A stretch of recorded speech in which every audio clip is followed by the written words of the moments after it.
Forward. What do you want most?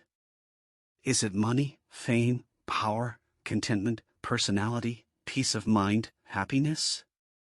The 13 steps to riches described in this book offer the shortest dependable philosophy of individual achievement ever presented for the benefit of the man or woman who is searching for a definite goal in life. Before beginning the book, you will profit greatly if you recognize the fact that the book was not written to entertain. You cannot digest the contents properly in a week or a month. After reading the book thoroughly, Dr. Miller Reese Hutchison, nationally known consulting engineer and longtime associate of Thomas A. Edison, said this is not a novel.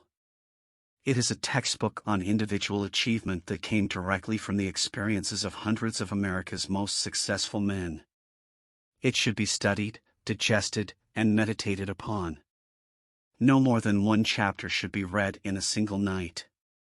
The reader should underline the sentences which impress him most. Later, he should go back to these marked lines and read them again. A real student will not merely read this book, he will absorb its contents and make them his own. This book should be adopted by all high schools, and no boy or girl should be permitted to graduate without having satisfactorily passed an examination on it.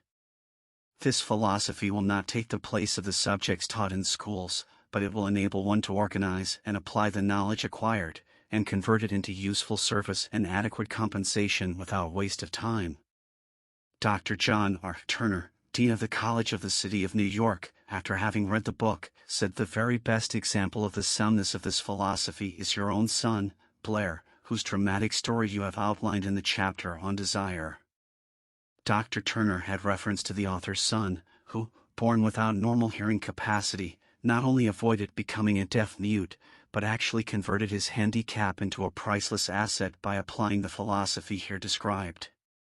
After reading the story, starting on page 52, you will realize that you are about to come into possession of a philosophy which can be transmuted into material wealth, or serve as readily to bring you peace of mind, understanding, spiritual harmony, and in some instances, as in the case of the author's son, it can help you master physical affliction. The author discovered, through personally analyzing hundreds of successful men, that all of them followed the habit of exchanging ideas through what is commonly called conferences. When they had problems to be solved, they sat down together and talked freely until they discovered, from their joint contribution of ideas, a plan that would serve their purpose. You, who read this book, will get most out of it by putting into practice the mastermind principle described in the book. This you can do, as others are doing so successfully, by forming a study club, consisting of any desired number of people who are friendly and harmonious. The club should have a meeting at regular periods, as often as once each week. The procedure should consist of reading one chapter of the book at each meeting, after which the contents of the chapter should be freely discussed by all members. Each member should make notes, putting down all ideas of his own inspired by the discussion. Each member should carefully read and analyze each chapter several days prior to its open reading and joint discussion in the club. The reading at the club should be done by someone who reads well and understands how to put color and feeling into the lines.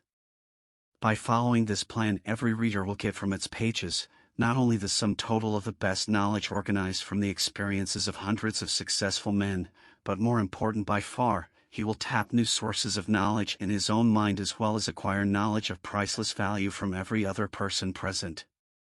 If you follow this plan persistently, you will be almost certain to uncover and appropriate the secret formula by which Andrew Carnegie acquired his huge fortune, as referred to in the author's introduction. Tributes to the author. From Great American Leaders. Think and Grow Rich was 25 years in the making. It is Napoleon Hill's newest book, based upon his famous law of success philosophy. His work and writings have been praised by great leaders in finance, education, politics, government. Supreme Court of the United States, Washington, D.C. Dear Mr. Hill, I have now had an opportunity to finish reading your Law of Success textbooks, and I wish to express my appreciation of the splendid work you have done in the organization of this philosophy. It would be helpful if every politician in the country would assimilate and apply the 17 principles upon which your lessons are based.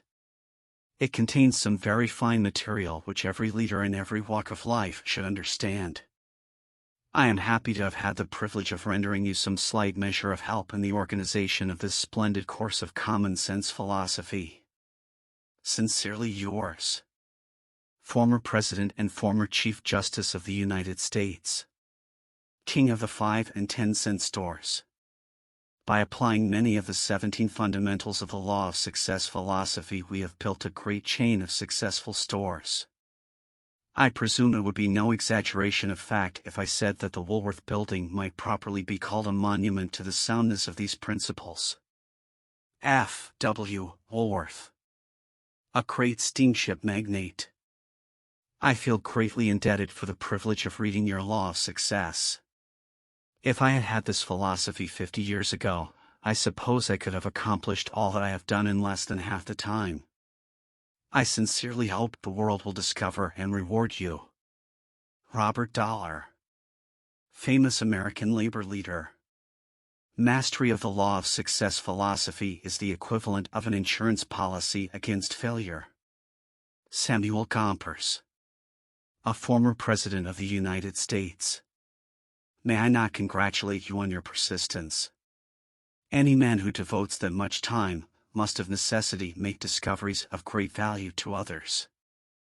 I am deeply impressed by your interpretation of the mastermind principles which you have so clearly described. Woodrow Wilson, a merchant prince. I know that your 17 fundamentals of success are sound because I have been applying them in my business for more than 30 years. John Wanamaker, world's largest maker of cameras. I know that you are doing a world of good with your Law of Success. I would not care to set a monetary value on this training because it brings to the student qualities which cannot be measured by money alone. George Eastman, a nationally known business chief. Whatever success I may have attained I owe, entirely, to the application of your 17 fundamental principles of the Law of Success. I believe I have the honor of being your first student. W. M. Wrigley, Jr. Publisher's Preface. This book conveys the experience of more than 500 men of great wealth, who began at scratch, with nothing to give in return for riches except thoughts, ideas, and organized plans. Here you have the entire philosophy of money-making, just as it was organized from the actual achievements of the most successful men known to the American people during the past 50 years. It describes what to do, also, how to do it. It presents complete instructions on how to sell your personal services. It provides you with a perfect system of self-analysis that will readily disclose what has been standing between you and the big money in the past. It describes the famous Andrew Carnegie formula of personal achievement by which he accumulated hundreds of millions of dollars for himself and made no fewer than a score of millionaires of men to whom he taught his secret. Perhaps you do not need all that is to be found in the book. No one of the 500 men from whose experiences it was written did, but you may need one idea, plan or suggestion to start you toward your goal. Somewhere in the book you will find this needed stimulus. The book was inspired by Andrew Carnegie, after he had made his millions and retired. It was written by the man to whom Carnegie disclosed the astounding secret of his riches, the same man to whom the 500 wealthy men revealed the source of their riches. In this volume will be found the 13 principles of money making essential to every person who accumulates sufficient money to guarantee financial independence. It is estimated that the research which went into the preparation, before the book was written, or could be written research covering more than 25 years of continuous effort could not be duplicated at a cost of less than $100,000. Moreover, the knowledge contained in the book never can be duplicated, at any cost, for the reason that more than half of the 500 men who supply the information it brings have passed on. Riches cannot always be measured in money. Money and material things are essential for freedom of body and mind, but there are some who will feel that the greatest of all riches can be evaluated only in terms of lasting friendships, harmonious family relationships. sympathy and understanding between business associates, and introspective harmony which brings one peace of mind measurable only in spiritual values. All who read, understand and apply this philosophy will be better prepared to attract and enjoy these higher estates which always have been and always will be denied to all except those who are ready for them. Be prepared, therefore, when you expose yourself to the influence of this philosophy, to experience a changed life which may help you not only to negotiate your way through life with harmony and understanding, but also to prepare you for the accumulation of material riches in abundance. The Publisher. Author's Preface. In every chapter of this book, mention has been made of the money-making secret which has made fortunes for more than 500 exceedingly wealthy men whom I have carefully analyzed over a long period of years. The secret was brought to my attention by Andrew Carnegie more than a quarter of a century ago. The canny, lovable old Scotsman carelessly tossed it into my mind when I was but a boy. Then he sat back in his chair, with a merry twinkle in his eyes, and watched carefully to see if I had brains enough to understand the full significance of what he had said to me. When he saw that I had grasped the idea, he asked if I would be willing to spend 20 years or more, preparing myself to take it to the world, to men and women who, without the secret, might go through life as failures. I said I would, and with Mr. Carnegie's cooperation, I have kept my promise.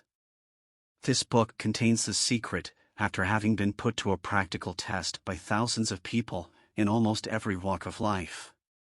It was Mr. Carnegie's idea that the magic formula, which gave him a stupendous fortune, ought to be placed within reach of people who do not have time to investigate how men make money, and it was his hope that I might test and demonstrate the soundness of the formula through the experience of men and women in every calling. He believed the formula should be taught in all public schools and colleges, and expressed the opinion that if it were properly taught it would so revolutionize the entire educational system that the time spent in school could be reduced to less than half. His experience with Charles M. Schwab, and other young men of Mr. Schwab's type, convinced Mr. Carnegie that much of that which is taught in the schools is of no value whatsoever in connection with the business of earning a living or accumulating riches.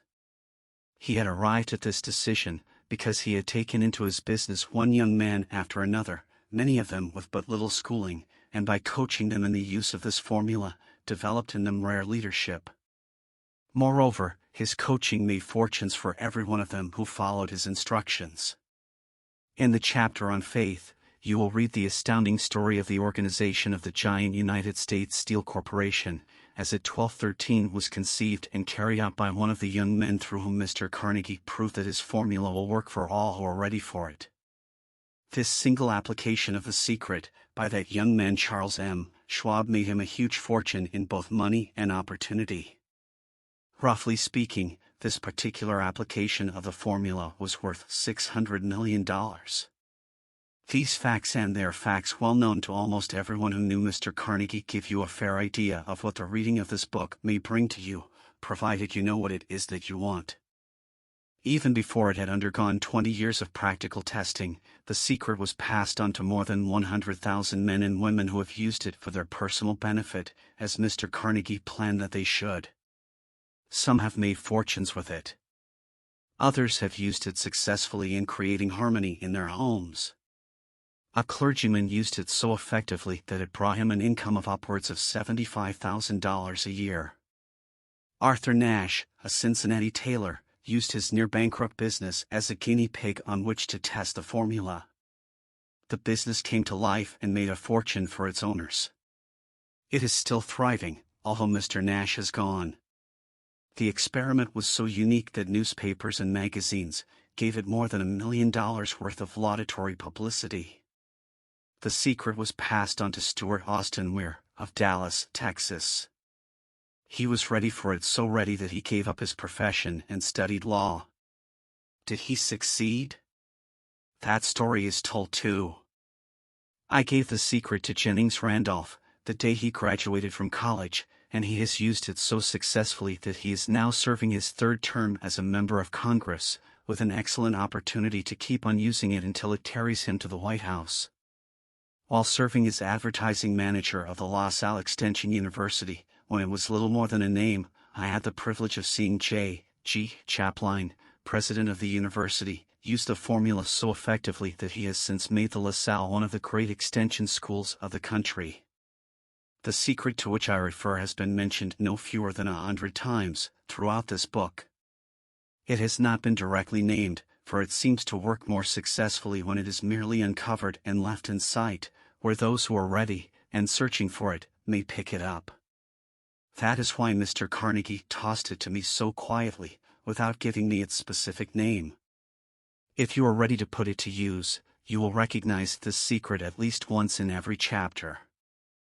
I wish I might feel privileged to tell you how you will know if you are ready, but that would deprive you of much of the benefit you will receive when you make the discovery in your own way.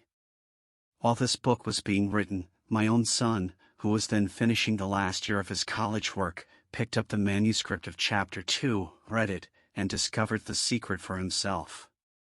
He used the information so effectively that he went directly into a responsible position at a beginning salary greater than the average man ever earns. His story has been briefly described in Chapter 2. When you read it, perhaps you will dismiss any feeling you may have had, at the beginning of the book, that it promised too much. And, 2, if you have ever been discouraged, if you have had difficulties to surmount which took the very soul out of you, if you have tried and failed, if you were ever handicapped by illness or physical affliction, this story of my son's discovery and use of the Carnegie formula may prove to be the oasis in the desert of lost hope, for which you have been searching. This secret was extensively used by President Woodrow Wilson during the World War. It was passed on to every soldier who fought in the war, carefully wrapped in the training received before going to the front. President Wilson told me it was a strong factor in raising the funds needed for the war. More than 20 years ago, Honorable Manuel L. Quezon, then resident commissioner of the Philippine Islands, was inspired by the secret to gain freedom for his people. He has gained freedom for the Philippines, and is the first president of the Free State. A peculiar thing about this secret is that those who once acquire it and use it, find themselves literally swept on to success, with but little effort, and they never again submit to failure. If you doubt this, study the names of those who have used it, wherever they have been mentioned, check their records for yourself, and be convinced. There is no such thing as something for nothing. The secret to which I refer cannot be had without a price, although the price is far less than its value. It cannot be had at any price by those who are not intentionally searching for it. It cannot be given away, it cannot be purchased for money, for the reason that it comes in two parts. One part is already in possession of those who are ready for it. The secret serves equally well all who are ready for it. Education has nothing to do with it. Long before I was born, the secret had found its way into the possession of Thomas A. Edison, and he used it so intelligently that he became the world's leading inventor, although he had but 3 months of schooling. The secret was passed on to a business associate of Mr. Edison. He used it so effectively that, although he was then making only $12,000 a year, he accumulated a great fortune, and retired from active business while still a young man. You will find his story at the beginning of the first chapter. It should convince you that riches are not beyond your reach, that you can still be what you wish to be, that money, fame, recognition and happiness can be had by all who are ready and determined to have these blessings. How do I know these things? You should have the answer before you finish this book. You may find it in the very first chapter, or on the last page.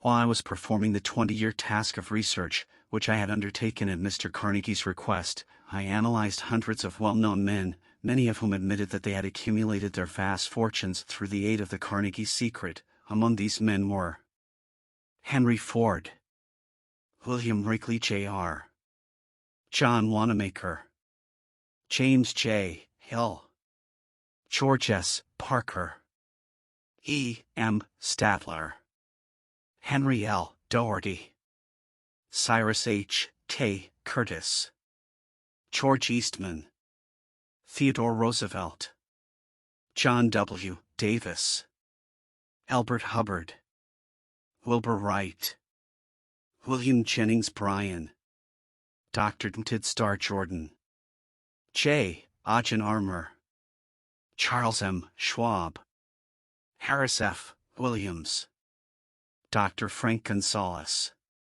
Daniel Willard, King Gillette, Ralph A. Weeks, Judge Daniel T. Wright, John D. Rockefeller, Thomas A. Edison, Frank A. Vanderlip, F. W. Woolworth, Carl Robert A. Dollar, Edward A. Filene, Edwin C. Barnes, Arthur Brisbane, Woodrow Wilson, W. M. Howard Taft, Luther Burbank, Edward W. Bach, Frank A. Munsey, Albert H. Gary, Dr. Alexander Graham Bell, John H. Patterson, Julius Rosenwald, Stuart Austin Weir, Dr. Frank Crane, George M. Alexander, J. G. Chapline, Han Jennings Randolph, Arthur Nash, Clarence Darrow. These names represent but a small fraction of the hundreds of well-known Americans whose achievements, financially and otherwise, prove that those who understand and apply the Carnegie secret reach high stations in life. I have never known anyone who was inspired to use the secret who did not achieve noteworthy success in his chosen calling. I have never known any person to distinguish himself or to accumulate riches of any consequence without possession of the secret. From these two facts I draw the conclusion that the secret is more important as a part of the knowledge essential for self-determination than any which one receives through what is popularly known as education. What is education, anyway? This has been answered in full detail. As far as schooling is concerned, many of these men had very little. John Wanamaker once told me that what little schooling he had, he acquired in very much the same manner as a modern locomotive takes on water, by scooping it up as it runs. Henry Ford never reached high school, let alone college. I am not attempting to minimize the value of schooling, but I am trying to express my earnest belief that those who master and apply the secret will reach high stations, accumulate riches, and bargain with life on their own terms, even if their schooling has been meager. Somewhere, as you read, the secret to which I refer will jump from the page and stand boldly before you, if you are ready for it. When it appears, you will recognize it. Whether you receive the sign in the first or the last chapter, stop for a moment when it presents itself, and turn down a glass, for that occasion will mark the most important turning point of your life. We pass now to Chapter 1, and to the story of my very dear friend, who has generously acknowledged having seen the mystic sign, and whose business achievements are evidence enough that he turned down a glass. As you read his story, and the others, remember that they deal with the important problems of life, such as all men experience. The problems arising from one's endeavor to earn a living, to find hope, courage, contentment and peace of mind, to accumulate riches and to enjoy freedom of body and spirit. Remember, too, as you go through the book, that it deals with facts and not with fiction, its purpose being to convey a great universal truth through which all who are ready may learn, not only what to do, but also how to do it. And receive, as well, the needed stimulus to make a start. As a final word of preparation, before you begin the first chapter, may I offer one brief suggestion which may provide a clue by which the Carnegie secret may be recognized? It is this: all achievement, all earned riches, have their beginning in an idea. If you are ready for the secret, you already possess 1/17/18 half of it, therefore, you will readily recognize the other half the moment it reaches your mind. The author. Chapter 1. Introduction. The man who thought his way into partnership with Thomas A. Edison. Truly, thoughts are things, and powerful things at that, when they are mixed with definiteness of purpose, persistence, and a burning desire for their translation into riches, or other material objects. A little more than 30 years ago, Edwin C. Barnes discovered how true it is that men really do think and grow rich. His discovery did not come about at one sitting. It came little by little, beginning with a burning desire to become a business associate of the great Edison. One of the chief characteristics of Barnes' desire was that it was definite. He wanted to work with Edison, not for him. Observe, carefully, the description of how he went about translating his desire into reality, and you will have a better understanding of the 13 principles which lead to riches. When this desire, or impulse of thought, first flashed into his mind, he was in no position to act upon it. Two difficulties stood in his way. He did not know Mr. Edison, and he did not have enough money to pay his railroad fare to Orange, New Jersey. These difficulties were sufficient to have discouraged the majority of men from making any attempt to carry out the desire. But his was no ordinary desire. He was so determined to find a way to carry out his desire that he finally decided to travel by blind baggage rather than be defeated. To the uninitiated, this means that he went to East Orange on a freight train. He presented himself at Mr. Edison's laboratory and announced he had come to go into business with the inventor. In speaking of the first meeting between Barnes and Edison, years later, Mr. Edison said, "He stood there before me, looking like an ordinary tramp, but there was something in the expression of his face which conveyed the impression that he was determined to get what he had come after." I had learned, from years of experience with men, that when a man really desires a thing so deeply that he is willing to stake his entire future on a single turn of the wheel in order to get it, he is sure to win. I gave him the opportunity he asked for, because I saw he had made up his mind to stand by until he succeeded. Subsequent events proved that no mistake was made. Just what young Barnes said to Mr. Edison on that occasion was far less important than that which he thought. Edison, himself, said so. It could not have been the young man's appearance which got him his start in the Edison office, for that was definitely against him. It was what he thought that counted. If the significance of this statement could be conveyed to every person who reads it, there would be no need for the remainder of this book. Barnes did not get his partnership with Edison on his first interview. He did get a chance to work in the Edison offices, at a very nominal wage, doing work that was unimportant to Edison, but most important to Barnes, because it gave him an opportunity to display his merchandise where his intended partner could see it. Months went by. Apparently nothing happened to bring the coveted goal which Barnes had set up in his mind as his definite major purpose. But something important was happening in Barnes' mind. He was constantly intensifying his desire to become the business associate of Edison. Psychologists have correctly said that when one is truly ready for a thing, it puts in its appearance. Barnes was ready for a business association with Edison. Moreover, he was determined to remain ready until he got that which he was seeking. He did not say to himself, "Ah well, what's the use? I guess I'll change my mind and try for a salesman's job." But he did say, "I came here to go into business with Edison, and I'll accomplish this end if it takes the remainder of my life." He meant it. What a different story men would have to tell if only they would adopt a definite purpose, and stand by that purpose until it had time to become an all-consuming obsession.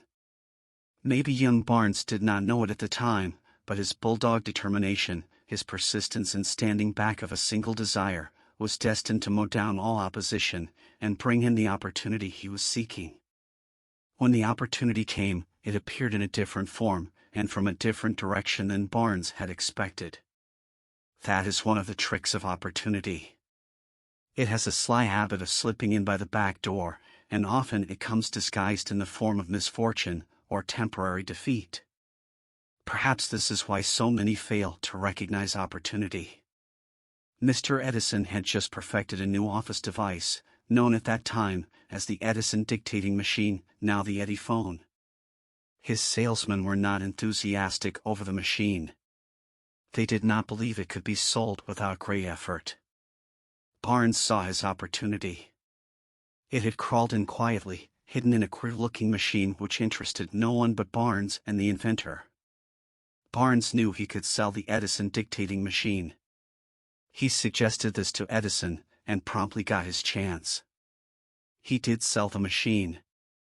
In fact, he sold it so successfully that Edison gave him a contract to distribute and market it all over the nation. Out of that business association grew the slogan, made by Edison and installed by Barnes. The business alliance has been in operation for more than 30 years. Out of it Barnes has made himself rich in money, but he has done something infinitely greater. He has proved that one really may think and grow rich. How much actual cash that original desire of Barnes has been worth to him, I have no way of knowing. Perhaps it has brought him $2 or $3 million, but the amount, whatever it is, becomes insignificant when compared with the greater asset he acquired in the form of definite knowledge that an intangible impulse of thought can be transmuted into its physical counterpart by the application of known principles. Barnes literally thought himself into a partnership with the great Edison. He thought himself into a fortune. He had nothing to start with, except the capacity to know what he wanted, and the determination to stand by that desire until he realized it. He had no money to begin with. He had but little education. He had no influence. But he did have initiative, faith, and the will to win. With these intangible forces he made himself #1 man with the greatest inventor who ever lived. Now, let us look at a different situation, and study a man who had plenty of tangible evidence of riches, but lost it, because he stopped 3 feet short of the goal he was seeking. 3 feet from gold. One of the most common causes of failure is the habit of quitting when one is overtaken by temporary defeat. Every person is guilty of this mistake at one time or another. An uncle of R.U. Darby was caught by the gold fever in the gold rush days, and went west to dig and grow rich. He had never heard that more gold has been mined from the brains of men than has ever been taken from the earth. He staked a claim and went to work with pick and shovel. The going was hard, but his lust for gold was definite. After weeks of labor, he was rewarded by the discovery of the shining ore. He needed machinery to bring the ore to the surface. Quietly, he covered up the mine, retraced his footsteps to his home in Williamsburg, Maryland, told his relatives and a few neighbors of the strike. They got together money for the needed machinery, had it shipped. The uncle and Darby went back to work the mine. The first car of ore was mined and shipped to a smelter. The returns proved they had one of the richest mines in Colorado.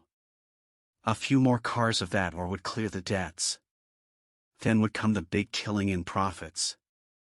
Down went the drills. Up went the hopes of Darby and uncle. Then something happened. The vein of gold ore disappeared. They had come to the end of the rainbow, and the pot of gold was no longer there. They drilled on, desperately trying to pick up the vein again, all to no avail. Finally, they decided to quit. They sold the machinery to a junk man for a few $100s, and took the train back home. Some junk men are dumb, but not this one. He called in a mining engineer to look at the mine and do a little calculating. The engineer advised that the project had failed because the owners were not familiar with fault lines. His calculation showed that the vein would be found just 3 feet from where the Darbys had stopped drilling. That is exactly where it was found. The junk man took millions of dollars in ore from the mine, because he knew enough to seek expert counsel before giving up. Most of the money which went into the machinery was procured through the efforts of R.U. Darby, who was then a very young man. The money came from his relatives and neighbors, because of their faith in him. He paid back every dollar of it, although he was years in doing so. Long afterward, Mr. Darby recouped his loss many times over, when he made the discovery that desire can be transmuted into gold. The discovery came after he went into the business of selling life insurance. Remembering that he lost a huge fortune because he stopped 3 feet from gold, Darby profited by the experience in his chosen work, by the simple method of saying to himself, "I stopped 3 feet from gold, but I will never stop because men say no when I ask them to buy insurance." Darby is one of a small group of fewer than 50 men who sell more than $1 million in life insurance annually. He owes his stickability to the lesson he learned from his quitability in the gold mining business. Before success comes in any man's life, he is sure to meet with much temporary defeat, and, perhaps, some failure. When defeat overtakes a man, the easiest and most logical thing to do is to quit. That is exactly what the majority of men do. More than 500 of the most successful men this country has ever known told the author their greatest success came just one step beyond the point at which defeat had overtaken them. Failure is a trickster with a keen sense of irony and cunning. It takes great delight in tripping one when success is almost within reach. A 50-cent lesson in persistence. Shortly after Mr. Darby received his degree from the University of Hard Knocks, and had decided to profit by his experience in the gold mining business, he had the good fortune to be present on an occasion that proved to him that no does not necessarily mean no. One afternoon he was helping his uncle grind wheat in an old-fashioned mill. The uncle operated a large farm on which a number of colored sharecrop farmers lived.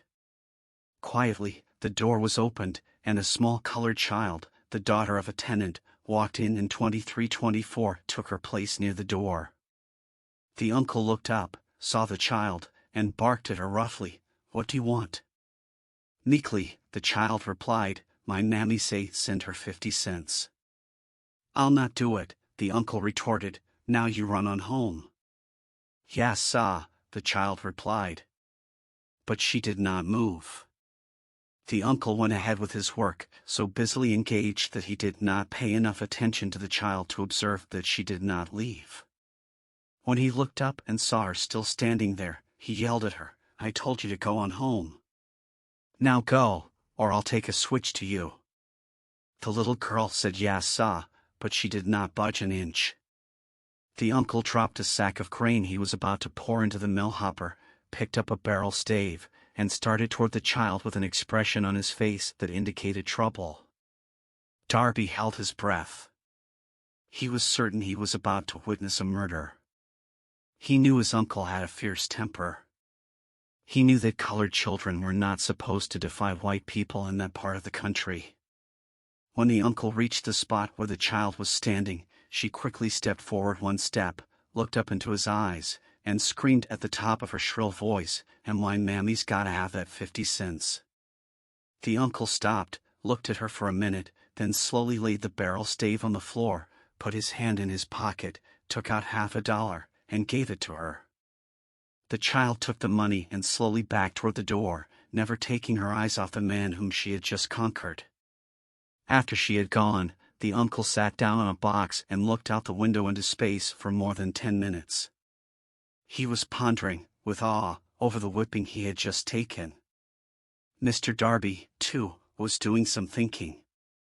That was the first time in all his experience that he had seen a colored child deliberately master an adult white person. How did she do it? What happened to his uncle that caused him to lose his fierceness and become as docile as a lamb? What strange power did this child use that made her master over her superior?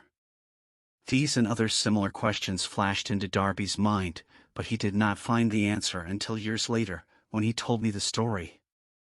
Strangely, the story of this unusual experience was told to the author in the old mill, on the very spot where the uncle took his whipping. Strangely, too, I had devoted nearly a quarter of a century to the study of the power which enabled an ignorant, illiterate colored child to conquer an intelligent man. As we stood there in that musty old mill, Mr. Darby repeated the story of the unusual conquest, and finished by asking, "What can you make of it? What strange power did that child use, that so completely whipped my uncle?" The answer to his question will be found in the principles described in this book. The answer is full and complete. It contains details and instructions sufficient to enable anyone to understand and apply the same force which the little child accidentally stumbled upon. Keep your mind alert, and you will observe exactly what strange power came to the rescue of the child. You will catch a glimpse of this power in the next chapter. Somewhere in the book you will find an idea that will quicken your receptive powers, and place at your command, for your own benefit, this same irresistible power. The awareness of this power may come to you in the first chapter, or it may flash into your mind in some subsequent chapter. It may come in the form of a single idea. Or, it may come in the nature of a plan, or a purpose. Again, it may cause you to go back into your past experiences of failure or defeat, and bring to the surface some lesson by which you can regain all that you lost through defeat. After I had described to Mr. Darby the power unwittingly used by the little colored child, he quickly retraced his 30 years of experience as a life insurance salesman, and frankly acknowledged that his success in that field was due, in no small degree, to the lesson he had learned from the child. Mr. Darby pointed out, every time a prospect tried to bow me out, without buying, I saw the child standing there in the old mill, her big eyes glaring in defiance, and I said to myself, I've got to make this sale.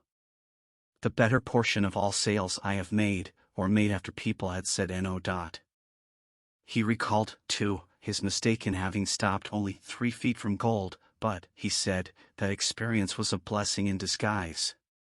It taught me to keep on keeping on, no matter how hard the going may be, a lesson I needed to learn before I could succeed in anything.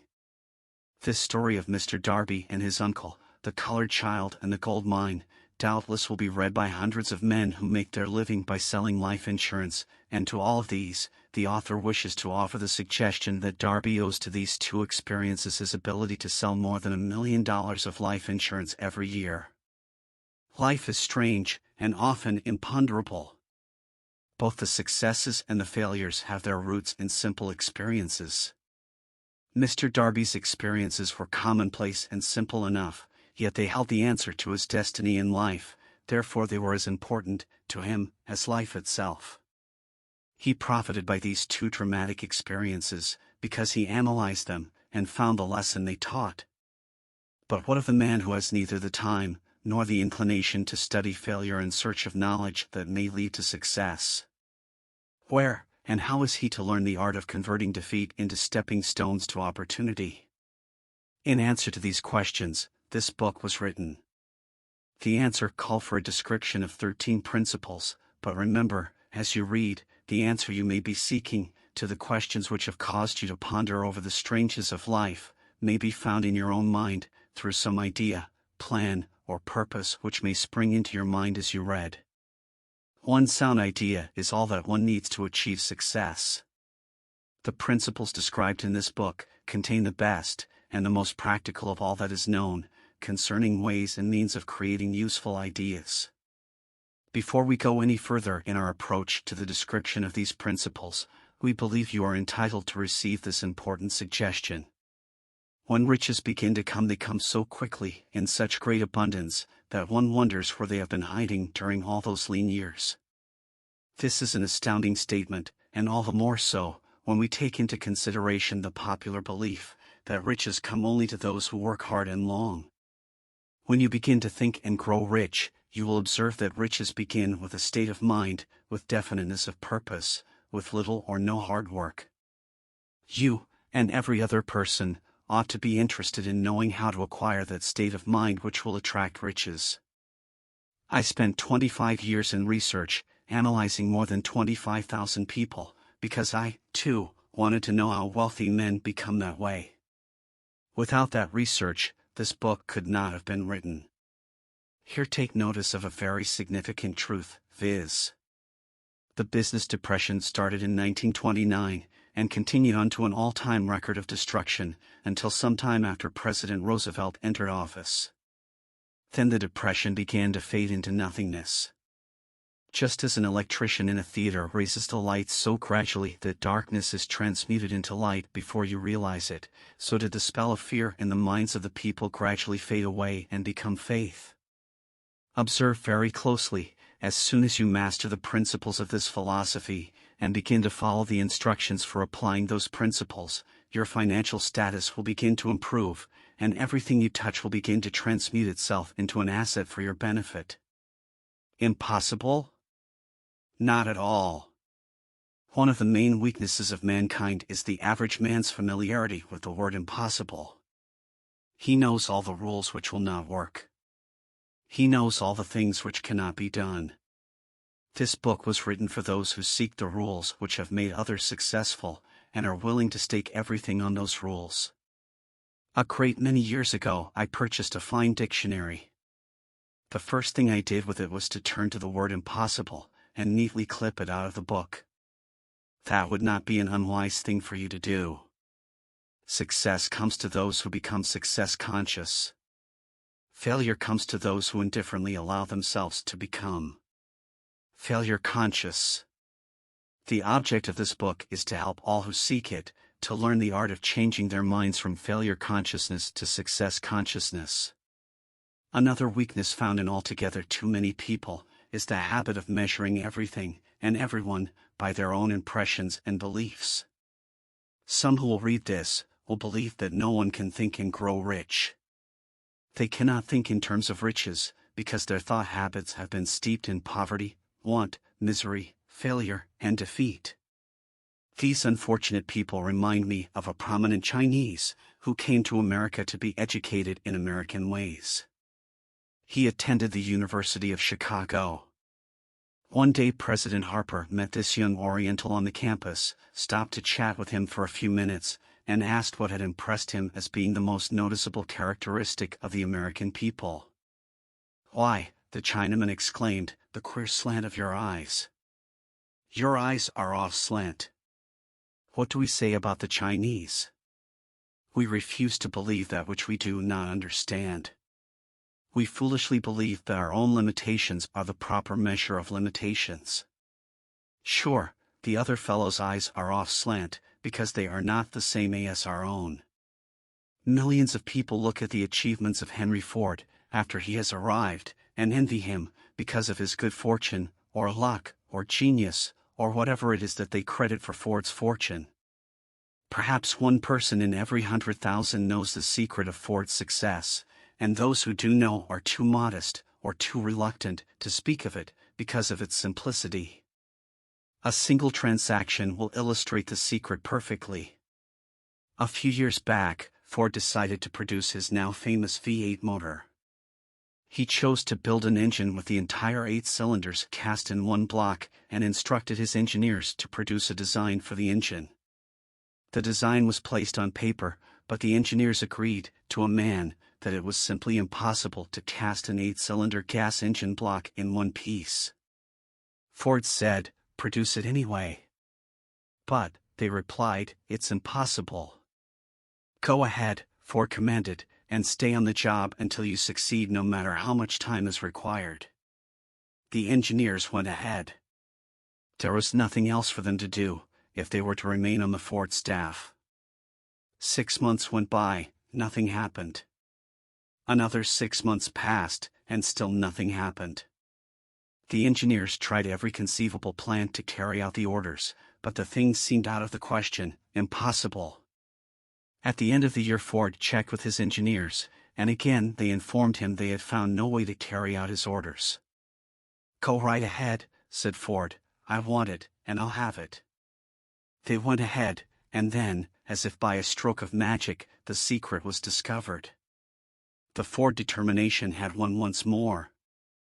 This story may not be described with minute accuracy, but the sum and substance of it is correct.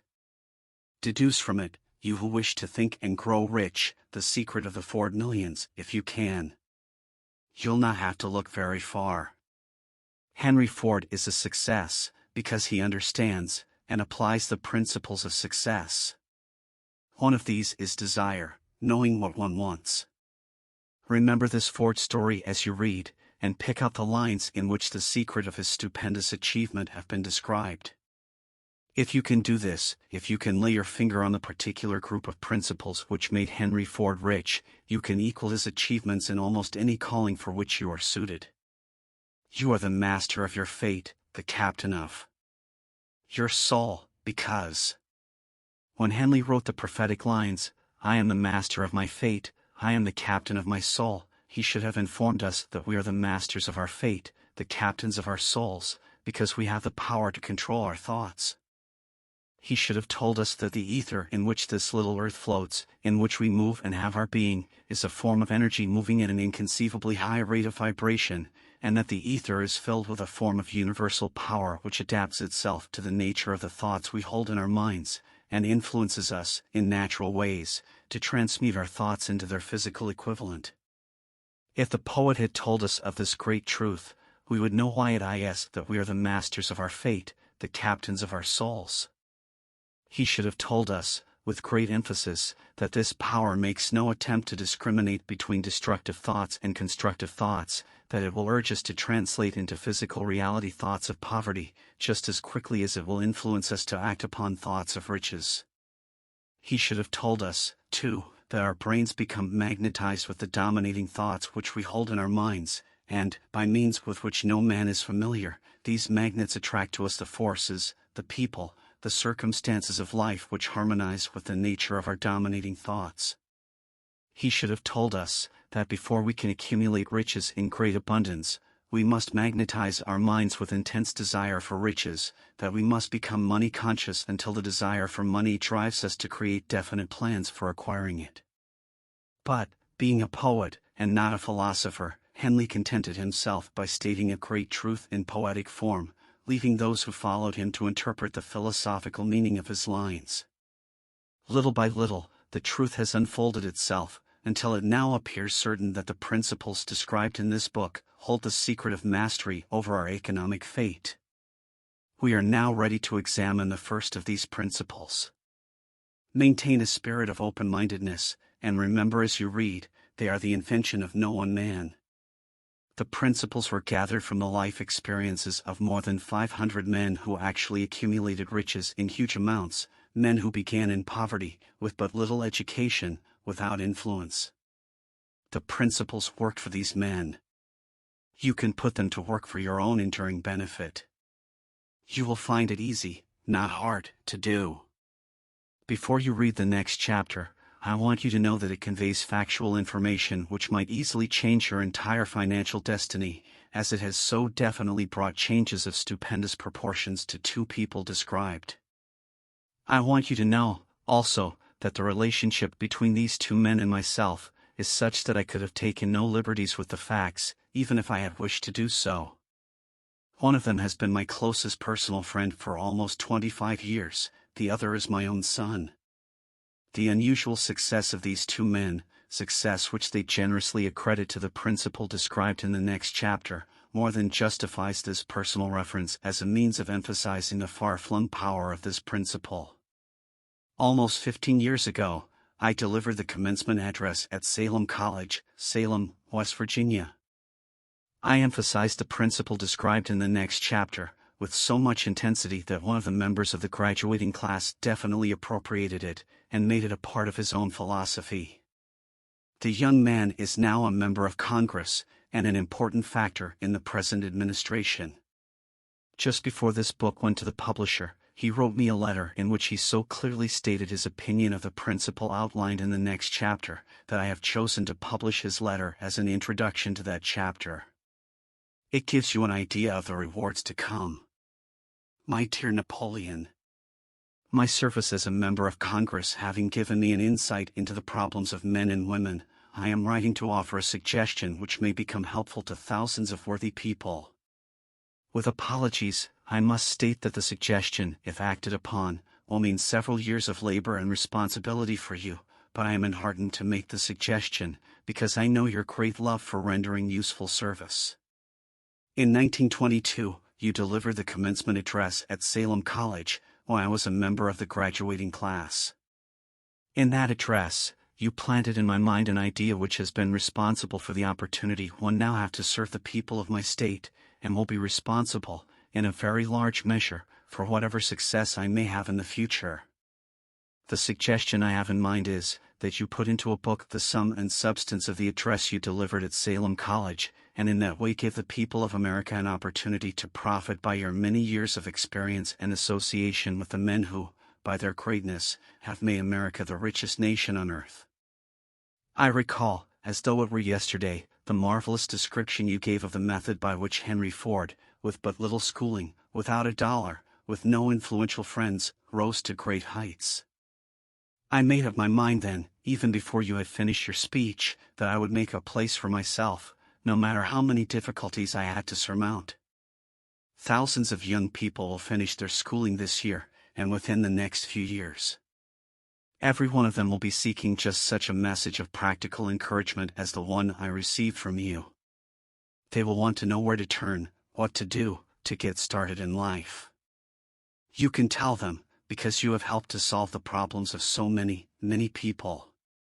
If there is any possible way that you can afford to render so great a service, may I offer the suggestion that you include with every book one of your personal analysis charts, in order that the purchaser of the book may have the benefit of a complete self-inventory, indicating, as you indicated to me years ago, exactly what is standing in the way of success. Such a service as this, providing the readers of your book with a complete, unbiased picture of their faults and their virtues, would mean to them the difference between success and failure. The service would be priceless.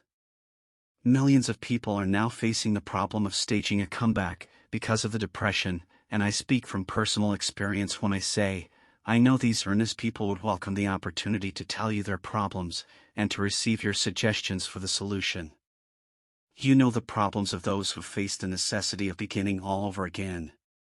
There are thousands of people in America today who would like to know how they can convert ideas into money, people who must start at scratch, without finances, and recoup their losses. If anyone can help them, you can. If you publish the book, I would like to own the first copy that comes from the press, personally autographed by you. With best wishes, believe me. Cordially yours, Jennings Randolph. Chapter 2. Desire. The starting point of all achievement. The first step toward riches. When Edwin C. Barnes climbed down from the freight train in Orange, N.J., more than 30 years ago, he may have resembled a tramp, but his thoughts were those of a king. As he made his way from the railroad tracks to Thomas A. Edison's office, his mind was at work. He saw himself standing in Edison's presence. He heard himself asking Mr. Edison for an opportunity to carry out the one consuming obsession of his life, a burning desire to become the business associate of the great inventor. Barnes' desire was not a hope. It was not a wish. It was a keen, pulsating desire, which transcended everything else. It was definite. The desire was not new when he approached Edison. It had been Barnes' dominating desire for a long time. In the beginning, when the desire first appeared in his mind, it may have been, probably was, only a wish, but it was no mere wish when he appeared before Edison with it. A few years later, Edwin C. Barnes again stood before Edison, in the same office where he first met the inventor. This time his desire had been translated into reality. He was in business with Edison.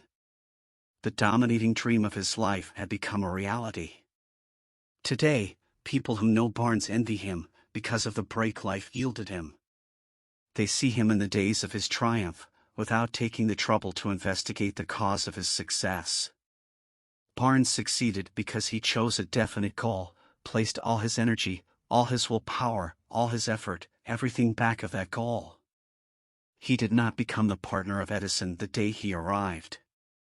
He was content to start in the most menial work, as long as it provided an opportunity to take even one step toward his cherished goal. 5 years passed before the chance he had been seeking made its appearance. During all those years not one ray of hope, not one promise of attainment of his desire had been held out to him.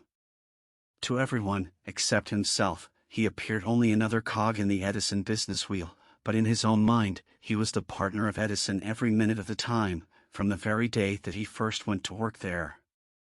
It is a remarkable illustration of the power of a definite desire. Barnes won his goal, because he wanted to be a business associate of Mr. Edison, more than he wanted anything else. He created a plan by which to attain that purpose.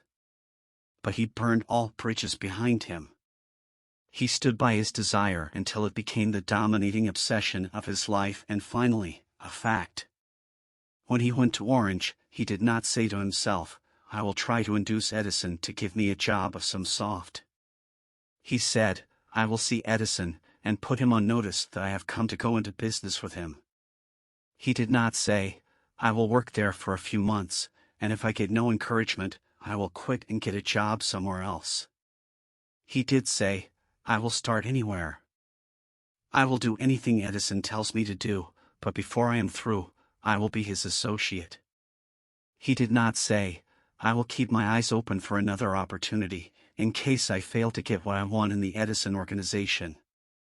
He said, there is but one thing in this world that I am determined to have, and that is a business association with Thomas A. Edison. I will burn all bridges behind me, and stake my entire future on my ability to get what I want. He left himself no possible way of retreat. He had to win or perish. That is all there is to the Barnes story of success. A long while ago, a great warrior faced a situation which made it necessary for him to make a decision which ensured his success on the battlefield. He was about to send his armies against a powerful foe, whose men outnumbered his own. He loaded his soldiers into boats, sailed to the enemy's country, unloaded soldiers and equipment, then gave the order to burn the ships that had carried them. Addressing his men before the first battle, he said, "You see the boats going up in smoke. That means that we cannot leave these shores alive unless we win. We now have no choice, we win, or we perish." They won. Every person who wins in any undertaking must be willing to burn his ships and cut all sources of retreat. Only by so doing can one be sure of maintaining that state of mind known as a burning desire to win, essential to success. The morning after the Great Chicago Fire, a group of merchants stood on State Street, looking at the smoking remains of what had been their stores.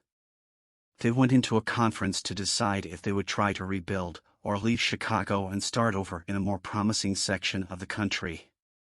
They reached a decision, all except one, to leave Chicago. The merchant who decided to stay and rebuild pointed a finger at the remains of his store, and said, "Gentlemen, on that very spot I will build the world's greatest store, no matter how many times it may burn down." That was more than 50 years ago. The store was built. It stands there today, a towering monument to the power of that state of mind known as a burning desire. The easy thing for Marshall Field to have done would have been exactly what his fellow merchants did. When the going was hard, and the future looked dismal, they pulled up and went where the going seemed easier. Mark well this difference between Marshall Field and the other merchants, because it is the same difference which distinguishes Edwin C. Barnes from thousands of other young men who have worked in the Edison organization. It is the same difference which distinguishes practically all who succeed from those who fail. Every human being who reaches the age of understanding of the purpose of money wishes for it. Wishing will not bring riches. But desiring riches with a state of mind that becomes an obsession, then planning definite ways and means to acquire riches, and backing those plans with persistence which does not recognize failure, will bring riches. The method by which desire for riches can be transmuted into its financial equivalent consists of 6 definite, practical steps, viz. First, fix in your mind the exact amount of money you desire. It is not sufficient merely to say, "I want plenty of money." Be definite as to the amount. There is a psychological reason for definiteness which will be described in a subsequent chapter. Second, determine exactly what you intend to give in return for the money you desire. There is no such reality as something for nothing. Third, establish a definite date when you intend to possess the money you desire. Fourth, create a definite plan for carrying out your desire, and begin at once, whether you are ready or not, to put this plan into action. Fifth, write out a clear, concise statement of the amount of money you intend to acquire, name the time limit for its acquisition, state what you intend to give in return for the money, and describe clearly the plan through which you intend to accumulate it. Sixth, read your written statement aloud, twice daily, once just before retiring at night, and once after arising in the morning. As you read, see and feel and believe yourself already in possession of the money. It is important that you follow the instructions described in these 6 steps. It is especially important that you observe and follow the instructions in the 6th paragraph. You may complain that it is impossible for you to see yourself in possession of money before you actually have it. Here is where a burning desire will come to your aid. If you truly desire money so keenly that your desire is an obsession, you will have no difficulty in convincing yourself that you will acquire it. The object is to want money, and to become so determined to have it that you convince yourself you will have it. Only those who become money conscious ever accumulate great riches. Money consciousness means that the mind has become so thoroughly saturated with the desire for money that one can see oneself already in possession of it. To the uninitiated, who has not been schooled in the working principles of the human mind, these instructions may appear impractical. It may be helpful, to all who fail to recognize the soundness of the 6 steps, to know that the information they convey was received from Andrew Carnegie, who began as an ordinary laborer in the steel mills, but managed, despite his humble beginning, to make these principles yield him a fortune of considerably more than $100 million. It may be a further help to know that the 6 steps here recommended were carefully scrutinized by the late Thomas A. Edison, who placed his stamp of approval upon them as being not only the steps essential for the accumulation of money, but necessary for the attainment of any definite goal. The steps call for no hard labor. They call for no sacrifice. They do not require one to become ridiculous or credulous. To apply them calls for no great amount of education. But the successful application of these 6 steps does call for sufficient imagination to enable one to see and to understand that accumulation of money cannot be left to chance, good fortune, and luck. One must realize that all who have accumulated great fortunes first did a certain amount of dreaming, hoping, wishing, desiring, and planning before they acquired money. You may as well know, right here, that you can never have riches in great quantities, unless you can work yourself into a white heat of desire for money, and actually believe you will possess it. You may as well know, also, that every great leader, from the dawn of civilization down to the present, was a dreamer. Christianity is the greatest potential power in the world today, because its founder was an intense dreamer who had the vision and the imagination to see realities in their mental and spiritual form before they had been transmuted into physical form. If you do not see great riches in your imagination, you will never see them in your bank balance. Never, in the history of America, has there been so great an opportunity for practical dreamers as now exists. The 6-year economic collapse has reduced all men, substantially, to the same level. A new race is about to be run. The stakes represent huge fortunes which will be accumulated within the next 10 years. The rules of the race have changed, because we now live in a changed world that definitely favors the masses, those who had but little or no opportunity to win under the conditions existing during the Depression, when fear paralyzed growth and development. We who are in this race for riches should be encouraged to know that this changed world in which we live is demanding new ideas, new ways of doing things, new leaders, new inventions, new methods of teaching, new methods of marketing, new books, new literature, new features for the radio, new ideas for moving pictures. Back of all this demand for new and better things, there is one quality which one must possess to win, and that is definiteness of purpose, the knowledge of what one wants, and a burning desire to possess it. The business depression marked the death of one age and the birth of another. This changed world requires practical dreamers who can and will put their dreams into action. The practical dreamers have always been, and always will be, the pattern makers of civilization. We who desire to accumulate riches should remember the real leaders of the world always have been men who harnessed and put into practical use the intangible, unseen forces of unborn opportunity, and have converted those forces, or impulses of thought, into skyscrapers, cities, factories, airplanes, automobiles, and every form of convenience that makes life more pleasant. Tolerance and an open mind are practical necessities of the dreamer of today. Those who are afraid of new ideas are doomed before they start. Never has there been a time more favorable to pioneers than the present. True, there is no wild and woolly West to be conquered, as in the days of the covered wagon, but there is a vast business, financial, and industrial world to be remolded and redirected along new and better lines. In planning to acquire your share of the riches, let no one influence you to scorn the dreamer. To win the big stakes in this changed world, you must catch the spirit of the great pioneers of the past, whose dreams have given to civilization all that it has of value, the spirit which serves as the lifeblood of our own country, your opportunity and mine, to develop and market our talents. Let us not forget, Columbus dreamed of an unknown world, staked his life on the existence of such a world, and discovered it. Copernicus, the great astronomer, dreamed of a multiplicity of worlds, and revealed them. No one denounced him as impractical after he had triumphed. Instead, the world worshipped at his shrine, thus proving once more that success requires no apologies, failure permits no alibis. If the thing you wish to do is right, and you believe in it, go ahead and do it. Put your dream across, and never mind what they say if you meet with temporary defeat, for they, perhaps, do not know that every failure brings with it the seed of an equivalent success.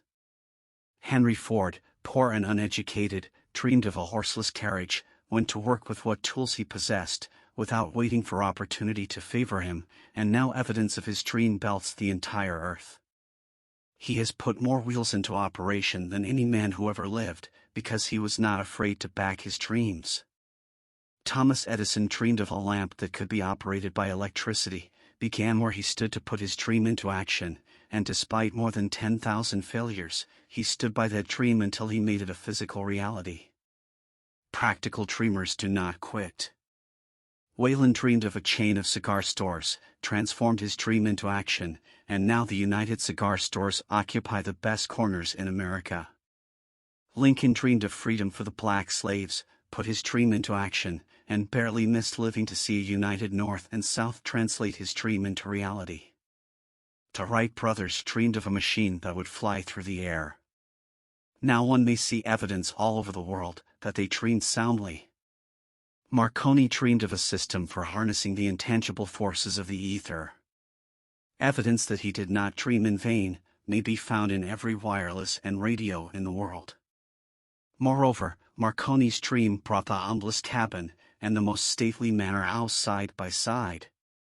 It made the people of every nation on earth backdoor neighbors. It gave the President of the United States a medium by which he may talk to all the people of America at one time, and on short notice.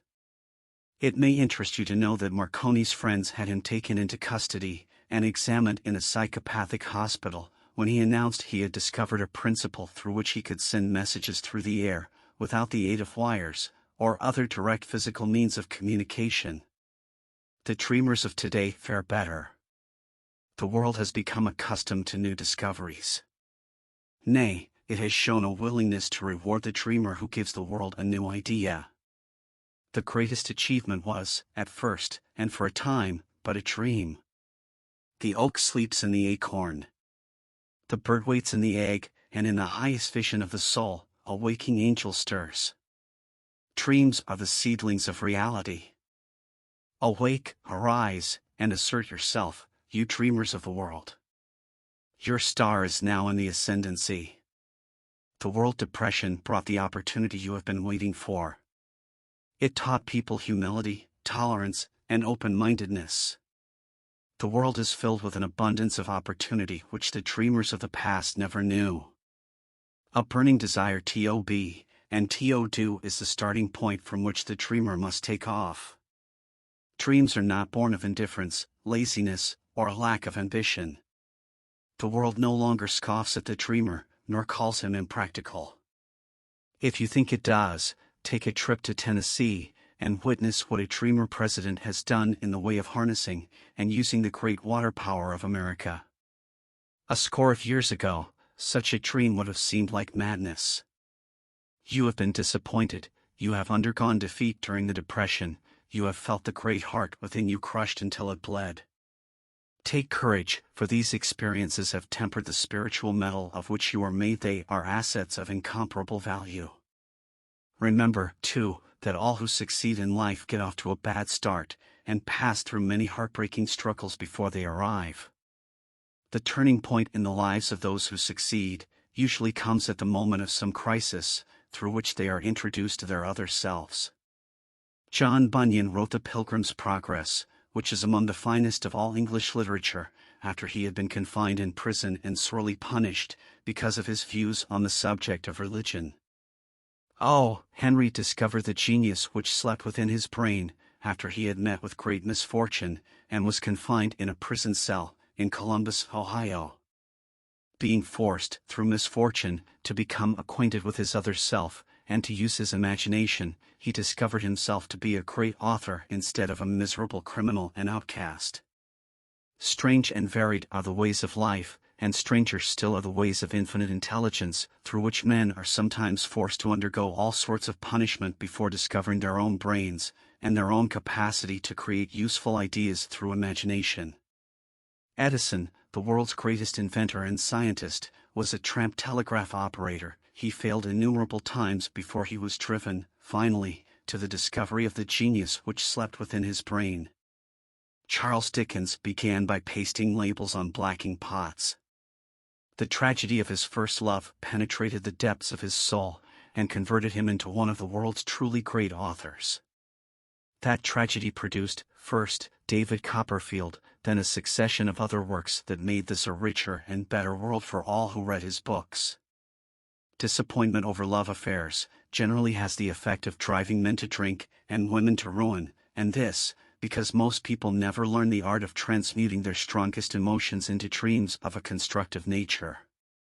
Helen Keller became deaf, dumb, and blind shortly after birth.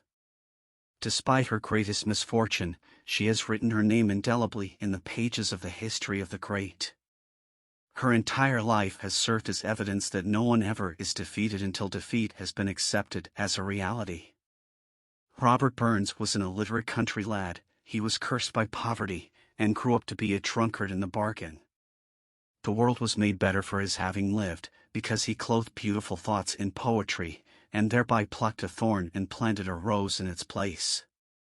Booker T. Washington was born in slavery, handicapped by race and color. Because he was tolerant, had an open mind at all times, on all subjects, and was a dreamer, he left his impress for good on an entire race. Beethoven was deaf, Milton was blind, but their names will last as long as time endures, because they dreamed and translated their dreams into organized thought. Before passing to the next chapter, kindle anew in your mind the fire of hope, faith, courage, and tolerance.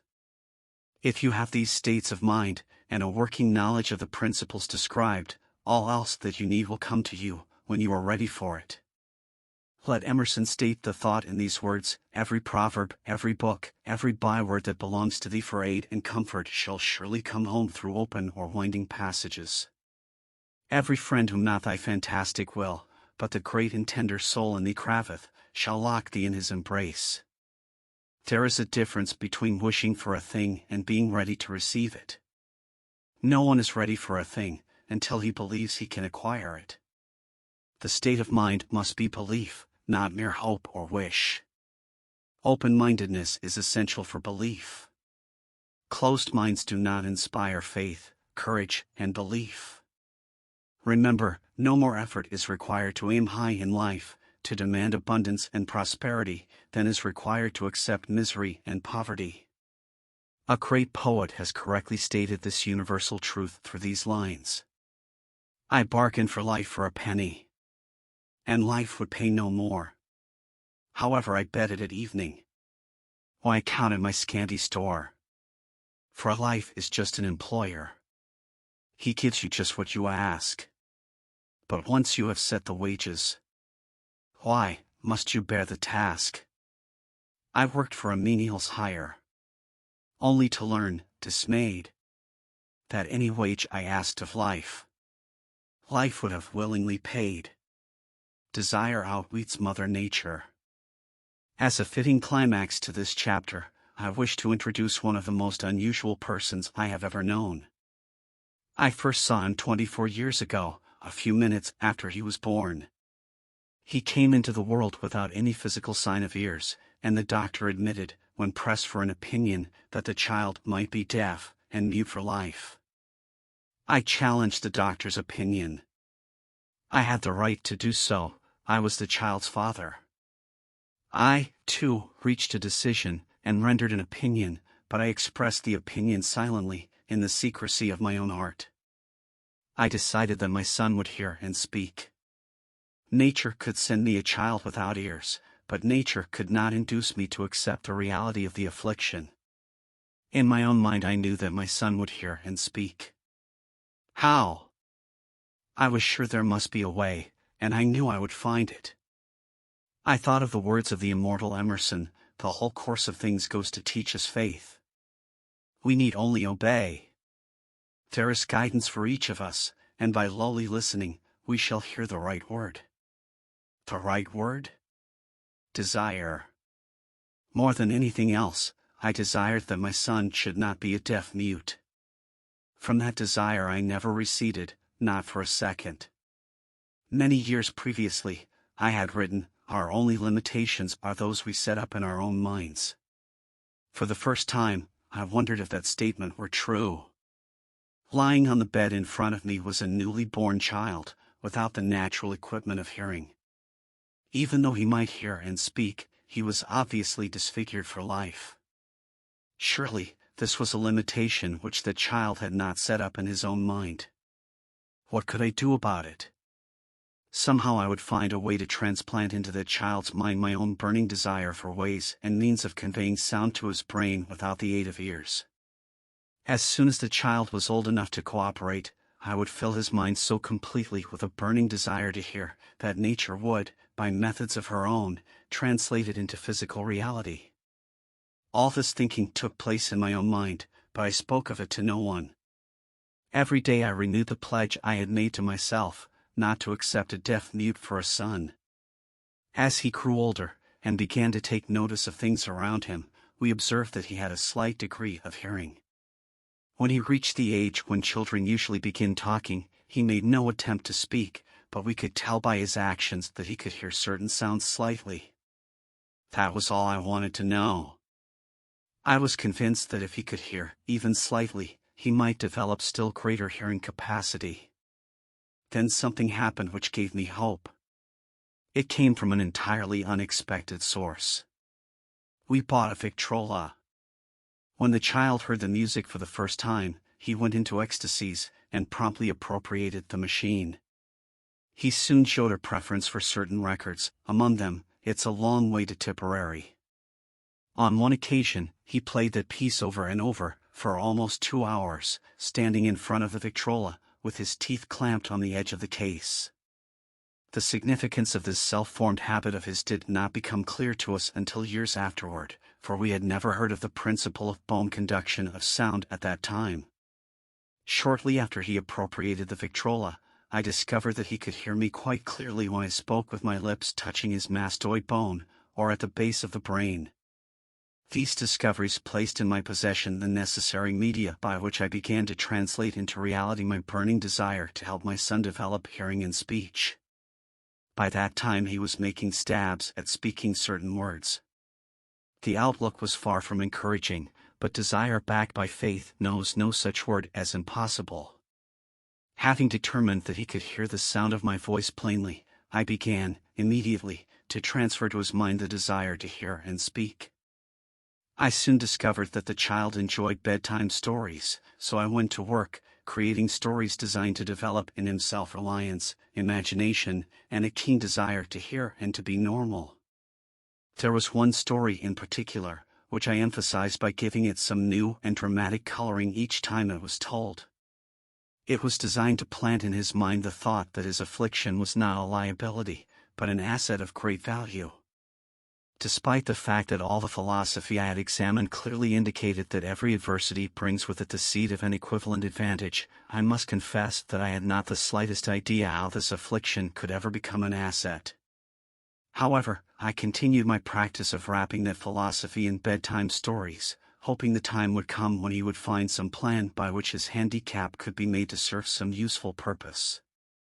Reason told me plainly that there was no adequate compensation for the lack of ears and natural hearing equipment.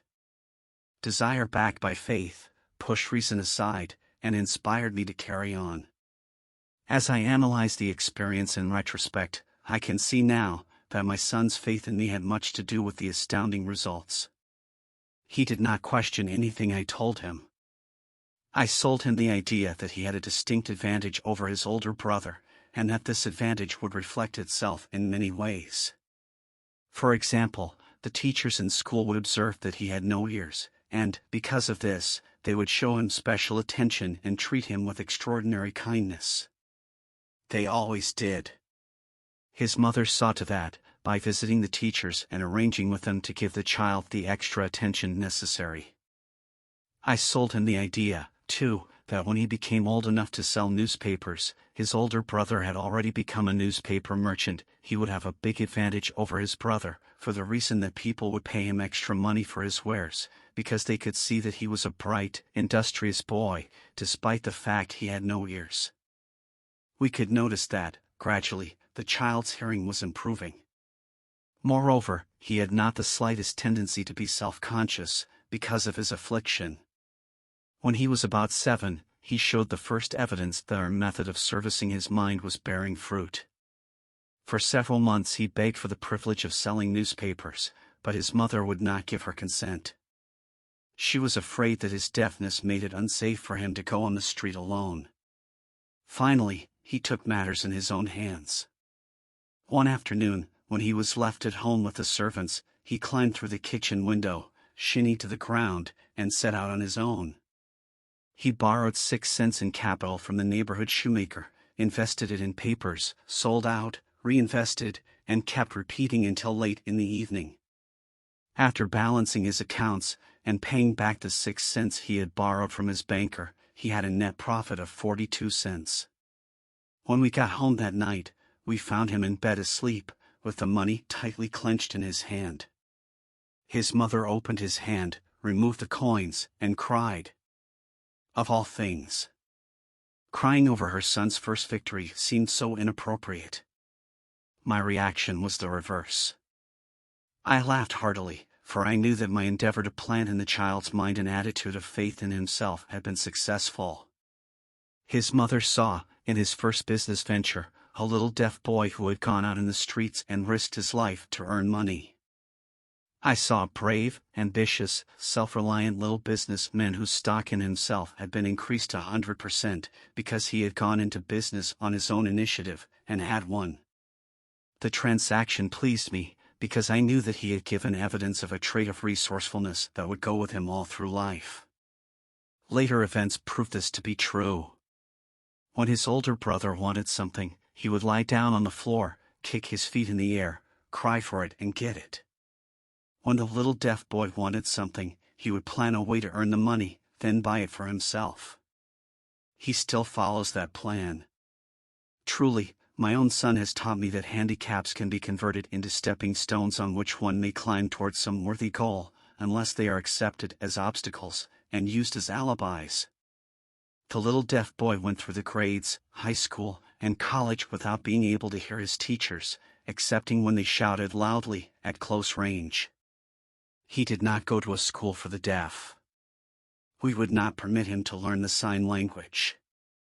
We were determined that he should live a normal life, and associate with normal children, and we stood by that decision, although it cost us many heated debates with school officials.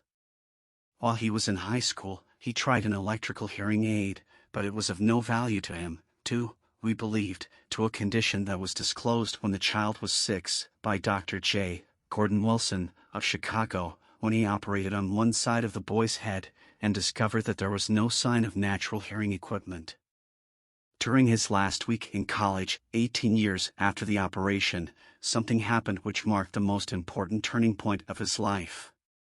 Through what seemed to be mere chance, he came into possession of another electrical hearing device, which was sent to him on trial. He was slow about testing it, due to his disappointment with a similar device. Finally he picked the instrument up, and more or less carelessly, placed it on his head, hooked up the battery, and lo! As if by a stroke of magic, his lifelong desire for normal hearing became a reality. For the first time in his life he heard practically as well as any person with normal hearing. God moves in mysterious ways, his wonders to perform. Overjoyed because of the changed world which had been brought to him through his hearing device, he rushed to the telephone, called his mother, and heard her voice perfectly. The next day he plainly heard the voices of his professors in class, for the first time in his life. Previously he could hear them only when they shouted, at short range. He heard the radio. He heard the talking pictures. For the first time in his life, he could converse freely with other people, without the necessity of their having to speak loudly. Truly, he had come into possession of a changed world. We had refused to accept nature's error, and, by persistent desire, we had induced nature to correct that error, through the only practical means available. Desire had commenced to pay dividends, but the victory was not yet complete. The boy still had to find a definite and practical way to convert his handicap into an equivalent asset. Hardly realizing the significance of what had already been accomplished, but intoxicated with the joy of his newly discovered world of sound, he wrote a letter to the manufacturer of the hearing aid, enthusiastically describing his experience. Something in his letter, something, perhaps which was not written on the lines, but back of them, caused the company to invite him to New York. When B arrived, he was escorted through the factory, and while talking with the chief engineer, telling him about his changed world, a hunch, an idea, or an inspiration, call it what you wish, flashed into his mind. It was this impulsive thought which converted his affliction into an asset, destined to pay dividends in both money and happiness to thousands for all time to come. The sum and substance of that impulsive thought was this: it occurred to him that he might be of help to the millions of deafened people who go through life without the benefit of hearing devices, if he could find a way to tell them the story of his changed world. Then and there, he reached a decision to devote the remainder of his life to rendering useful service to the hard of hearing. For an entire month, he carried on an intensive research, during which he analyzed the entire marketing system of the manufacturer of the hearing device, and created ways and means of communicating with the hard of hearing all over the world for the purpose of sharing with them his newly discovered changed world. When this was done, he put in writing a 2-year plan, based upon his findings. When he presented the plan to the company, he was instantly given a position, for the purpose of carrying out his ambition. Little did he dream, when he went to work, that he was destined to bring hope and practical relief to thousands of deafened people who, without his help, would have been doomed forever to deaf-mutism. Shortly after he became associated with the manufacturer of his hearing aid, he invited me to attend a class conducted by his company, for the purpose of teaching deaf-mutes to hear and to speak. I had never heard of such a form of education, therefore I visited the class, skeptical but hopeful that my time would not be entirely wasted. Here I saw a demonstration which gave me a greatly enlarged vision of what I had done to arouse and keep alive in my son's mind the desire for normal hearing. I saw deaf-mutes actually being taught to hear and to speak, through application of the selfsame principle I had used, more than 20 years previously, in saving my son from deaf-mutism. Thus, through some strange turn of the wheel of fate, my son, Blair, and I have been destined to aid in correcting deaf-mutism for those as yet unborn, because we are the only living human beings, as far as I know, who have established definitely the fact that deaf-mutism can be corrected to the extent of restoring to normal life those who suffer with this affliction. It has been done for one, it will be done for others. There is no doubt in my mind that Blair would have been a deaf-mute all his life, if his mother and I had not managed to shape his mind as we did. The doctor who attended at his birth told us, confidentially, the child might never hear or speak. A few weeks ago, Dr. Irving Voorhees, a noted specialist on such cases, examined Blair very thoroughly. He was astounded when he learned how well my son now hears and speaks, and said his examination indicated that theoretically, the boy should not be able to hear at all. But the lad does hear, despite the fact that X-ray pictures show there is no opening in the skull whatsoever, from where his ears should be to the brain. When I planted in his mind the desire to hear and talk, and live as a normal person, there went with that impulse some strange influence which caused nature to become bridge builder, and span the gulf of silence between his brain and the outer world, by some means which the keenest medical specialists have not been able to interpret. It would be sacrilege for me to even conjecture as to how nature performed this miracle. It would be unforgivable if I neglected to tell the world as much as I know of the humble part one assumed in this strange experience. It is my duty, and a privilege to say I believe, and not without reason, that nothing is impossible to the person who backs desire with enduring faith. Verily, a burning desire has devious ways of transmuting itself into its physical equivalent. Blair desired normal hearing, now he has it. He was born with a handicap which might easily have sent one with a less defined desire to the street with a bundle of pencils and a tin cup. That handicap now promises to serve as the medium by which he will render useful service to many millions of hard of hearing, also, to give him useful employment at adequate financial compensation the remainder of his life.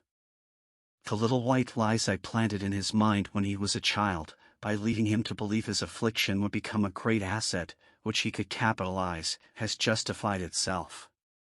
Verily, there is nothing, right or wrong, which belief, plus burning desire, cannot make real. These qualities are free to everyone. In all my experience in dealing with men and women who had personal problems, I never handled a single case which more definitely demonstrates the power of desire. Authors sometimes make the mistake of writing of subjects of which they have but superficial, or very elementary knowledge.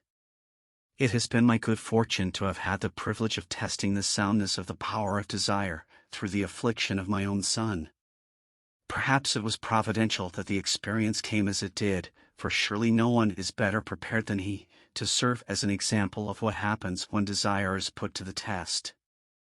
If Mother Nature bends to the will of desire, is it logical that mere men can defeat a burning desire? Strange and imponderable is the power of the human mind. We do not understand the method by which it uses every circumstance, every individual, every physical thing within its reach, as a means of transmuting desire into its physical counterpart. Perhaps science will uncover this secret. I planted in my son's mind the desire to hear and to speak as any normal person hears and speaks. That desire has now become a reality. I planted in his mind the desire to convert his greatest handicap into his greatest asset. That desire has been realized. The modus operandi by which this astounding result was achieved is not hard to describe. It consisted of 3 very definite facts. First, I mixed faith with the desire for normal hearing, which I passed on to my son. Second, I communicated my desire to him in every conceivable way available, through persistent, continuous effort, over a period of years. Third, he believed me. As this chapter was being completed, news came of the death of Madame Schumann-Heink. One short paragraph in the news dispatch gives the clue to this unusual woman's stupendous success as a singer. I quote the paragraph, because the clue it contains is none other than desire. Early in her career, Madame Schumann-Heink visited the director of the Vienna Court Opera to have him test her voice. But he did not test it. After taking one look at the awkward and poorly dressed girl, he exclaimed, none too gently, with such a face, and with no personality at all, how can you ever expect to succeed in opera? My good child, give up the idea. Buy a sewing machine, and go to work. You can never be a singer. Never is a long time. The director of the Vienna Court Opera knew much about the technique of singing. He knew little about the power of desire, when it assumes the proportion of an obsession. If he had known more of that power, he would not have made the mistake of condemning genius without giving it an opportunity. Several years ago, one of my business associates became ill. He became worse as time went on, and finally was taken to the hospital for an operation. Just before he was wheeled into the operating room, I took a look at him, and wondered how anyone as thin and emaciated as he could possibly go through a major operation successfully. The doctor warned me that there was little if any chance of my ever seeing him alive again. But that was the doctor's opinion. It was not the opinion of the patient. Just before he was wheeled away, he whispered feebly, "Do not be disturbed, Chief, I will be out of here in a few days." The attending nurse looked at me with pity. But the patient did come through safely. After it was all over, his physician said, nothing but his own desire to live saved him. He never would have pulled through if he had not refused to accept the possibility of death. I believe in the power of desire backed by faith, because I have seen this power lift men from lowly beginnings to places of power and wealth. I have seen it rob the grave of its victims. I have seen it serve as the medium by which men staged a comeback after having been defeated in 100 different ways. I have seen it provide my own son with a normal, happy, successful life, despite nature's having sent him into the world without ears. How can one harness and use the power of desire? This has been answered through this, and the subsequent chapters of this book. This message is going out to the world at the end of the longest, and perhaps, the most devastating depression America has ever known. It is reasonable to presume that the message may come to the attention of many who have been wounded by the depression, those who have lost their fortunes, others who have lost their positions, and great numbers who must reorganize their plans and stage a comeback. To all these I wish to convey the thought that all achievement, no matter what may be its nature, or its purpose, must begin with an intense, burning desire for something definite. Through some strange and powerful principle of mental chemistry which she has never divulged, nature wraps up in the impulse of strong desire that something which recognizes no such word as impossible, and accepts no such reality as failure.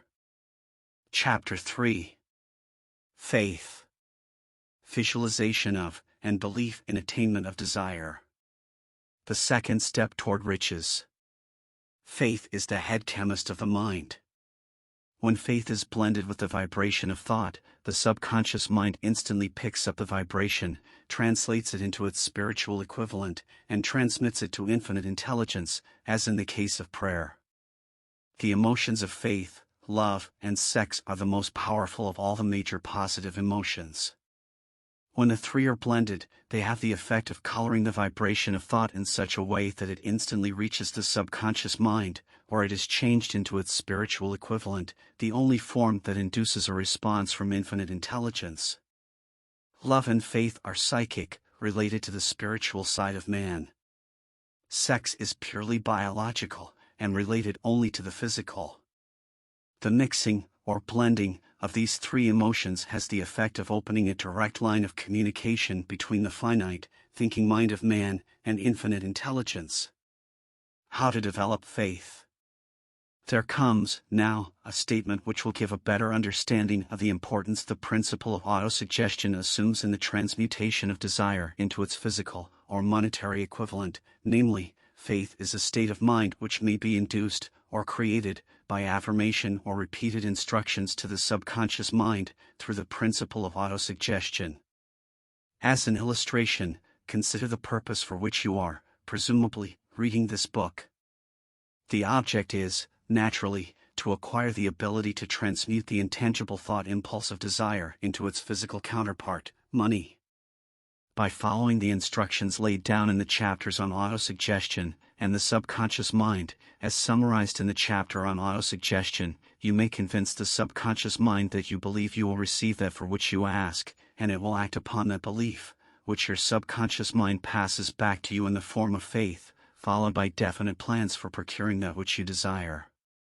The method by which one develops faith, where it does not already exist, is extremely difficult to describe, almost as difficult, in fact, as it would be to describe the color of red to a blind man who has never seen color, and has nothing with which to compare what you describe to him. Faith is a state of mind which you may develop at will, after you have mastered the 13 principles, because it is a state of mind which develops voluntarily, through application and use of these principles. Repetition of affirmation of orders to your subconscious mind is the only known method of voluntary development of the emotion of faith. Perhaps the meaning may be made clearer through the following explanation as to the way men sometimes become criminals. Stated in the words of a famous criminologist, when men first come into contact with crime, they abhor it. If they remain in contact with crime for a time, they become accustomed to it and endure it. If they remain in contact with it long enough, they finally embrace it and become influenced by it. This is the equivalent of saying that any impulsive thought which is repeatedly passed on to the subconscious mind is, finally, accepted and acted upon by the subconscious mind, which proceeds to translate that impulse into its physical equivalent by the most practical procedure available. In connection with this, consider again the statement, all thoughts which have been emotionalized, given feeling, and mixed with faith, begin immediately to translate themselves into their physical equivalent or counterpart. The emotions, or the feeling portion of thoughts, are the factors which give thoughts vitality, life, and action. The emotions of faith, love, and sex, when mixed with any thought impulse, give it greater action than any of these emotions can do singly. Not only thought impulses which have been mixed with faith, but those which have been mixed with any of the positive emotions, or any of the negative emotions, may reach and influence the subconscious mind. From this statement, you will understand that the subconscious mind will translate into its physical equivalent a thought impulse of a negative or destructive nature, just as readily as it will act upon thought impulses of a positive or constructive nature. This accounts for the strange phenomenon which so many millions of people experience, referred to as misfortune or bad luck. There are millions of people who believe themselves doomed to poverty and failure because of some strange force over which they believe they have no control. They are the creators of their own misfortunes because of this negative belief, which is picked up by the subconscious mind and translated into its physical equivalent. This is an appropriate place at which to suggest again that you may benefit by passing on to your subconscious mind any desire which you wish translated into its physical or monetary equivalent in a state of expectancy or belief that the transmutation will actually take place. Your belief, or faith, is the element which determines the action of your subconscious mind. There is nothing to hinder you from deceiving your subconscious mind when giving it instructions through autosuggestion, as I deceive my son's subconscious mind. To make this deceit more realistic, conduct yourself just as you would if you were already in possession of the material thing which you are demanding, when you call upon your subconscious mind. The subconscious mind will transmute into its physical equivalent, by the most direct and practical media available, any order which is given to it in a state of belief, or faith that the order will be carried out. Surely, enough has been stated to give a starting point from which one may, through experiment and practice, acquire the ability to mix faith with any order given to the subconscious mind. Perfection will come through practice. It cannot come by merely reading instructions. If it be true that one may become a criminal by association with crime, and this is a known fact, it is equally true that one may develop faith by voluntarily suggesting to the subconscious mind that one has faith. The mind comes, finally, to take on the nature of the influences which dominate it. Understand this truth, and you will know why it is essential for you to encourage the positive emotions as dominating forces of your mind, and discourage and eliminate negative emotions. A mind dominated by positive emotions becomes a favorable abode for the state of mind known as faith. A mind so dominated may, at will, give the subconscious mind instructions, which it will accept and act upon immediately. Faith is a state of mind which may be induced by autosuggestion. All down the ages, the religionists have admonished struggling humanity to have faith in this, that, and the other dogma or creed, but they have failed to tell people how to have faith. They have not stated that faith is a state of mind, and that it may be induced by self-suggestion. In language which any normal human being can understand, we will describe all that is known about the principle through which faith may be developed, where it does not already exist. Have faith in yourself, faith in the infinite. Before we begin, you should be reminded again that faith is the eternal elixir which gives life, power, and action to the impulse of thought. The foregoing sentence is worth reading a second time, and a third, and a fourth. It is worth reading aloud. Faith is the starting point of all accumulation of riches. Faith is the basis of all miracles, and all mysteries which cannot be analyzed by the rules of science. Faith is the only known antidote for failure. Faith is the element, the chemical which, when mixed with prayer, gives one direct communication with infinite intelligence. Faith is the element which transforms the ordinary vibration of thought, created by the finite mind of man, into the spiritual equivalent. Faith is the only agency through which the cosmic force of infinite intelligence can be harnessed and used by man. Every one of the foregoing statements is capable of proof. The proof is simple and easily demonstrated. It is wrapped up in the principle of autosuggestion. Let us center our attention, therefore, upon the subject of self-suggestion, and find out what it is, and what it is capable of achieving. It is a well-known fact that one comes, finally, to believe whatever one repeats to oneself, whether the statement be true or false. If a man repeats a lie over and over, he will eventually accept the lie as truth. Moreover, he will believe it to be the truth. Every man is what he is, because of the dominating thoughts which he permits to occupy his mind. Thoughts which a man deliberately places in his own mind, and encourages with sympathy, and with which he mixes any one or more of the emotions, constitute the motivating forces, which direct and control his every movement, act, and deed. Comes, now, a very significant statement of truth. Thoughts which are mixed with any of the feelings of emotions, constitute a magnetic force which attracts, from the vibrations of the ether, other similar, or related thoughts. A thought thus magnetized with emotion may be compared to a seed which, when planted in fertile soil, germinates, grows, and multiplies itself over and over again, until that which was originally one small seed, becomes countless millions of seeds of the same brand. The ether is a great cosmic mass of eternal forces of vibration.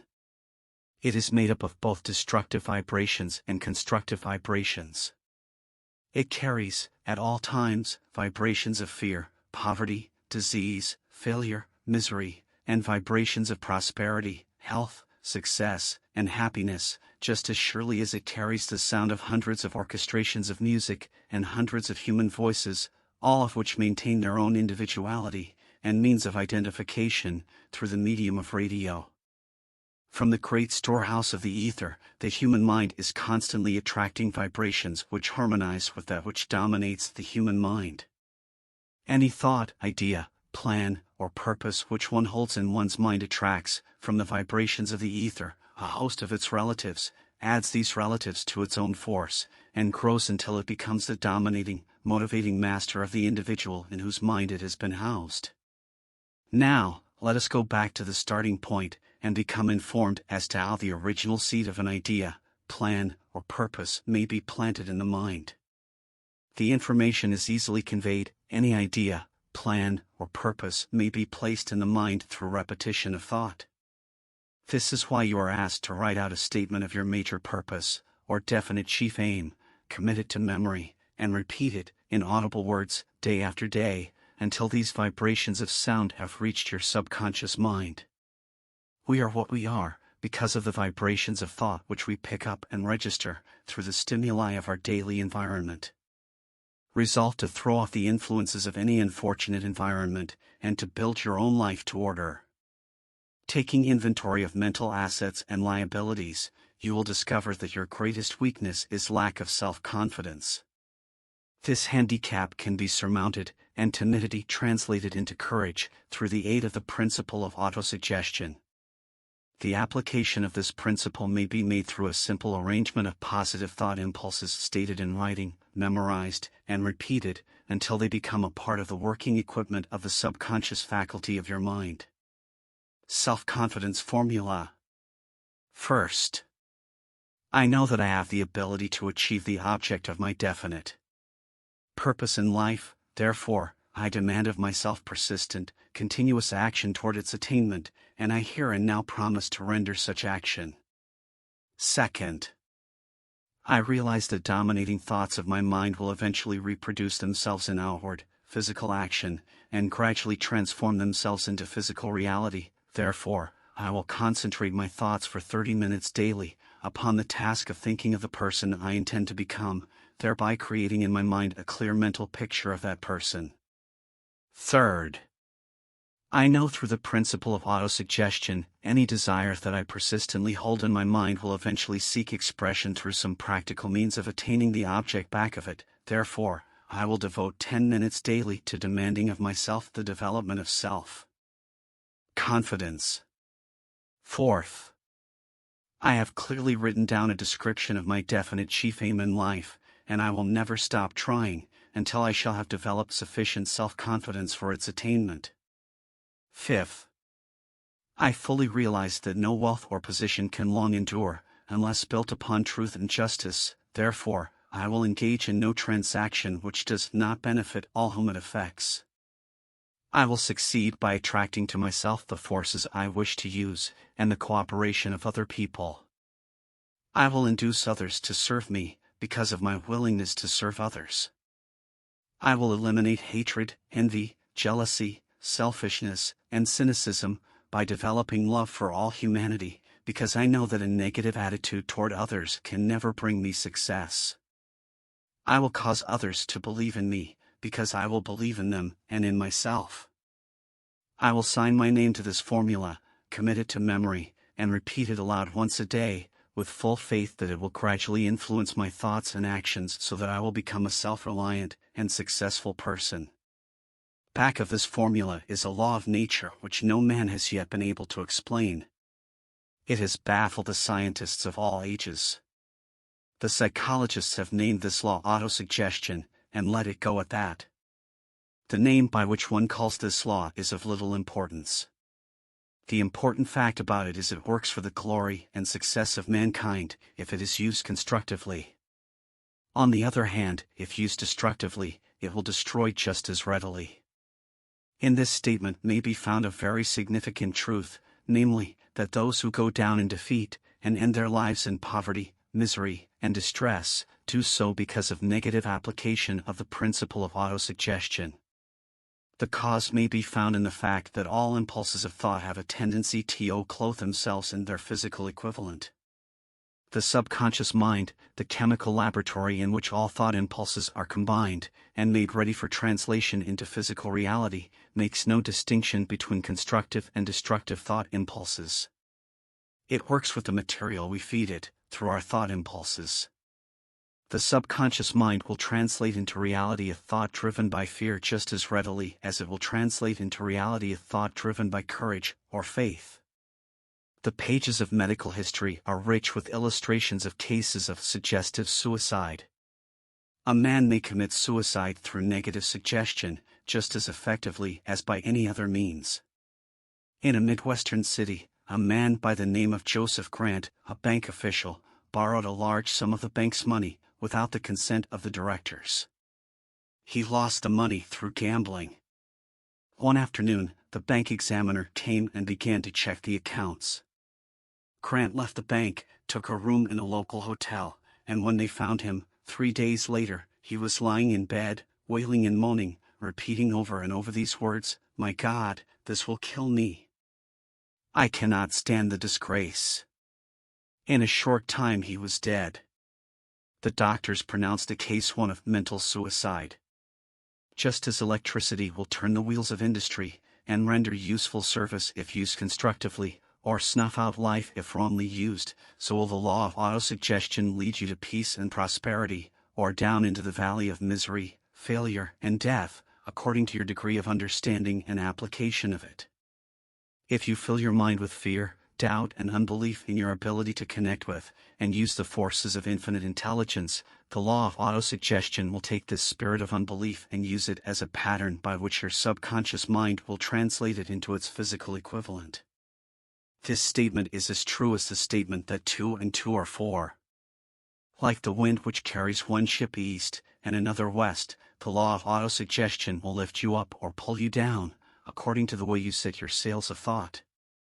The law of autosuggestion, through which any person may rise to altitudes of achievement which stagger the imagination, is well described in the following verse. If you think you are beaten, you are. If you think you dare not, you don't.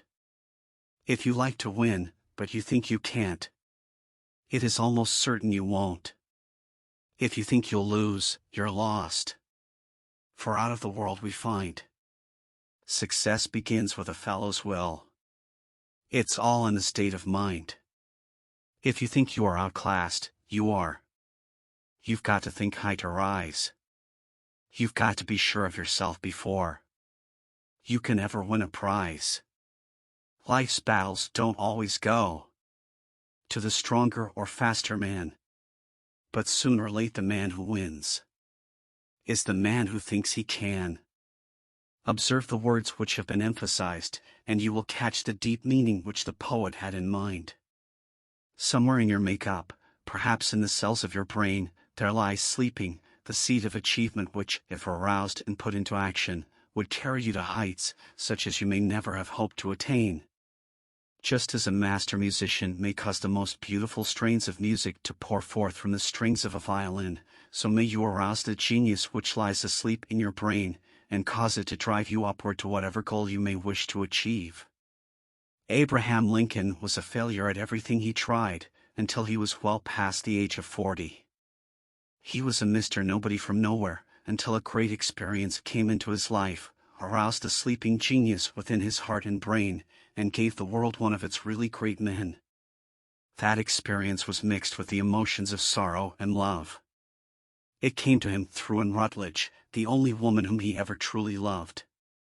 It is a known fact that the emotion of love is closely akin to the state of mind known as faith, and this for the reason that love comes very near to translating one's thought impulses into their spiritual equivalent.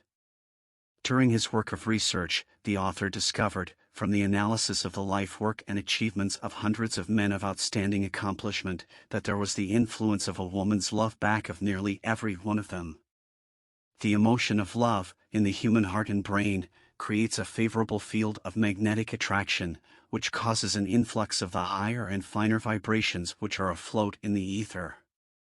If you wish evidence of the power of faith, study the achievements of men and women who have employed it. At the head of the list comes the Nazarene. Christianity is the greatest single force which influences the minds of men. The basis of Christianity is faith, no matter how many people may have perverted or misinterpreted the meaning of this great force, and no matter how many dogmas and creeds have been created in its name, which do not reflect its tenets. The sum and substance of the teachings and the achievements of Christ, which may have been interpreted as miracles, or nothing more nor less than faith. If there are any such phenomena as miracles, they are produced only through the state of mind known as faith. Some teachers of religion, and many who call themselves Christians, neither understand nor practice faith. Let us consider the power of faith, as it is now being demonstrated, by a man who is well known to all of civilization, Mahatma Gandhi, of India. In this man the world has one of the most astounding examples known to civilization, of the possibilities of faith. Gandhi wields more potential power than any man living at this time, and this, despite the fact that he has none of the orthodox tools of power, such as money, battleships, soldiers, and materials of warfare.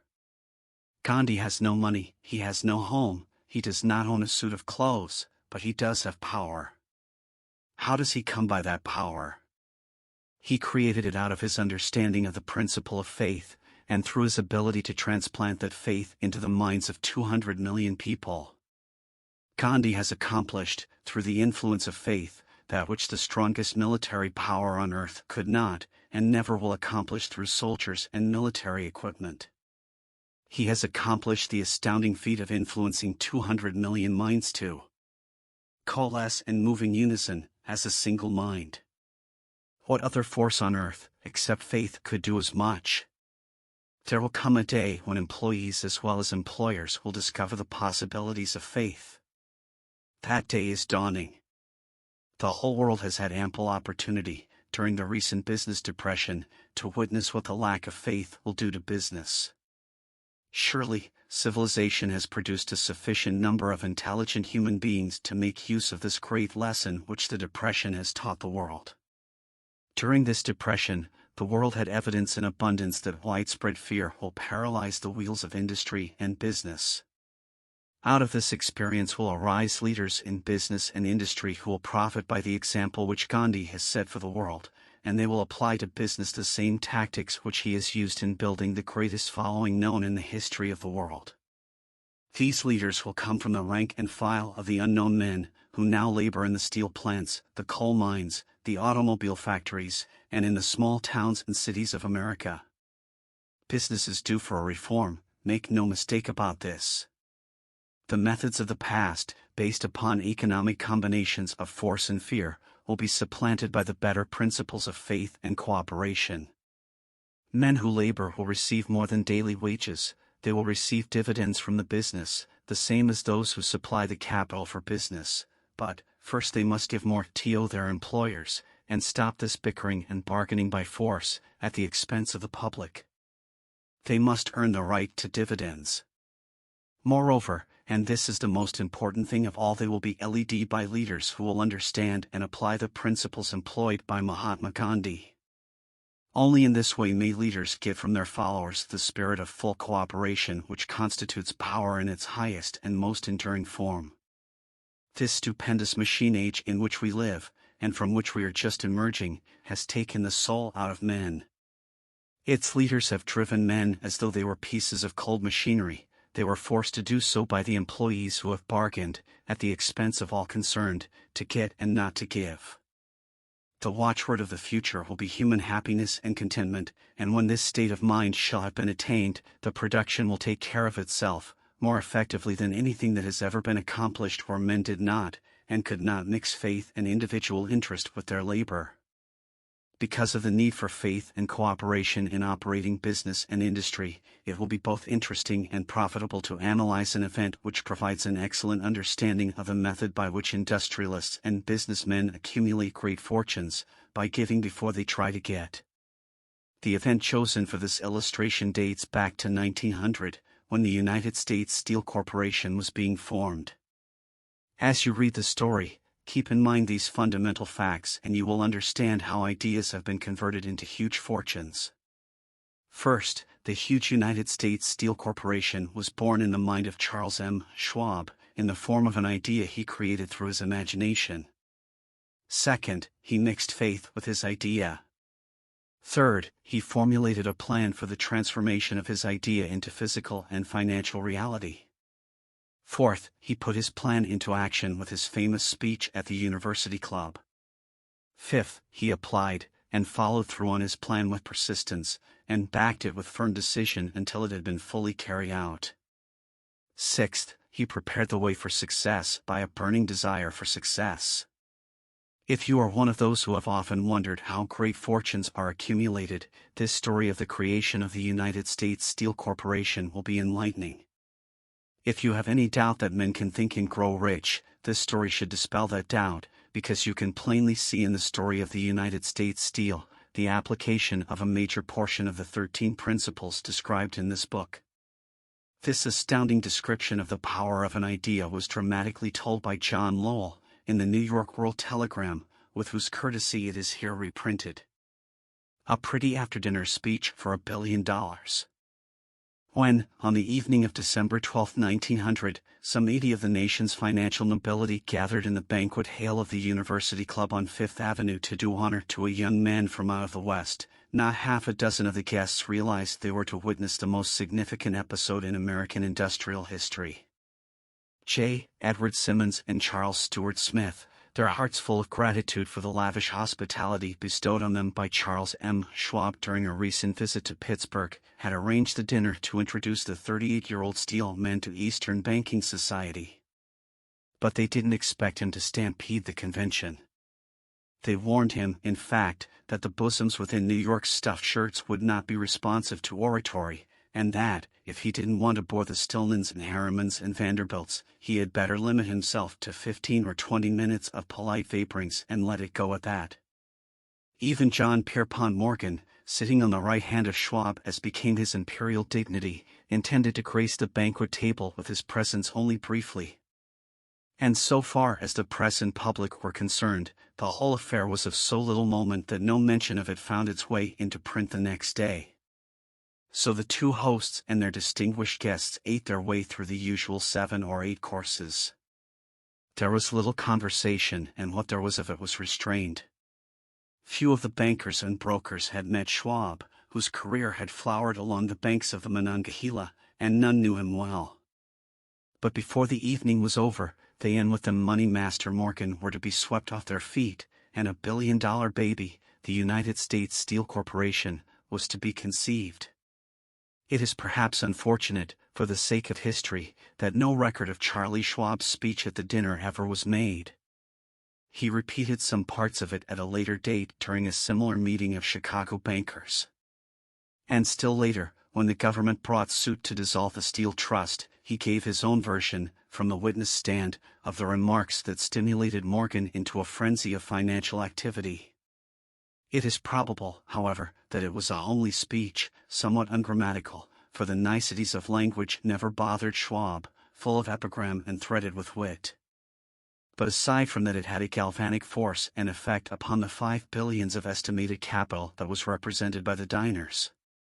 After it was over and the gathering was still under its spell, although Schwab had talked for 90 minutes, Morgan led the orator to a recessed window where, dangling their legs from the high, uncomfortable seat, they talked for an hour or more.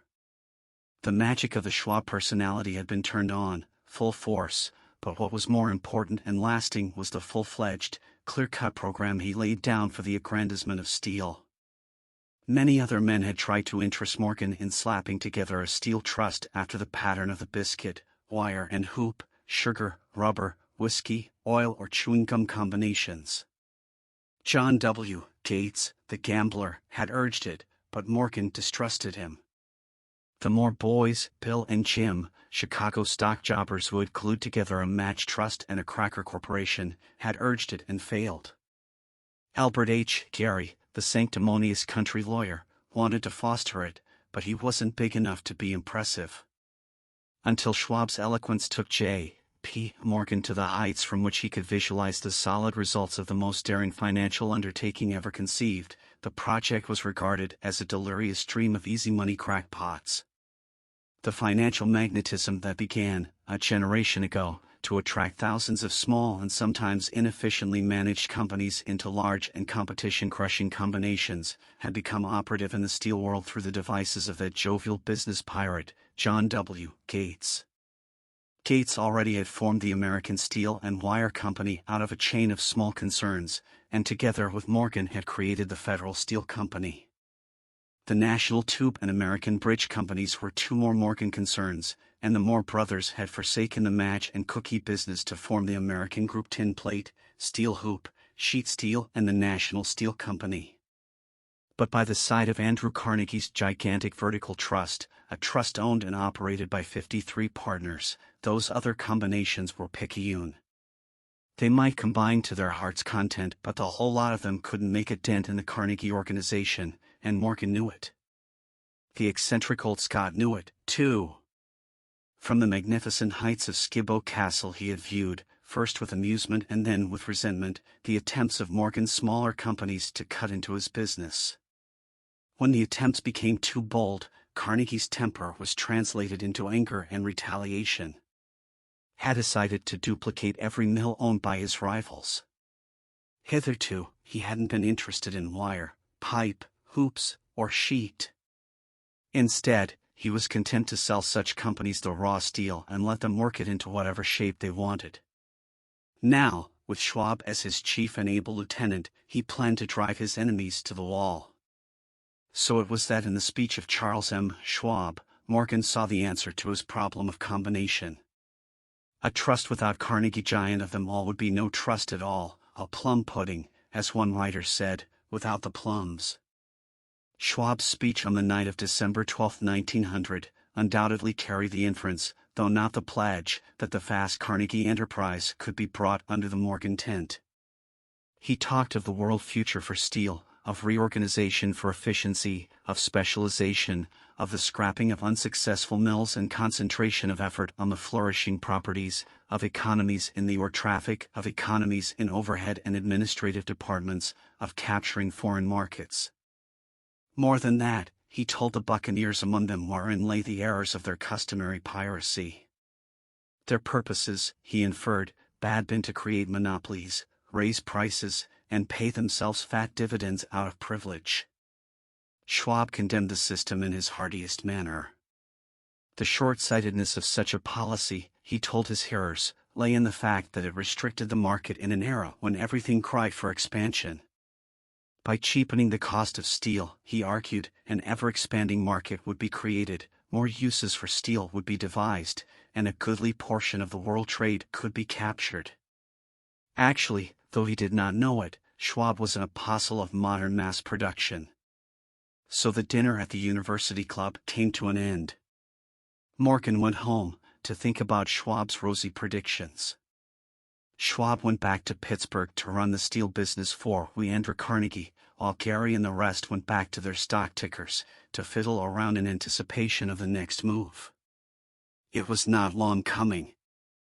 It took Morgan about 1 week to digest the feast of reason Schwab had placed before him. When he had assured himself that no financial indigestion was to result, he sent for Schwab and found that young man rather coy. Mr. Carnegie, Schwab indicated, might not like it if he found his trusted company president had been flirting with the Emperor of Wall Street, the street upon which Carnegie was resolved never to tread. Then it was suggested by John W. Gates, the go-between, that if Schwab happened to be in the Bellevue Hotel in Philadelphia, J.P. Morgan might also happen to be there.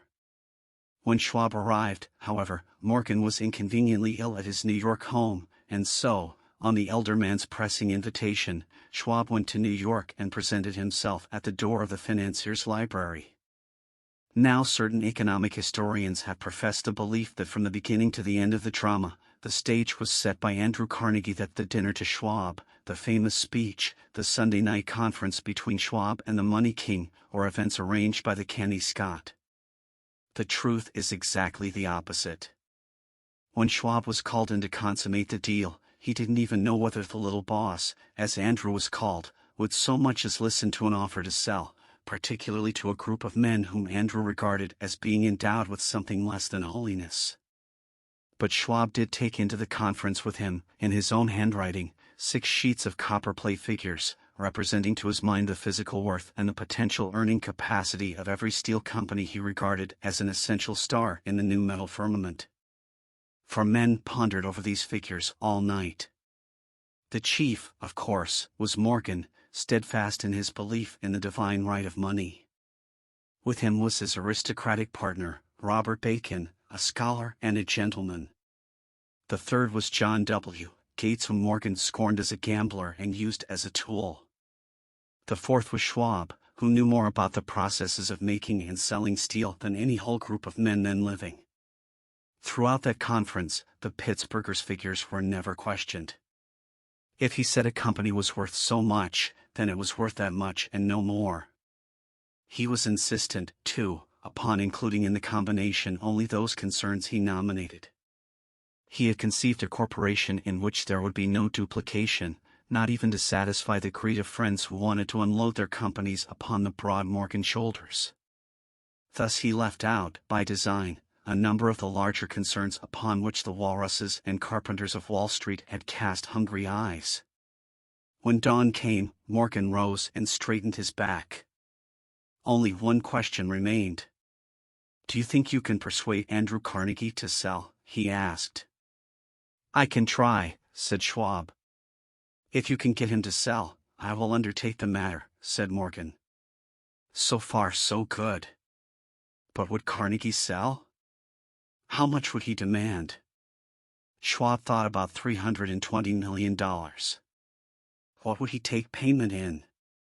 Common or preferred stocks? Bonds? Cash? Nobody could raise $350 million in cash. There was a golf game in January on the frost-cracking heath of the St. Andrews Links in Westchester, with Andrew bundled up in sweaters against the cold, and Charlie talking volubly, as usual, to keep his spirits up. But no word of business was mentioned until the pair sat down in the cozy warmth of the Carnegie cottage hard by. Then, with the same persuasiveness that had hypnotized 80 millionaires at the University Club, Schwab poured out the glittering promises of retirement and comfort, of untold millions to satisfy the old man's social caprices. Carnegie capitulated, wrote a figure on a slip of paper, handed it to Schwab and said, "All right, that's what we'll sell for." The figure was approximately $400 million, and was reached by taking the $320 million mentioned by Schwab as a basic figure, and adding to it $80 million to represent the increased capital value over the previous 2 years. Later, on the deck of a transatlantic liner, the Scotsman said ruefully to Morgan, "I wish I had asked you for $100 million more." "If you had asked for it, you'd have gotten it," Morgan told him cheerfully. There was an uproar, of course.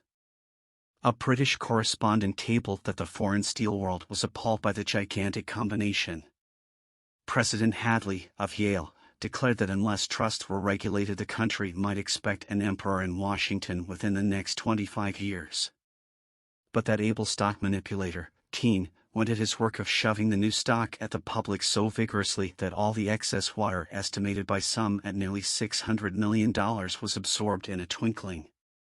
So Carnegie had his millions, and the Morgan Syndicate had $62 million for all its trouble, and all the boys, from Gates to Gary, had their millions.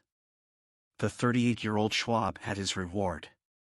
He was made president of the new corporation and remained in control until 1930. The dramatic story of big business, which you have just finished, was included in this book because it is a perfect illustration of the method by which desire can be transmuted into its physical equivalent. I imagine some readers will question the statement that a mere, intangible desire can be converted into its physical equivalent. Doubtless some will say, you cannot convert nothing into something. The answer is in the story of United States Steel. That giant organization was created in the mind of one man. The plan by which the organization was provided with the steel mills that gave it financial stability was created in the mind of the same man. His faith, his desire, his imagination, his persistence were the real ingredients that went into United States Steel. The steel mills and mechanical equipment acquired by the corporation, after it had been brought into legal existence, were incidental, but careful analysis will disclose the fact that the appraised value of the properties acquired by the corporation increased in value by an estimated $600 million, by the mere transaction which consolidated them under one management. In other words, Charles M. Schwab's idea, plus the faith with which he conveyed it to the minds of J. P. Morgan and the others, was marketed for a profit of approximately $600 million. Not an insignificant sum for a single idea. What happened to some of the men who took their share of the millions of dollars of profit made by this transaction is a matter with which we are not now concerned. The important feature of the astounding achievement is that it serves as unquestionable evidence of the soundness of the philosophy described in this book, because this philosophy was the warp and the woof of the entire transaction. Moreover, the practicability of the philosophy has been established by the fact that the United States Steel Corporation prospered, and became one of the richest and most powerful corporations in America, employing thousands of people, developing new uses for steel, and opening new markets, thus proving that the $600 million in profit which the Schwab idea produced was earned. Riches begin in the form of thought. The amount is limited only by the person in whose mind the thought is put into motion. Faith removes limitations. Remember this when you are ready to bargain with life for whatever it is that you ask is your price for having passed this way. Remember, also, that the man who created the United States Steel Corporation was practically unknown at the time. He was merely Andrew Carnegie's man Friday until he gave birth to his famous idea. After that he quickly rose to a position of power, fame, and riches. There are no limitations to the mind except those we acknowledge. Both poverty and riches are the offspring of thought. Chapter 4. Autosuggestion. The medium for influencing the subconscious mind. The third step toward riches. Autosuggestion is a term which applies to all one's suggestions and all self-administered stimuli which reach one's mind through the five senses. Stated in another way, autosuggestion is self-suggestion. It is the agency of communication between that part of the mind where conscious thought takes place, and that which serves as the seat of action for the subconscious mind. Through the dominating thoughts which one permits to remain in the conscious mind, whether these thoughts be negative or positive, is immaterial, the principle of autosuggestion voluntarily reaches the subconscious mind and influences it with these thoughts. No thought, whether it be negative or positive, can enter the subconscious mind without the aid of the principle of autosuggestion, with the exception of thoughts picked up from the ether. Stated differently, all sense impressions which are perceived through the five senses are stopped by the conscious thinking mind, and may be either passed on to the subconscious mind, or rejected, at will.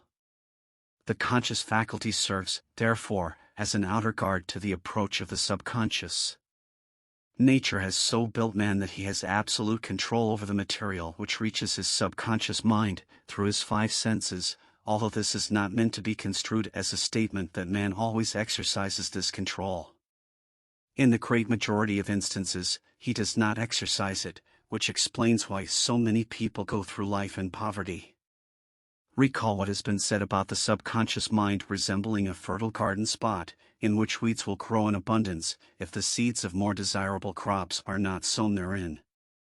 Autosuggestion is the agency of control through which an individual may voluntarily feed his subconscious mind on thoughts of a creative nature, or, by neglect, permit thoughts of a destructive nature to find their way into this rich garden of the mind.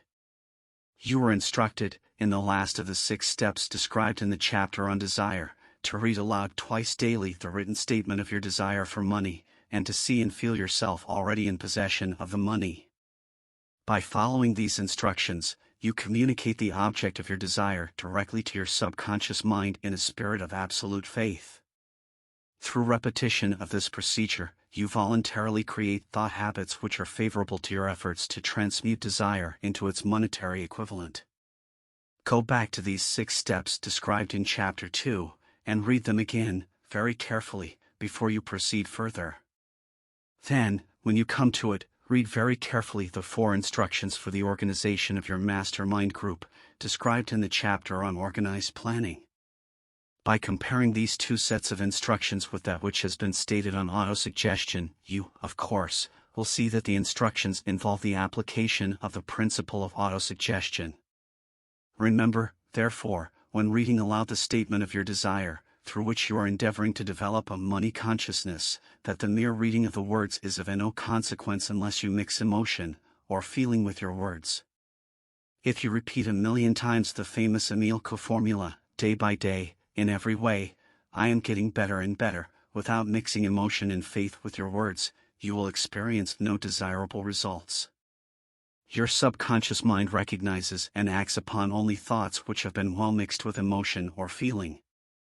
This is a fact of such importance as to warrant repetition in practically every chapter, because the lack of understanding of this is the main reason the majority of people who try to apply the principle of autosuggestion get no desirable results. Plain, unemotional words do not influence the subconscious mind. You will get no appreciable results until you learn to reach your subconscious mind with thoughts, or spoken words which have been well emotionalized with belief. Do not become discouraged if you cannot control and direct your emotions the first time you try to do so. Remember, there is no such possibility as something for nothing. Ability to reach and influence your subconscious mind has its price, and you must pay that price. You cannot cheat, even if you desire to do so. The price of ability to influence your subconscious mind is everlasting persistence in applying the principles described here. You cannot develop the desired ability for a lower price. You, and you alone, must decide whether or not the reward for which you are striving, the money consciousness, is worth the price you must pay for it in effort. Wisdom and cleverness alone will not attract and retain money except in a few very rare instances, where the law of averages favors the attraction of money through these sources. The method of attracting money described here does not depend upon the law of averages. Moreover, the method plays no favorites. It will work for one person as effectively as it will for another. Where failure is experienced, it is the individual, not the method, which has failed. If you try and fail, make another effort, and still another, until you succeed. Your ability to use the principle of autosuggestion will depend, very largely, upon your capacity to concentrate upon a given desire until that desire becomes a burning obsession. When you begin to carry out the instructions in connection with the 6 steps described in the 2nd chapter, it will be necessary for you to make use of the principle of concentration. Let us here offer suggestions for the effective use of concentration.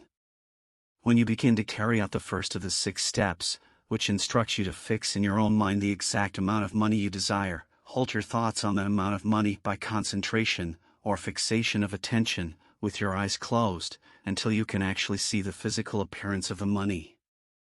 Do this at least once each day. As you go through these exercises, follow the instructions given in the chapter on faith, and see yourself actually in possession of the money. Here is a most significant fact: the subconscious mind takes any orders given it in a spirit of absolute faith, and acts upon those orders, although the orders often have to be presented over and over again, through repetition, before they are interpreted by the subconscious mind. Following the preceding statement, consider the possibility of playing a perfectly legitimate trick on your subconscious mind, by making it believe, because you believe it, that you must have the amount of money you are visualizing, that this money is already awaiting your claim, that the subconscious mind must hand over to you practical plans for acquiring the money which is yours. Hand over the thoughts suggested in the preceding paragraph to your imagination, and see what your imagination can, or will do, to create practical plans for the accumulation of money through transmutation of your desire. Do not wait for a definite plan, through which you intend to exchange services or merchandise in return for the money you are visualizing, but begin at once to see yourself in possession of the money, demanding and expecting meanwhile that your subconscious mind will hand over the plan, or plans you need. Be on the alert for these plans, and when they appear, put them into action immediately. When the plans appear, they will probably flash into your mind through the 6th sense, in the form of an inspiration. This inspiration may be considered a direct telegram or message from infinite intelligence. Treat it with respect, and act upon it as soon as you receive it. Failure to do this will be fatal to your success. In the 4th of the 6 steps, you are instructed to create a definite plan for carrying out your desire, and begin at once to put this plan into action. You should follow this instruction in the manner described in the preceding paragraph. Do not trust your reason when creating your plan for accumulating money through the transmutation of desire. Your reason is faulty. Moreover, your reasoning faculty may be lazy, and, if you depend entirely upon it to serve you, it may disappoint you. When visualizing the money you intend to accumulate, with closed eyes, see yourself rendering the service, or delivering the merchandise you intend to give in return for this money. This is important. Summary of instructions. The fact that you are reading this book is an indication that you earnestly seek knowledge. It is also an indication that you are a student of this subject. If you are only a student, there is a chance that you may learn much that you did not know, but you will learn only by assuming an attitude of humility. If you choose to follow some of the instructions but neglect or refuse to follow others, you will fail. To get satisfactory results, you must follow all instructions in a spirit of faith.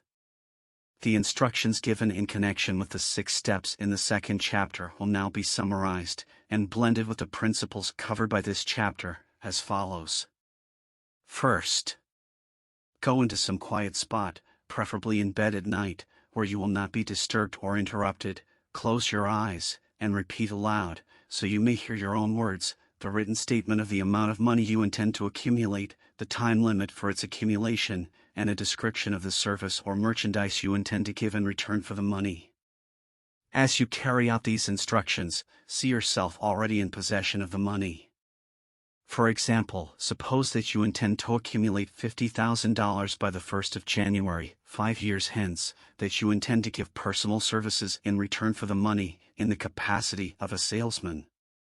Your written statement of your purpose should be similar to the following. By the 1st day of January, 19, I will have in my possession $50,000, which will come to me in various amounts from time to time during the interim. In return for this money, I will give the most efficient service of which I am capable, rendering the fullest possible quantity, and the best possible quality of service in the capacity of salesman of. Describe the service or merchandise you intend to sell. I believe that I will have this money in my possession. My faith is so strong that I can now see this money before my eyes. I can touch it with my hands. It is now awaiting transfer to me at the time, and in the proportion that I deliver the service I intend to render in return for it. I am awaiting a plan by which to accumulate this money, and I will follow that plan when it is received. Second, repeat this program night and morning until you can see, in your imagination, the money you intend to accumulate. Third, place a written copy of your statement where you can see it night and morning, and read it just before retiring, and upon arising until it has been memorized. Remember, as you carry out these instructions, that you are applying the principle of autosuggestion for the purpose of giving orders to your subconscious mind.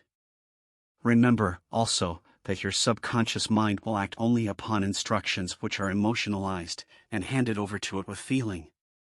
Faith is the strongest and most productive of the emotions. Follow the instructions given in the chapter on faith. These instructions may, at first, seem abstract. Do not let this disturb you. Follow the instructions, no matter how abstract or impractical they may, at first, appear to be.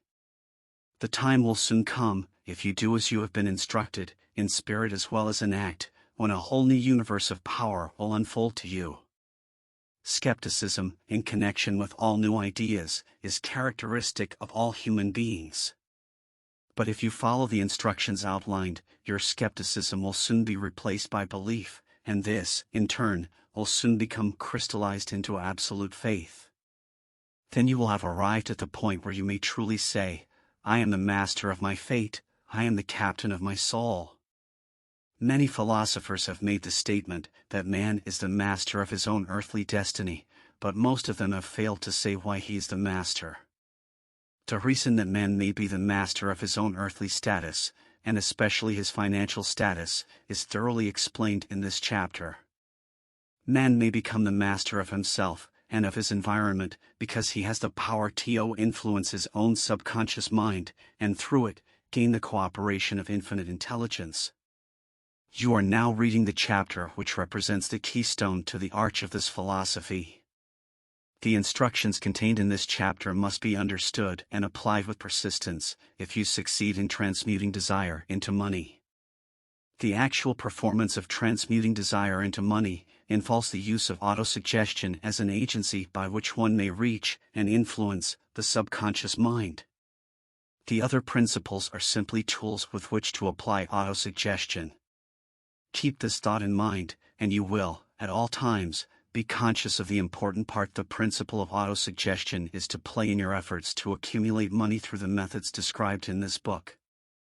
Carry out these instructions as though you were a small child. Inject into your efforts something of the faith of a child.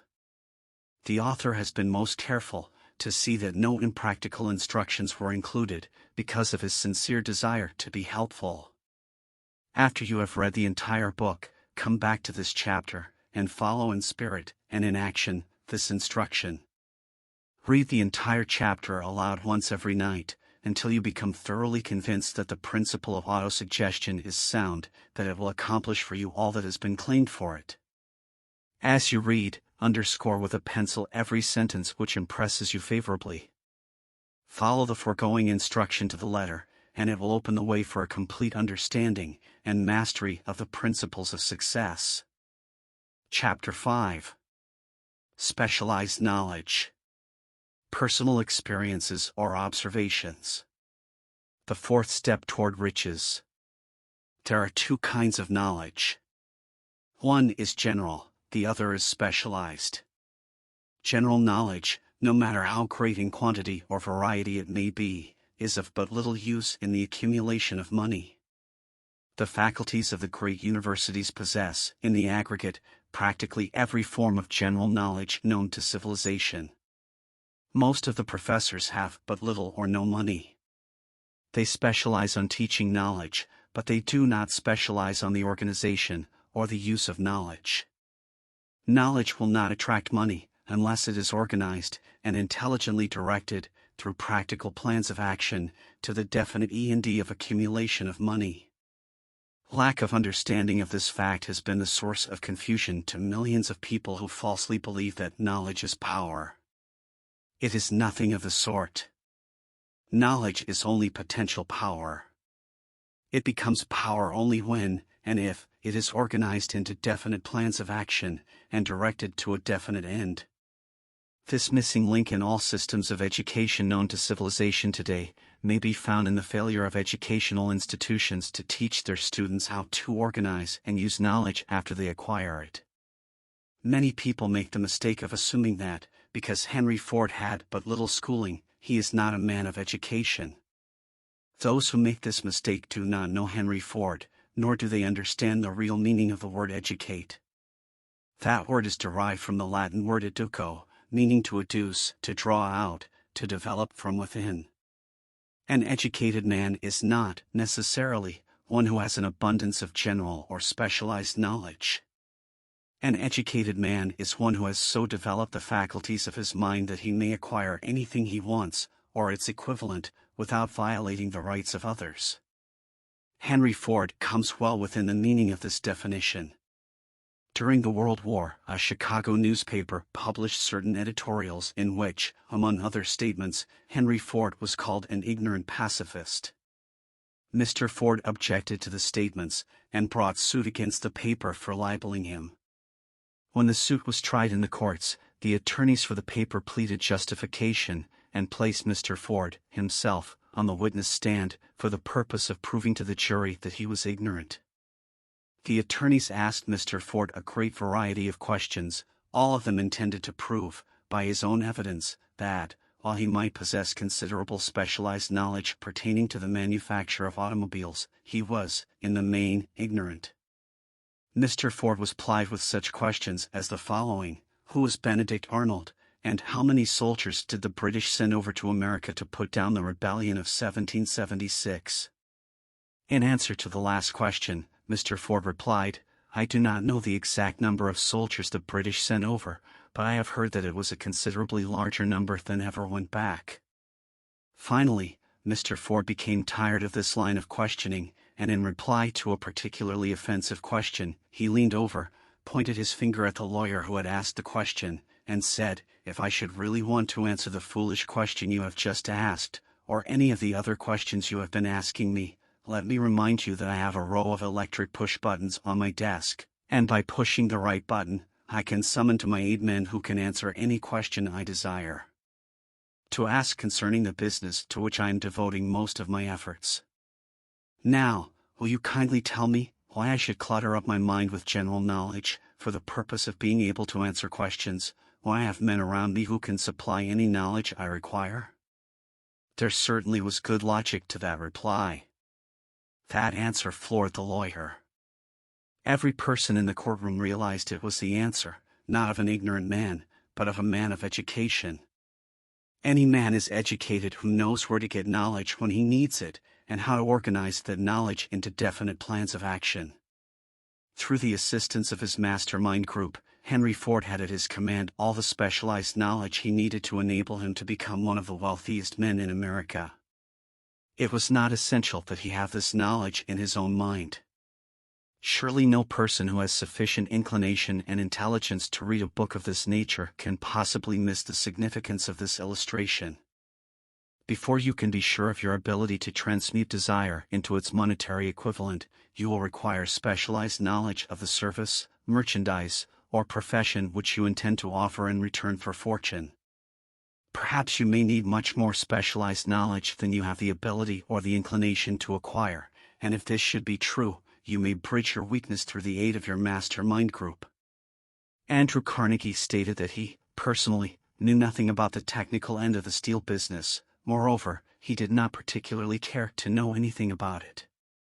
The specialized knowledge which he required for the manufacture and marketing of steel, he found available through the individual units of his mastermind group. The accumulation of great fortunes calls for power, and power is acquired through highly organized and intelligently directed specialized knowledge, but that knowledge does not, necessarily, have to be in the possession of the man who accumulates the fortune. The preceding paragraph should give hope and encouragement to the man with ambition to accumulate a fortune, who has not possessed himself of the necessary education to supply such specialized knowledge as he may require. Men sometimes go through life suffering from inferiority complexes because they are not men of education. The man who can organize and direct a mastermind group of men who possess knowledge useful in the accumulation of money is just as much a man of education as any man in the group. Remember this if you suffer from a feeling of inferiority because your schooling has been limited. Thomas A. Edison had only 3 months of schooling during his entire life.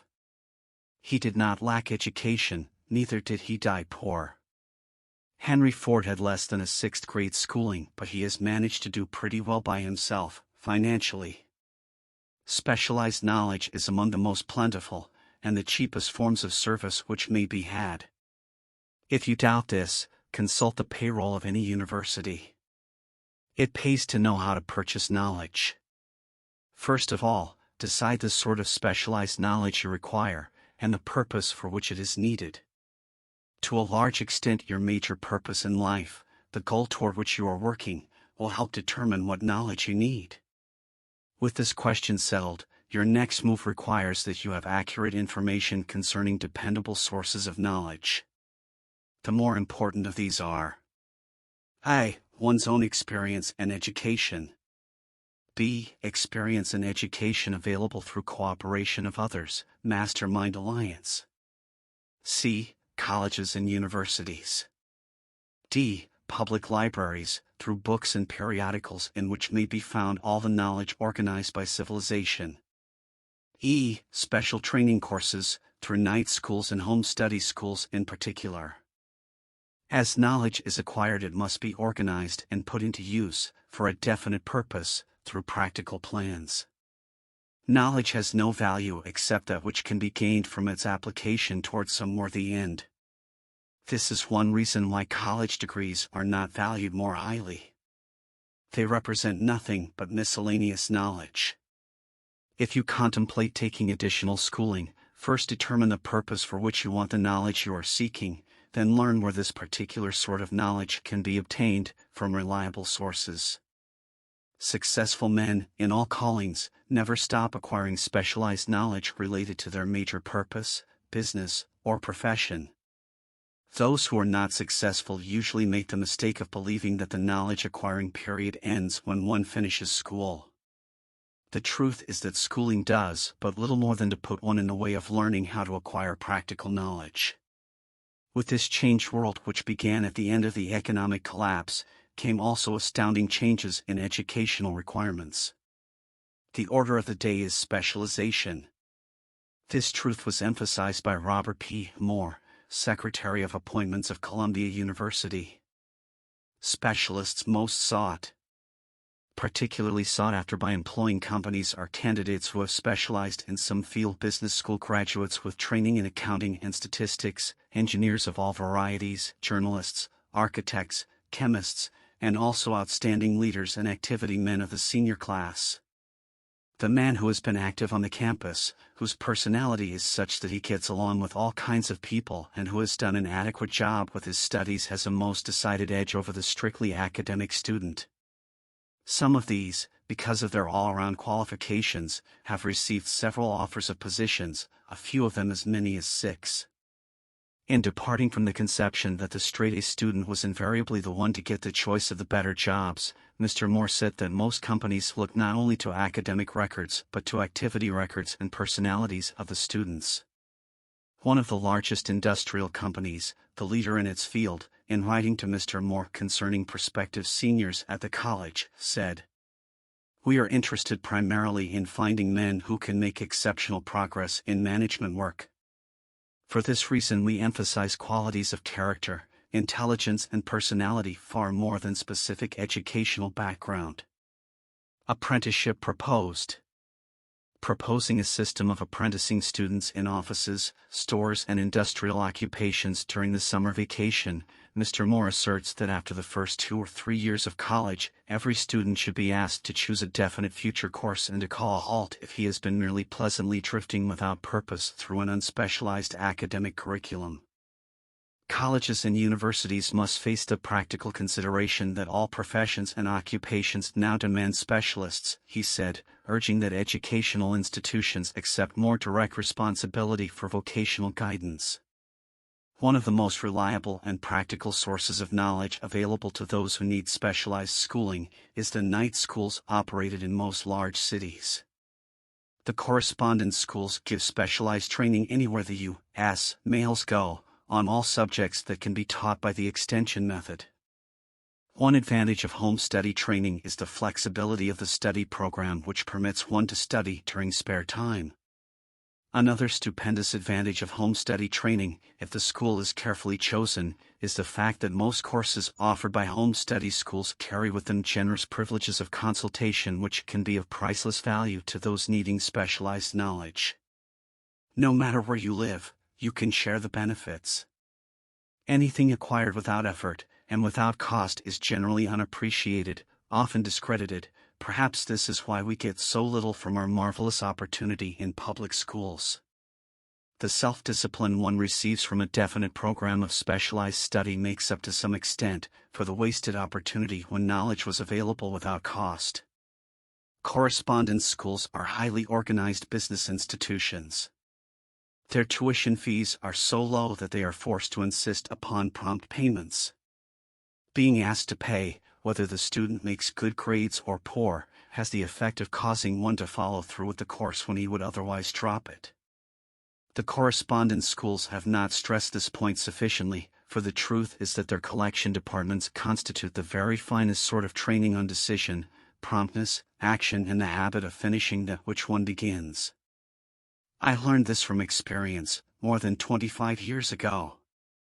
I enrolled for a home study course in advertising. After completing 8 or 10 lessons, I stopped studying, but the school did not stop sending me bills. Moreover, it insisted upon payment, whether I kept up my studies or not. I decided that if I had to pay for the course, which I had legally obligated myself to do, I should complete the lessons and get my money's worth.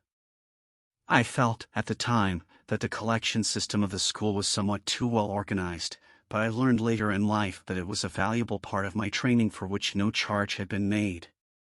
Being forced to pay, I went ahead and completed the course.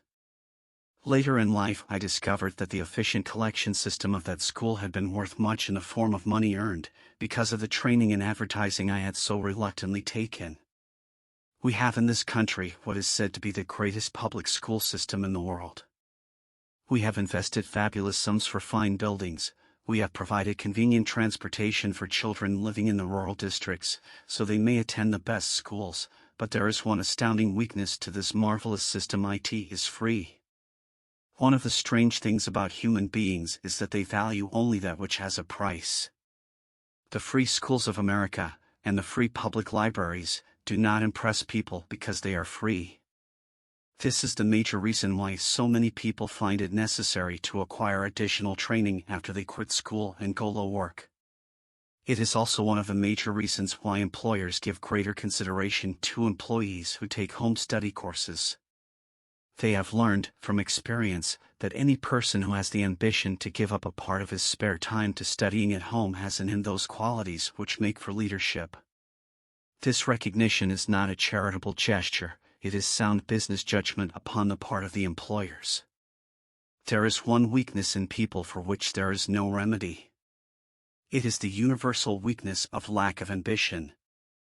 Persons, especially salary people, who schedule their spare time to provide for home study, seldom remain at the bottom very long.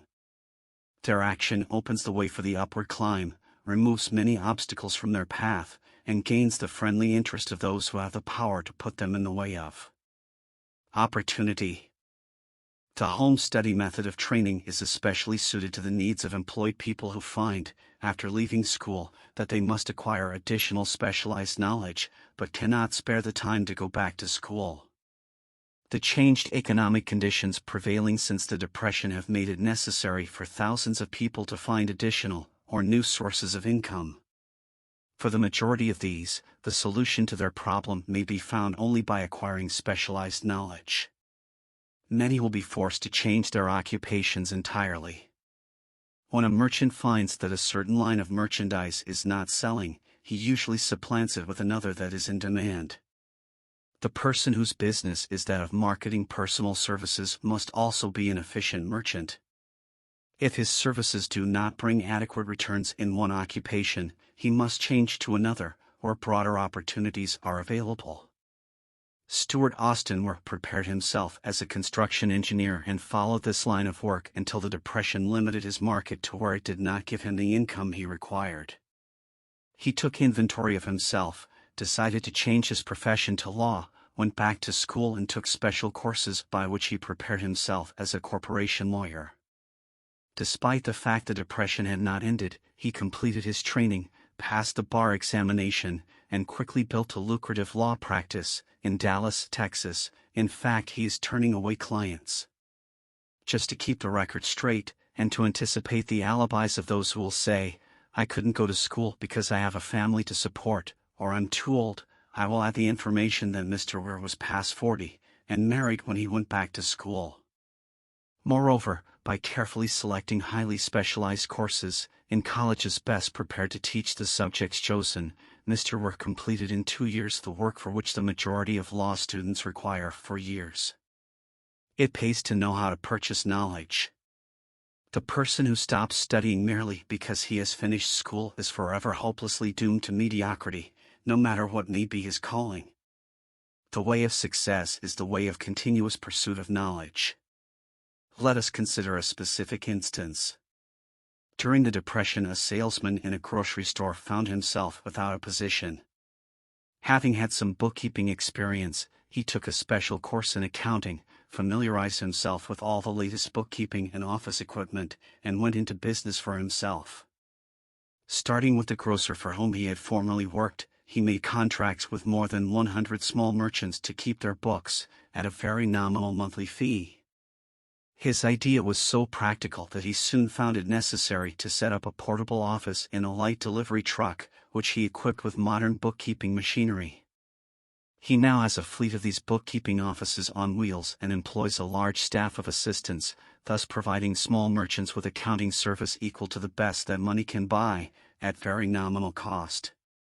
Specialized knowledge, plus imagination, were the ingredients that went into this unique and successful business. Last year, the owner of that business paid an income tax of almost 10 times as much as was paid by the merchant for whom he worked when the Depression forced upon him a temporary adversity which proved to be a blessing in disguise. The beginning of this successful business was an idea. Inasmuch as I had the privilege of supplying the unemployed salesman with that idea, I now assume the further privilege of suggesting another idea which has within it the possibility of even greater income. Also, the possibility of rendering useful service to thousands of people who badly need that service. The idea was suggested by the salesman who gave up selling and went into the business of keeping books on a wholesale basis. When the plan was suggested as a solution of his unemployment problem, he quickly exclaimed, "I like the idea, but I would not know how to turn it into cash." In other words, he complained he would not know how to market his bookkeeping knowledge after he acquired it. So, that brought up another problem which had to be solved. With the aid of a young woman typist, clever at hand lettering, and who could put the story together, a very attractive book was prepared, describing the advantages of the new system of bookkeeping. The pages were neatly typed and pasted in an ordinary scrapbook, which was used as a silent salesman with which the story of this new business was so effectively told that its owner soon had more accounts than he could handle. There are thousands of people, all over the country, who need the services of a merchandising specialist capable of preparing an attractive brief for use in marketing personal services. The aggregate annual income from such a service might easily exceed that received by the largest employment agency, and the benefits of the service might be made far greater to the purchaser than any to be obtained from an employment agency. The idea here described was born of necessity, to bridge an emergency which had to be covered, but it did not stop by merely serving one person. The woman who created the idea has a keen imagination. She saw in her newly born brainchild the making of a new profession, one that is destined to render valuable service to thousands of people who need practical guidance in marketing personal services. Spurred to action by the instantaneous success of her first prepared plan to market personal services, this energetic woman turned next to the solution of a similar problem for her son who had just finished college, but had been totally unable to find a market for his services. The plan she originated for his use was the finest specimen of merchandising of personal services I have ever seen. When the plan book had been completed, it contained nearly 50 pages of beautifully typed, properly organized information, telling the story of her son's native ability, schooling, personal experiences, and a great variety of other information too extensive for description. The plan book also contained a complete description of the position her son desired, together with a marvelous word picture of the exact plan he would use in filling the position. The preparation of the plan book required several weeks' labor, during which time its creator sent her son to the public library almost daily to procure data needed in selling his services to best advantage. She sent him also to all the competitors of his prospective employer, and gathered from them vital information concerning their business methods, which was of great value in the formation of the plan he intended to use in filling the position he sought. When the plan had been finished, it contained more than half a dozen very fine suggestions for the use and benefit of the prospective employer. The suggestions were put into use by the company. One may be inclined to ask, why go to all this trouble to secure a job? The answer is straight to the point. Also it is dramatic, because it deals with a subject which assumes the proportion of a tragedy with millions of men and women whose sole source of income is personal services. The answer is, doing a thing well never is trouble. The plan prepared by this woman for the benefit of her son helped him get the job for which he applied, at the first interview, at a salary fixed by himself. Moreover, and this, too, is important, the position did not require the young man to start at the bottom. He began as a junior executive, at an executive salary. Why go to all this trouble, do you ask? Well, for one thing, the planned presentation of this young man's application for a position clipped off no less than 10 years of time he would have required to get to where he began, had he started at the bottom and worked his way up. This idea of starting at the bottom and working one's way up may appear to be sound, but the major objection to it is this: too many of those who begin at the bottom never manage to lift their heads high enough to be seen by opportunity, so they remain at the bottom. It should be remembered, also, that the outlook from the bottom is not so very bright or encouraging. It has a tendency to kill off ambition.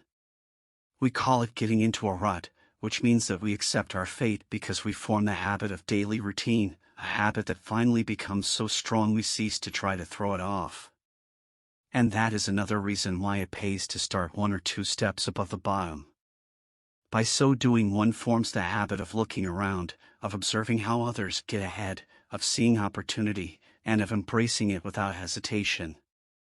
Dan Halpin is a splendid example of what I mean. During his college days, he was manager of the famous 1930 national championship Notre Dame football team, when it was under the direction of the late Knute Rockne. Perhaps he was inspired by the great football coach to aim high, and not mistake temporary defeat for failure, just as Andrew Carnegie, the great industrial leader, inspired his young business lieutenants to set high goals for themselves. At any rate, young Halpin finished college at a mighty unfavorable time, when the Depression had made jobs scarce, so, after a fling at investment banking and motion pictures, he took the first opening with a potential future he could find selling electrical hearing aids on a commission basis. Anyone could start in that sort of job, and Halpin knew it, but it was enough to open the door of opportunity to him. For almost 2 years, he continued in a job not to his liking, and he would never have risen above that job if he had not done something about his dissatisfaction. He aimed, first, at the job of assistant sales manager of his company, and got the job. That one step upward placed him high enough above the crowd to enable him to see still greater opportunity. Also, it placed him where opportunity could see him. He made such a fine record selling hearing aids, that A.M. Andrews, chairman of the board of the Dictograph Products Company, a business competitor of the company for which Halpin worked, wanted to know something about that man Dan Halpin, who was taking big sales away from the long-established Dictograph Company. He sent for Halpin. When the interview was over, Halpin was the new sales manager, in charge of the Acousticon division. Then, to test young Halpin's mettle, Mr. Andrews went away to Florida for 3 months, leaving him to sink or swim in his new job. He did not sink. Knute Rockne's spirit of all the world loves a winner, and has no time for a loser inspired him to put so much into his job that he was recently elected vice president of the company, and general manager of the Acousticon and Silent Radio division, a job which most men would be proud to earn through 10 years of loyal effort. Halpin turned the trick in little more than 6 months. It is difficult to say whether Mr. Andrews or Mr. Halpin is more deserving of eulogy, for the reason that both showed evidence of having an abundance of that very rare quality known as imagination. Mr. Andrews deserves credit for seeing, in young Halpin, a go-getter of the highest order. Halpin deserves credit for refusing to compromise with life by accepting and keeping a job he did not want, and that is one of the major points I am trying to emphasize through this entire philosophy, that we rise to high positions or remain at the bottom because of conditions we can control if we desire to control them. I am also trying to emphasize another point, namely, that both success and failure are largely the results of habit.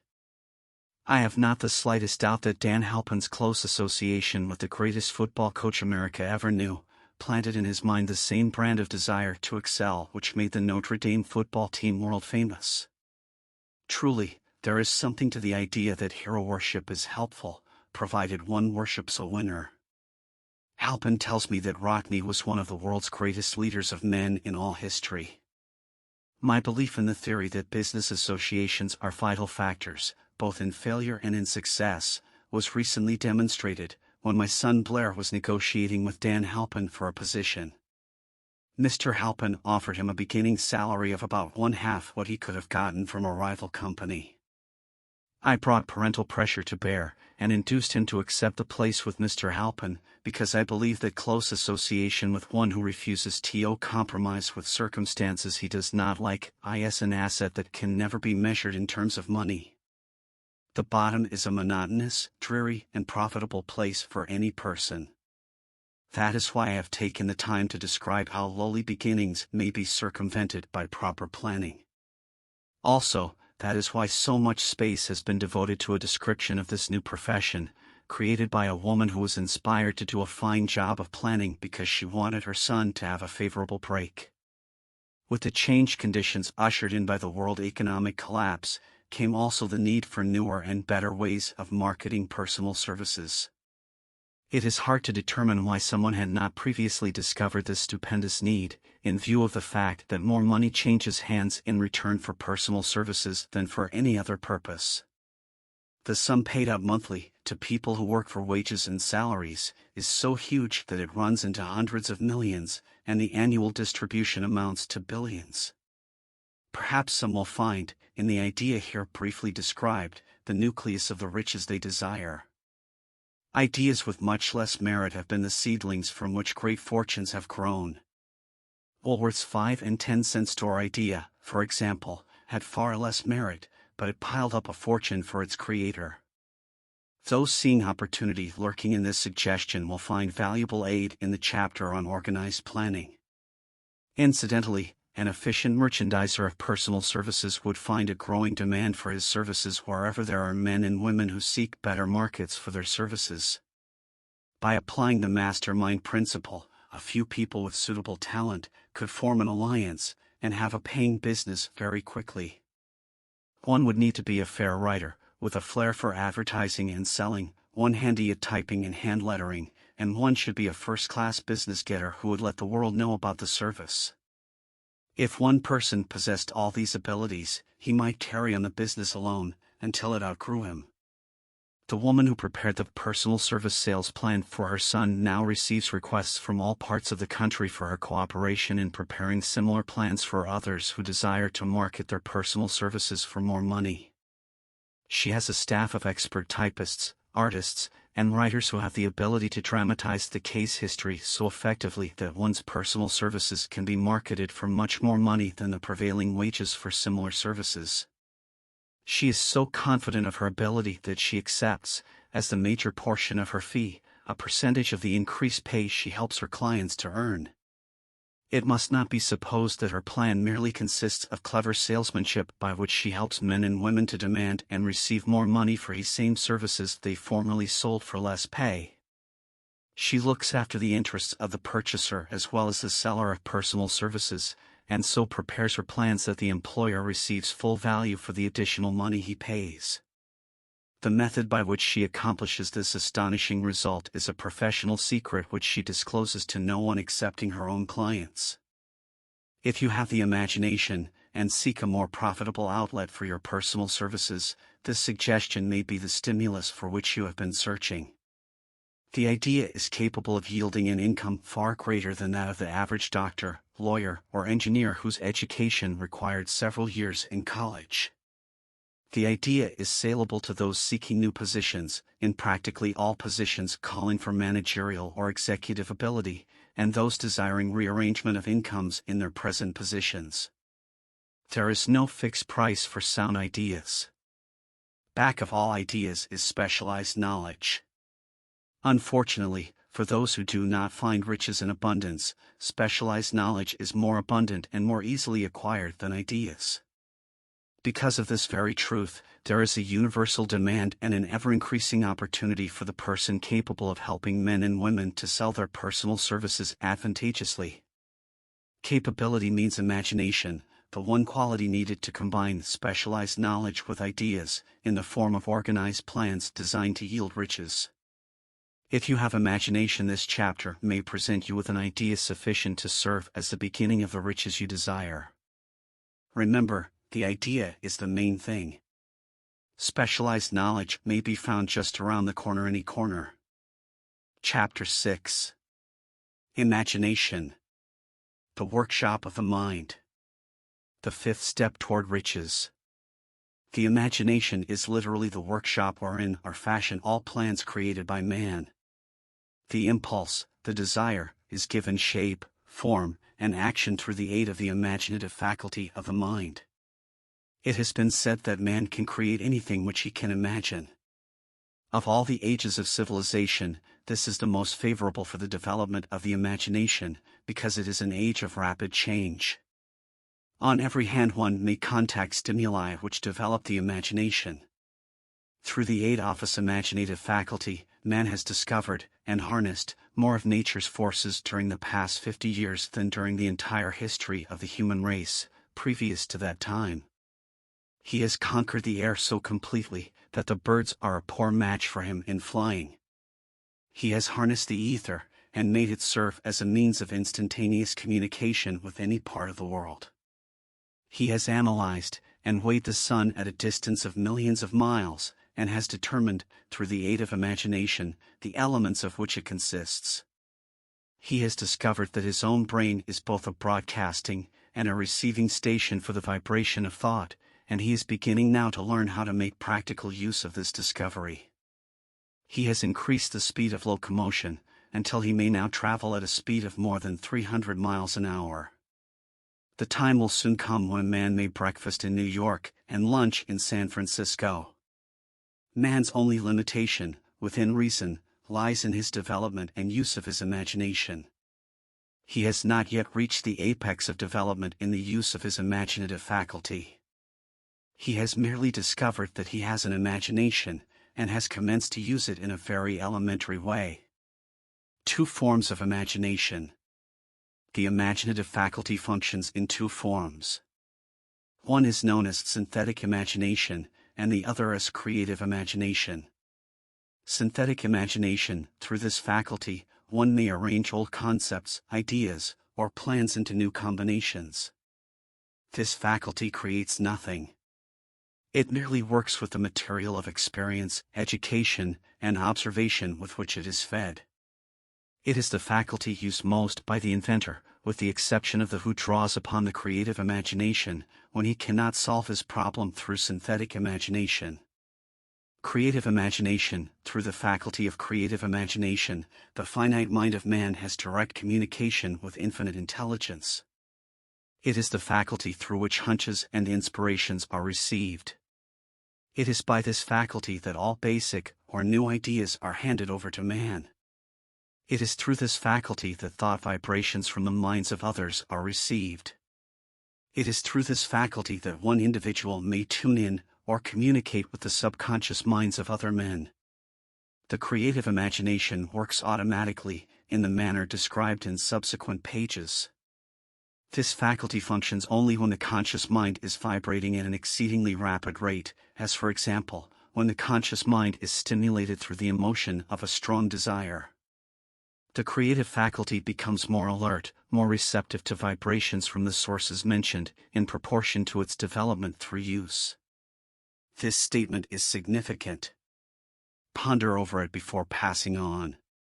Keep in mind as you follow these principles that the entire story of how one may convert desire into money cannot be told in one statement. The story will be complete only when one has mastered, assimilated, and begun to make use of all the principles. The great leaders of business, industry, finance, and the great artists, musicians, poets, and writers became great because they developed the faculty of creative imagination. Both the synthetic and creative faculties of imagination become more alert with use, just as any muscle or organ of the body develops through use. Desire is only a thought, an impulse. It is nebulous and ephemeral. It is abstract and of no value until it has been transformed into its physical counterpart. While the synthetic imagination is the one which will be used most frequently in the process of transforming the impulse of desire into money, you must keep in mind the fact that you may face circumstances and situations which demand use of the creative imagination as well. Your imaginative faculty may have become weak through inaction. It can be revived and made alert through use. This faculty does not die, though it may become quiescent through lack of use. Center your attention, for the time being, on the development of the synthetic imagination, because this is the faculty which you will use more often in the process of converting desire into money. Transformation of the intangible impulse, of desire, into the tangible reality, of money, calls for the use of a plan, or plans. These plans must be formed with the aid of the imagination, and mainly, with the synthetic faculty. Read the entire book through, then come back to this chapter, and begin at once to put your imagination to work on the building of a plan, or plans, for the transformation of your desire into money. Detailed instructions for the building of plans have been given in almost every chapter. Carry out the instructions best suited to your needs, reduce your plan to writing, if you have not already done so. The moment you complete this, you will have definitely given concrete form to the intangible desire. Read the preceding sentence once more. Read it aloud, very slowly, and as you do so, remember that the moment you reduce the statement of your desire, and a plan for its realization, to writing, you have actually taken the first of a series of steps, which will enable you to convert the thought into its physical counterpart. The earth on which you live, you, yourself, and every other material thing are the result of evolutionary change, through which microscopic bits of matter have been organized and arranged in an orderly fashion. Moreover, and this statement is of stupendous importance, this earth, every one of the billions of individual cells of your body, and every atom of matter, began as an intangible form of energy. Desire is thought impulse. Thought impulses are forms of energy. When you begin with a thought impulse, desire, to accumulate money, you are drafting into your service the same stuff that nature used in creating this earth, and every material form in the universe, including the body and brain in which the thought impulses function. As far as science has been able to determine, the entire universe consists of but two elements, matter and energy. Through the combination of energy and matter, has been created everything perceptible to man, from the largest star which floats in the heavens, down to, and including man himself. You are now engaged in the task of trying to profit by nature's method. You are, sincerely and earnestly, we hope, trying to adapt yourself to nature's laws, by endeavoring to convert desire into its physical or monetary equivalent. You can do it. It has been done before. You can build a fortune through the aid of laws which are immutable. But, first, you must become familiar with these laws, and learn to use them. Through repetition, and by approaching the description of these principles from every conceivable angle, the author hopes to reveal to you the secret through which every great fortune has been accumulated. Strange and paradoxical as it may seem, the secret is not a secret. Nature, herself, advertises it in the earth on which we live, the stars, the planets suspended within our view, in the elements above and around us, in every blade of grass, and every form of life within our vision. Nature advertises this secret in the terms of biology, in the conversion of a tiny cell, so small that it may be lost on the point of a pen, into the human being now reading this line. The conversion of desire into its physical equivalent is, certainly, no more miraculous. Do not become discouraged if you do not fully comprehend all that has been stated. Unless you have long been a student of the mind, it is not to be expected that you will assimilate all that is in this chapter upon a first reading. But you will, in time, make good progress. The principles which follow will open the way for understanding of imagination. Assimilate that which you understand, as you read this philosophy for the first time, then, when you reread and study it, you will discover that something has happened to clarify it, and give you a broader understanding of the whole. Above all, do not stop, nor hesitate in your study of these principles until you have read the book at least 3 times, for 95-96 then, you will not want to stop.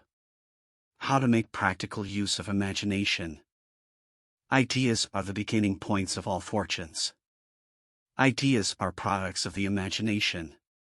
Let us examine a few well-known ideas which have yielded huge fortunes, with the hope that these illustrations will convey definite information concerning the method by which imagination may be used in accumulating riches.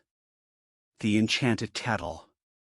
50 years ago, an old country doctor drove to town, hitched his horse, quietly slipped into a drugstore by the back door, and began dickering with the young drug clerk. His mission was destined to yield great wealth to many people. It was destined to bring to the South the most far-flung benefit since the Civil War. For more than an hour, behind the prescription counter, the old doctor and the clerk talked in low tones. Then the doctor left.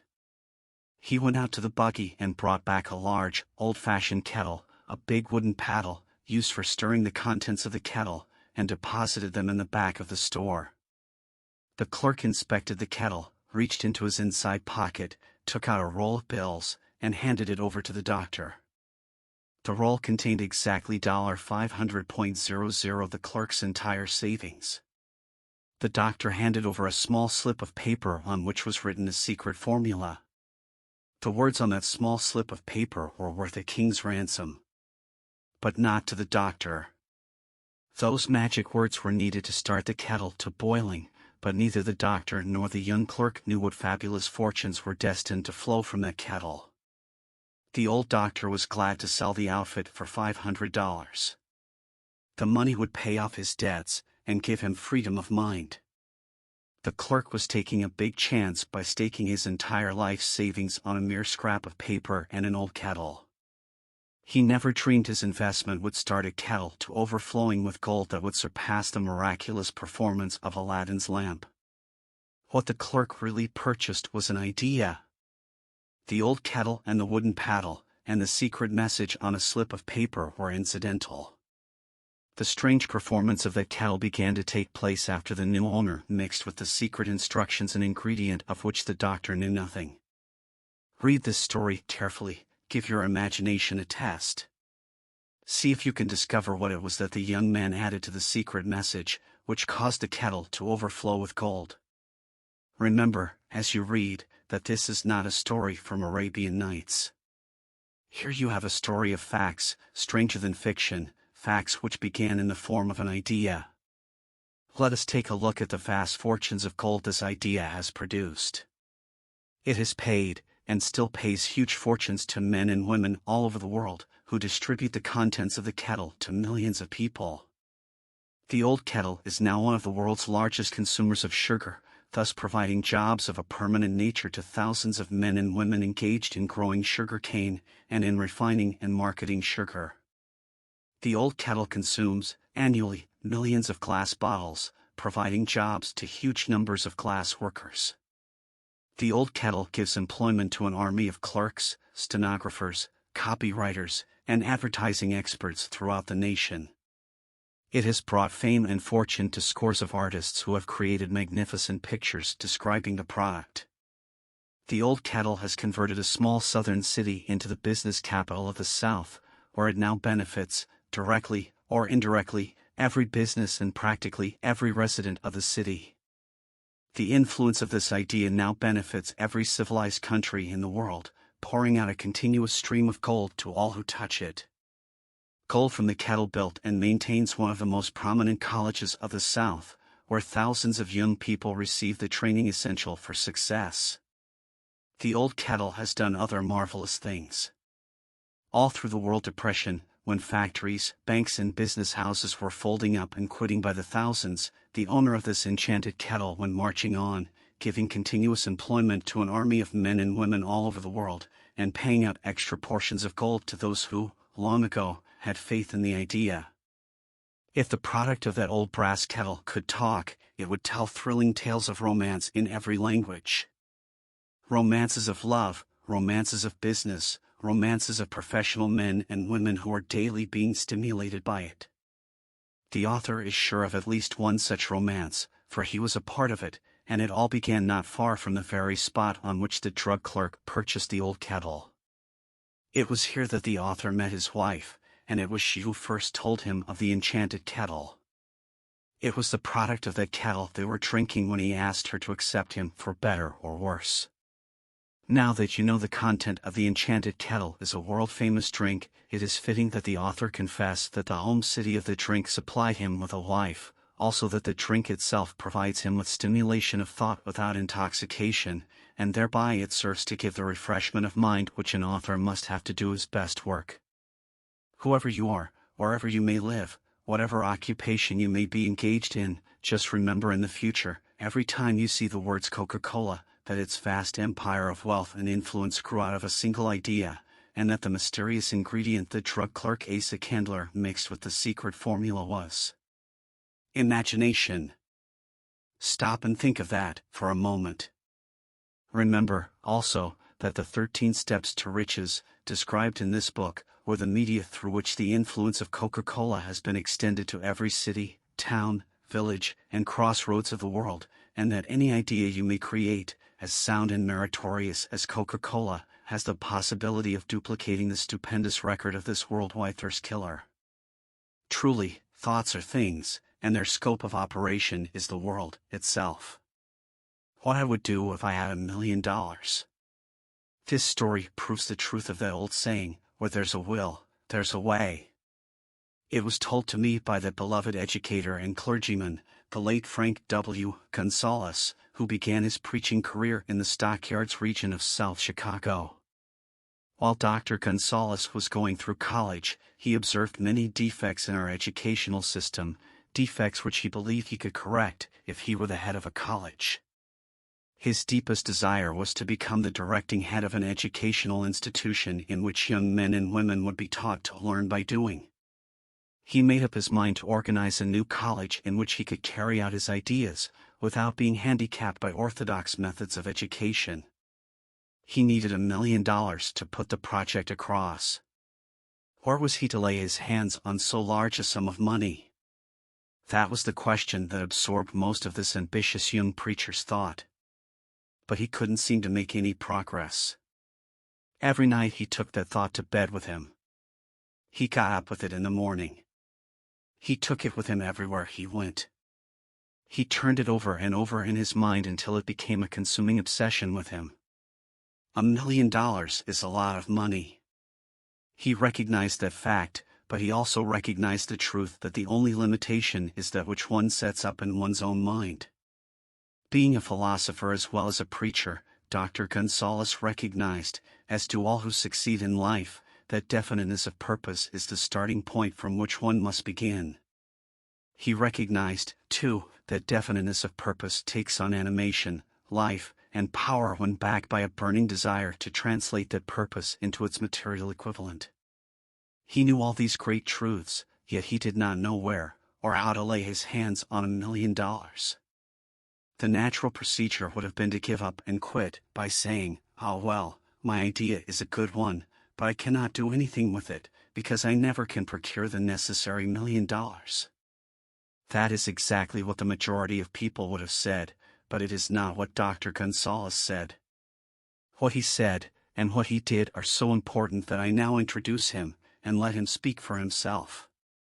One Saturday afternoon I sat in my room thinking of ways and means of raising the money to carry out my plans. For nearly 2 years, I had been thinking, but I had done nothing but think. The time had come for action. I made up my mind, then and there, that I will get the necessary $1,000,000 within a week. How? I was not concerned about that.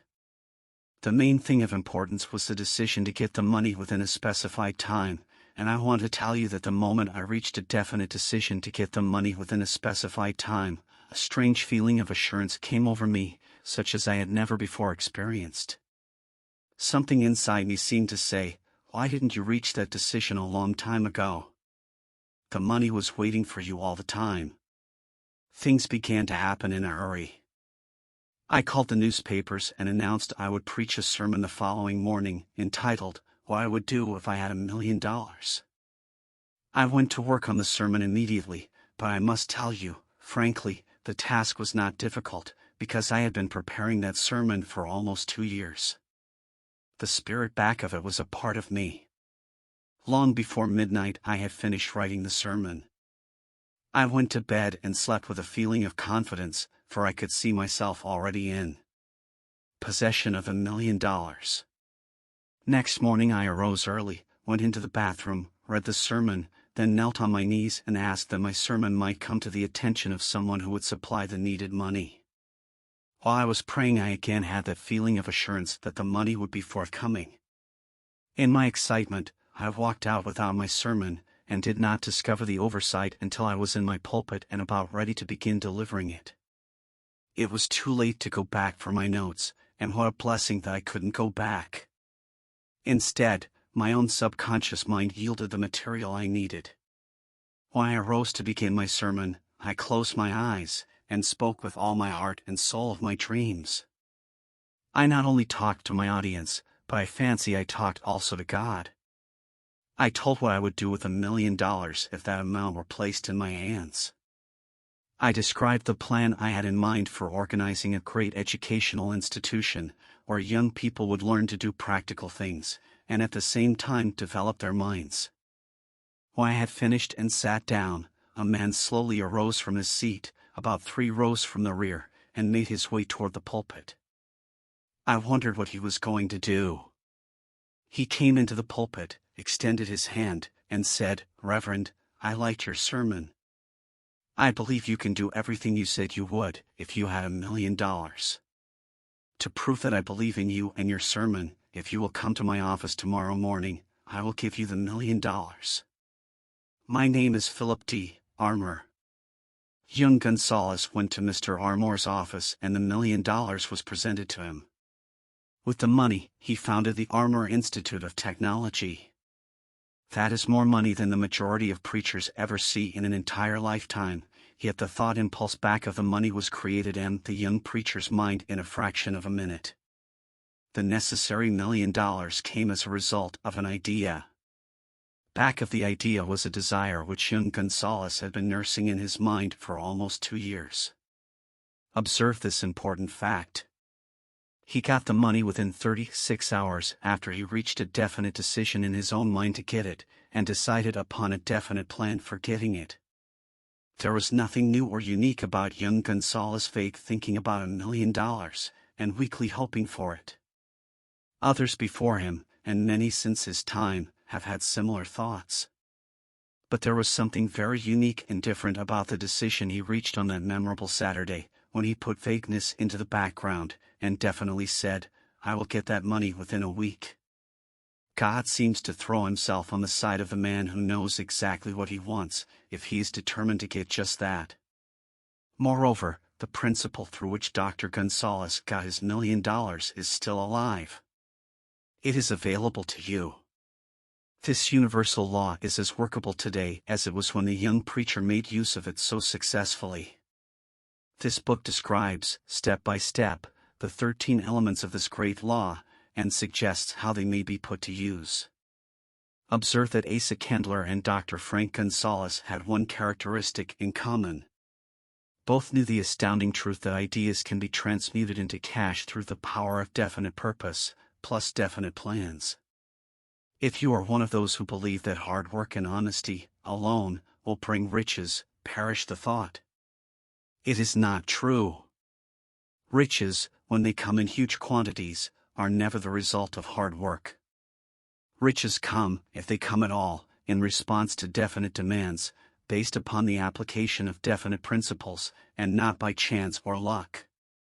Generally speaking, an idea is an impulse of thought that impels action, by an appeal to the imagination. All master salesmen know that ideas can be sold or merchandise cannot. Ordinary salesmen do not know this. That is why they are ordinary. A publisher of books, which sell for a nickel, made a discovery that should be worth much to publishers generally. He learned that many people buy titles, and not contents of books. By merely changing the name of one book that was not moving, his sales on that book jumped upward more than 1 million copies. The inside of the book was not changed in any way. He merely ripped off the cover bearing the title that did not sell, and put on a new cover with a title that had box office value. That, as simple as it may seem, was an idea. It was imagination. There is no standard price on ideas. The creator of ideas makes his own price, and, if he is smart, gets it. The moving picture industry created a whole flock of millionaires. Most of them were men who couldn't create ideas, but they had the imagination to recognize ideas when they saw them. The next flock of millionaires will grow out of the radio business, which is new and not overburdened with men of keen imagination. The money will be made by those who discover or create new and more meritorious radio programs and have the imagination to recognize merit, and to give the radio listeners a chance to profit by it. The sponsor. That unfortunate victim who now pays the cost of all radio entertainment, soon will become idea conscious, and demand something for his money. The man who beats the sponsor to the draw, and supplies programs that render useful service, is the man who will become rich in this new industry.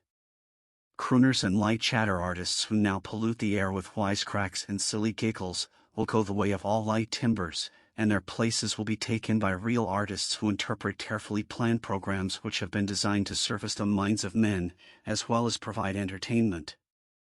Here is a wide-open field of opportunity screaming its protest at the way it is being butchered, because of lack of imagination, and begging for rescue at any price. Above all, the thing that radio needs is new ideas.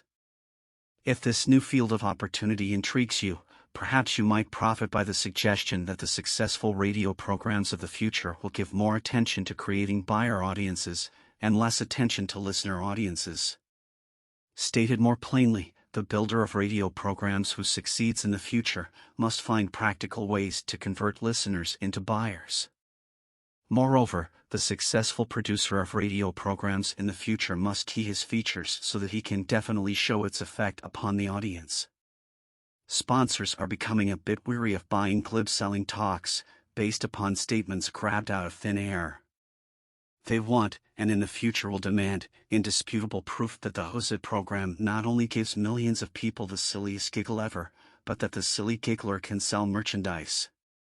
Another thing that might as well be understood by those who contemplate entering this new field of opportunity: radio advertising is going to be handled by an entirely new group of advertising experts, separate and distinct from the old-time newspaper and magazine advertising agency men. The old-timers in the advertising game cannot read the modern radio scripts, because they have been schooled to see ideas. The new radio technique demands men who can interpret ideas from a written manuscript in terms of sound. It cost the author a year of hard labor, and many thousands of dollars to learn this. Radio, right now, is about where the moving pictures were, when Mary Pickford and her curls first appeared on the screen. There is plenty of room in radio for those who can produce or recognize ideas. If the foregoing comment on the opportunities of radio has not started your idea factory to work, you had better forget it. Your opportunity is in some other field. If the comment intrigued you in the slightest degree, then go further into it, and you may find the one idea you need to round out your career. Never let it discourage you if you have no experience in radio. Andrew Carnegie knew very little about making steel. I have Carnegie's own word for this, but he made practical use of two of the principles described in this book, and made the steel business yield him a fortune. The story of practically every great fortune starts with the day when a creator of ideas and a seller of ideas got together and worked in harmony. Carnegie surrounded himself with men who could do all that he could not do. Men who created ideas, and men who put ideas into operation, and made himself and the others fabulously rich. Millions of people go through life hoping for favorable breaks. Perhaps a favorable break can get one an opportunity, but the safest plan is not to depend upon luck. It was a favorable break that gave me the biggest opportunity of my life, but 25 years of determined effort had to be devoted to that opportunity before it became an asset. The break consisted of my good fortune in meeting and gaining the cooperation of Andrew Carnegie. On that occasion, Carnegie planted in my mind the idea of organizing the principles of achievement into a philosophy of success. Thousands of people have profited by the discoveries made in the 25 years of research, and several fortunes have been accumulated through the application of the philosophy. The beginning was simple. It was an idea which anyone might have developed. The favorable break came through Carnegie, but what about the determination, definiteness of purpose, and the desire to attain the goal, and the persistent effort of 25 years? It was no ordinary desire that survived disappointment, discouragement, temporary defeat, criticism, and the constant reminding of waste of time. It was a burning desire. An obsession. When the idea was first planted in my mind by Mr. Carnegie, it was coaxed, nursed, and enticed to remain alive. Gradually, the idea became a giant under its own power, and it coaxed, nursed, and drove me. Ideas are like that. First you give life and action and guidance to ideas, then they take on power of their own and sweep aside all opposition. Ideas are intangible forces, but they have more power than the physical brains that give birth to them. They have the power to live on, after the brain that creates them has returned to dust. For example, take the power of Christianity. That began with a simple idea, born in the brain of Christ. Its chief tenet was, do unto others as you would have others do unto you. Christ has gone back to the source from whence he came, but his idea goes marching on. Someday, it may grow up, and come into its own, then it will have fulfilled Christ's deepest desire. The idea has been developing only 2,000 years. Give it time. Success requires no explanations. Failure permits no alibis. Chapter 7.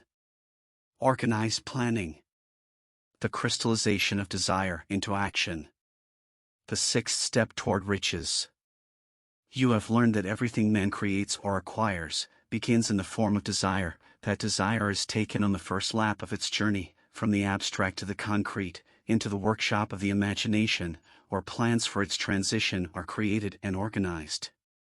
In Chapter 2, you are instructed to take 6 definite, practical steps, as your first move in translating the desire for money into its monetary equivalent. One of these steps is the formation of a definite, practical plan or plans, through which this transformation may be made. You will now be instructed how to build plans which will be practical, viz. A. Ally yourself with a group of as many people as you may need for the creation and carrying out of your plan, or plans for the accumulation of money, making use of the mastermind principle described in a later chapter. Compliance with this instruction is absolutely essential. Do not neglect it. B. Before forming your mastermind alliance, decide what advantages and benefits you may offer the individual members of your group in return for their cooperation. No one will work indefinitely without some form of compensation. No intelligent person will either request or expect another to work without adequate compensation, although this may not always be in the form of money. C. Arrange to meet with the members of your mastermind group at least twice a week, and more often if possible, until you have jointly perfected the necessary plan, or plans for the accumulation of money. D. Maintain perfect harmony between yourself and every member of your mastermind group. If you fail to carry out this instruction to the letter, you may expect to meet with failure. The mastermind principle cannot obtain where perfect harmony does not prevail. Keep in mind these facts. First, you are engaged in an undertaking of major importance to you. To be sure of success, you must have plans which are faultless. Second, you must have the advantage of the experience, education, native ability and imagination of other minds. This is in harmony with the methods followed by every person who has accumulated a great fortune. No individual has sufficient experience, education, native ability, and knowledge to ensure the accumulation of a great fortune without the cooperation of other people. Every plan you adopt, in your endeavor to accumulate wealth, should be the joint creation of yourself and every other member of your mastermind group. You may originate your own plans, either in whole or in part, but see that those plans are checked and approved by the members of your mastermind alliance. If the first plan which you adopt does not work successfully, replace it with a new plan. If this new plan fails to work, replace it, in turn with still another, and so on, until you find a plan which does work. Right here is the point at which the majority of men meet with failure, because of their lack of persistence in creating new plans to take the place of those which fail. The most intelligent man living cannot succeed in accumulating money nor in any other undertaking without plans which are practical and workable. Just keep this fact in mind, and remember when your plans fail, that temporary defeat is not permanent failure. It may only mean that your plans have not been sound. Build other plans. Start all over again. Thomas A. Edison failed 10,000 times before he perfected the incandescent electric light bulb. That is, he met with temporary defeat 10,000 times before his efforts were crowned with success. Temporary defeat should mean only one thing, the certain knowledge that there is something wrong with your plan. Millions of men go through life in misery and poverty because they lack a sound plan through which to accumulate a fortune. Henry Ford accumulated a fortune, not because of his superior mind, but because he adopted and followed a plan which proved to be sound. 1,000 men could be pointed out, each with a better education than Ford's, yet each of whom lives in poverty, because he does not possess the right plan for the accumulation of money. Your achievement can be no greater than your plans are sound. That may seem to be an axiomatic statement, but it is true. Samuel Insull lost his fortune of over $100 million. The Insull fortune was built on plans which were sound. The business depression forced Mr. Insull to change his plans, and the change brought temporary defeat because his new plans were not sound. Mr. Insull is now an old man. He may, consequently, accept failure instead of temporary defeat, but if his experience turns out to be failure, it will be for the reason that he lacks the fire of persistence to rebuild his plans. No man is ever whipped until he quits in his own mind. This fact will be repeated many times, because it is so easy to take the count at the first sign of defeat. James J. Hill met with temporary defeat when he first endeavored to raise the necessary capital to build a railroad from the east to the west, but he, too, turned defeat into victory through new plans. Henry Ford met with temporary defeat, not only at the beginning of his automobile career, but after he had gone far toward the top. He created new plans, and went marching on to financial victory. We see men who have accumulated great fortunes, but we often recognize only their triumph, overlooking the temporary defeats which they had to surmount before arriving. No follower of this philosophy can reasonably expect to accumulate a fortune without experiencing temporary defeat. When defeat comes, accept it as a signal that your plans are not sound, rebuild those plans, and set sail once more toward your coveted goal. If you give up before your goal has been reached, you are a quitter. A quitter never wins and a winner never quits. Lift this sentence out, write it on a piece of paper in letters an inch high, and place it where you will see it every night before you go to sleep, and every morning before you go to work. When you begin to select members for your mastermind group, endeavor to select those who do not take defeat seriously. Some people foolishly believe that only money can make money. This is not true. Desire, transmuted into its monetary equivalent through the principles laid down here, is the agency through which money is made. Money, of itself, is nothing but inert matter. It cannot move, think, or talk, but it can hear when a man who desires it calls it to come. Planning the sale of services. The remainder of this chapter has been given over to a description of ways and means of marketing personal services. The information here conveyed will be of practical help to any person having any form of personal services to market, but it will be of priceless benefit to those who aspire to leadership in their chosen occupations. Intelligent planning is essential for success in any undertaking designed to accumulate riches. Here will be found detailed instructions to those who must begin the accumulation of riches by selling personal services. It should be encouraging to know that practically all the great fortunes began in the form of compensation for personal services, or from the sale of ideas. What else, except ideas and personal services, would one not possessed of property have to give in return for riches? Broadly speaking, there are two types of people in the world. One type is known as leaders, and the other as followers. Decide at the outset whether you intend to become a leader in your chosen calling, or remain a follower. The difference in compensation is vast. The follower cannot reasonably expect the compensation to which a leader is entitled, although many followers make the mistake of expecting such pay. It is no disgrace to be a follower. On the other hand, it is no credit to remain a follower. Most great leaders began in the capacity of followers. They became great leaders because they were intelligent followers.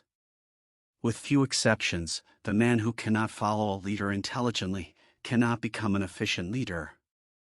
The man who can follow a leader most efficiently is usually the man who develops into leadership most rapidly.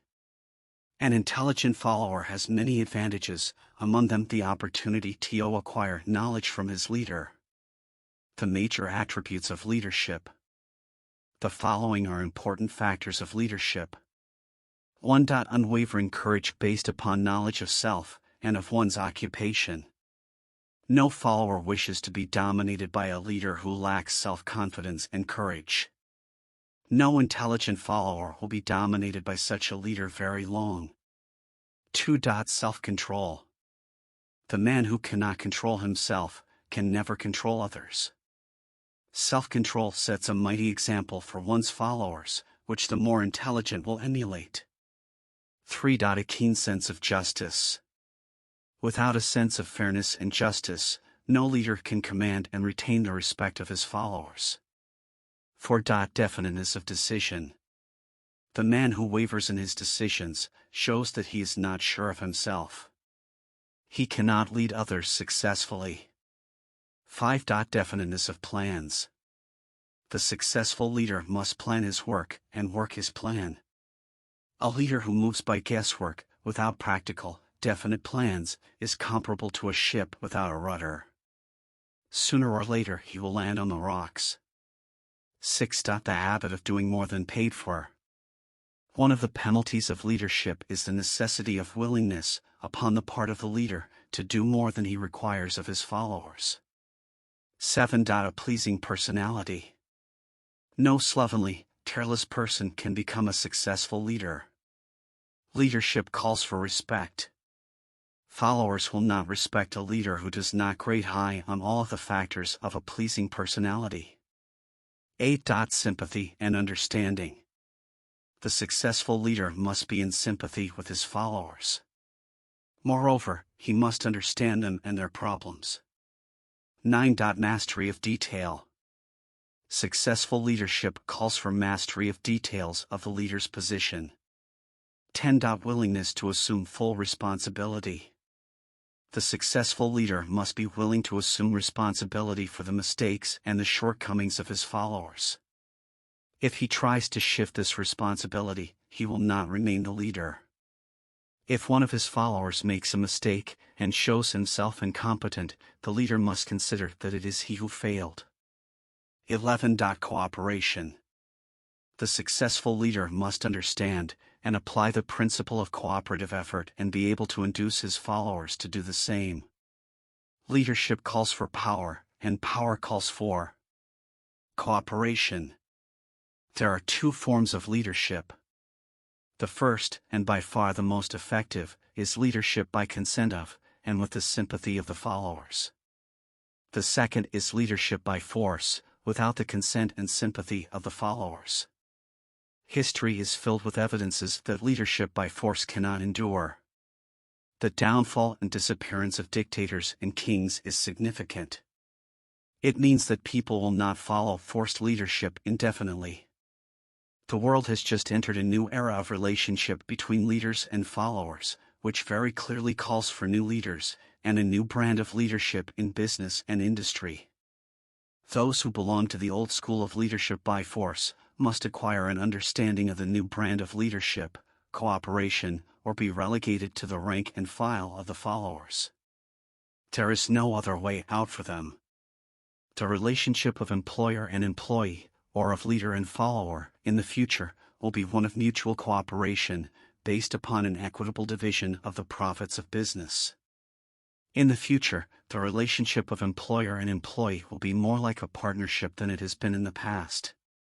Napoleon, Kaiser Wilhelm of Germany, the Tsar of Russia, and the King of Spain were examples of leadership by force.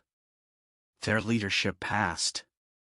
Without much difficulty, one might point to the prototypes of these ex-leaders among the business, financial, and labor leaders of America who have been dethroned or slated to go. Leadership by consent of the followers is the only brand which can endure. Men may follow the forced leadership temporarily, but they will not do so willingly. The new brand of leadership will embrace the 11 factors of leadership described in this chapter, as well as some other factors. The man who makes these the basis of his leadership will find abundant opportunity to lead in any walk of life. The Depression was prolonged, largely, because the world lacked leadership of the new brand. At the end of the Depression, the demand for leaders who are competent to apply the new methods of leadership has greatly exceeded the supply. Some of the old type of leaders will reform and adapt themselves to the new brand of leadership, but generally speaking, the world will have to look for new timber for its leadership. This necessity may be your opportunity. The 10 major causes of failure in leadership. We come now to the major faults of leaders who fail, because it is just as essential to know what not to do as it is to know what to do. 1. Inability to organize details. Efficient leadership calls for ability to organize and to master details. No genuine leader is ever too busy to do anything which may be required of him in his capacity as leader.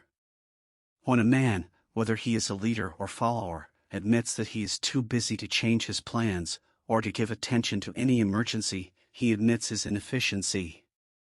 The successful leader must be the master of all details connected with his position.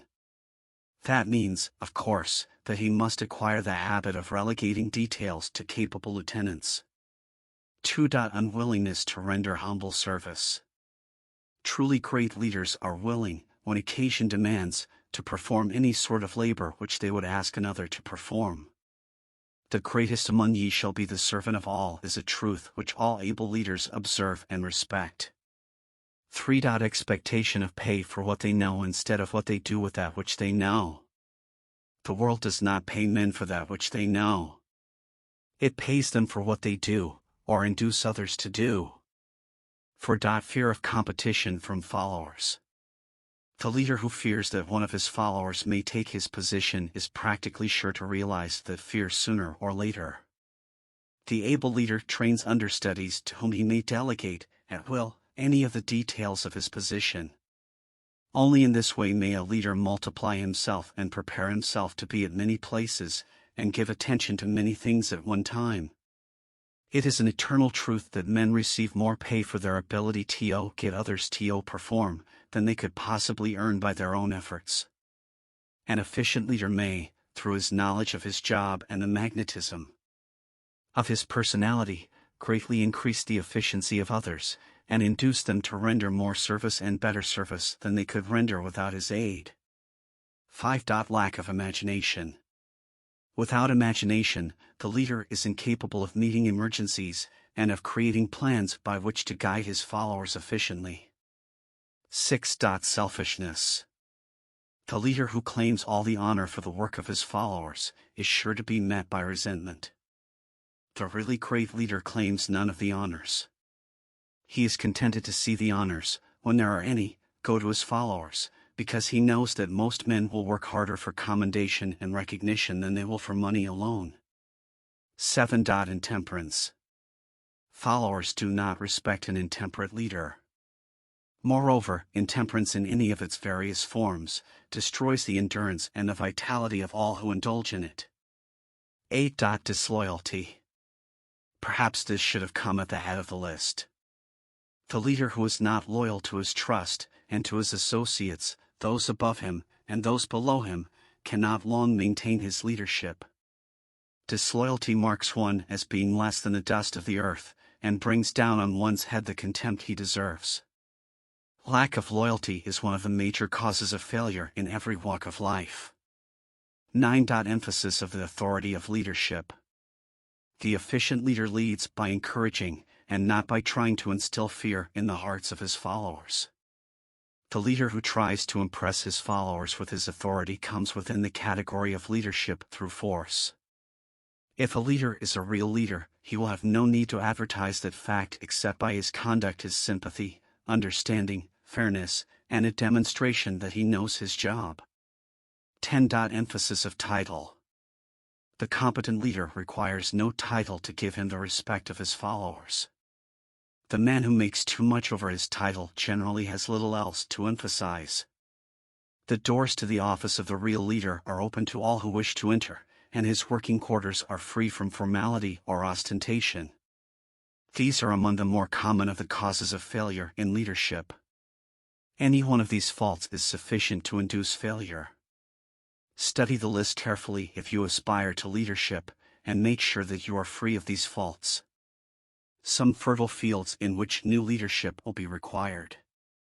Before leaving this chapter, your attention is called to a few of the fertile fields in which there has been a decline of leadership, and in which the new type of leader may find an abundance of opportunity. First, in the field of politics there is a most insistent demand for new leaders, a demand which indicates nothing less than an emergency. The majority of politicians have, seemingly, become high-grade, legalized racketeers. They have increased taxes and debauched the machinery of industry and business until the people can no longer stand the burden. Second, the banking business is undergoing a reform. The leaders in this field have almost entirely lost the confidence of the public. Already the bankers have sensed the need of reform, and they have begun it. Third, industry calls for new leaders. The old type of leaders thought and moved in terms of dividends instead of thinking and moving in terms of human equations. The future leader in industry, to endure, must regard himself as a quasi-public official whose duty it is to manage his trust in such a way that it will work hardship on no individual or group of individuals. Exploitation of working men is a thing of the past. Let the man who aspires to leadership in the field of business, industry, and labor remember this. Fourth, the religious leader of the future will be forced to give more attention to the temporal needs of his followers, in the solution of their economic and personal problems of the present, and less attention to the dead past, and the yet unborn future. Fifth, in the professions of law, medicine, and education, a new brand of leadership, and to some extent, new leaders will become a necessity. This is especially true in the field of education. The leader in that field must, in the future, find ways and means of teaching people how to apply the knowledge they receive in school. He must deal more with practice and less with theory. Sixth, new leaders will be required in the field of journalism. Newspapers of the future, to be conducted successfully, must be divorced from special privilege and relieved from the subsidy of advertising. They must cease to be organs of propaganda for the interests which patronize their advertising columns. The type of newspaper which publishes scandal and lewd pictures will eventually go the way of all forces which debauch the human mind. These are but a few of the fields in which opportunities for new leaders and a new brand of leadership are now available. The world is undergoing a rapid change. This means that the media through which the changes in human habits are promoted must be adapted to the changes. The media here described are the ones which, more than any others, determine the trend of civilization. When and how to apply for a position. The information described here is the net result of many years of experience during which thousands of men and women were helped to market their services effectively. It can, therefore, be relied upon as sound and practical. Media through which services may be marketed. Experience has proof that the following media offer the most direct and effective methods of bringing the buyer and seller of personal services together. 1. Employment bureaus. Care must be taken to select only reputable bureaus, the management of which can show adequate records of achievement of satisfactory results. There are comparatively few such bureaus. 2. Advertising in newspapers, trade journals, magazines, and radio. Classified advertising may usually be relied upon to produce satisfactory results in the case of those who apply for clerical or ordinary salary positions. Display advertising is more desirable in the case of those who seek executive connections, the copy to appear in the section of the paper which is most apt to come to the attention of the class of employer being sought. The copy should be prepared by an expert, who understands how to inject sufficient selling qualities to produce replies. 3. Personal letters of application, directed to particular firms or individuals most apt to need such services as are being offered. Letters should be neatly typed, always, and signed by hand. With the letter, should be sent a complete brief or outline of the applicant's qualifications. Both the letter of application and the brief of experience or qualifications should be prepared by an expert. See instructions as to information to be supplied. 4. Application through personal acquaintances. When possible, the applicant should endeavor to approach prospective employers through some mutual acquaintance. This method of approach is particularly advantageous in the case of those who seek executive connections and do not wish to appear to be peddling themselves. 5. Application in person. In some instances, it may be more effective if the applicant offers personally his services to prospective employers, in which event a complete written statement of qualifications for the position should be presented, for the reason that prospective employers often wish to discuss with associates one's record. Information to be supplied in a written brief. This brief should be prepared as carefully as a lawyer would prepare the brief of a case to be tried in court.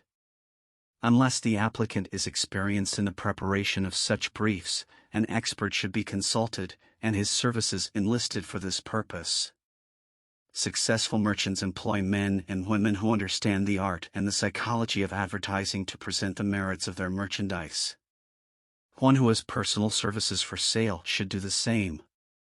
The following information should appear in the brief. 1. Education. State briefly, but definitely, what schooling you have had, and in what subjects you specialized in school, giving the reasons for that specialization. 2. Experience. If you have had experience in connection with positions similar to the one you seek, describe it fully, state names and addresses of former employers. Be sure to bring out clearly any special experience you may have had which would equip you to fill the position you seek. 3. References. Practically every business firm desires to know all about the previous records, antecedents, etc., of prospective employees who seek positions of responsibility.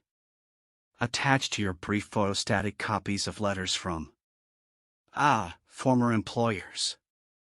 B. Teachers under whom you studied. C. Prominent people whose judgment may be relied upon. 4. Photograph of self. Attach to your brief or recent, unmounted photograph of yourself. 5. Apply for a specific position. Avoid application for a position without describing exactly what particular position you seek. Never apply for just a position. That indicates you lack specialized qualifications. 6. State your qualifications for the particular position for which you apply. Give full details as to the reason you believe you are qualified for the particular position you seek. This is the application. It will determine, more than anything else, what consideration you receive. 7. Offer to go to work on probation. In the majority of instances, if you are determined to have the position for which you apply, it will be most effective if you offer to work for a week, or a month, or for a sufficient length of time to enable your prospective employer to judge your value without pay. This may appear to be a radical suggestion, but experience is proof that it seldom fails to win at least a trial.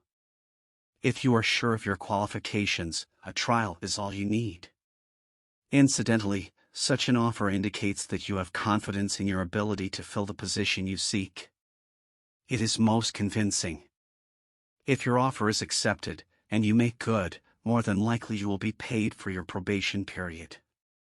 Make clear the fact that your offer is based upon A. Your confidence in your ability to fill the position.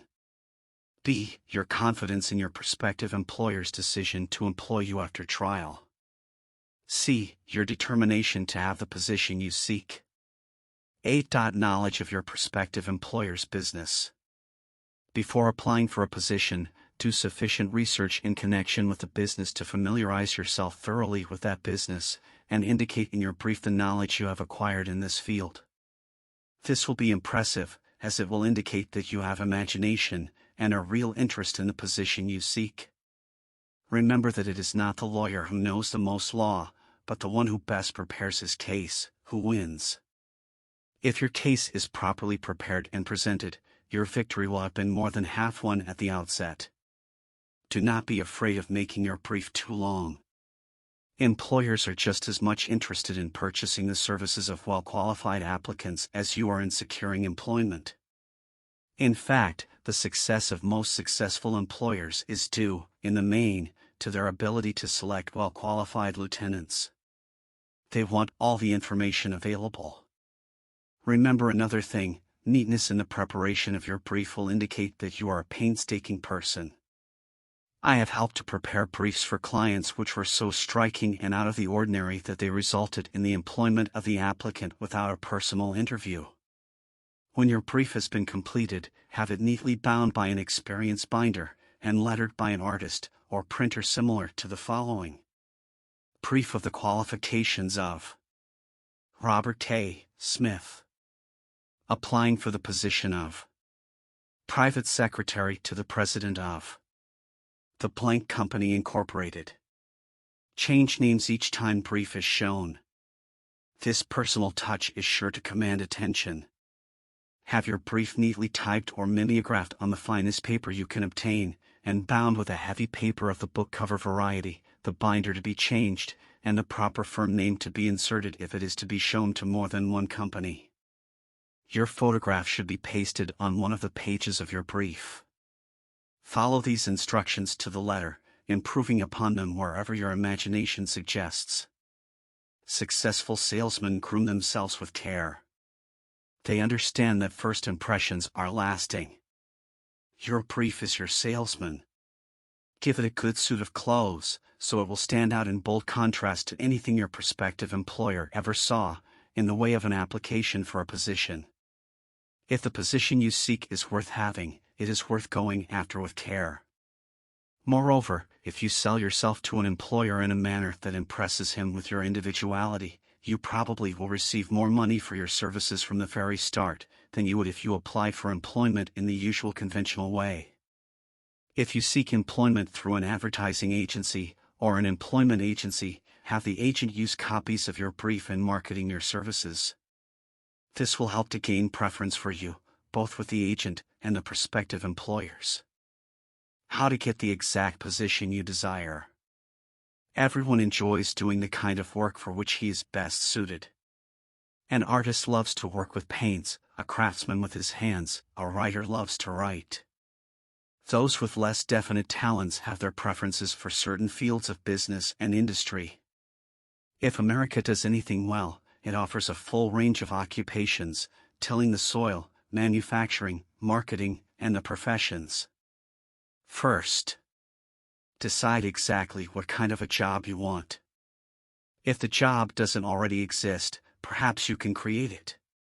Second, choose the company or individual for whom you wish to work. Third, study your prospective employer as to policies, personnel, and chances of advancement. Fourth, by analysis of yourself, your talents and capabilities, figure what you can offer, and plan ways and means of giving advantages, services, developments, ideas that you believe you can successfully deliver. Fifth, forget about a job. Forget whether or not there is an opening. Forget the usual routine of "have you got a job for me?" Concentrate on what you can give. Sixth, once you have your plan in mind, arrange with an experienced writer to put it on paper in neat form and in full detail. Seventh, present it to the proper person with authority and he will do the rest.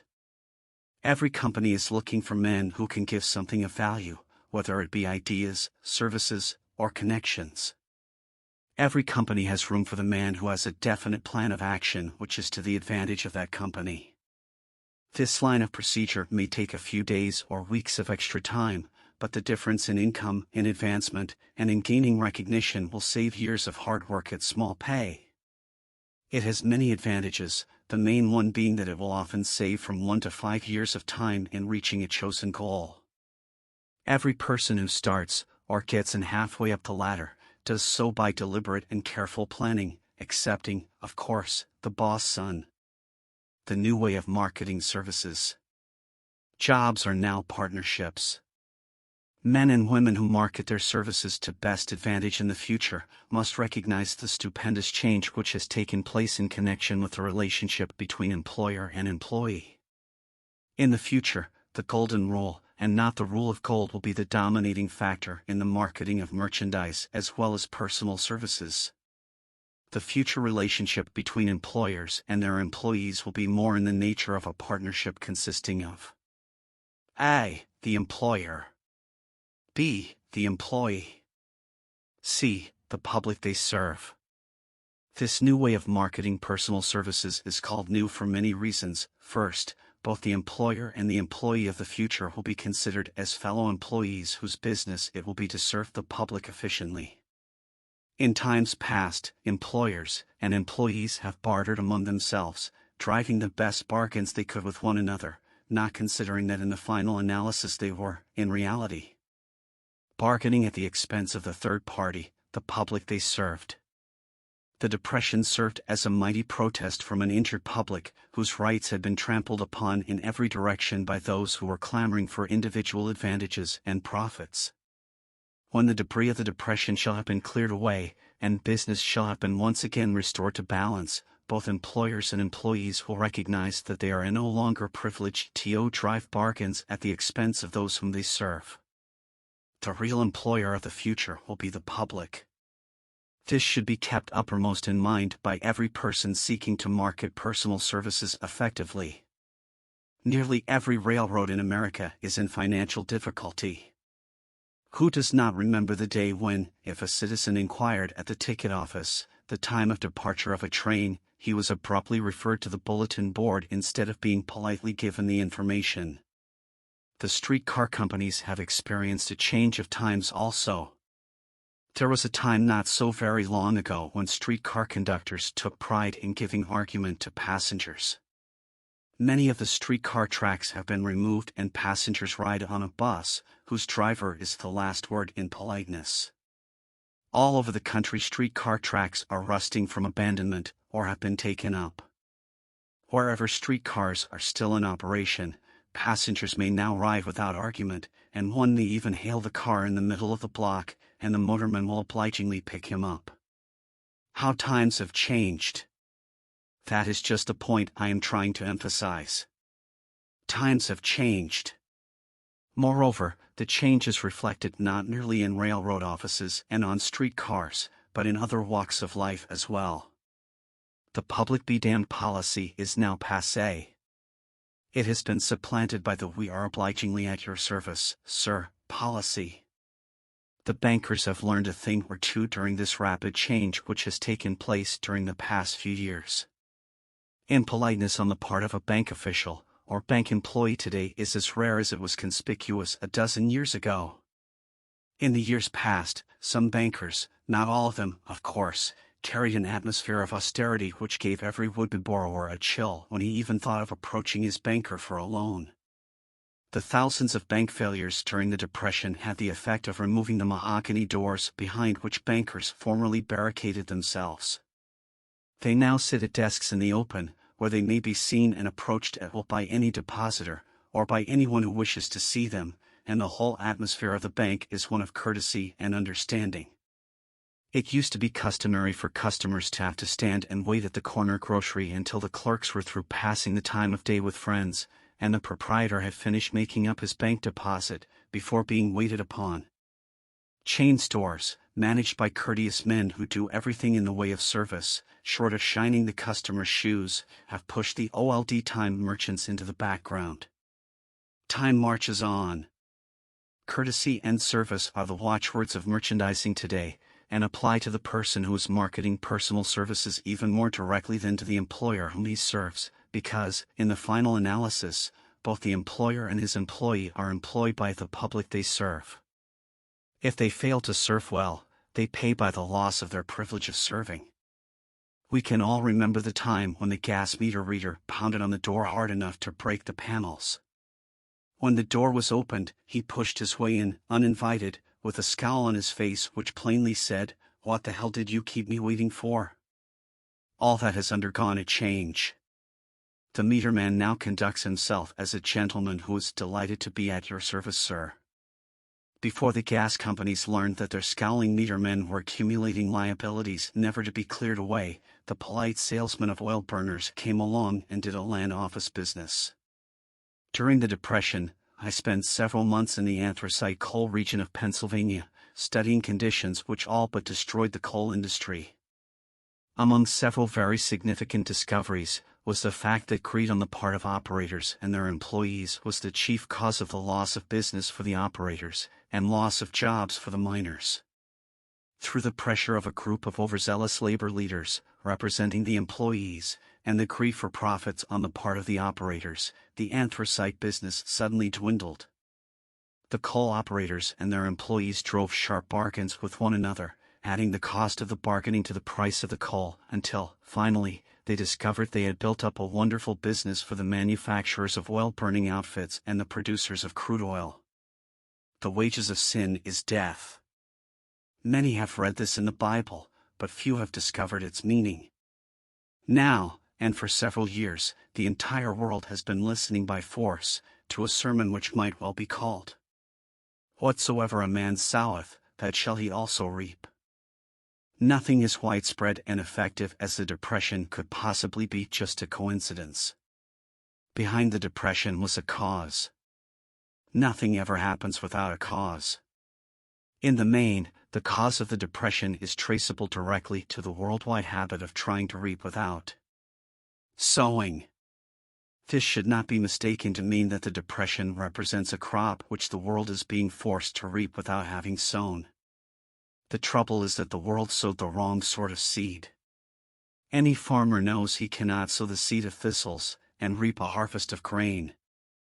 Beginning at the outbreak of the World War, the people of the world began to sow the seed of service inadequate in both quality and quantity. Nearly everyone was engaged in the pastime of trying to get without giving.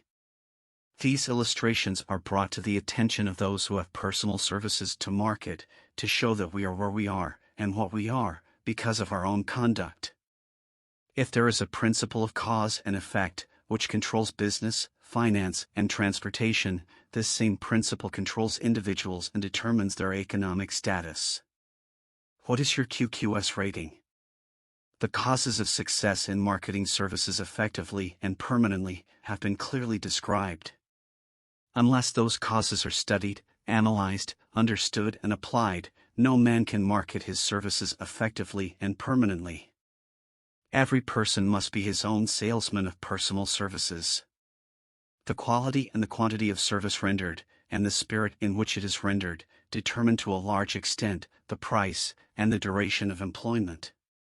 To market personal services effectively, which means a permanent market at a satisfactory price, under pleasant conditions, one must adopt and follow the QQS formula, which means that quality plus quantity plus the proper spirit of cooperation equals perfect salesmanship of service. Remember the QQS formula, but do more, apply it as a habit. Let us analyze the formula to make sure we understand exactly what it means.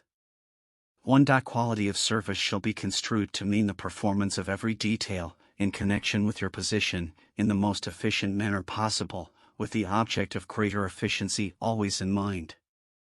2. Quantity of service shall be understood to mean the habit of rendering all the service of which you are capable, at all times, with the purpose of increasing the amount of service rendered as greater skill is developed through practice and experience.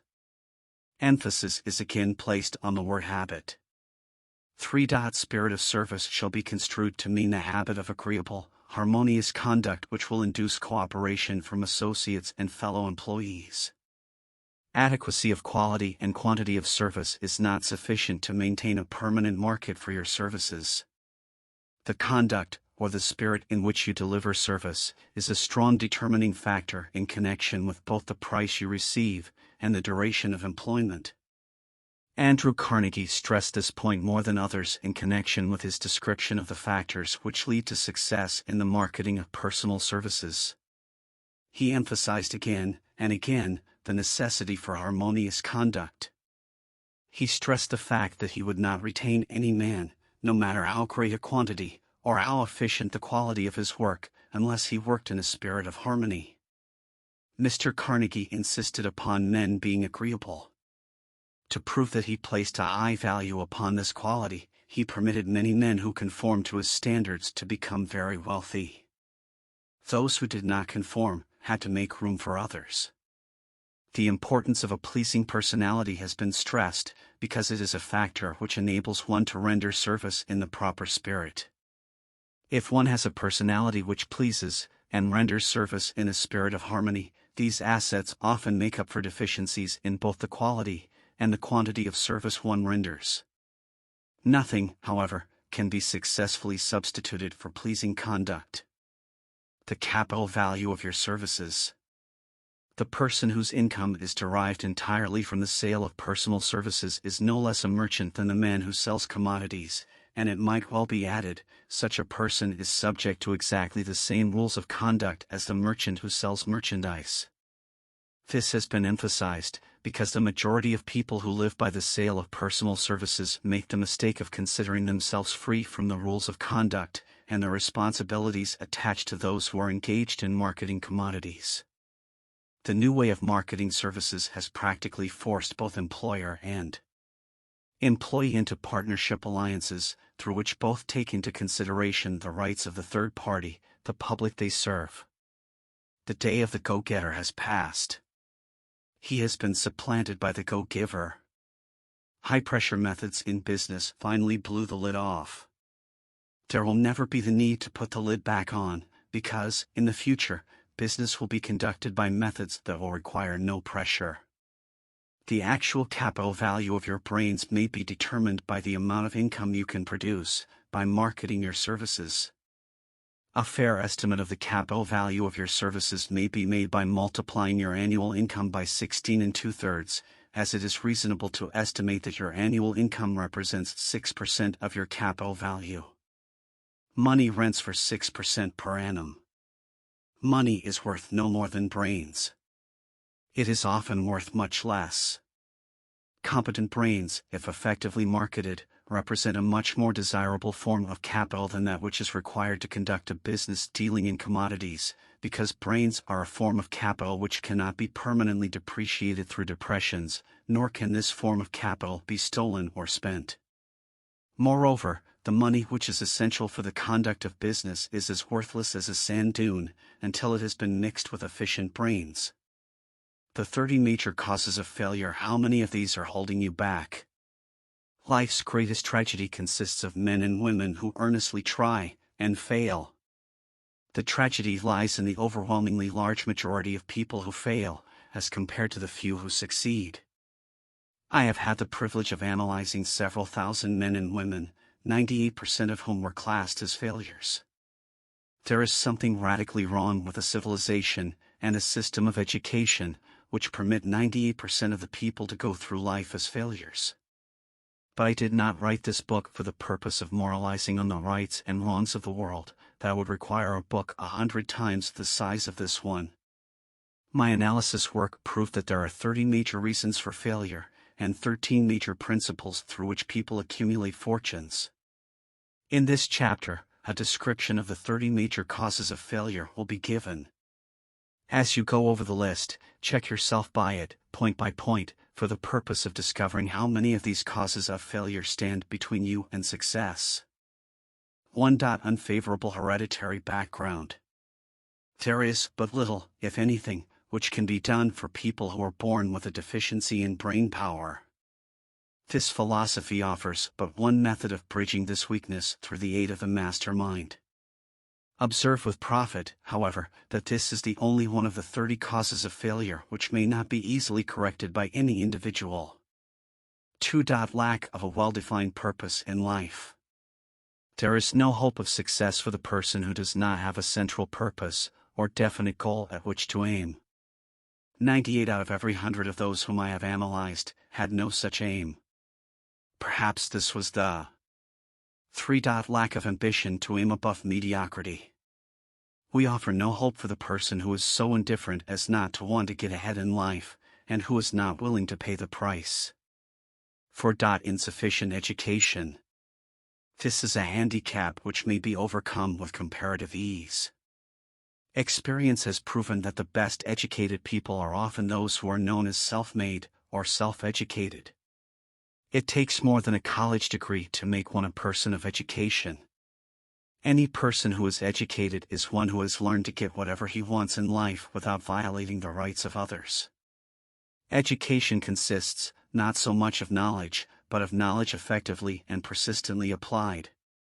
Men are paid, not merely for what they know, but more particularly for what they do with that which they know.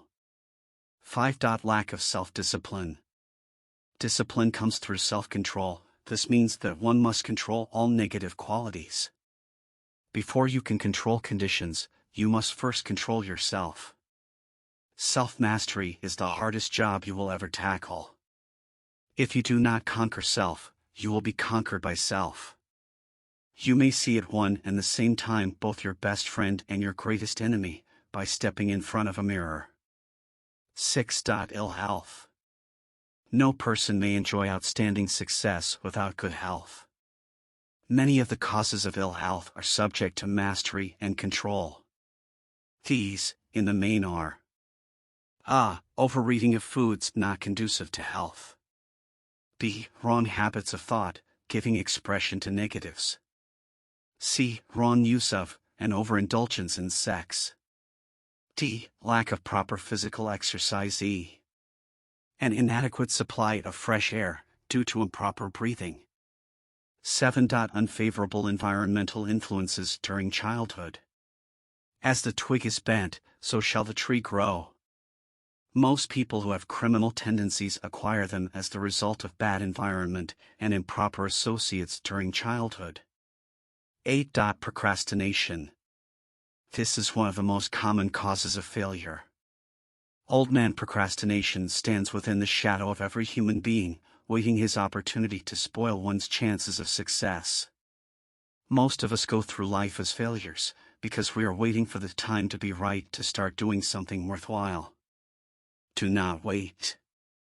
The time will never be just right. Start where you stand, and work with whatever tools you may have at your command, and better tools will be found as you go along. 9. Lack of persistence. Most of us are good starters, but poor finishers of everything we begin. Moreover, people are prone to give up at the first signs of defeat. There is no substitute for persistence. The person who makes persistence his watchword discovers that old man failure finally becomes tired and makes his departure. Failure cannot cope with persistence. 10. Negative personality. There is no hope of success for the person who repels people through a negative personality.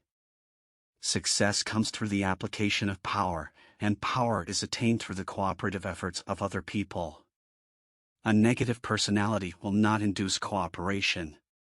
11. Lack of controlled sexual urge. Sex energy is the most powerful of all the stimuli which move people into action. Because it is the most powerful of the emotions, it must be controlled through transmutation and converted into other channels. 12. Uncontrolled desire for something for nothing. The gambling instinct drives millions of people to failure. Evidence of this may be found in a study of the Wall Street crash of '29, during which millions of people tried to make money by gambling on stock margins. 13. Lack of a well-defined power of decision.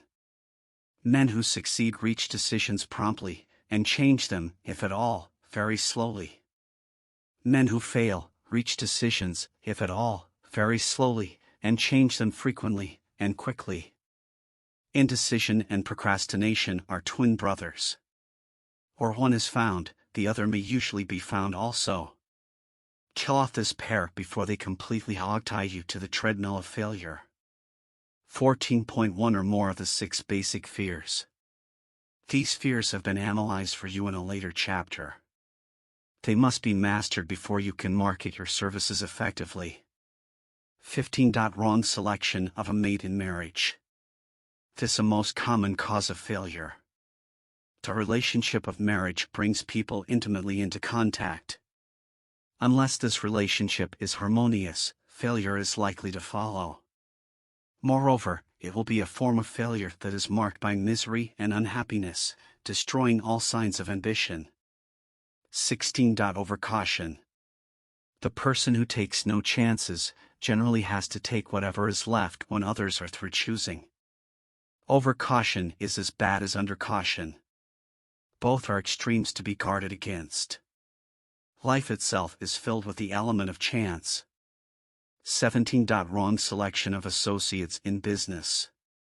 This is one of the most common causes of failure in business. In marketing personal services, one should use great care to select an employer who will be an inspiration, and who is, himself, intelligent and successful. We emulate those with whom we associate most closely. Pick an employer who is worth emulating. 18. Superstition and prejudice. Superstition is a form of fear. It is also a sign of ignorance. Men who succeed keep open minds and are afraid of nothing. 19. Wrong selection of a vocation. No man can succeed in a line of endeavor which he does not like. The most essential step in the marketing of personal services is that of selecting an occupation into which you can throw yourself wholeheartedly. 20. Lack of concentration of effort. The jack of all trades seldom is good at any. Concentrate all of your efforts on one definite chief aim. 21. The habit of indiscriminate spending. The spendthrift cannot succeed, mainly because he stands eternally in fear of poverty. Form the habit of systematic saving by putting aside a definite percentage of your income. Money in the bank gives one a very safe foundation of courage when bargaining for the sale of personal services. Without money, one must take what one is offered, and be glad to get it. 22. Lack of enthusiasm. Without enthusiasm one cannot be convincing. Moreover, enthusiasm is contagious, and the person who has it under control is generally welcome in any group of people. 23. Intolerance. The person with a closed mind on any subject seldom gets ahead. Intolerance means that one has stopped acquiring knowledge. The most damaging forms of intolerance are those connected with religious, racial, and political differences of opinion. 24. Intemperance. The most damaging forms of intemperance are connected with eating, strong drink, and sexual activities. Overindulgence in any of these is fatal to success. 25. Inability to cooperate with others. More people lose their positions and their big opportunities in life because of this fault than for all other reasons combined. It is a fault which no well-informed businessman or leader will tolerate. 26. Possession of power that was not acquired through self-effort. Sons and daughters of wealthy men, and others who inherit money which they did not earn. Power in the hands of one who did not acquire it gradually is often fatal to success. Quick riches are more dangerous than poverty. 27. Intentional dishonesty. There is no substitute for honesty. One may be temporarily dishonest by force of circumstances over which one has no control, without permanent damage. But there is no hope for the person who is dishonest by choice. Sooner or later, his deeds will catch up with him, and he will pay by loss of reputation, and perhaps even loss of liberty. 28. Egotism and vanity. These qualities serve as red lights which warn others to keep away. They are fatal to success. 29. Guessing instead of thinking. Most people are too indifferent or lazy to acquire facts with which to think accurately. They prefer to act on opinions created by guesswork or snap judgments. 30. Lack of capital. This is a common cause of failure among those who start out in business for the first time, without sufficient reserve of capital to absorb the shock of their mistakes, and to carry them over until they have established a 131-132 reputation. 31. Under this, name any particular cause of failure from which you have suffered that has not been included in the foregoing list. In these 30 major causes of failure is found a description of the tragedy of life, which obtains for practically every person who tries and fails. It will be helpful if you can induce someone who knows you well to go over this list with you, and help to analyze you by the 30 causes of failure. It may be beneficial if you try this alone. Most people cannot see themselves as others see them. You may be one who cannot. The oldest of admonitions is, "Man, know thyself." If you market merchandise successfully, you must know the merchandise. The same is true in marketing personal services. You should know all of your weaknesses in order that you may either bridge them or eliminate them entirely. You should know your strength in order that you may call attention to it when selling your services. You can know yourself only through accurate analysis. The folly of ignorance in connection with self was displayed by a young man who applied to the manager of a well-known business for a position. He made a very good impression until the manager asked him what salary he expected. He replied that he had no fixed sum in mind, lack of a definite aim. The manager then said, "We will pay you all you are worth, alter we try you out for a week." "I will not accept it," the applicant replied, "because I am getting more than that where I am now employed." Before you even start to negotiate for a readjustment of your salary in your present position, or to seek employment elsewhere, be sure that you are worth more than you now receive. It is one thing to want money, everyone wants more, but it is something entirely different to be worth more. Many people mistake their wants for their just dues. Your financial requirements or wants have nothing whatever to do with your worth. Your value is established entirely by your ability to render useful service or your capacity to induce others to render such service. Take inventory of yourself. 28 questions you should answer. Annual self-analysis is an essential in the effective marketing of personal services, as is annual inventory in merchandising. Moreover, the yearly analysis should disclose a decrease in faults and an increase in virtues. One goes ahead, stands still, or goes backward in life. One's object should be, of course, to go ahead. Annual self-analysis will disclose whether advancement has been made, and if so, how much? It will also disclose any backward steps one may have made. The effective marketing of personal services requires one to move forward even if the progress is slow. Your annual self-analysis should be made at the end of each year, so you can include in your New Year's resolutions any improvements which the analysis indicates should be made. Take this inventory by asking yourself the following questions, and by checking your answers with the aid of someone who will not permit you to deceive yourself as to their accuracy. Self-analysis questionnaire for personal inventory. 1. Have I attained the goal which I established as my objective for this year? You should work with a definite yearly objective to be attained as a part of your major life objective. 2. Have I delivered service of the best possible quality of which I was capable, or could I have improved any part of the service? 3. Have I delivered service in the greatest possible quantity of which I was capable? 4. Has the spirit of my conduct been harmonious and cooperative at all times? 5. Have I permitted the habit of procrastination to decrease my efficiency, and if so, to what extent? 6. Have I improved my personality, and if so, in what ways? 7. Have I been persistent in following my plans through to completion? 8. Have I reached decisions promptly and definitely on all occasions? 9. Have I permitted any one or more of the 6 basic fears to decrease my efficiency? 10. Have I been either overcautious or undercautious? 11. Has my relationship with my associates in work been pleasant or unpleasant? If it has been unpleasant, has the fault been partly or wholly mine? 12. Have I dissipated any of my energy through lack of concentration of effort? 13. Have I been open-minded and tolerant in connection with all subjects? 14. In what way have I improved my ability to render service? 15. Have I been intemperate in any of my habits? 16. Have I expressed, either openly or secretly, any form of egotism? 17. Has my conduct toward my associates been such that it has induced them to respect me? 18. Have my opinions and decisions been based upon guesswork or accuracy of analysis and thought? 19. Have I followed the habit of budgeting my time, my expenses, and my income, and have I been conservative in these budgets? 20. How much time have I devoted to unprofitable effort which I might have used to better advantage?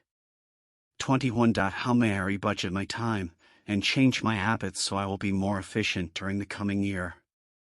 22. Have I been guilty of any conduct which was not approved by my conscience? 23. In what ways have I rendered more service and better service than I was paid to render? 24. Have I been unfair to anyone, and if so, in what way? 25. If I had been the purchaser of my own services for the year, would I be satisfied with my purchase? 26. Am I in the right vocation, and if not, why not? 27. Has the purchaser of my services been satisfied with the service I have rendered, and if not, why not? 28. What is my present rating on the fundamental principles of success? Make this rating fairly, and frankly, and have it checked by someone who is courageous enough to do it accurately. Having read and assimilated the information conveyed through this chapter, you are now ready to create a practical plan for marketing your personal services. In this chapter will be found an adequate description of every principle essential in planning the sale of personal services, including the major attributes of leadership, the most common causes of failure in leadership, a description of the fields of opportunity for leadership, the main causes of failure in all walks of life, and the important questions which should be used in self-analysis. This extensive and detailed presentation of accurate information has been included, because it will be needed by all who must begin the accumulation of riches by marketing personal services. Those who have lost their fortunes, and those who are just beginning to earn money, have nothing but personal services to offer in return for riches. Therefore it is essential that they have available the practical information needed to market services to best advantage. The information contained in this chapter will be of great value to all who aspire to attain leadership in any calling. It will be particularly helpful to those aiming to market their services as business or industrial executives. Complete assimilation and understanding of the information here conveyed will be helpful in marketing one's own services, and it will also help one to become more analytical and capable of judging people. The information will be priceless to personnel directors, employment managers, and other executives charged with the selection of employees and the maintenance of efficient organizations. If you doubt this statement, test its soundness by answering in writing the 28 self-analysis questions. That might be both interesting and profitable, even though you do not doubt the soundness of the statement. Where and how one may find opportunities to accumulate riches. Now that we have analyzed the principles by which riches may be accumulated, we naturally ask, where may one find favorable opportunities to apply these principles? Very well, let us take inventory and see what the United States of America offer the person seeking riches, great or small. To begin with, let us remember, all of us, that we live in a country where every law-abiding citizen enjoys freedom of thought and freedom of deed unequaled anywhere in the world. Most of us have never taken inventory of the advantages of this freedom. We have never compared our unlimited freedom with the curtailed freedom in other countries. Here we have freedom of thought, freedom in the choice and enjoyment of education, freedom in religion, freedom in politics, freedom in the choice of a business, profession or occupation, freedom to accumulate and own without molestation, all the property we can accumulate, freedom to choose our place of residence, freedom in marriage, freedom through equal opportunity to all races, freedom of travel from one state to another, freedom in our choice of foods, and freedom to aim for any station in life for which we have prepared ourselves, even for the presidency of the United States. We have other forms of freedom, but this list will give a bird's-eye view of the most important, which constitute opportunity of the highest order. This advantage of freedom is all the more conspicuous because the United States is the only country guaranteeing to every citizen, whether native-born or naturalized, so broad and varied a list of freedom. Next, let us recount some of the blessings which our widespread freedom has placed within our hands.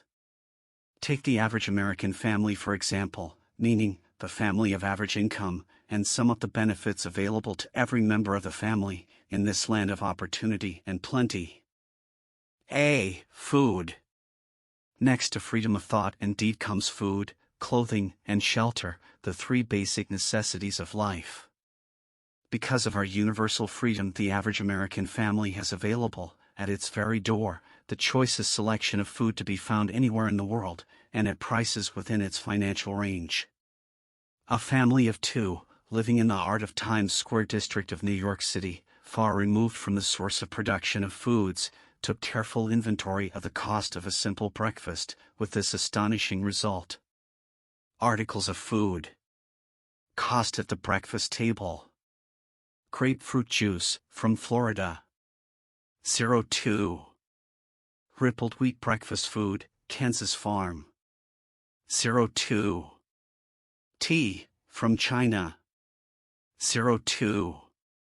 Bananas, from South America. 02. Toasted bread, from Kansas farm. 01. Fresh country eggs, from Utah. 07. Sugar, from Cuba, or Utah. 00. Butter and cream, from New England. 03. Grand total. 20. It is not very difficult to obtain food in a country where two people can have breakfast consisting of all they want or need for a dime apiece. Observe that this simple breakfast was gathered, by some strange form of magic, from China, South America, Utah, Kansas and the New England states, and delivered on the breakfast table, ready for consumption, in the very heart of the most crowded city in America, at a cost well within the means of the most humble laborer. The cost included all federal, state and city taxes. Here is a fact the politicians did not mention when they were crying out to the voters to throw their opponents out of office because the people were being taxed to death. B. Shelter. This family lives in a comfortable apartment, heated by steam, lighted with electricity, with gas for cooking, all for $65 a month. In a smaller city, or a more sparsely settled part of New York City, the same apartment could be had for as low as $20 a month. The toast they had for breakfast in the food estimate was toasted on an electric toaster, which cost but a few dollars. The apartment is cleaned with a vacuum sweeper that is run by electricity. Hot and indie cold water is available at all times in the kitchen and the bathroom. The food is kept cool in a refrigerator that is run by electricity. The wife curls her hair, washes her clothes and irons them with easily operated electrical equipment, on power obtained by sticking a plug in the wall. The husband shaves with an electric shaver, and they receive entertainment from all over the world, 24 hours a day, if they want it, without cost, by merely turning the dial of their radio. There are other conveniences in this apartment, but the foregoing list will give a fair idea of some of the concrete evidences of the freedom we, of America, enjoy. And this is neither political nor economic propaganda. C. Clothing. Anywhere in the United States, the woman of average clothing requirements can dress very comfortably and neatly for less than $200 a year, and the average man can dress for the same or less. Only the three basic necessities of food, clothing, and shelter have been mentioned. The average American citizen has other privileges and advantages available in return for modest effort, not exceeding 8 hours per day of labor. Among these is the privilege of automobile transportation, with which one can go and come at will, at very small cost. The average American has security of property rights not found in any other country in the world. He can place his surplus money in a bank with the assurance that his government will protect it and make good to him if the bank fails. If an American citizen wants to travel from one state to another, he needs no passport, no one's permission. He may go when he pleases, and return at will. Moreover, he may travel by train, private automobile, bus, airplane, or ship, as his pocketbook permits.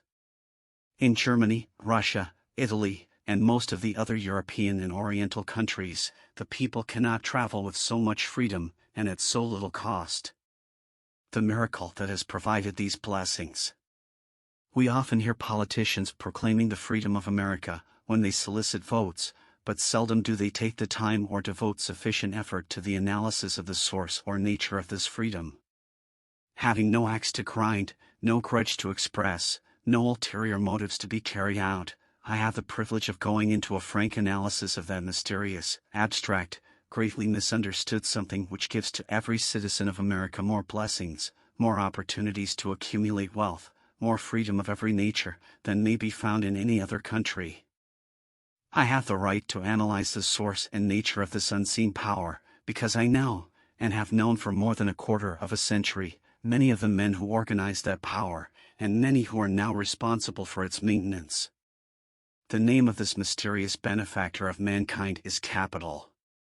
Capital consists not alone of money, but more particularly of highly organized, intelligent groups of men who plan ways and means of using money efficiently for the good of the public and profitably to themselves. These groups consist of scientists, educators, chemists, inventors, business analysts, publicity men, transportation experts, accountants, lawyers, doctors, and both men and women who have highly specialized knowledge in all fields of industry and business. They pioneer, experiment, and blaze trails in new fields of endeavor. They support colleges, hospitals, public schools, build good roads, publish newspapers, pay most of the cost of government, and take care of the multitudinous detail essential to human progress. Stated briefly, the capitalists are the brains of civilization, because they supply the entire fabric of which all education, enlightenment, and human progress consists. Money, without brains, always is dangerous. Properly used, it is the most important essential of civilization. The simple breakfast here described could not have been delivered to the New York family at a dime each, or at any other price, if organized capital had not provided the machinery, the ships, the railroads, and the huge armies of trained men to operate them. Some slight idea of the importance of organized capital may be had by trying to imagine yourself burdened with the responsibility of collecting, without the aid of capital, and delivering to the New York City family, the simple breakfast described. To supply the tea, you would have to make a trip to China or India, both a very long way from America. Unless you are an excellent swimmer, you would become rather tired before making the round trip. Then, too, another problem would confront you. What would you use for money, even if you had the physical endurance to swim the ocean? To supply the sugar, you would have to take another long swim to Cuba, or a long walk to the sugar beet section of Utah. But even then, you might come back without the sugar, because organized effort and money are necessary to produce sugar, to say nothing of what is required to refine, transport, and deliver it to the breakfast table anywhere in the United States. The eggs, you could deliver easily enough from the barnyards near New York City, but you would have a very long walk to Florida and return, before you could serve the 2 glasses of grapefruit juice. You would have another long walk to Kansas, or one of the other wheat-growing states, when you went after the 4 slices of wheat bread. The rippled wheat biscuits would have to be omitted from the menu, because they would not be available except through the labor of a trained organization of men and suitable machinery, all of which call for capital. While resting, you could take off for another little swim down to South America, where you would pick up a couple of bananas, and on your return, you could take a short walk to the nearest farm having a dairy and pick up some butter and cream. Then your New York City family would be ready to sit down and enjoy breakfast, and you could collect your 2 dimes for your labor. Seems absurd, doesn't it? Well, the procedure described would be the only possible way these simple items of food could be delivered to the heart of New York City, if we had no capitalistic system. The sum of money required for the building and maintenance of the railroads and steamships used in the delivery of that simple breakfast is so huge that it staggers one's imagination. It runs into hundreds of millions of dollars, not to mention the armies of trained employees required to man the ships and trains. But transportation is only a part of the requirements of modern civilization in capitalistic America. Before there can be anything to haul, something must be grown from the ground, or manufactured and prepared for market. This calls for more millions of dollars for equipment, machinery, boxing, marketing, and for the wages of millions of men and women. Steamships and railroads do not spring up from the earth and function automatically. They come in response to the call of civilization, through the labor and ingenuity and organizing ability of men who have imagination, faith, enthusiasm, decision, persistence. These men are known as capitalists. They are motivated by the desire to build, construct, achieve, render useful service, earn profits, and accumulate riches. And, because they render service without which there would be no civilization, they put themselves in the way of great riches. Just to keep the record simple and understandable, I will add that these capitalists are the selfsame men of whom most of us have heard soapbox raiders speak. They are the same men to whom radicals, racketeers, dishonest politicians and grafting labor leaders refer as the predatory interests, or Wall Street. I am not attempting to present a brief for or against any group of men or any system of economics. I am not attempting to condemn collective bargaining when I refer to grafting labor leaders, nor do I aim to give a clean bill of health to all individuals known as capitalists. The purpose of this book, a purpose to which I have faithfully devoted over a quarter of a century, is to present to all who want the knowledge, the most dependable philosophy through which individuals may accumulate riches in whatever amounts they desire.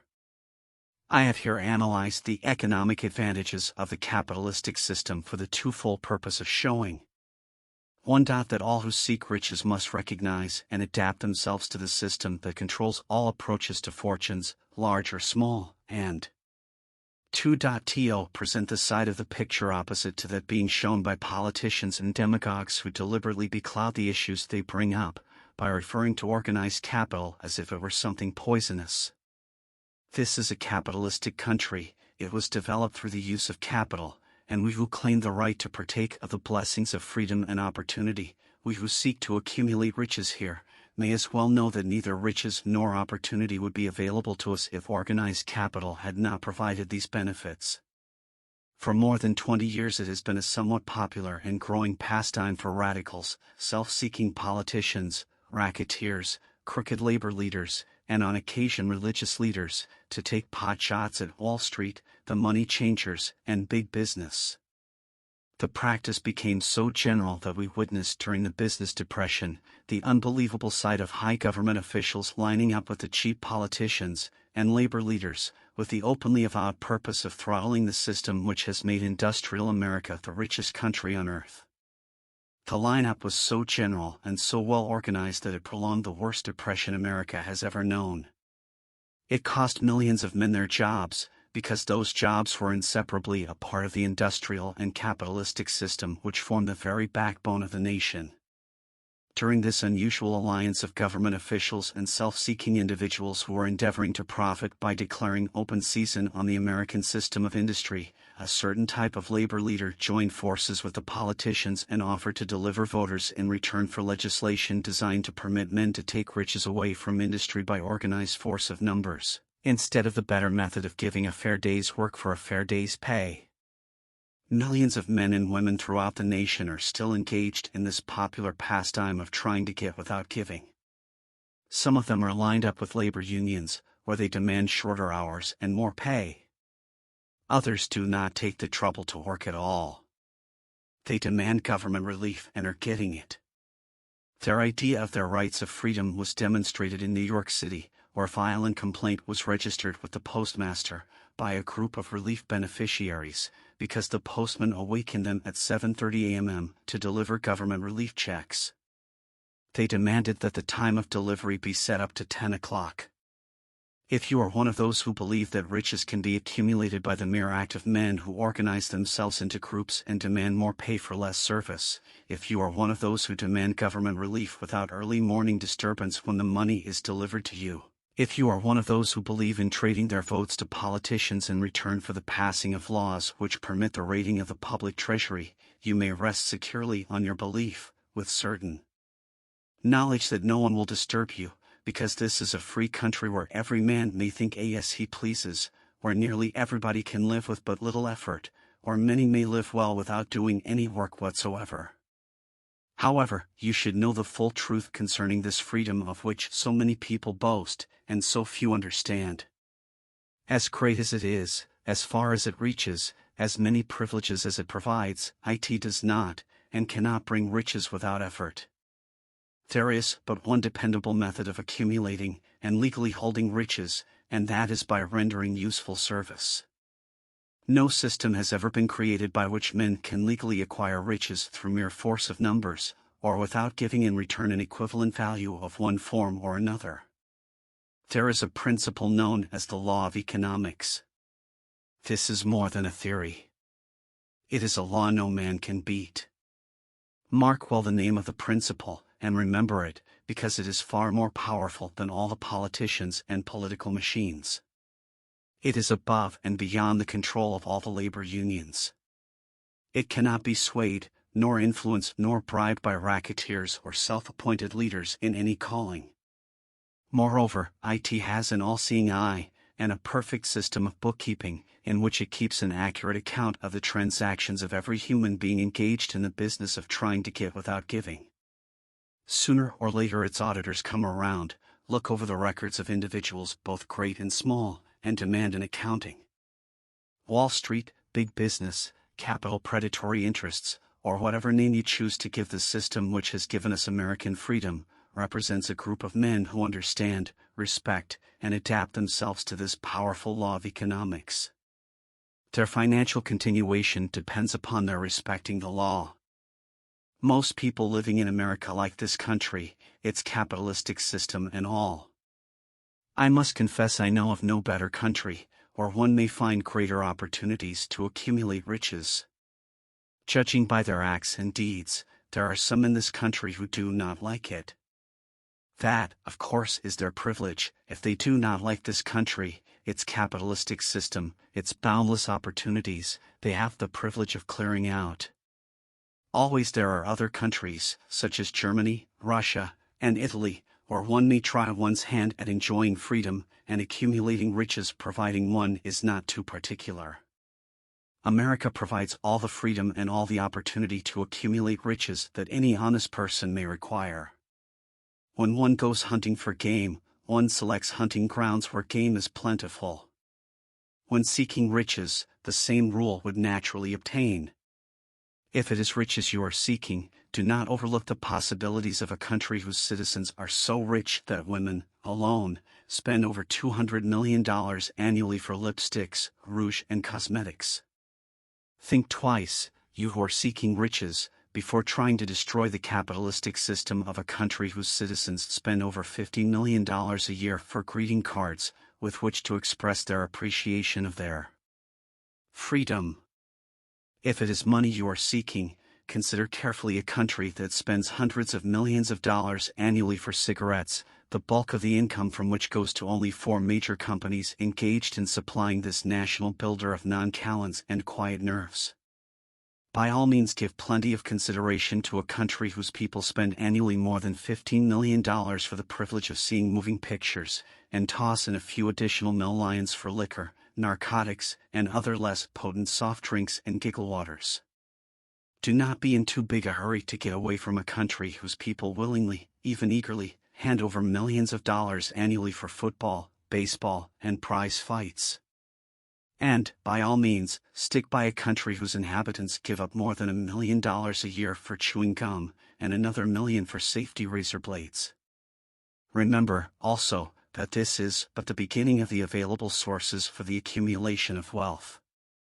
Only a few of the luxuries and non-essentials have been mentioned. But, remember that the business of producing, transporting, and marketing these few items of merchandise gives regular employment to many millions of men and women, who receive for their services many millions of dollars monthly, and spend it freely for both the luxuries and the necessities. Especially remember that back of all this exchange of merchandise and personal services may be found an abundance of opportunity to accumulate riches. Here our American freedom comes to one's aid. There is nothing to stop you, or anyone from engaging in any portion of the effort necessary to carry on these businesses. If one has superior talent, training, experience, one may accumulate riches in large amounts. Those not so fortunate may accumulate smaller amounts. Anyone may earn a living in return for a very nominal amount of labor. So there you are. Opportunity has spread its wares before you. Step up to the front, select what you want, create your plan, put the plan into action, and follow through with persistence. Capitalistic America will do the rest. You can depend upon this much. Capitalistic America ensures every person the opportunity to render useful service, and to collect riches in proportion to the value of the service. The system denies no one this right, but it does not, and cannot promise something for nothing, because the system, itself, is irrevocably controlled by the law of economics, which neither recognizes nor tolerates for long getting without giving. The law of economics was passed by nature. There is no Supreme Court to which violators of this law may appeal. The law hands out both penalties for its violation and appropriate rewards for its observance, without interference or the possibility of interference by any human being. The law cannot be repealed. It is as fixed as the stars in the heavens, and subject to, and a part of the same system that controls the stars. May one refuse to adapt oneself to the law of economics? Certainly. This is a free country, where all men are born with equal rights, including the privilege of ignoring the law of economics. What happens then? Well, nothing happens until large numbers of men join forces for the avowed purpose of ignoring the law, and taking what they want by force. Then comes the dictator, with well-organized firing squads and machine guns. We have not yet reached that stage in America. But we have heard all we want to know about how the system works. Perhaps we shall one be fortunate enough not to demand personal knowledge of so gruesome a reality. Doubtless we shall prefer to continue with our freedom of speech, freedom of deed, and freedom to render useful service in return for riches. The practice, by government officials, of extending to men and women the privilege of raiding the public treasury in return for votes, sometimes results in election, but as night follows day, the final payoff comes, when every penny wrongfully used must be repaid with compound interest on compound interest. If those who make the grab are not forced to repay, the burden falls on their children, and their children's children, even unto the third and fourth generations. There is no way to avoid the debt. Men can, and sometimes do, form themselves into groups for the purpose of crowding wages up, and working hours down. There is a point beyond which they cannot go. It is the point at which the law of economics steps in, and the sheriff gets both the employer and the employees. For 6 years, from 1929 to 1935, the people of America, both rich and poor, barely missed seeing the old man economics hand over to the sheriff all the businesses and industries and banks. It was not a pretty sight. It did not increase our respect for mob psychology, through which men cast reason to the winds and start trying to get without giving. We who went through those 6 discouraging years, when fear was in the saddle and faith was on the ground, cannot forget how ruthlessly the law of economics exacted its toll from both rich and poor, weak and strong, old and young. We shall not wish to go through another such experience. These observations are not founded upon short-time experience. They are the result of 25 years of careful analysis of the methods of both the most successful and the most unsuccessful men America has known. Chapter 8. Decision. The mastery of procrastination. The 7th step toward riches. Accurate analysis of over 25,000 men and women who had experienced failure disclosed the fact that lack of decision was near the head of the list of the 30 major causes of failure.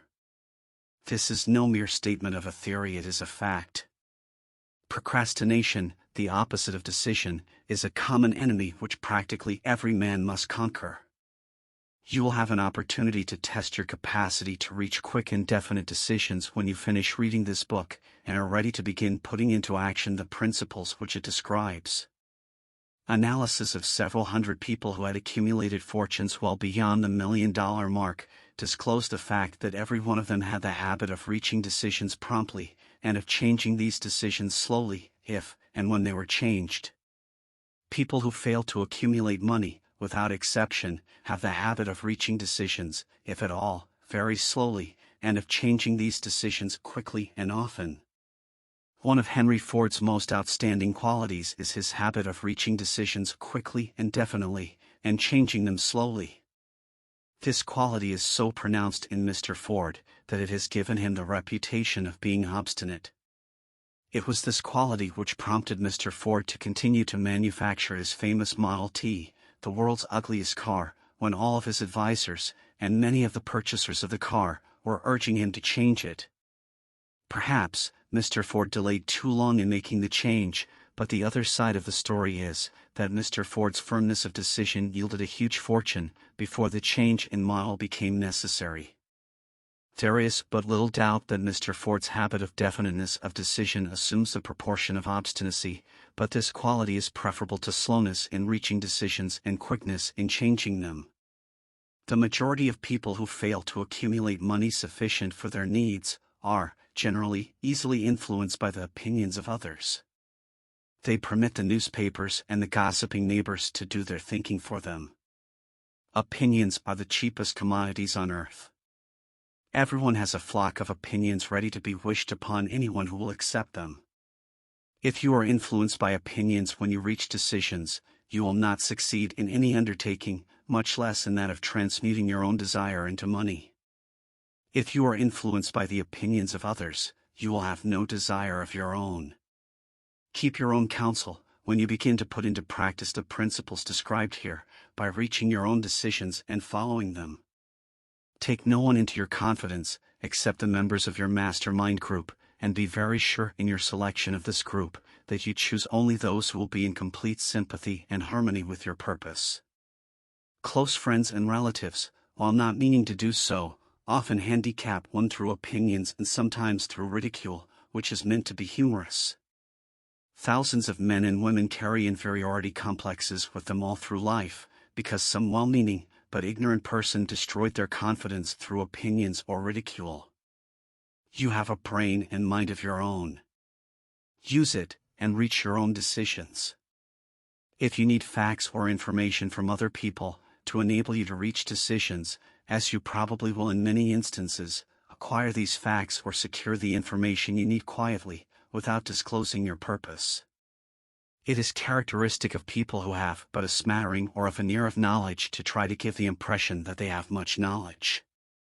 Such people generally do too much talking and too little listening. Keep your eyes and ears wide open and your mouth closed if you wish to acquire the habit of prompt decision. Those who talk too much do little else.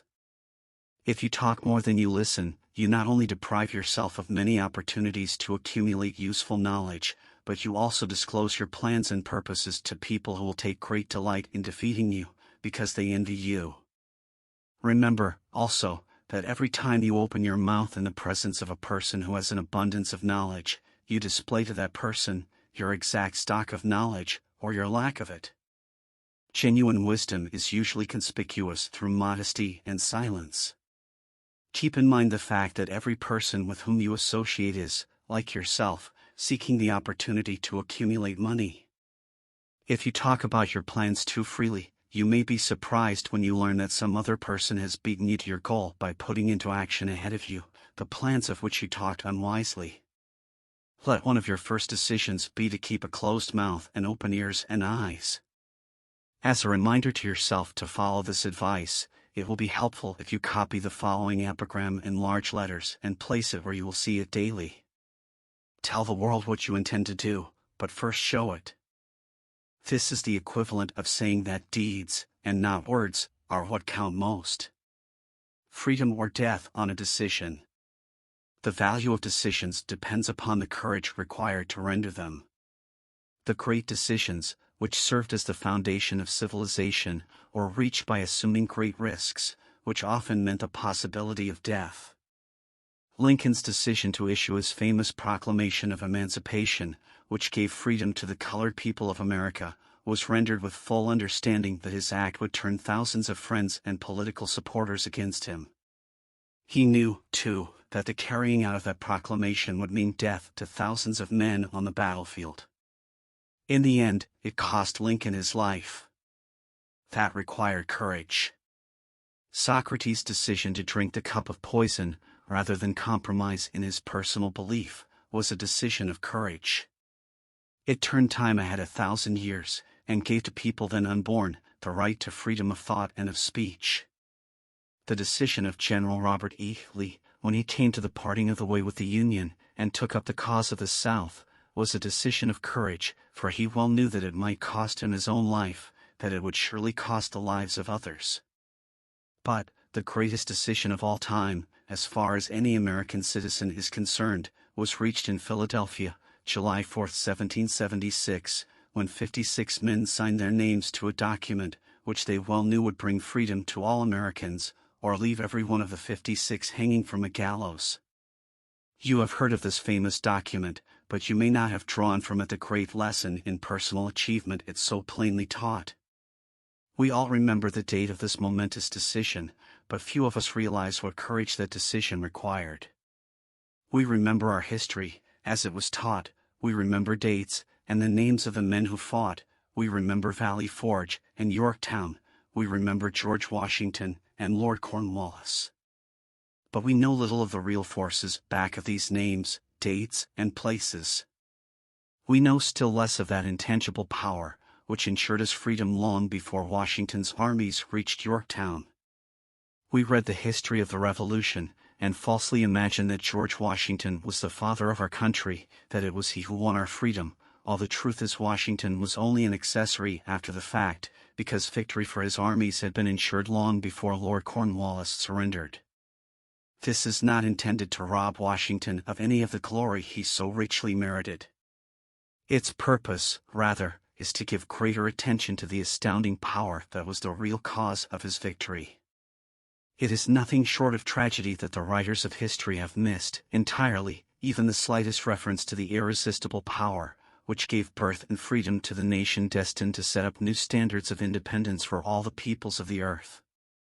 I say it is a tragedy, because it is the selfsame power which must be used by every individual who surmounts the difficulties of life, and forces life to pay the price asked.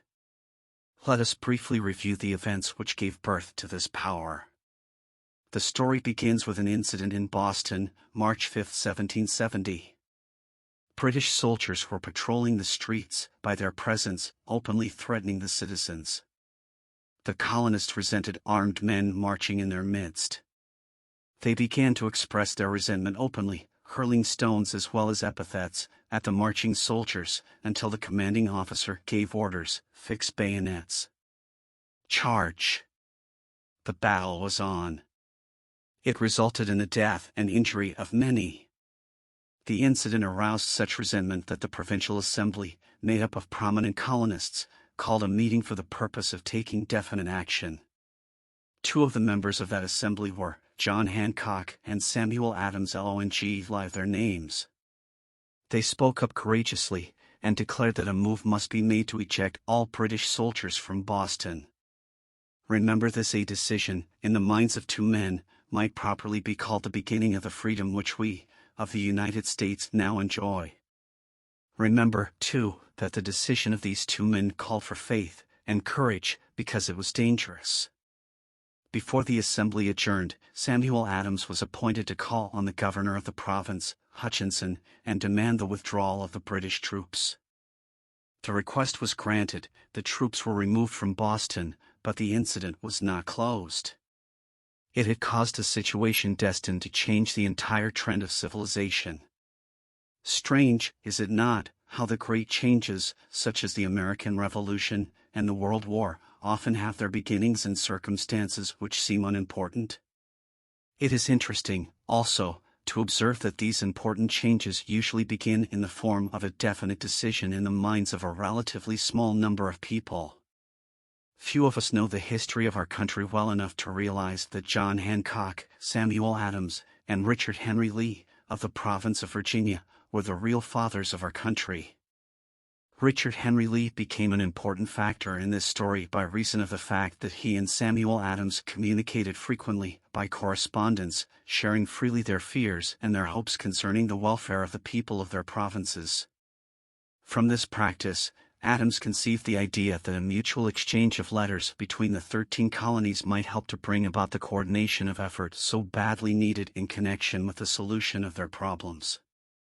2 years after the clash with the soldiers in Boston, March 72, Adams presented this idea to the Assembly in the form of a motion that a correspondence committee be established among the colonies, with definitely appointed correspondents in each colony, for the purpose of friendly cooperation for the betterment of the colonies of British America. Mark well this incident. It was the beginning of the organization of the far-flung power destined to give freedom to you, and to me. The mastermind had already been organized. It consisted of Adams, Lee, and Hancock. I tell you further, that if two of you agree upon the earth concerning anything for which you ask, it will come to you from my Father, who is in heaven. The Committee of Correspondence was organized. Observe that this move provided the way for increasing the power of the mastermind by adding to it men from all the colonies. Take notice that this procedure constituted the first organized planning of the disgruntled colonists. In union there is strength. The citizens of the colonies had been waging disorganized warfare against the British soldiers through incidents similar to the Boston riot, but nothing of benefit had been accomplished. Their individual grievances had not been consolidated under one mastermind. No group of individuals had put their hearts, minds, souls, and bodies together in one definite decision to settle their difficulty with the British once and for all, until Adams, Hancock, and Lee got together. Meanwhile, the British were not idle. They, too, were doing some planning and masterminding on their own account, with the advantage of having back of them money and organized soldiery. The Crown appointed Gage to supplant Hutchinson as the governor of Massachusetts. One of the new governor's first acts was to send a messenger to call on Samuel Adams, for the purpose of endeavoring to stop his opposition by fear. We can best understand the spirit of what happened by quoting the conversation between Colonel Fenton, the messenger sent by Gage, and Adams. Colonel Fenton: I have been authorized by Governor Gage to assure you, Mr. Adams, that the governor has been empowered to confer upon you such benefits as would be satisfactory. Endeavor to win Adams by promise of bribes, upon the condition that you engage to cease in your opposition to the measures of the government. It is the governor's advice to you, sir, not to incur the further displeasure of His Majesty. Your conduct has been such as makes you liable to penalties of an enmity of Henry VIII, by which persons can be sent to England for trial for treason, or misprision of treason, at the discretion of a governor of a province. But, by changing your political course, you will not only receive great personal advantages, but you will make your peace with the king. Samuel Adams had the choice of two decisions. He could cease his opposition, and receive personal bribes, or he could continue, and run the risk of being hanged. Clearly, the time had come when Adams was forced to reach instantly a decision which could have cost his life. The majority of men would have found it difficult to reach such a decision. The majority would have sent back an evasive reply, but not Adams. He insisted upon Colonel Fenton's word of honor that the colonel would deliver to the governor the answer exactly as Adams would give it to him. Adams' answer: "Then you may tell Governor Gage that I trust one have long since made my peace with the King of Kings. No personal consideration shall induce me to abandon the righteous cause of my country."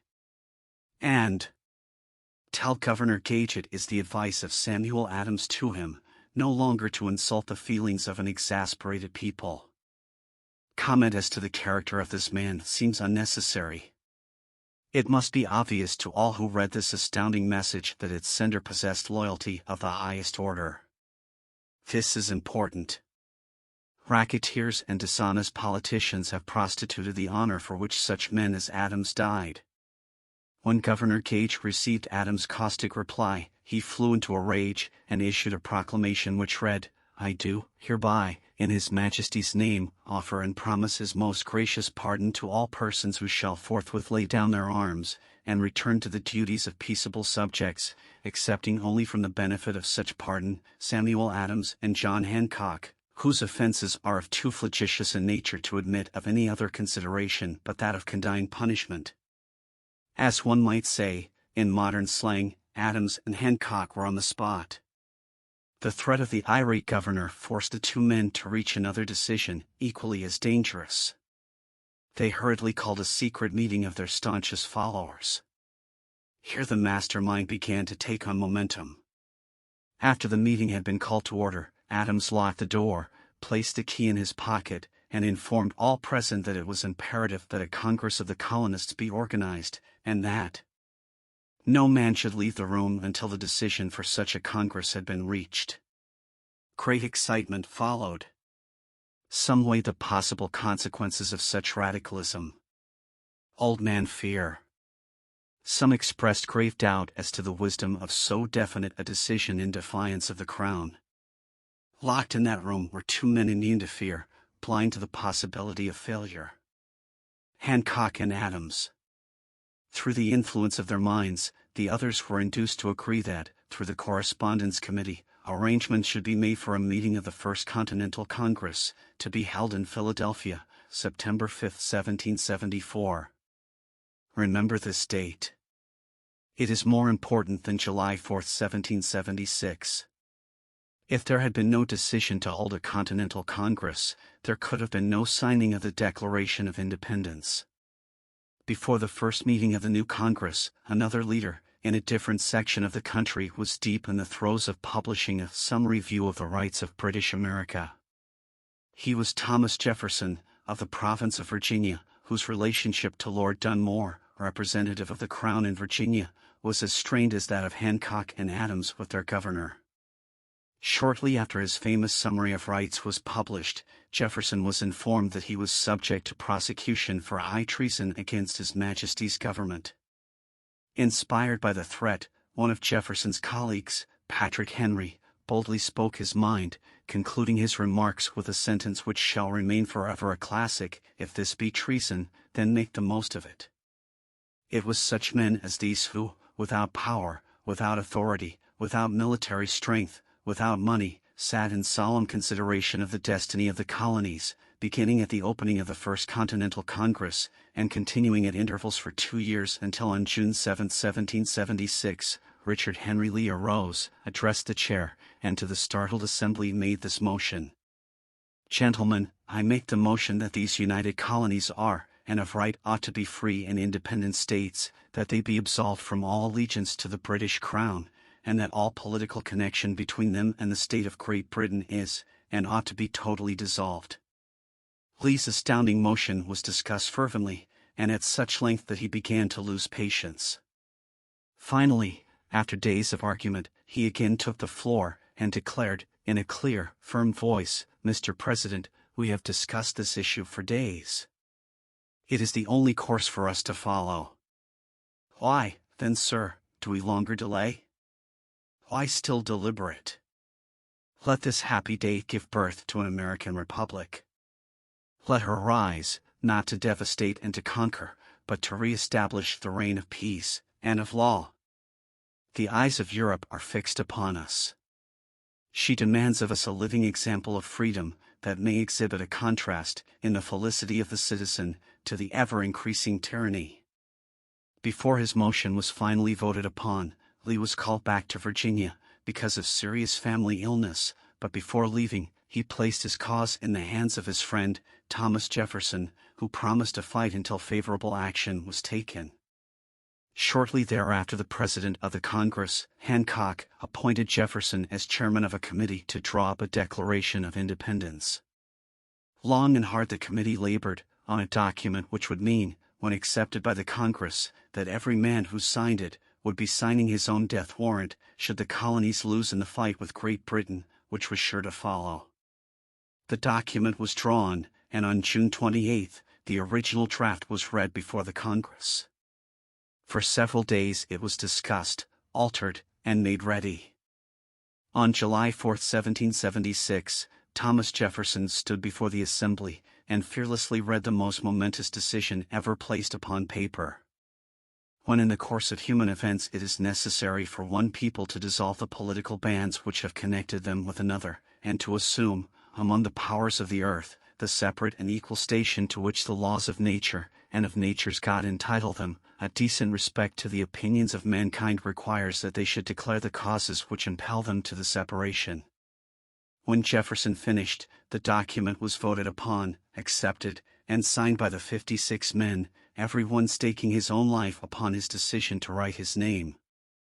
By that decision came into existence a nation destined to bring to mankind forever the privilege of making decisions. By decisions made in a similar spirit of faith, and only by such decisions, can men solve their personal problems, and win for themselves high estates of material and spiritual wealth. Let us not forget this. Analyze the events which led to the Declaration of Independence, and be convinced that this nation, which now holds a position of commanding respect and power among all nations of the world, was born of a decision created by a mastermind, consisting of 56 men. Note well the fact that it was their decision which ensured the success of Washington's armies, because the spirit of that decision was in the heart of every soldier who fought with him, and served as a spiritual power which recognizes no such thing as failure. Note, also, with great personal benefit, that the power which gave this nation its freedom is the self-same power that must be used by every individual who becomes self-determining. This power is made up of the principles described in this book. It will not be difficult to detect, in the story of the Declaration of Independence, at least 6 of these principles: desire, decision, faith, persistence, the mastermind, and organized planning. Throughout this philosophy will be found the suggestion that thought, backed by strong desire, has a tendency to transmute itself into its physical equivalent. Before passing on, I wish to leave with you the suggestion that one may find in this story, and in the story of the organization of the United States Steel Corporation, a perfect description of the method by which thought makes this astounding transformation. In your search for the secret of the method, do not look for a miracle, because you will not find it. You will find only the eternal laws of nature.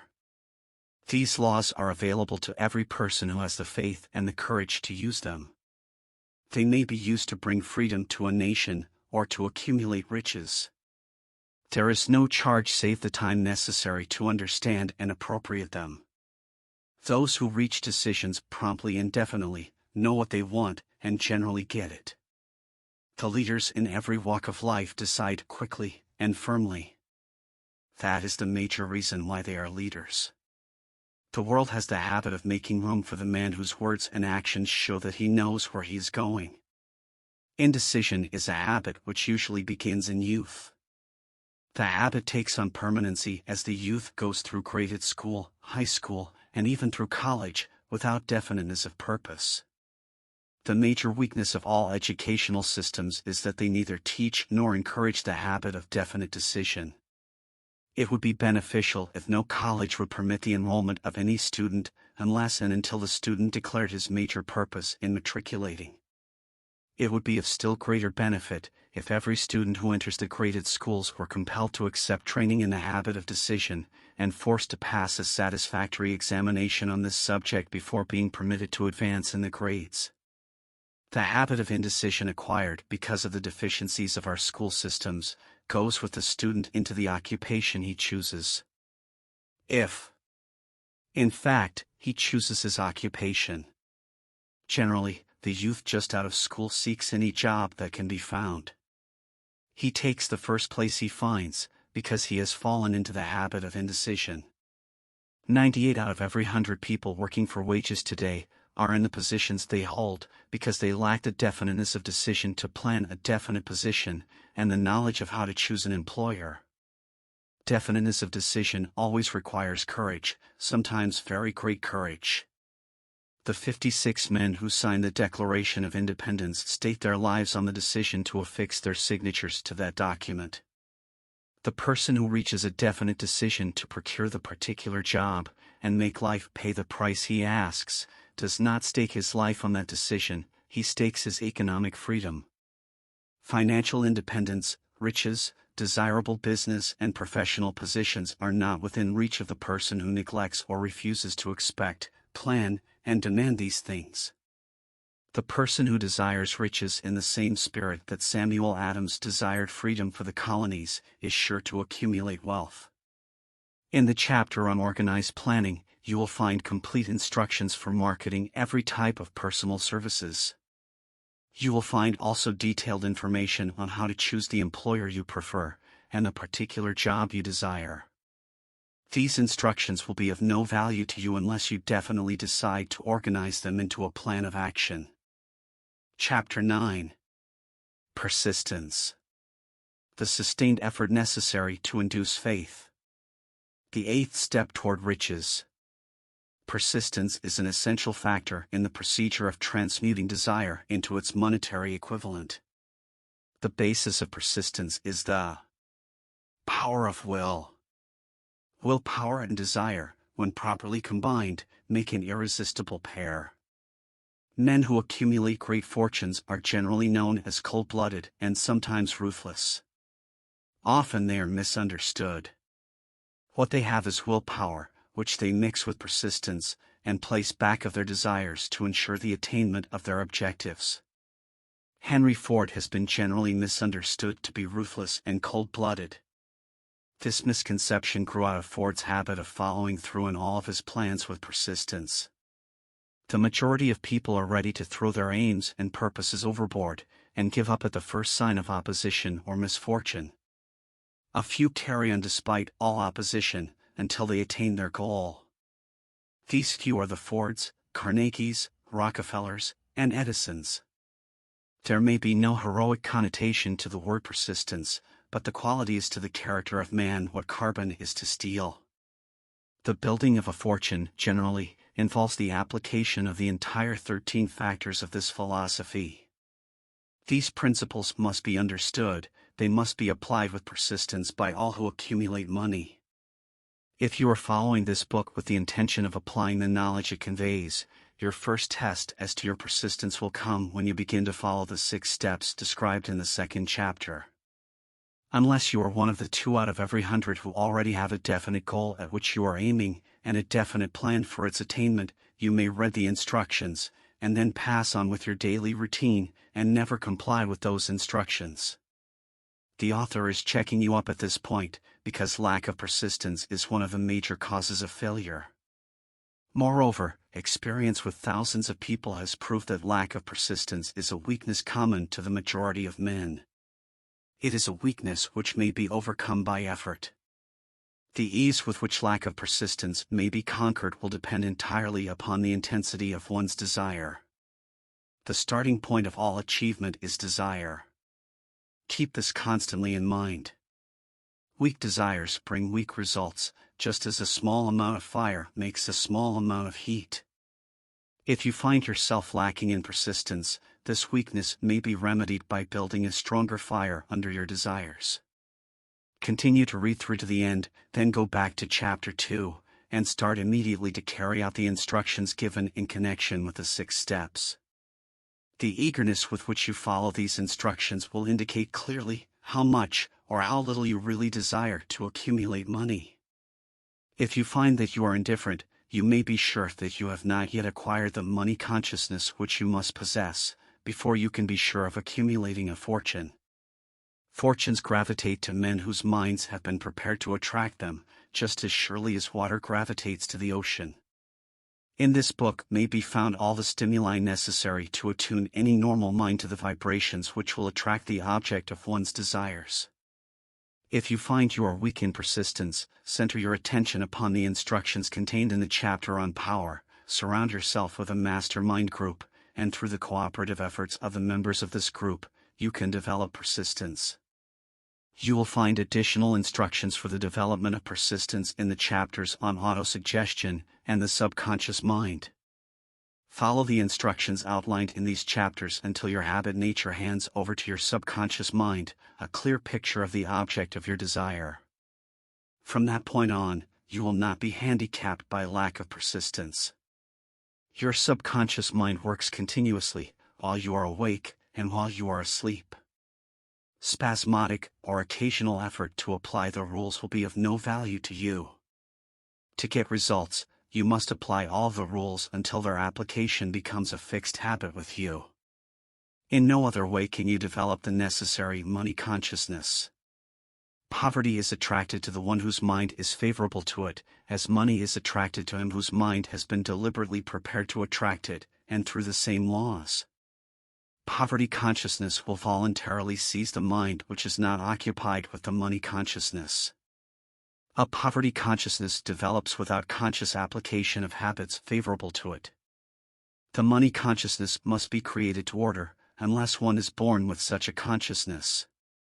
Catch the full significance of the statements in the preceding paragraph, and you will understand the importance of persistence in the accumulation of a fortune. Without persistence, you will be defeated even before you start. With persistence you will win. If you have ever experienced a nightmare, you will realize the value of persistence. You are lying in bed, half awake, with a feeling that you are about to smother. You are unable to turn over, or to move a muscle. You realize that you must begin to regain control over your muscles. Through persistent effort of willpower, you finally manage to move the fingers of one hand. By continuing to move your fingers, you extend your control to the muscles of one arm, until you can lift it. Then you gain control of the other arm in the same manner. You finally gain control over the muscles of one leg, and then extend it to the other leg. Then with one supreme effort will you regain complete control over your muscular system, and snap out of your nightmare. The trick has been turned step by step. You may find it necessary to snap out of your mental inertia, through a similar procedure, moving slowly at first, then increasing your speed, until you gain complete control over your will. Be persistent no matter how slowly you may, at first, have to move. With persistence will come success. If you select your mastermind group with care, you will have in it, at least one person who will aid you in the development of persistence. Some men who have accumulated great fortunes did so because of necessity. They developed the habit of persistence because they were so closely driven by circumstances that they had to become persistent. There is no substitute for persistence. It cannot be supplanted by any other quality. Remember this, and it will hearten you, in the beginning, when the going may seem difficult and slow. Those who have cultivated the habit of persistence seem to enjoy insurance against failure. No matter how many times they are defeated, they finally arrive up toward the top of the ladder. Sometimes it appears that there is a hidden guide whose duty is to test men through all sorts of discouraging experiences. Those who pick themselves up after defeat and keep on trying arrive, and the world cries, "Bravo! I knew you could do it." The hidden guide lets no one enjoy great achievement without passing the persistence test. Those who can't take it simply do not make the grade. Those who can take it are bountifully rewarded for their persistence. They receive, as their compensation, whatever goal they are pursuing. That is not all. They receive something infinitely more important than material compensation: the knowledge that every failure brings with it the seed of an equivalent advantage. There are exceptions to this rule. A few people know from experience the soundness of persistence. They are the ones who have not accepted defeat as being anything more than temporary. They are the ones whose desires are so persistently applied that defeat is finally changed into victory. We who stand on the sidelines of life see the overwhelmingly large number who go down in defeat, never to rise again. We see the few who take the punishment of defeat as an urge to greater effort. These, fortunately, never learn to accept life's reverse gear. But what we do not see, what most of us never suspect of existing, is the silent but irresistible power which comes to the rescue of those who fight on in the face of discouragement. If we speak of this power at all, we call it persistence, and let it go at that. One thing we all know: if one does not possess persistence, one does not achieve noteworthy success in any calling. As these lines are being written, I look up from my work and see before me, less than a block away, the great mysterious Broadway, the graveyard of dead hopes, and the front porch of opportunity. From all over the world people have come to Broadway, seeking fame, fortune, power, love, or whatever it is that human beings call success. Once in a great while someone steps out from the long procession of seekers, and the world hears that another person has mastered Broadway. But Broadway is not easily nor quickly conquered. She acknowledges talent, recognizes genius, pays off in money, only after one has refused to quit. Then we know he has discovered the secret of how to conquer Broadway. The secret is always inseparably attached to one word: persistence. The secret is told in the struggle of Fanny Hurst, whose persistence conquered the Great White Way. She came to New York in 1915 to convert writing into riches.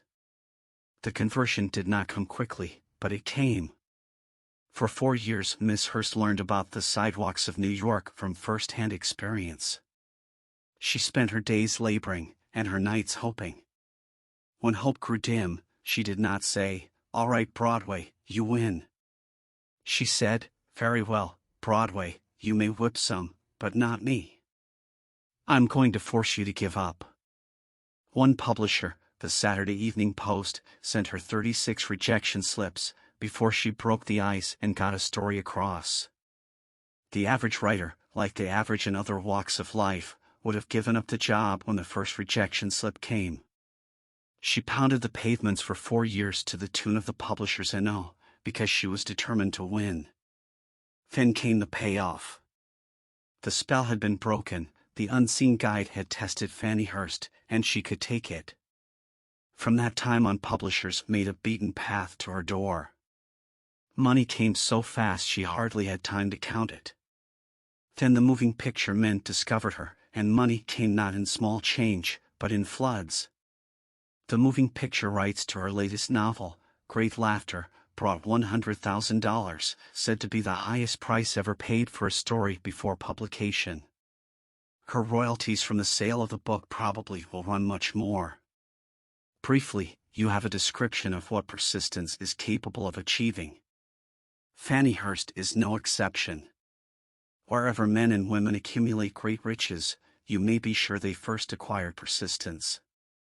Broadway will give any beggar a cup of coffee and a sandwich, but it demands persistence of those who go after the big stakes. Kate Smith will say amen when she reads this.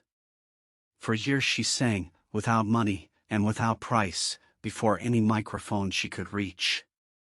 Broadway said to her, "Come and get it, if you can take it." She did take it until one happy day Broadway got tired and said, "What's the use?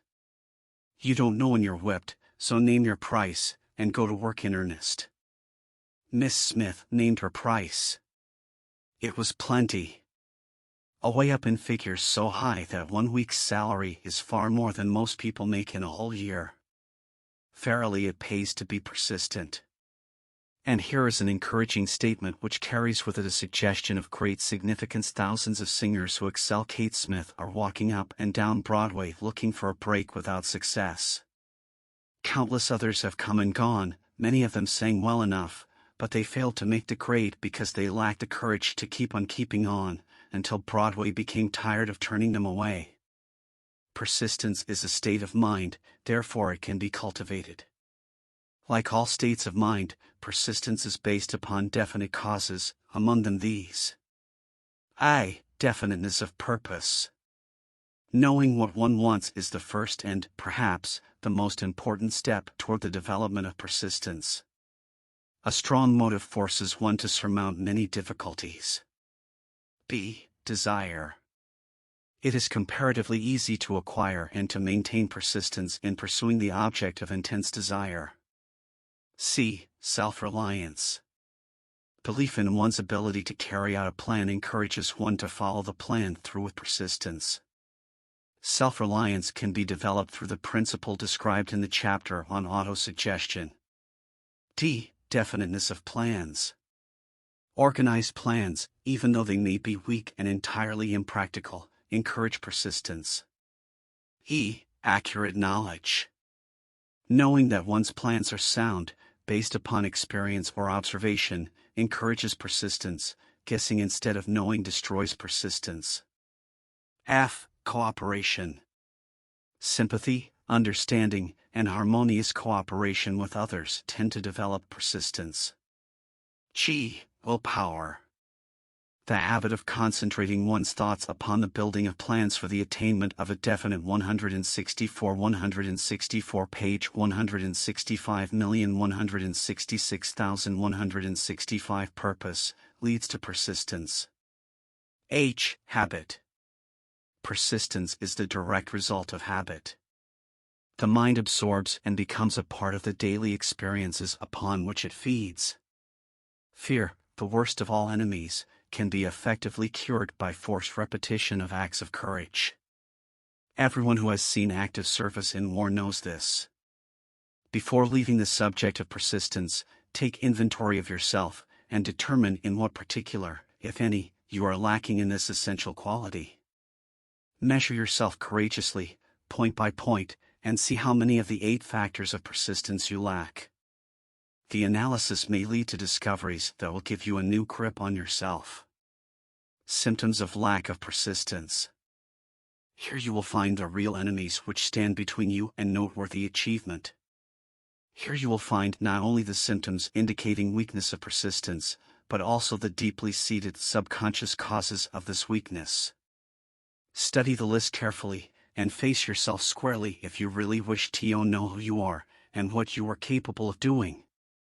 These are the weaknesses which must be mastered by all who accumulate riches. 1. Failure to recognize and to clearly define exactly what one wants.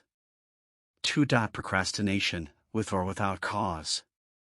Usually backed up with a formidable array of alibis and excuses. 3. Lack of interest in acquiring specialized knowledge. 4. Indecision, the habit of passing the buck on all occasions, instead of facing issues squarely. Also backed by alibis. 5. The habit of relying upon alibis instead of creating definite plans for the solution of problems. 6. Self-satisfaction. There is but little remedy for this affliction, and no hope for those who suffer from it. 7. Indifference, usually reflected in one's readiness to compromise on all occasions, rather than meet opposition and fight it.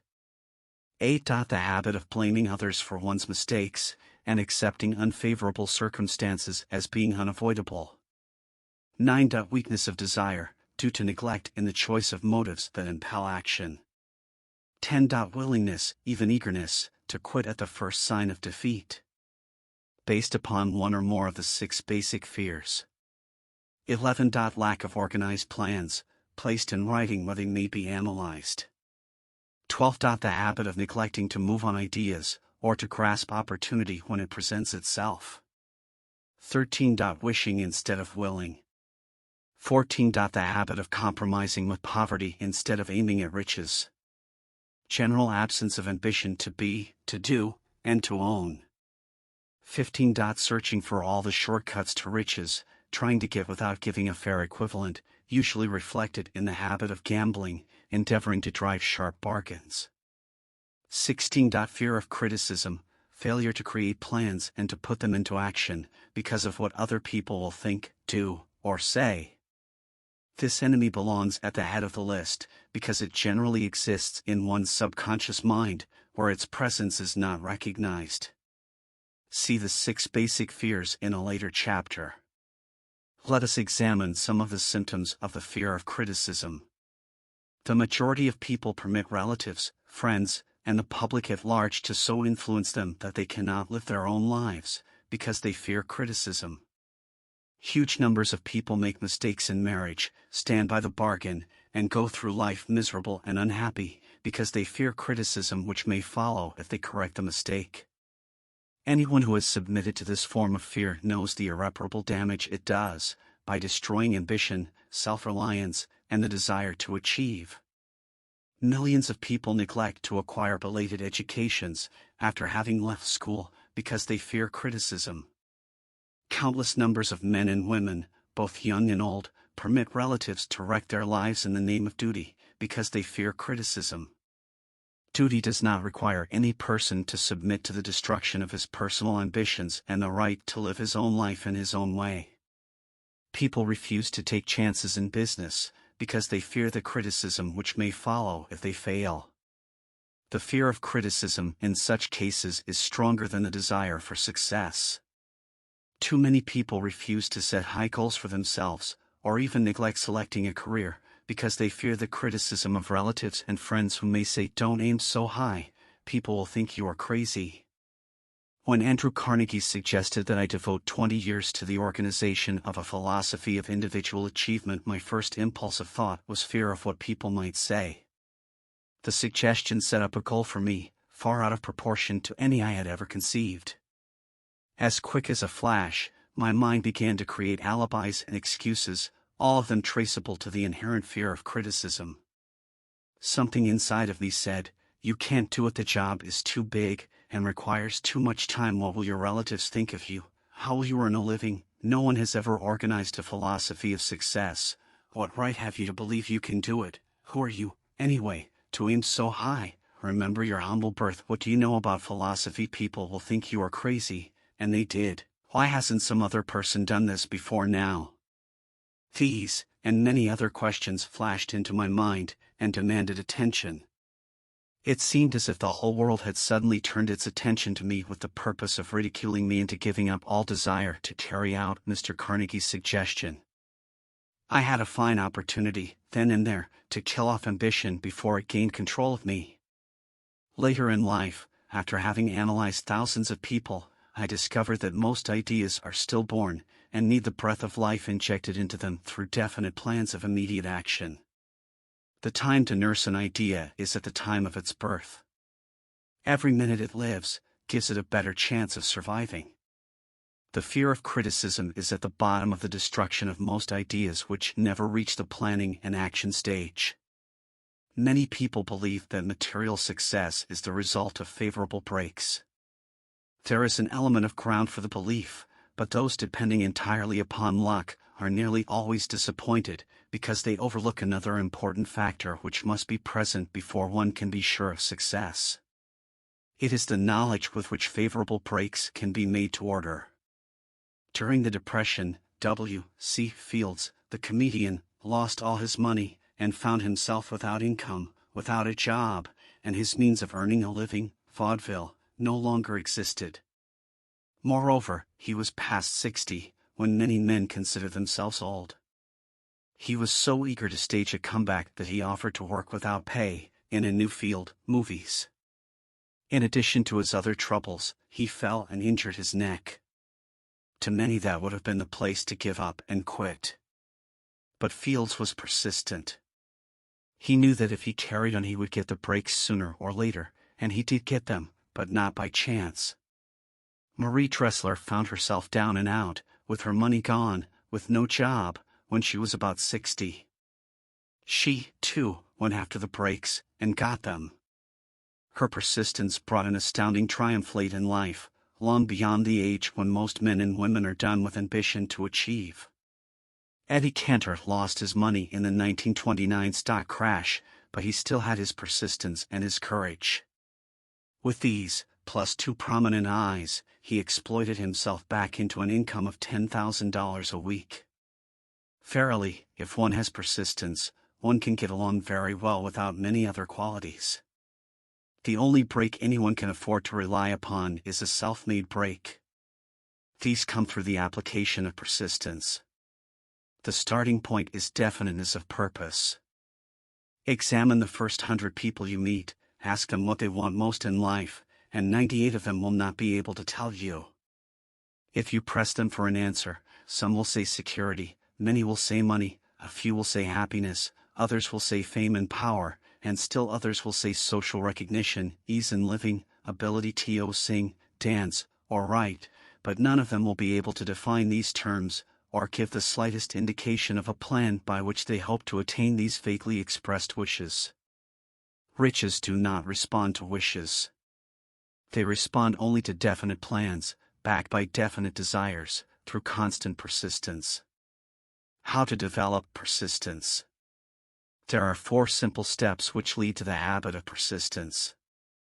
They call for no great amount of intelligence, no particular amount of education, and but little time or effort. The necessary steps are: 1. A definite purpose backed by burning desire for its fulfillment. 2. A definite plan, expressed in continuous action. 3. A mind closed tightly against all negative and discouraging influences, including negative suggestions of relatives, friends and acquaintances. 4. A friendly alliance with one or more persons who will encourage one to follow through with both plan and purpose. These 4 steps are essential for success in all walks of life. The entire purpose of the 13 principles of this philosophy is to enable one to take these 4 steps as a matter of habit. These are the steps by which one may control one's economic destiny. They are the steps that lead to freedom and independence of thought. They are the steps that lead to riches in small or great quantities. They lead the way to power, fame, and worldly recognition. They are the 4 steps which guarantee favorable breaks. They are the steps that convert dreams into physical realities. They lead, also, to the mastery of fear, discouragement, indifference. There is a magnificent reward for all who learn to take these 4 steps. It is the privilege of writing one's own ticket, and of making life yield whatever price is asked. I have no way of knowing the facts, but I venture to conjecture that Mrs. Wallace Simpson's great love for a man was not accidental, nor the result of favorable breaks alone. There was a burning desire, and careful searching at every step of the way. Her first duty was to love. What is the greatest thing on earth? The master called it love, not man-made rules, criticism, bitterness, slander, or political marriages, but love. She knew what she wanted, not after she met the Prince of Wales, but long before that. Twice when she had failed to find it, she had the courage to continue her search. To thine own self be true, and it must follow, as the night the day, thou canst not then be false to any man. Her rise from obscurity was of a slow, progressive, persistent order, but it was sure. She triumphed over unbelievably long odds, and, no matter who you are, or what you may think of Wallace Simpson, or the king who gave up his crown for her love, she is an astounding example of applied persistence, an instructor on the rules of self-determination from whom the entire world might profitably take lessons. When you think of Wallace Simpson, think of one who knew what she wanted, and shook the greatest empire on earth to get it. Women who complain that this is a man's world, that women do not have an equal chance to win, owe it to themselves to study carefully the life of this unusual woman, who, at an age which most women consider old, captured the affections of the most desirable bachelor in the entire world. And what of King Edward? What lesson may we learn from his part in the world's greatest drama of recent times? Did he pay too high a price for the affections of the woman of his choice? Surely no one but he can give the correct answer. The rest of us can only conjecture. This much we know: the king came into the world without his own consent. He was born to great riches, without requesting them. He was persistently sought in marriage. Politicians and statesmen throughout Europe tossed dowagers and princesses at his feet. Because he was the firstborn of his parents, he inherited a crown, which he did not seek, and perhaps did not desire. For more than 40 years he was not a free agent, could not live his life in his own way, had but little privacy, and finally assumed duties inflicted upon him when he ascended the throne. Some will say, with all these blessings, King Edward should have found peace of mind, contentment, and joy of living. The truth is that back of all the privileges of a crown, all the money, the fame, and the power inherited by King Edward, there was an emptiness which could be filled only by love. His greatest desire was for love. Long before he met Wallis Simpson, he doubtless felt this great universal emotion tugging at the strings of his heart, beating upon the door of his soul, and crying out for expression. And when he met a kindred spirit, crying out for this same holy privilege of expression, he recognized it, and without fear or apology, opened his heart and bade it enter. All the scandalmongers in the world cannot destroy the beauty of this international drama, through which two people found love, and had the courage to face open criticism, renounce all else to give it holy expression. King Edward's decision to give up the crown of the world's most powerful empire, for the privilege of going the remainder of the way through life with the woman of his choice, was a decision that required courage. The decision also had a price, but who has the right to say the price was too great? Surely not he who said, "He among you who is without sin, let him cast the first stone." As a suggestion to any evil-minded person who chooses to find fault with the Duke of Windsor, because his desire was for love, and for openly declaring his love for Wallis Simpson, and giving up his throne for her, let it be remembered that the open declaration was not essential. He could have followed the custom of clandestine liaison which has prevailed in Europe for centuries, without giving up either his throne, or the woman of his choice, and there would have been no complaint from either church or laity. But this unusual man was built of sterner stuff. His love was clean. It was deep and sincere. It represented the one thing which, above all else, he truly desired. Therefore, he took what he wanted, and paid the price demanded. If Europe had been blessed with more rulers with the human heart and the traits of honesty of ex-King Edward, for the past century, that unfortunate hemisphere now seething with greed, hate, lust, political connivance, and threats of war, would have a different and a better story to tell. A story in which love and not hate would rule. In the words of Stuart Austin, where we raise our cup and drink this toast to ex-King Edward and Wallis Simpson. Blessed is the man who has come to know that our muted thoughts are our sweetest thoughts. Blessed is the man who, from the blackest depths, can see the luminous figure of love, and sing, and singing, say, "Sweeter far than uttered lays are the thoughts I have of you." In these words would we pay tribute to the two people who, more than all others of modern times, have been the victims of criticism and the recipients of abuse, because they found life's greatest treasure, and claimed it. Mrs. Simpson read and approved this analysis. Most of the world will applaud the Duke of Windsor and Wallis Simpson, because of their persistence in searching until they found life's greatest reward. All of us can profit by following their example in our own search for that which we demand of life.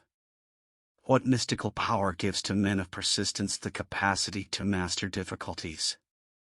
Does the quality of persistence set up in one's mind some form of spiritual, mental or chemical activity which gives one access to supernatural forces? Does infinite intelligence throw itself on the side of the person who still fights on, after the battle has been lost, with the whole world on the opposing side? These and many other similar questions have arisen in my mind as I have observed men like Henry Ford, who started at scratch and built an industrial empire of huge proportions, with little else in the way of a beginning but persistence. Or Thomas A. Edison, who, with less than 3 months of schooling, became the world's leading inventor and converted persistence into the talking machine, the moving picture machine, and the incandescent light, to say nothing of 100 other useful inventions. I had the happy privilege of analyzing both Mr. Edison and Mr. Ford, year by year, over a long period of years, and therefore, the opportunity to study them at close range, so I speak from actual knowledge when I say that I found no quality save persistence in either of them that even remotely suggested the major source of their stupendous achievements. As one makes an impartial study of the prophets, philosophers, miracle men, and religious leaders of the past, one is drawn to the inevitable conclusion that persistence, concentration of effort, and definiteness of purpose were the major sources of their achievements. Consider, for example, the strange and fascinating story of Muhammad. Analyze his life, compare him with men of achievement in this modern age of industry and finance, and observe how they have one outstanding trait in common: persistence. If you are keenly interested in studying the strange power which gives potency to persistence, read a biography of Muhammad, especially the one by Asad Bey. This brief review of that book, by Thomas Agru, in the Herald Tribune, will provide a preview of the rare treat in store for those who take the time to read the entire story of one of the most astounding examples of the power of persistence known to civilization. The Last Great Prophet. Reviewed by Thomas Agru.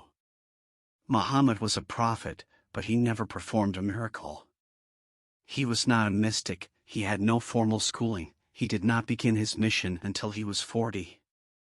When he announced that he was the messenger of God, bringing word of the true religion, he was ridiculed and labeled a lunatic. Children tripped him and women threw filth upon him. He was banished from his native city, Mecca, and his followers were stripped of their worldly goods and sent into the desert after him. When he had been preaching 10 years, he had nothing to show for it but banishment, poverty, and ridicule. Yet before another 10 years had passed, he was dictator of all Arabia, ruler of Mecca, and the head of a new world religion which was to sweep to the Danube and the Pyrenees before exhausting the impetus he gave it. That impetus was threefold: the power of words, the efficacy of prayer, and man's kinship with God. His career never made sense. Muhammad was born to impoverished members of a leading family of Mecca. Because Mecca, the crossroads of the world, home of the magic stone called the Kaaba, great city of trade and the center of trade routes, was unsanitary, its children were sent to be raised in the desert by Bedouins. Muhammad was thus nurtured, drawing strength and health from the milk of nomad, vicarious mothers. He tended sheep and soon hired out to a rich widow as leader of her caravans. He traveled to all parts of the Eastern world, talked with many men of diverse beliefs, and observed the decline of Christianity into warring sections. When he was 28, Khadijah, the widow, looked upon him with favor and married him. Her father would have objected to such a marriage, so she got him drunk and held him up while he gave the paternal blessing. For the next 12 years Muhammad lived as a rich and respected and very shrewd trader. Then he took to wandering in the desert, and one day he returned with the first verse of the Quran and told Khadijah that the archangel Gabriel had appeared to him and said that he was to be the messenger of God. The Quran, the revealed word of God, was the closest thing to a miracle in Muhammad's life. He had not been a poet, he had no gift of words. Yet the verses of the Quran, as he received them and recited them to the faithful, were better than any verses which the professional poets of the tribes could produce. This, to the Arabs, was a miracle. To them the gift of words was the greatest gift, the poet was all-powerful. In addition, the Quran said that all men were equal before God, that the world should be a democratic state Islam. It was this political heresy, plus Muhammad's desire to destroy all the 360 idols in the courtyard of the Kaaba, which brought about his banishment. The idols brought the desert tribes to Mecca, and that meant trade. So the businessmen of Mecca, the capitalists, of which he had been one, set upon Muhammad. Then he retreated to the desert and demanded sovereignty over the world. The rise of Islam began. Out of the desert came a flame which would not be extinguished, a democratic army fighting as a unit and prepared to die without wincing. Muhammad had invited the Jews and Christians to join him, for he was not building a new religion. He was calling all who believed in one God to join in a single faith. If the Jews and Christians had accepted his invitation, Islam would have conquered the world. They didn't. They would not even accept Muhammad's innovation of humane warfare. When the armies of the Prophet entered Jerusalem, not a single person was killed because of his faith. When the Crusaders entered the city, centuries later, not a Muslim man, woman, or child was spared. But the Christians did accept one Muslim idea, the place of learning, the university. Chapter 10. Power of the Mastermind.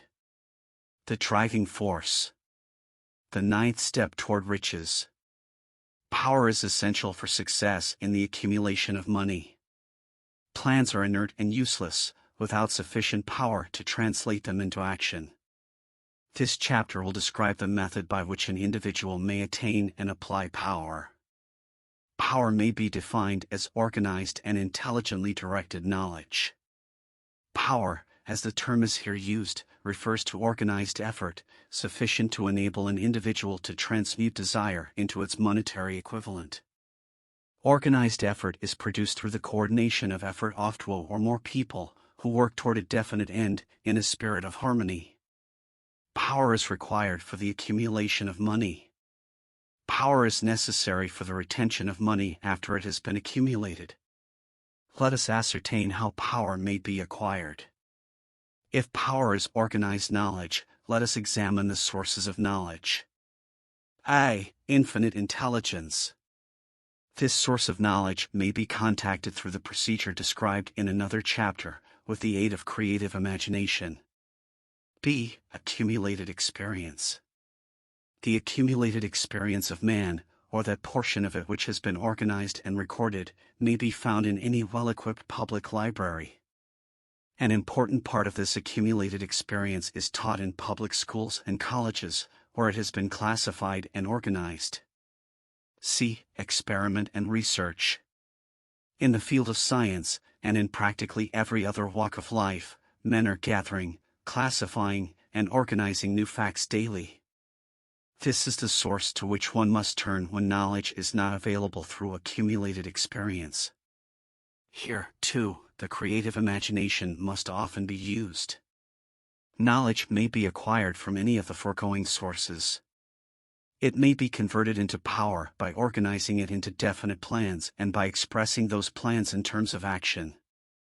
Examination of the three major sources of knowledge will readily disclose the difficulty an individual would have, if he depended upon his efforts alone, in assembling knowledge and expressing it through definite plans in terms of action. If his plans are comprehensive, and if they contemplate large proportions, he must, generally, induce others to cooperate with him, before he can inject into them the necessary element of power. Gaining power through the mastermind. The mastermind may be defined as coordination of knowledge and effort, in a spirit of harmony, between two or more people, for the attainment of a definite purpose. No individual may have great power without availing himself of the mastermind. In a preceding chapter, instructions were given for the creation of plans for the purpose of translating desire into its monetary equivalent. If you carry out these instructions with persistence and intelligence, and use discrimination in the selection of your mastermind group, your objective will have been halfway reached, even before you begin to recognize it. So you may better understand the intangible potentialities of power available to you, through a properly chosen mastermind group, we will here explain the two characteristics of the mastermind principle, one of which is economic in nature, and the other psychic. The economic feature is obvious. Economic advantages may be created by any person who surrounds himself with the advice, counsel, and personal cooperation of a group of men who are willing to lend him wholehearted aid, in a spirit of perfect harmony. This form of cooperative alliance has been the basis of nearly every great fortune. Your understanding of this great truth may definitely determine your financial status. The psychic phase of the mastermind principle is much more abstract, much more difficult to comprehend, because it has reference to the spiritual forces with which the human race, as a whole, is not well acquainted. You may catch a significant suggestion from this statement: no two minds ever come together without, thereby, creating a third, invisible, intangible force which may be likened to a third mind. Keep in mind the fact that there are only two known elements in the whole universe, energy and matter. It is a well-known fact that matter may be broken down into units of molecules, atoms, and electrons. There are units of matter which may be isolated, separated, and analyzed. Likewise, there are units of energy. The human mind is a form of energy, a part of it being spiritual in nature. When the minds of two people are coordinated in a spirit of harmony, the spiritual units of energy of each mind form an affinity, which constitutes the psychic phase of the mastermind. The mastermind principle, or rather the economic feature of it, was first called to my attention by Andrew Carnegie, over 25 years ago. Discovery of this principle was responsible for the choice of my life's work. Mr. Carnegie's mastermind group consisted of a staff of approximately 50 men, with whom he surrounded himself, for the definite purpose of manufacturing and marketing steel. He attributed his entire fortune to the power he accumulated through this mastermind. Analyze the record of any man who has accumulated a great fortune, and many of those who have accumulated modest fortunes, and you will find that they have either consciously or unconsciously employed the mastermind principle. Great power can be accumulated through no other principle. Energy is nature's universal set of building blocks, out of which she constructs every material thing in the universe, including man, and every form of animal and vegetable life. Through a process which only nature completely understands, she translates energy into matter.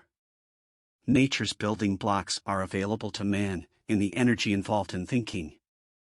Man's brain may be compared to an electric battery. It absorbs energy from the ether, which permeates every atom of matter, and fills the entire universe. It is a well-known fact that a group of electric batteries will provide more energy than a single battery. It is also a well-known fact that an individual battery will provide energy in proportion to the number and capacity of the cells it contains. The brain functions in a similar fashion. This accounts for the fact that some brains are more efficient than others, and leads to this significant statement: a group of brains coordinated, or connected, in a spirit of harmony, will provide more thought energy than a single brain, just as a group of electric batteries will provide more energy than a single battery. Through this metaphor it becomes immediately obvious that the mastermind principle holds the secret of the power wielded by men who surround themselves with other men of brains. There follows, now, another statement which will lead still nearer to an understanding of the psychic phase of the mastermind principle. When a group of individual brains are coordinated and function in harmony, the increased energy created through that alliance becomes available to every individual brain in the group. It is a well-known fact that Henry Ford began his business career under the handicap of poverty, illiteracy, and ignorance. It is an equally well-known fact that, within the inconceivably short period of 10 years, Mr. Ford mastered these three handicaps, and that within 25 years he made himself one of the richest men in America.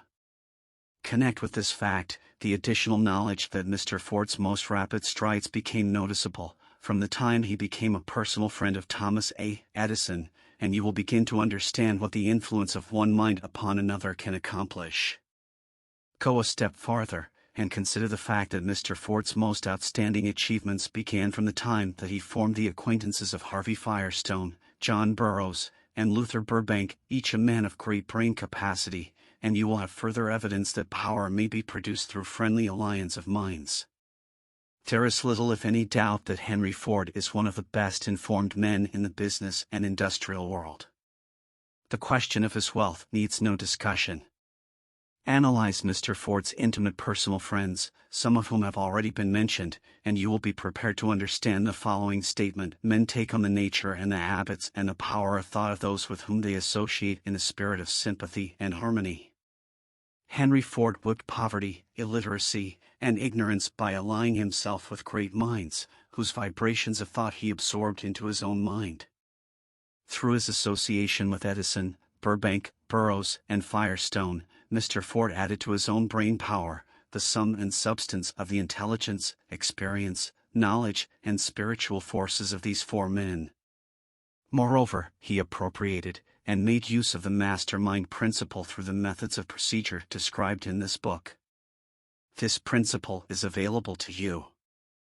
We have already mentioned Mahatma Gandhi.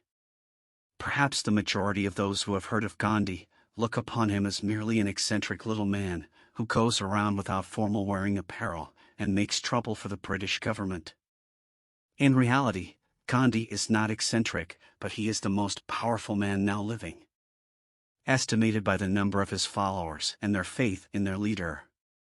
Moreover, he is probably the most powerful man who has ever lived. His power is passive, but it is real. Let us study the method by which he attained his stupendous power. It may be explained in a few words. He came by power through inducing over 200 million people to coordinate, with mind and body, in a spirit of harmony, for a definite purpose. In brief, Gandhi has accomplished a miracle, for it is a miracle when 200 million people can be induced, not forced, to cooperate in a spirit of harmony, for a limitless time. If you doubt that this is a miracle, try to induce any two people to cooperate in a spirit of harmony for any length of time. Every man who manages a business knows what a difficult matter it is to get employees to work together in a spirit even remotely resembling harmony. The list of the chief sources from which power may be attained is, as you have seen, headed by infinite intelligence. When two or more people coordinate in a spirit of harmony and work toward a definite objective, they place themselves in position, through that alliance, to absorb power directly from the great universal storehouse of infinite intelligence. This is the greatest of all sources of power. It is the source to which the genius turns. It is the source to which every great leader turns, whether he may be conscious of the fact or not. The other two major sources from which the knowledge, necessary for the accumulation of power, may be obtained are no more reliable than the five senses of man. The senses are not always reliable. Infinite intelligence does not err. In subsequent chapters, the methods by which infinite intelligence may be most readily contacted will be adequately described. This is not a course on religion. No fundamental principle described in this book should be interpreted as being intended to interfere either directly or indirectly with any man's religious habits.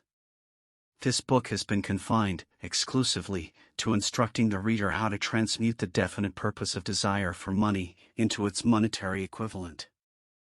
Read, think, and meditate as you read. Soon, the entire subject will unfold, and you will see it in perspective. You are now seeing the detail of the individual chapters. Money is as shy and elusive as the old-time maiden. It must be wooed and won by methods not unlike those used by a determined lover in pursuit of the girl of his choice. And, coincidental as it is, the power used in the wooing of money is not greatly different from that used in wooing a maiden. That power, when successfully used in the pursuit of money, must be mixed with faith. It must be mixed with desire. It must be mixed with persistence. It must be applied through a plan, and that plan must be set into action. When money comes in quantities known as the big money, it flows to the one who accumulates it, as easily as water flows downhill. There exists a great unseen stream of power, which may be compared to a river, except that one side flows in one direction, carrying all who get into that side of the stream onward and upward to wealth, and the other side flows in the opposite direction, carrying all who are unfortunate enough to get into it, and not able to extricate themselves from it, downward to misery and poverty. Every man who has accumulated a great fortune has recognized the existence of this stream of life. It consists of one's thinking process. The positive emotions of thought form the side of the stream which carries one to fortune. The negative emotions form the side which carries one down to poverty. This carries a thought of stupendous importance to the person who is following this book with the object of accumulating a fortune. If you are in the side of the stream of power which leads to poverty, this may serve as an oar, by which you may propel yourself over into the other side of the stream. It can serve you only through application and use. Merely reading and passing judgment on it, either one way or another, will in no way benefit you. Some people undergo the experience of alternating between the positive and negative sides of the stream, being at times on the positive side, and at times on the negative side.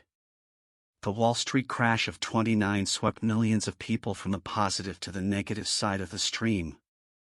These millions are struggling, some of them in desperation and fear, to get back to the positive side of the stream. This book was written especially for those millions. Poverty and riches often change places. The crash taught the world this truth, although the world will not long remember the lesson. Poverty may, and generally does, voluntarily take the place of riches. When riches take the place of poverty, the change is usually brought about through well-conceived and carefully executed plans. Poverty needs no plan. It needs no one to aid it, because it is bold and ruthless. Riches are shy and timid. They have to be attracted. Anybody can wish for riches, and most people do, but only a few know that a definite plan, plus a burning desire for wealth, are the only dependable means of accumulating wealth. Chapter 11. The Mystery of Sex. Transmutation. The 10th step toward riches. The meaning of the word transmute is, in simple language, the changing, or transferring of one element, or form of energy, into another. The emotion of sex brings into being a state of mind. Because of ignorance on the subject, this state of mind is generally associated with the physical, and because of improper influences, to which most people have been subjected, in acquiring knowledge of sex, things essentially physical have highly biased the mind. The emotion of sex has back of it the possibility of 3 constructive potentialities. They are 1. The perpetuation of mankind. 2. The maintenance of health. As a therapeutic agency, it has no equal. 3. The transformation of mediocrity into genius through transmutation. Sex transmutation is simple and easily explained. It means the switching of the mind from thoughts of physical expression to thoughts of some other nature. Sex desire is the most powerful of human desires. When driven by this desire, men develop keenness of imagination, courage, willpower, persistence, and creative ability unknown to them at other times. So strong and impelling is the desire for sexual contact that men freely run the risk of life and reputation to indulge it. When harnessed and redirected along other lines, this motivating force maintains all of its attributes of keenness of imagination, courage, etc., which may be used as powerful creative forces in literature, art, or in any other profession or calling, including, of course, the accumulation of riches. The transmutation of sex energy calls for the exercise of willpower, to be sure, but the reward is worth the effort. The desire for sexual expression is inborn and natural. The desire cannot, and should not be submerged or eliminated. But it should be given an outlet through forms of expression which enrich the body, mind, and spirit of man. If not given this form of outlet through transmutation, it will seek outlets through purely physical channels. A river may be dammed, and its water controlled for a time, but eventually, it will force an outlet. The same is true of the emotion of sex. It may be submerged and controlled for a time, but its very nature causes it to be ever seeking means of expression. If it is not transmuted into some creative effort, it will find a less worthy outlet. Fortunate, indeed, is the person who has discovered how to give sex emotion an outlet through some form of creative effort, for he has, by that discovery, lifted himself to the status of a genius. Scientific research has disclosed these significant facts.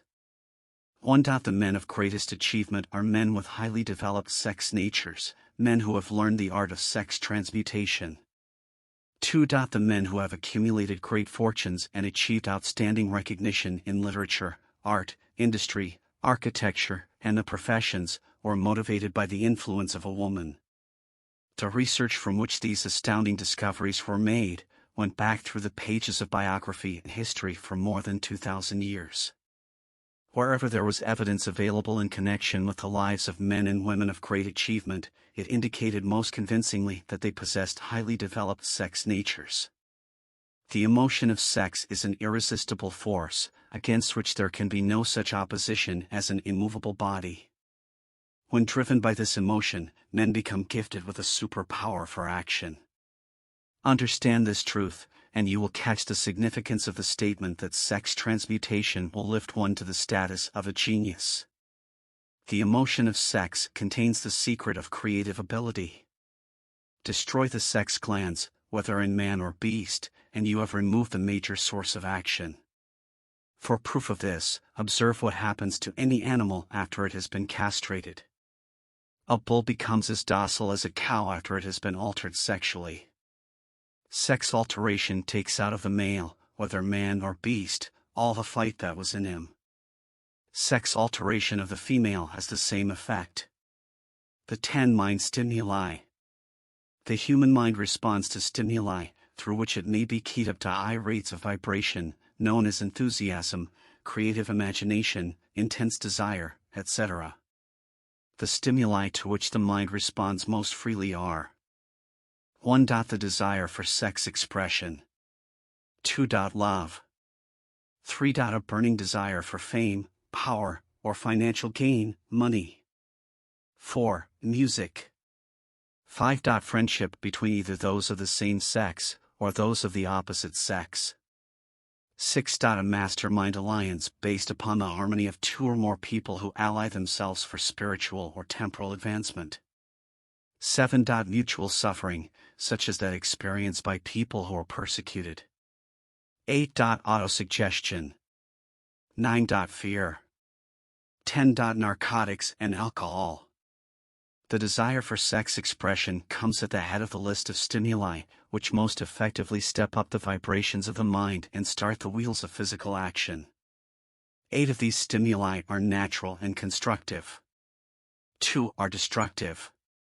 The list is here presented for the purpose of enabling you to make a comparative study of the major sources of mind stimulation.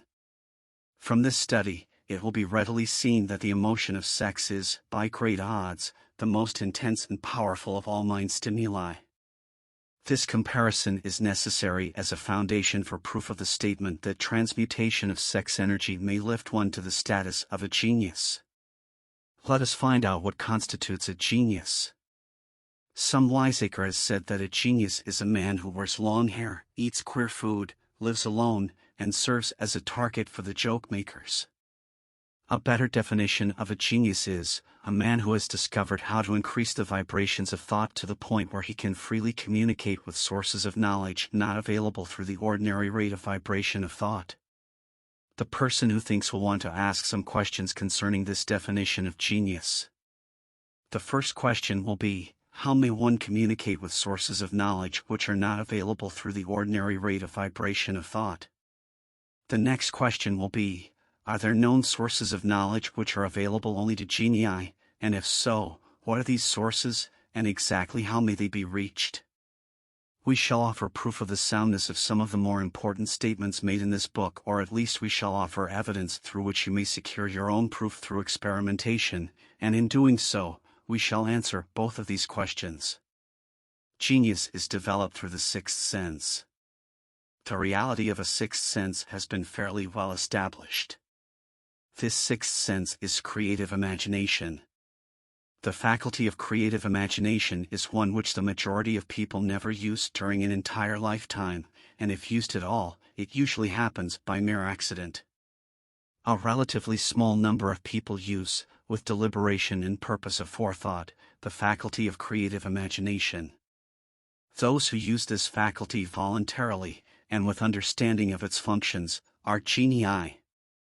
The faculty of creative imagination is the direct link between the finite mind of man and infinite intelligence. All so-called revelations, referred to in the realm of religion, and all discoveries of basic or new principles in the field of invention, take place through the faculty of creative imagination. When ideas or concepts flash into one's mind, through what is popularly called a hunch, they come from one or more of the following sources. 1. Infinite intelligence. 2. One's subconscious mind, wherein is stored every sense impression and thought impulse which ever reached the brain through any of the 5 senses.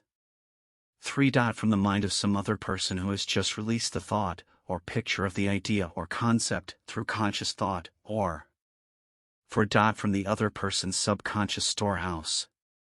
There are no other known sources from which inspired ideas or hunches may be received. The creative imagination functions best when the mind is vibrating, due to some form of mind stimulation, at an exceedingly high rate. That is, when the mind is functioning at a rate of vibration higher than that of ordinary, normal thought. When brain action has been stimulated, through one or more of the 10 mind stimulants, it has the effect of lifting the individual far above the horizon of ordinary thought, and permits him to envision distance, scope, and quality of thoughts not available on the lower plane, such as that occupied while one is engaged in the solution of the problems of business and professional routine. When lifted to this higher level of thought, through any form of mind stimulation, an individual occupies, relatively, the same position as one who has ascended in an airplane to a height from which he may see over and beyond the horizon line which limits his vision, while on the ground. Moreover, while on this higher level of thought, the individual is not hampered or bound by any of the stimuli which circumscribe and limit his vision while wrestling with the problems of gaining the 3 basic necessities of food, clothing, and shelter.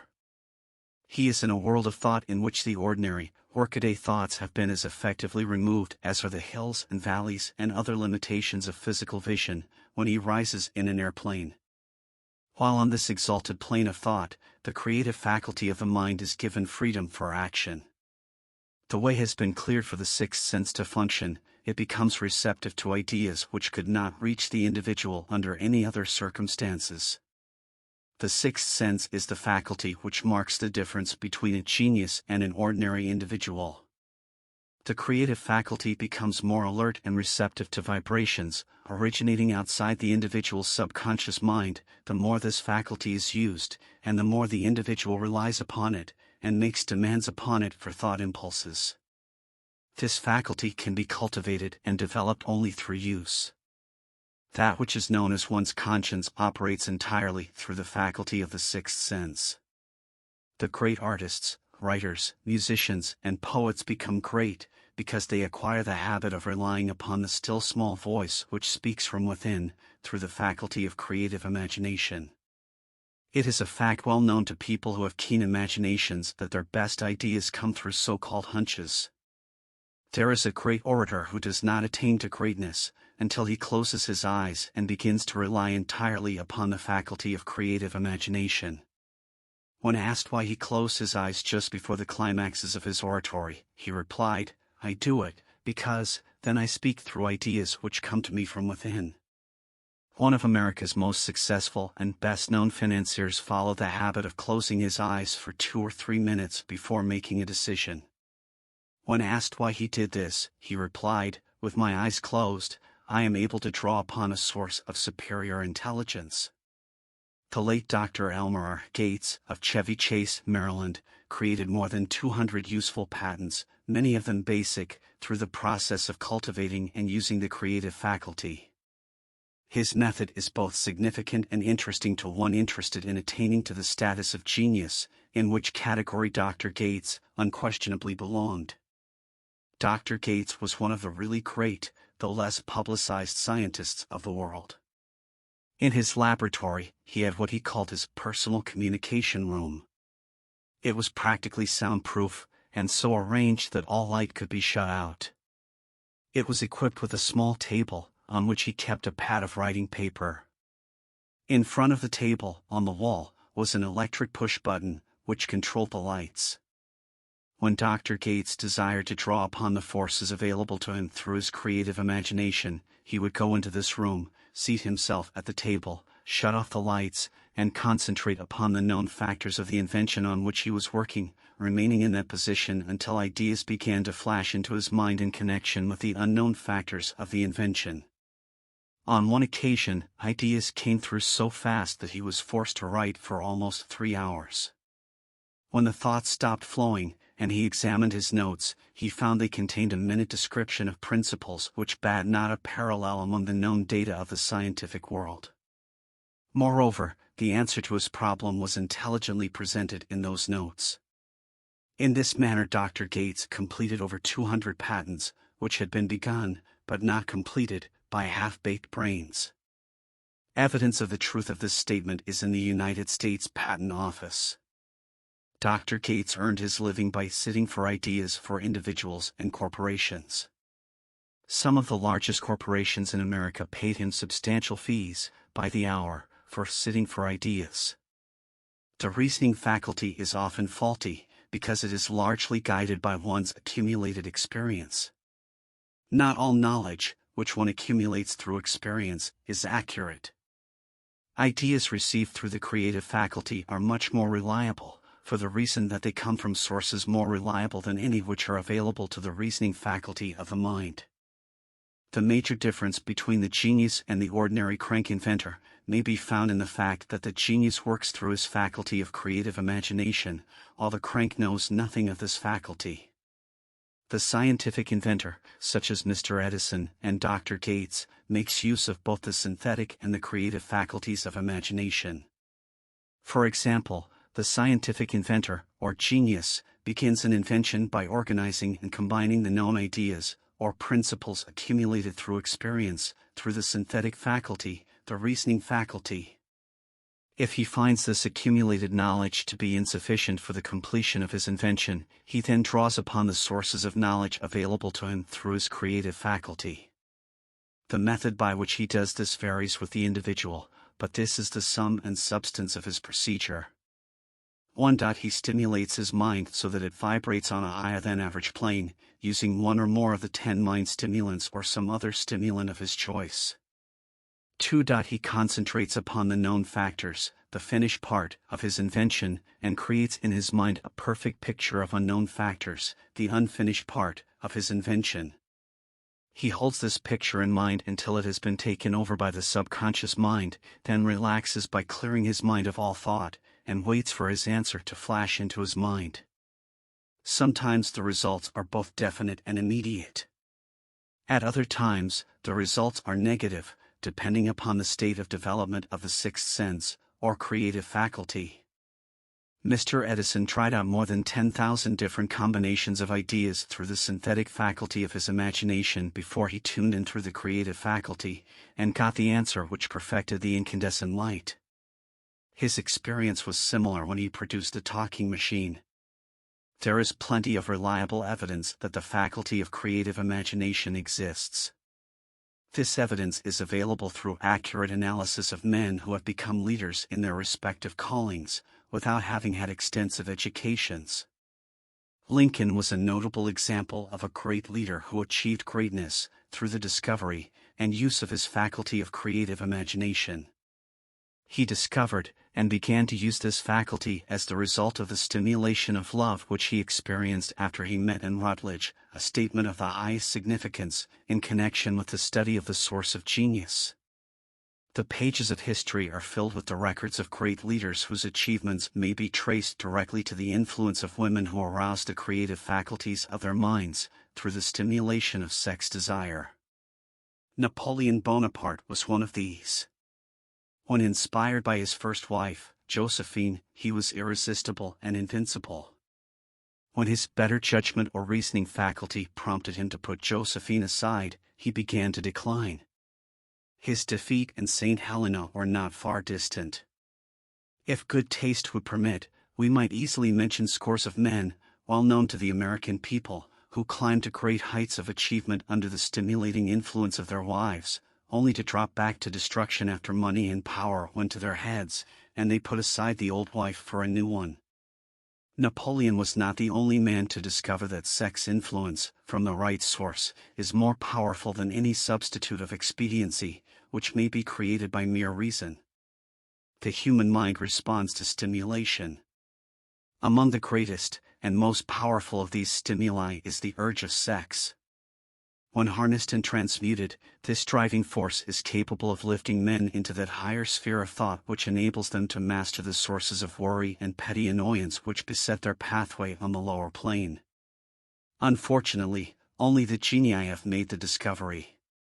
Others have accepted the experience of sex urge, without discovering one of its major potentialities, a fact which accounts for the great number of others as compared to the limited number of genii.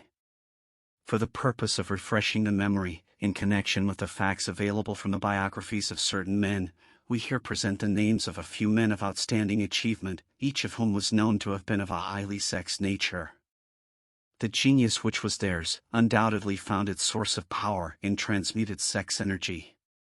George Washington, Napoleon Bonaparte, William Shakespeare, Abraham Lincoln, Ralph Waldo Emerson, Robert Burns, Thomas Jefferson, Albert Hubbard, Albert H. Gary, Oscar Wilde, Woodrow Wilson, John H. Patterson, Andrew Jackson, Enrico Caruso. Your own knowledge of biography will enable you to add to this list. Find, if you can, a single man, in all history of civilization, who achieved outstanding success in any calling, who was not driven by a well-developed sex nature. If you do not wish to rely upon biographies of men not now living, take inventory of those whom you know to be men of great achievement, and see if you can find one among them who is not highly sexed. Sex energy is the creative energy of all genii. There never has been, and never will be, a great leader, builder, or artist lacking in this driving force of sex. Surely no one will misunderstand these statements to mean that all who are highly sexed are genii. Man attains to the status of a genius only when, and if, he stimulates his mind so that it draws upon the forces available, through the creative faculty of the imagination. Chief among the stimuli with which this stepping up of the vibrations may be produced is sex energy. The mere possession of this energy is not sufficient to produce a genius. The energy must be transmuted from desire for physical contact into some other form of desire and action, before it will lift one to the status of a genius. Far from becoming genii, because of great sex desires, the majority of men lower themselves, through misunderstanding and misuse of this great force, to the status of the lower animals. Why men seldom succeed before 40. I discovered, from the analysis of over 25,000 people, that men who succeed in an outstanding way, seldom do so before the age of 40, and more often they do not strike their real pace until they are well beyond the age of 50. This fact was so astounding that it prompted me to go into the study of its cause most carefully, carrying the investigation over a period of more than 12 years. This study disclosed the fact that the major reason why the majority of men who succeed do not begin to do so before the age of 40 to 50 is their tendency to dissipate their energies through overindulgence in physical expression of the emotion of sex. The majority of men never learn that the urge of sex has other possibilities, which far transcend in importance that of mere physical expression. The majority of those who make this discovery do so after having wasted many years at a period when the sex energy is at its height, prior to the age of 45 to 50. This usually is followed by noteworthy achievement. The lives of many men up to, and sometimes well past the age of 40, reflect a continued dissipation of energies, which could have been more profitably turned into better channels. Their finer and more powerful emotions are sown wildly to the four winds. Out of this habit of the male, grew the term, sowing his wild oats. The desire for sexual expression is by far the strongest and most impelling of all the human emotions, and for this very reason this desire, when harnessed and transmuted into action, other than that of physical expression, may raise one to the status of a genius. One of America's most able businessmen frankly admitted that his attractive secretary was responsible for most of the plans he created. He admitted that her presence lifted him to heights of creative imagination, such as he could experience under no other stimulus. One of the most successful men in America owes most of his success to the influence of a very charming young woman who has served as his source of inspiration for more than 12 years. Everyone knows the man to whom this reference is made, but not everyone knows the real source of his achievements. History is not lacking in examples of men who attained to the status of genii as the result of the use of artificial mind stimulants in the form of alcohol and narcotics. Edgar Allan Poe wrote The Raven while under the influence of liquor, dreaming dreams that mortal never dared to dream before. James Whitcomb Riley did his best writing while under the influence of alcohol. Perhaps it was thus he saw the ordered intermingling of the real and the dream, the mill above the river, and the mist above the stream. Robert Burns wrote best when intoxicated, "For auld lang syne, my dear, we'll take a cup of kindness yet, for auld lang syne." But let it be remembered that many such men have destroyed themselves in the end. Nature has prepared her own potions with which men may safely stimulate their minds so they vibrate on a plane that enables them to tune into fine and rare thoughts which come from no man knows where. No satisfactory substitute for nature's stimulants has ever been found.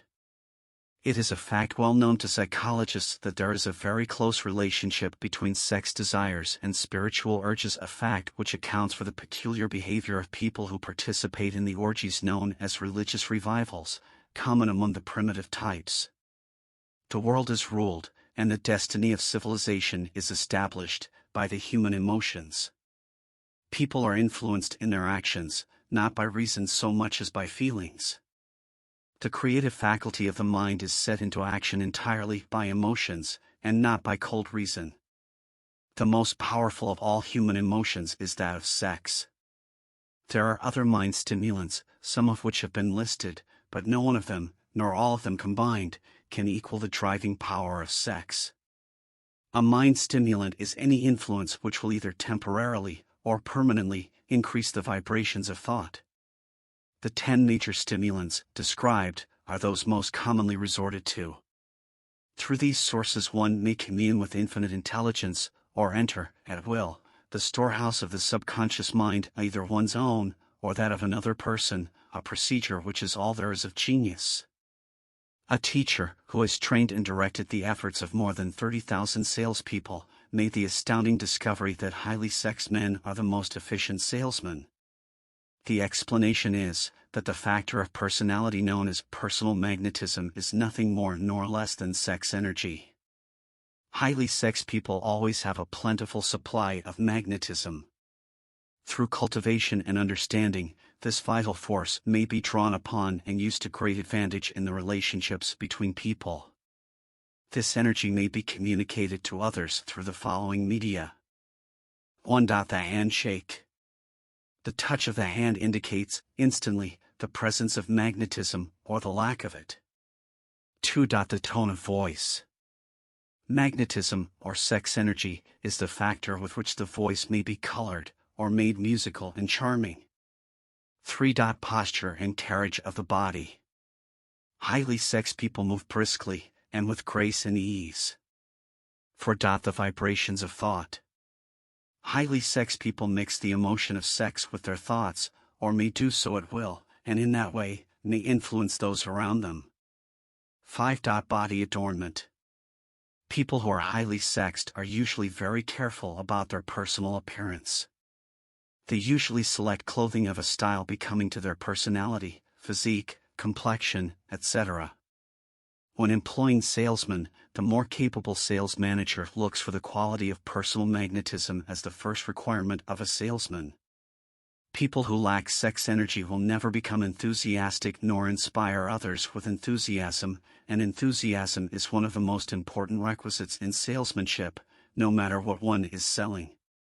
The public speaker, orator, preacher, lawyer, or salesman who is lacking in sex energy is a flop, as far as being able to influence others is concerned. Couple with this the fact that most people can be influenced only through an appeal to their emotions, and you will understand the importance of sex energy as a part of the salesman's native ability.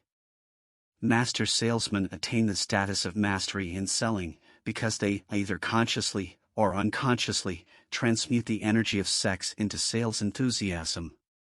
In this statement may be found a very practical suggestion as to the actual meaning of sex transmutation. The salesman who knows how to take his mind off the subject of sex and direct it in sales effort with as much enthusiasm and determination as he would apply to its original purpose, has acquired the art of sex transmutation, whether he knows it or not. The majority of salesmen who transmute their sex energy do so without being in the least aware of what they are doing, or how they are doing it. Transmutation of sex energy calls for more willpower than the average person cares to use for this purpose. Those who find it difficult to summon willpower sufficient for transmutation may gradually acquire this ability.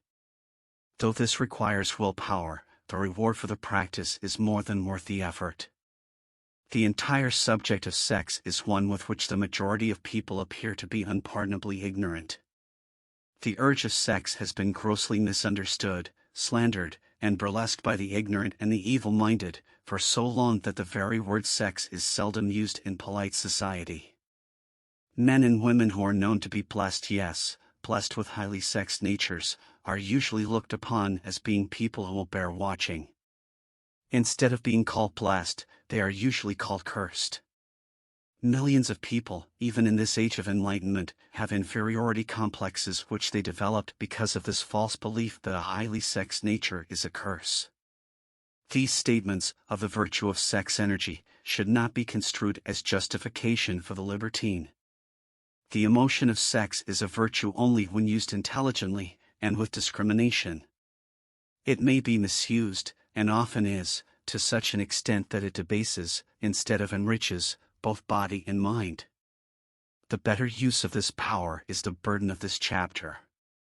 It seemed quite significant to the author when he made the discovery that practically every great leader whom he had the privilege of analyzing was a man whose achievements were largely inspired by a woman. In many instances, the woman in the case was a modest, self-denying wife, of whom the public had heard but little or nothing. In a few instances, the source of inspiration has been traced to the other woman. Perhaps such cases may not be entirely unknown to you. Intemperance in sex habits is just as detrimental as intemperance in habits of drinking and eating. In this age in which we live, an age which began with the World War, intemperance in habits of sex is common. This orgy of indulgence may account for the shortage of great leaders. No man can avail himself of the forces of his creative imagination, while dissipating them. Man is the only creature on earth which violates nature's purpose in this connection. Every other animal indulges its sex nature in moderation, and with purpose which harmonizes with the laws of nature. Every other animal responds to the call of sex only in season. Man's inclination is to declare open season. Every intelligent person knows that stimulation in excess, through alcoholic drink and narcotics, is a form of intemperance which destroys the vital organs of the body, including the brain. Not every person knows, however, that overindulgence in sex expression may become a habit as destructive and as detrimental to creative effort as narcotics or liquor. A sex madman is not essentially different than a dope madman. Both have lost control over their faculties of reason and willpower. Sexual overindulgence may not only destroy reason and willpower, but it may also lead to either temporary or permanent insanity. Many cases of hypochondria, imaginary illness, grow out of habits developed in ignorance of the true function of sex. From these brief references to the subject, it may be readily seen that ignorance on the subject of sex transmutation forces stupendous penalties upon the ignorant on the one hand, and withholds from them equally stupendous benefits on the other. Widespread ignorance on the subject of sex is due to the fact that the subject has been surrounded with mystery and beclouded by dark silence. The conspiracy of mystery and silence has had the same effect upon the minds of young people that the psychology of prohibition had. The result has been increased curiosity and desire to acquire more knowledge on this verboten subject, and to the shame of all lawmakers, and most physicians by training best qualified to educate youth on that subject, information has not been easily available. Seldom does an individual enter upon highly creative effort in any field of endeavor before the age of 40. The average man reaches the period of his greatest capacity to create between 40 and 60. These statements are based upon analysis of thousands of men and women who have been carefully observed. They should be encouraging to those who fail to arrive before the age of 40, and to those who become frightened at the approach of old age, around the 40-year mark. The years between 40 and 50 are, as a rule, the most fruitful. Man should approach this age, not with fear and trembling, but with hope and eager anticipation. If you want evidence that most men do not begin to do their best work before the age of 40, study the records of the most successful men known to the American people, and you will find it. Henry Ford had not hit his pace of achievement until he had passed the age of 40. Andrew Carnegie was well past 40 before he began to reap the reward of his efforts. James J. Hill was still running a telegraph key at the age of 40. His stupendous achievements took place after that age. Biographies of American industrialists and financiers are filled with evidence that the period from 40 to 60 is the most productive age of man. Between the ages of 30 and 40, man begins to learn, if he ever learns, the art of sex transmutation. This discovery is generally accidental, and more often than otherwise, the man who makes it is totally unconscious of his discovery. He may observe that his powers of achievement have increased around the age of 35 to 40, but in most cases, he is not familiar with the cause of this change, that nature begins to harmonize the emotions of love and sex in the individual, between the ages of 30 and 40, so that he may draw upon these great forces, and apply them jointly as stimuli to action. Sex, alone, is a mighty urge to action, but its forces are like a cyclone, they are often uncontrollable. When the emotion of love begins to mix itself with the emotion of sex, the result is calmness of purpose, poise, accuracy of judgment, and balance. What person, who has attained to the age of 40, is so unfortunate as to be unable to analyze these statements, and to corroborate them by his own experience? When driven by his desire to please a woman, based solely upon the emotion of sex, a man may be, and usually is, capable of great achievement, but his actions may be disorganized, distorted, and totally destructive. When driven by his desire to please a woman, based upon the motive of sex alone, a man may steal, cheat, and even commit murder. But when the emotion of love is mixed with the emotion of sex, that same man will guide his actions with more sanity, balance, and reason. Criminologists have discovered that the most hardened criminals can be reformed through the influence of a woman's love. There is no record of a criminal having been reformed solely through the sex influence. These facts are well known, but their cause is not. Reformation comes, if at all, through the heart, or the emotional side of man, not through his head, or reasoning side. Reformation means a change of heart. It does not mean a change of head. A man may, because of reason, make certain changes in his personal conduct to avoid the consequences of undesirable effects, but genuine reformation comes only through a change of heart, through a desire to change. Love, romance, and sex are all emotions capable of driving men to heights of superachievement. Love is the emotion which serves as a safety valve, and ensures balance, poise, and constructive effort. When combined, these three emotions may lift one to an altitude of a genius. There are genii, however, who know but little of the emotion of love. Most of them may be found engaged in some form of action which is destructive, or at least, not based upon justice and fairness toward others. If good taste would permit, a dozen genii could be named in the field of industry and finance, who ride ruthlessly over the rights of their fellow men. They seem totally lacking in conscience. The reader can easily supply his own list of such men. The emotions are states of mind. Nature has provided man with a chemistry of the mind which operates in a manner similar to the principles of chemistry of matter. It is a well-known fact that, through the aid of chemistry of matter, a chemist may create a deadly poison by mixing certain elements, none of which are in themselves harmful in the right proportions. The emotions may, likewise, be combined so as to create a deadly poison. The emotions of sex and jealousy, when mixed, may turn a person into an insane beast. The presence of any one or more of the destructive emotions in the human mind, through the chemistry of the mind, sets up a poison which may destroy one's sense of justice and fairness. In extreme cases, the presence of any combination of these emotions in the mind may destroy one's reason. The road to genius consists of the development, control, and use of sex, love, and romance. Briefly, the process may be stated as follows. Encourage the presence of these emotions as the dominating thoughts in one's mind, and discourage the presence of all the destructive emotions. The mind is a creature of habit.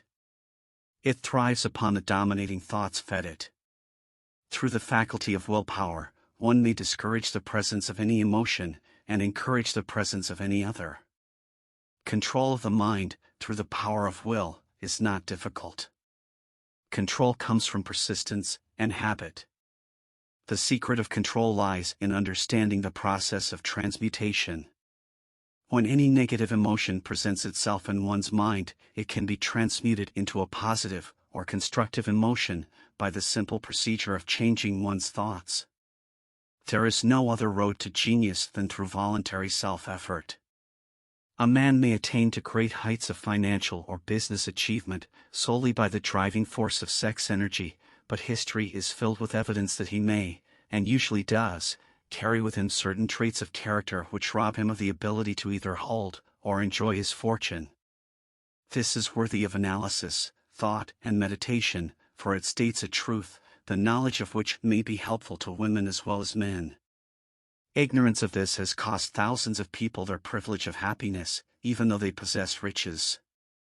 The emotions of love and sex leave their unmistakable marks upon the features. Moreover, these signs are so visible that all who wish may read them. The man who is driven by the storm of passion, based upon sex desires alone, plainly advertises that fact to the entire world by the expression of his eyes and the lines of his face.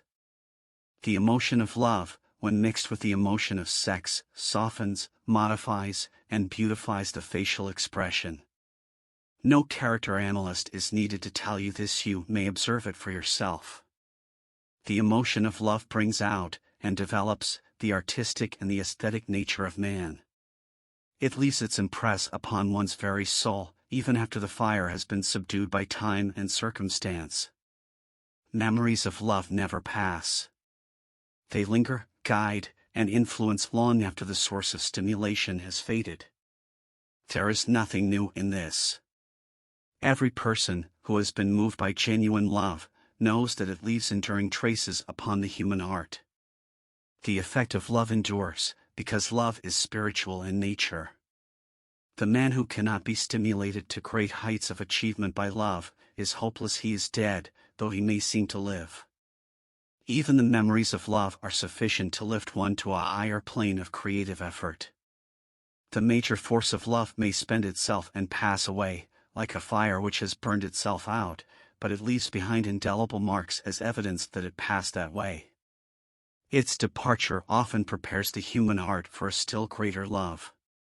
Go back into your yesterdays, at times, and bathe your mind in the beautiful memories of past love. It will soften the influence of the present worries and annoyances. It will give you a source of escape from the unpleasant realities of life, and maybe, who knows, your mind will yield to you, during this temporary retreat into the world of fantasy, ideas, or plans which may change the entire financial or spiritual status of your life. If you believe yourself unfortunate, because you have loved and lost, perish the thought. One who has loved truly, can never lose entirely. Love is whimsical and temperamental. Its nature is ephemeral and transitory. It comes when it pleases, and goes away without warning. Accept and enjoy it while it remains, but spend no time worrying about its departure. Worry will never bring it back.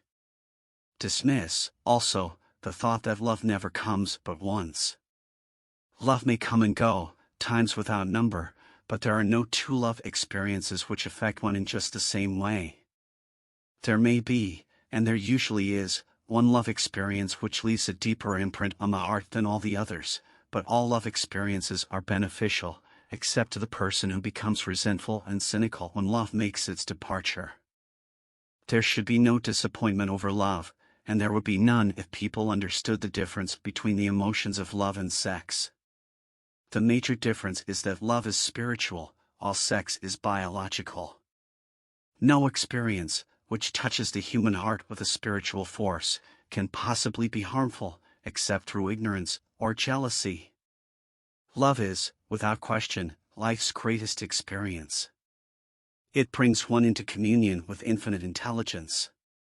When mixed with the emotions of romance and sex, it may lead one far up the ladder of creative effort.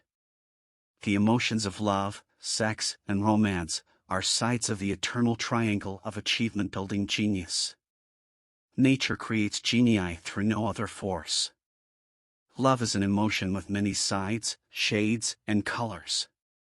The love which one feels for parents or children is quite different from that which one feels for one's sweetheart. The one is mixed with the emotion of sex, while the other is not. The love which one feels in true friendship is not the same as that felt for one's sweetheart, parents, or children, but it, too, is a form of love. Then, there is the emotion of love for things inanimate, such as the love of nature's handiwork. But the most intense and burning of all these various kinds of love is that experienced in the blending of the emotions of love and sex. Marriages, not blessed with the eternal affinity of love, properly balanced and proportioned with sex, cannot be happy ones and seldom endure. Love, alone, will not bring happiness in marriage, nor will sex alone. When these two beautiful emotions are blended, marriage may bring about a state of mind, closest to the spiritual that one may ever know on this earthly plane. When the emotion of romance is added to those of love and sex, the obstructions between the finite mind of man and infinite intelligence are removed. Then a genius has been born. What a different story is this than those usually associated with the emotion of sex. Here is an interpretation of the emotion which lifts it out of the commonplace, and makes of it potter's clay in the hands of God, from which he fashions all that is beautiful and inspiring. It is an interpretation which would, when properly understood, bring harmony out of the chaos which exists in too many marriages. The disharmonies often expressed in the form of nagging may usually be traced to lack of knowledge on the subject of sex. Where love, romance, and the proper understanding of the emotion and function of sex abide, there is no disharmony between married people. Fortunate is the husband whose wife understands the true relationship between the emotions of love, sex, and romance. When motivated by this holy triumvirate, no form of labor is burdensome, because even the most lowly form of effort takes on the nature of a labor of love. It is a very old saying that a man's wife may either make him or break him, but the reason is not always understood. The making and breaking is the result of the wife's understanding, or a lack of understanding of the emotions of love, sex, and romance. Despite the fact that men are polygamous, by the very nature of their biological inheritance, it is true that no woman has as great an influence on a man as his wife, unless he is married to a woman totally unsuited to his nature. If a woman permits her husband to lose interest in her, and become more interested in other women, it is usually because of her ignorance, or indifference toward the subjects of sex, love, and romance. This statement presupposes, of course, that genuine love once existed between a man and his wife. The facts are equally applicable to a man who permits his wife's interest in him to die. Married people often bicker over a multitude of trivialities. If these are analyzed accurately, the real cause of the trouble will often be found to be indifference or ignorance on these subjects. Man's greatest motivating force is his desire to please woman. The hunter who excelled during prehistoric days, before the dawn of civilization, did so because of his desire to appear great in the eyes of woman. Man's nature has not changed in this respect. The hunter of today brings home no skins of wild animals, but he indicates his desire for her favor by supplying fine clothes, motor cars, and wealth. Man has the same desire to please woman that he had before the dawn of civilization. The only thing that has changed is his method of pleasing. Men who accumulate large fortunes and attain to great heights of power and fame do so, mainly, to satisfy their desire to please women. Take women out of their lives, and great wealth would be useless to most men. It is this inherent desire of man to please woman, which gives woman the power to make or break a man. The woman who understands man's nature and tactfully caters to it, need have no fear of competition from other women. Men may be giants with indomitable willpower when dealing with other men, but they are easily managed by the women of their choice. Most men will not admit that they are easily influenced by the women they prefer, because it is in the nature of the male to want to be recognized as the stronger of the species. Moreover, the intelligent woman recognizes this manly trait and very wisely makes no issue of it. Some men know that they are being influenced by the women of their choice, their wives, sweethearts, mothers or sisters, but they tactfully refrain from rebelling against the influence because they are intelligent enough to know that no man is happy or complete without the modifying influenceof the right woman. The man who does not recognize this important truth deprives himself of the power which has done more to help men achieve success than all other forces combined. Chapter 12. The Subconscious Mind. The Connecting Link. The 11th Step Toward Riches. The subconscious mind consists of a field of consciousness, in which every impulse of thought that reaches the objective mind through any of the five senses, is classified and recorded, and from which thoughts may be recalled or withdrawn as letters may be taken from a filing cabinet. It receives and files sense impressions or thoughts, regardless of their nature. You may voluntarily plant in your subconscious mind any plan, thought, or purpose which you desire to translate into its physical or monetary equivalent. The subconscious acts first on the dominating desires which have been mixed with emotional feeling, such as faith. Consider this in connection with the instructions given in the chapter on desire, for taking the 6 steps there outlined, and the instructions given in the chapter on the building and execution of plans, and you will understand the importance of the thought conveyed. The subconscious mind works day and night. Through a method of procedure unknown to man, the subconscious mind draws upon the forces of infinite intelligence for the power with which it voluntarily transmutes one's desires into their physical equivalent, making use, always, of the most practical media by which this end may be accomplished. You cannot entirely control your subconscious mind, but you can voluntarily hand over to it any plan, desire, or purpose which you wish transformed into concrete form. Read, again, instructions for using the subconscious mind in the chapter on autosuggestion. There is plenty of evidence to support the belief that the subconscious mind is the connecting link between the finite mind of man and infinite intelligence. It is the intermediary through which one may draw upon the forces of infinite intelligence at will. It, alone, contains the secret process by which mental impulses are modified and changed into their spiritual equivalent. It, alone, is the medium through which prayer may be transmitted to the source capable of answering prayer. The possibilities of creative effort connected with the subconscious mind are stupendous and imponderable. They inspire one with awe. I never approach the discussion of the subconscious mind without a feeling of littleness and inferiority due, perhaps, to the fact that man's entire stock of knowledge on this subject is so pitifully limited.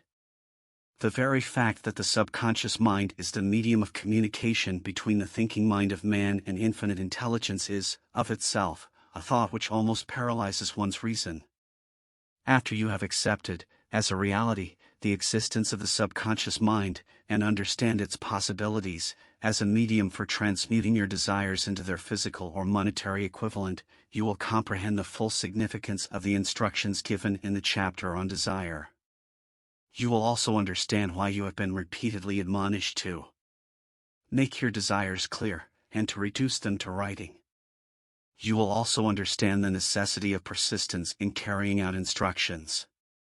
The 13 principles are the stimuli with which you acquire the ability to reach and to influence your subconscious mind. Do not become discouraged if you cannot do this upon the first attempt. Remember that the subconscious mind may be voluntarily directed only through habit, under the directions given in the chapter on faith. You have not yet had time to master faith. Be patient. Be persistent. A good many statements in the chapters on faith and autosuggestion will be repeated here, for the benefit of your subconscious mind. Remember, your subconscious mind functions voluntarily, whether you make any effort to influence it or not. This, naturally, suggests to you that thoughts of fear and poverty, and all negative thoughts serve as stimuli to your subconscious mind, unless you master these impulses and give it more desirable food upon which it may feed. The subconscious mind will not remain idle. If you fail to plant desires in your subconscious mind, it will feed upon the thoughts which reach it as the result of your neglect.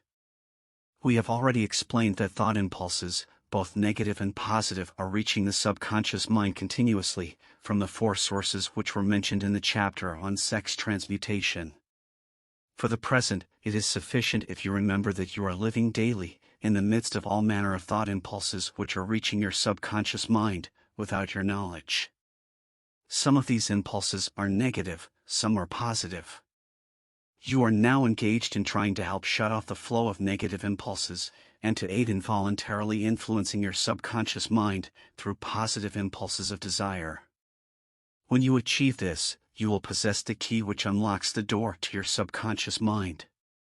Moreover, you will control that door so completely that no undesirable thought may influence your subconscious mind. Everything which man creates begins in the form of a thought impulse. Man can create nothing which he does not first conceive in thought. Through the aid of the imagination, thought impulses may be assembled into plans. The imagination, when under control, may be used for the creation of plans or purposes that lead to success in one's chosen occupation. All thought impulses, intended for transmutation into their physical equivalent, voluntarily planted in the subconscious mind, must pass through the imagination and be mixed with faith. The mixing of faith with a plan, or purpose, intended for submission to the subconscious mind, may be done only through the imagination. From these statements, you will readily observe that voluntary use of the subconscious mind calls for coordination and application of all the principles. Ella Wheeler Wilcox gave evidence of her understanding of the power of the subconscious mind when she wrote, "You never can tell what a thought will do in bringing you hate or love. For thoughts are things, and their airy wings are swifter than carrier doves. They follow the law of the universe. Each thing creates its kind, and they speed o'er the track to bring you back whatever went out from your mind." Mrs. Wilcox understood the truth that thoughts which go out from one's mind also embed themselves deeply in one's subconscious mind, where they serve as a magnet, pattern, or blueprint by which the subconscious mind is influenced while translating them into their physical equivalent. Thoughts are truly things, for the reason that every material thing begins in the form of thought energy. The subconscious mind is more susceptible to influence by impulses of thought mixed with feeling or emotion than by those originating solely in the reasoning portion of the mind. In fact, there is much evidence to support the theory that only emotionalized thoughts have any action influence upon the subconscious mind. It is a well-known fact that emotion or feeling rules the majority of people. If it is true that the subconscious mind responds more quickly to, and is influenced more readily by thought impulses which are well mixed with emotion, it is essential to become familiar with the more important of the emotions. There are 7 major positive emotions, and 7 major negative emotions. The negatives voluntarily inject themselves into the thought impulses, which ensure passage into the subconscious mind. The positives must be injected, through the principle of autosuggestion, into the thought impulses which an individual wishes to pass on to his subconscious mind. Instructions have been given in the chapter on autosuggestion.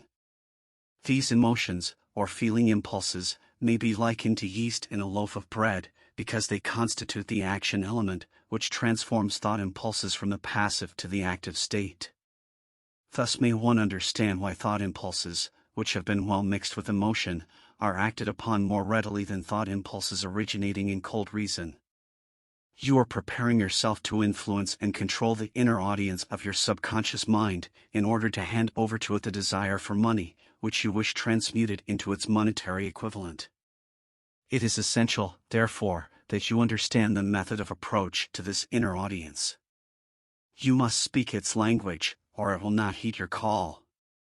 It understands best the language of emotion or feeling. Let us, therefore, describe here the 7 major positive emotions, and the 7 major negative emotions, so that you may draw upon the positives, and avoid the negatives, when giving instructions to your subconscious mind. The 7 major positive emotions. The emotion of desire. The emotion of faith. The emotion of love. The emotion of sex. The emotion of enthusiasm. The emotion of romance. The emotion of hope. There are other positive emotions, but these are the 7 most powerful, and the ones most commonly used in creative effort. Master these 7 emotions. They can be mastered only by use, and the other positive emotions will be at your command when you need them. Remember, in this connection, that you are studying a book which is intended to help you develop a money consciousness by filling your mind with positive emotions. One does not become money conscious by filling one's mind with negative emotions. The 7 major negative emotions. To be avoided. The emotion of fear. The emotion of jealousy. The emotion of hatred. The emotion of revenge. The emotion of greed. The emotion of superstition. The emotion of anger. Positive and negative emotions cannot occupy the mind at the same time. One or the other must dominate. It is your responsibility to make sure that positive emotions constitute the dominating influence of your mind. Here the law of habit will come to your aid. Form the habit of applying and using the positive emotions. Eventually, they will dominate your mind so completely that the negatives cannot enter it. Only by following these instructions literally and continuously can you gain control over your subconscious mind. The presence of a single negative in your conscious mind is sufficient to destroy all chances of constructive aid from your subconscious mind. If you are an observing person, you must have noticed that most people resort to prayer only after everything else has failed. Or else they pray by a ritual of meaningless words. And, because it is a fact that most people who pray do so only after everything else has failed, they go to prayer with their minds filled with fear and doubt, which are the emotions the subconscious mind acts upon and passes on to infinite intelligence. Likewise, that is the emotion which infinite intelligence receives and acts upon. If you pray for a thing, but have fear as you pray, that you may not receive it, or that your prayer will not be acted upon by infinite intelligence, your prayer will have been in vain. Prayer does, sometimes, result in the realization of that for which one prays. If you have ever had the experience of receiving that for which you prayed, go back in your memory, and recall your actual state of mind, while you were praying, and you will know, for sure, that the theory here described is more than a theory. The time will come when the schools and educational institutions of the country will teach the science of prayer. Moreover, then prayer may be, and will be reduced to a science. When that time comes, it will come as soon as mankind is ready for it, and demands it. No one will approach the universal mind in a state of fear, for the very good reason that there will be no such emotion as fear. Ignorance, superstition, and false teaching will have disappeared, and man will have attained his true status as a child of infinite intelligence. A few have already attained this blessing. If you believe this prophecy is far-fetched, take a look at the human race in retrospect. Less than 100 years ago, men believed the lightning to be evidence of the wrath of God, and feared it. Now, thanks to the power of faith, men have harnessed the lightning and made it turn the wheels of industry. Much less than 100 years ago, men believed the space between the planets to be nothing but a great void, a stretch of dead nothingness. Now, thanks to this same power of faith, men know that far from being either dead or a void, the space between the planets is very much alive, that it is the highest form of vibration known, excepting, perhaps, the vibration of thought. Moreover, men know that this living, pulsating, vibratory energy which permeates every atom of matter, and fills every niche of space, connects every human brain with every other human brain. What reason have men to believe that this same energy does not connect every human brain with infinite intelligence? There are no tollgates between the finite mind of man and infinite intelligence. The communication costs nothing except patience, faith, persistence, understanding, and a sincere desire to communicate. Moreover, the approach can be made only by the individual himself. Paid prayers are worthless. Infinite intelligence does no business by proxy. You either go direct, or you do not communicate. You may buy prayer books and repeat them until the day of your doom, without avail. Thoughts which you wish to communicate to infinite intelligence must undergo transformation, such as can be given only through your own subconscious mind. The method by which you may communicate with infinite intelligence is very similar to that through which the vibration of sound is communicated by radio. If you understand the working principle of radio, you of course know that sound cannot be communicated through the ether until it has been stepped up, or changed into a rate of vibration which the human ear cannot detect. The radio sending station picks up the sound of the human voice and scrambles, or modifies it by stepping up the vibration millions of times. Only in this way can the vibration of sound be communicated through the ether. After this transformation has taken place, the ether picks up the energy, which originally was in the form of vibrations of sound, carries that energy to radio receiving stations, and these receiving sets step that energy back down to its original rate of vibration so it is recognized as sound. The subconscious mind is the intermediary, which translates one's prayers into terms which infinite intelligence can recognize, presents the message, and brings back the answer in the form of a definite plan or idea for procuring the object of the prayer. Understand this principle, and you will know why mere words read from a prayer book cannot, and will never serve as an agency of communication between the mind of man and infinite intelligence. Before your prayer will reach infinite intelligence, a statement of the author's theory only, it probably is transformed from its original thought vibration into terms of spiritual vibration. Faith is the only known agency which will give your thoughts a spiritual nature. Faith and fear make poor bedfellows. Or one is found, the other cannot exist. Chapter 13. The Brain. A broadcasting and receiving station for thought. The 12th step toward riches. More than 20 years ago, the author, working in conjunction with the late Dr. Alexander Graham Bell and Dr. Elmer Gates, observed that every human brain is both a broadcasting and receiving station for the vibration of thought. Through the medium of the ether, in a fashion similar to that employed by the radio broadcasting principle, every human brain is capable of picking up vibrations of thought which are being released by other brains. In connection with the statement in the preceding paragraph, compare and consider the description of the creative imagination, as outlined in the chapter on imagination. The creative imagination is the receiving set of the brain, which receives thoughts, released by the brains of others. It is the agency of communication between one's conscious, or reasoning mind, and the four sources from which one may receive thought stimuli. When stimulated, or stepped up to a high rate of vibration, the mind becomes more receptive to the vibration of thought which reaches it through the ether from outside sources.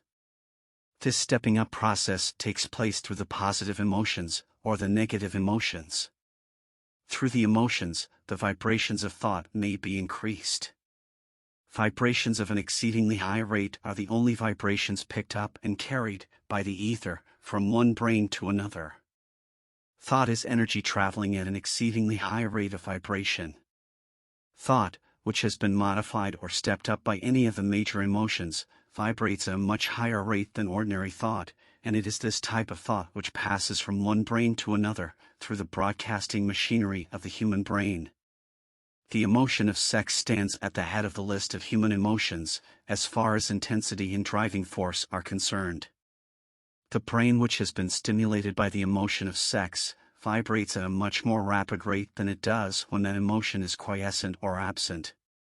The result of sex transmutation is the increase of the rate of vibration of thoughts to such a pitch that the creative imagination becomes highly receptive to ideas, which it picks up from the ether. On the other hand, when the brain is vibrating at a rapid rate, it not only attracts thoughts and ideas released by other brains through the medium of the ether, but it gives to one's own thoughts that feeling which is essential before those thoughts will be picked up and acted upon by one's subconscious mind. Thus, you will see that the broadcasting principle is the factor through which you mix feeling, or emotion with your thoughts and pass them on to your subconscious mind. The subconscious mind is the sending station of the brain, through which vibrations of thought are broadcast. The creative imagination is the receiving set, through which the vibrations of thought are picked up from the ether. Along with the important factors of the subconscious mind and the faculty of the creative imagination, which constitute the sending and receiving sets of your mental broadcasting machinery, consider now the principle of autosuggestion, which is the medium by which you may put into operation your broadcasting station. Through the instructions described in the chapter on autosuggestion, you are definitely informed of the method by which desire may be transmuted into its monetary equivalent. Operation of your mental broadcasting station is a comparatively simple procedure. You have but 3 principles to bear in mind and to apply when you wish to use your broadcasting station: the subconscious mind, creative imagination, and autosuggestion. The stimuli through which you put these 3 principles into action have been described. The procedure begins with desire. The greatest forces are intangible. The Depression brought the world to the very borderline of understanding of the forces which are intangible and unseen. Through the ages which have passed, man has depended too much upon his physical senses, and has limited his knowledge to physical things, which he could see, touch, weigh, and measure. We are now entering the most marvelous of all ages, an age which will teach us something of the intangible forces of the world about us. Perhaps we shall learn, as we pass through this age, that the other self is more powerful than the physical self we see when we look into a mirror. Sometimes men speak lightly of the intangibles, the things which they cannot perceive through any of their 5 senses, and when we hear them, it should remind us that all of us are controlled by forces which are unseen and intangible. The whole of mankind has not the power to cope with, nor to control the intangible force wrapped up in the rolling waves of the oceans. Man has not the capacity to understand the intangible force of gravity, which keeps this little earth suspended in midair, and keeps man from falling from it, much less the power to control that force. Man is entirely subservient to the intangible force which comes with a thunderstorm, and he is just as helpless in the presence of the intangible force of electricity. Nay, he does not even know what electricity is, where it comes from, or what is its purpose. Nor is this by any means the end of man's ignorance in connection with things unseen and intangible. He does not understand the intangible force and intelligence wrapped up in the soil of the earth, the force which provides him with every morsel of food he eats, every article of clothing he wears, every dollar he carries in his pockets. The dramatic story of the brain. Last, but not least, man, with all of his boasted culture and education, understands little or nothing of the intangible force, the greatest of all the intangibles, of thought. He knows but little concerning the physical brain, and its vast network of intricate machinery through which the power of thought is translated into its material equivalent, but he is now entering an age which shall yield enlightenment on the subject. Already men of science have begun to turn their attention to the study of this stupendous thing called a brain, and, while they are still in the kindergarten stage of their studies, they have uncovered enough knowledge to know that the central switchboard of the human brain, the number of lines which connect the brain cells one with another, equal the figure 1, followed by 15 million ciphers. The figure is so stupendous, said Dr. C. Judson Herrick of the University of Chicago, that astronomical figures dealing with hundreds of millions of light years become insignificant by comparison. It has been determined that there are from 10 billion to 14 billion nerve cells in the human cerebral cortex, and we know that these are arranged in definite patterns. These arrangements are not haphazard. They are orderly. Recently developed methods of electrophysiology draw off action currents from very precisely located cells, or fibers with microelectrodes, amplify them with radio tubes, and record potential differences to a millionth of a volt. It is inconceivable that such a network of intricate machinery should be in existence for the sole purpose of carrying on the physical functions incidental to growth and maintenance of the physical body. Is it not likely that the same system, which gives billions of brain cells the media for communication one with another, provides also the means of communication with other intangible forces? After this book had been written, just before the manuscript went to the publisher, there appeared in the New York Times an editorial showing that at least one great university and one intelligent investigator in the field of mental phenomena are carrying on an organized research through which conclusions have been reached that parallel many of those described in this and the following chapter.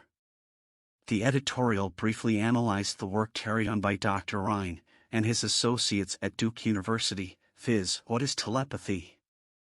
A month ago we cited on this page some of the remarkable results achieved by Professor Rhine and his associates in Duke University from more than 100,000 tests to determine the existence of telepathy and clairvoyance. These results were summarized in the first two articles in Harper's Magazine. In the second, which has now appeared, the author, E. H. Wright, attempts to summarize what has been learned, or what it seems reasonable to infer, regarding the exact nature of these extrasensory modes of perception. The actual existence of telepathy and clairvoyance now seems to some scientists enormously probable as the result of Rhine's experiments. Various recipients were asked to name as many cards in a special pack as they could without looking at them and without other sensory access to them. About a score of men and women were discovered who could regularly name so many of the cards correctly that there was not one chance in many a million of their having done their feats by luck or accident. But how did they do them? These powers, assuming that they exist, do not seem to be sensory. There is no known organ for them. The experiments worked just as well at distances of several hundred miles as they did in the same room. These facts also dispose, in Mr. Wright's opinion, of the attempt to explain telepathy or clairvoyance through any physical theory of radiation. All known forms of radiant energy decline inversely as the square of the distance traversed. Telepathy and clairvoyance do not. But they do vary through physical causes as our other mental powers do. Contrary to widespread opinion, they do not improve when the percipient is asleep or half asleep, but, on the contrary, when he is most wide awake and alert. Rhine discovered that a narcotic will invariably lower a percipient's score, while a stimulant will always send it higher. The most reliable performer apparently cannot make a good score unless he tries to do his best. One conclusion that Wright draws with some confidence is that telepathy and clairvoyance are really one and the same gift. That is, the faculty that sees a card face down on a table seems to be exactly the same one that reads a thought residing only in another mind. There are several grounds for believing this. So far, for example, the two gifts have been found in every person who enjoys either of them. In every one so far the two have been of equal vigor, almost exactly. Screens, walls, distances, have no effect at all on either. Wright advances from this conclusion to express what he puts forward as no more than the mere hunch that other extrasensory experiences, prophetic dreams, premonitions of disaster, and the like, may also prove to be part of the same faculty. The reader is not asked to accept any of these conclusions unless he finds it necessary, but the evidence that Rhine has piled up must remain impressive. In view of Dr. Rhine's announcement in connection with the conditions under which the mind responds to what he terms extrasensory modes of perception, I now feel privileged to add to his testimony by stating that my associates and I have discovered what we believe to be the ideal conditions under which the mind can be stimulated so that the sixth sense described in the next chapter can be made to function in a practical way. The conditions to which I refer consist of a close working alliance between myself and two members of my staff. Through experimentation and practice, we have discovered how to stimulate our minds, by applying the principle used in connection with the invisible counselors described in the next chapter, so that we can, by a process of blending our three minds into one, find the solution to a great variety of personal problems which are submitted by my clients. The procedure is very simple. We sit down at a conference table, clearly state the nature of the problem we have under consideration, then begin discussing it. Each contributes whatever thoughts that may occur. The strange thing about this method of mind stimulation is that it places each participant in communication with unknown sources of knowledge definitely outside his own experience. If you understand the principle described in the chapter on the mastermind, you of course recognize the roundtable procedure here described as being a practical application of the mastermind. This method of mind stimulation, through harmonious discussion of definite subjects, between three people, illustrates the simplest and most practical use of the mastermind. By adopting and following a similar plan, any student of this philosophy may come into possession of the famous Carnegie formula briefly described in the introduction. If it means nothing to you at this time, mark this page and read it again after you have finished the last chapter. The depression was a blessing in disguise. It reduced the whole world to a new starting point that gives everyone a new opportunity. Chapter 14. The Sixth Sense. The door to the Temple of Wisdom. The 13th step toward riches. The 13th principle is known as the sixth sense, through which infinite intelligence may, and will communicate voluntarily, without any effort from, or demands by, the individual. This principle is the apex of the philosophy. It can be assimilated, understood, and applied only by first mastering the other 12 principles. The sixth sense is that portion of the subconscious mind which has been referred to as the creative imagination. It has also been referred to as the receiving set through which ideas, plans, and thoughts flash into the mind. The flashes are sometimes called hunches or inspirations. The sixth sense defies description. It cannot be described to a person who has not mastered the other principles of this philosophy, because such a person has no knowledge and no experience with which the sixth sense may be compared. Understanding of the sixth sense comes only by meditation through mind development from within. The sixth sense probably is the medium of contact between the finite mind of man and infinite intelligence, and for this reason, it is a mixture of both the mental and the spiritual. It is believed to be the point at which the mind of man contacts the universal mind. After you have mastered the principles described in this book, you will be prepared to accept as truth a statement which may, otherwise, be incredible to you, namely, through the aid of the sixth sense, you will be warned of impending dangers in time to avoid them, and notified of opportunities in time to embrace them. There comes to your aid, and to do your bidding, with the development of the sixth sense, a guardian angel who will open to you at all times the door to the temple of wisdom. Whether or not this is a statement of truth, you will never know, except by following the instructions described in the pages of this book, or some similar method of procedure. The author is not a believer in, nor an advocate of miracles, for the reason that he has enough knowledge of nature to understand that nature never deviates from her established laws. Some of her laws are so incomprehensible that they produce what appear to be miracles. The sixth sense comes as near to being a miracle as anything I have ever experienced, and it appears so, only because I do not understand the method by which this principle is operated. This much the author does know, that there is a power, or a first cause, or an intelligence, which permeates every atom of matter, and embraces every unit of energy perceptible to man, that this infinite intelligence converts acorns into oak trees, causes water to flow downhill in response to the law of gravity, follows night with day, and winter with summer, each maintaining its proper place and relationship to the other. This intelligence may, through the principles of this philosophy, be induced to aid in transmuting desires into concrete or material form. The author has this knowledge because he has experimented with it and has experienced it. Step by step, through the preceding chapters, you have been led to this, the last principle. If you have mastered each of the preceding principles, you are now prepared to accept, without being skeptical, the stupendous claims made here. If you have not mastered the other principles, you must do so before you may determine, definitely, whether or not the claims made in this chapter are fact or fiction. While I was passing through the age of hero worship, I found myself trying to imitate those whom I most admired. Moreover, I discovered that the element of faith, with which I endeavored to imitate my idols, gave me great capacity to do so quite successfully. I have never entirely divested myself of this habit of hero worship, although I have passed the age commonly given over to such. My experience has taught me that the next best thing to being truly great is to emulate the great, by feeling in action, as nearly as possible. Long before I had ever written a line for publication, or endeavored to deliver a speech in public, I followed the habit of reshaping my own character, by trying to imitate the 9 men whose lives and life works had been most impressive to me. These 9 men were Emerson, Paine, Edison, Darwin, Lincoln, Burbank, Napoleon, Ford, and Carnegie.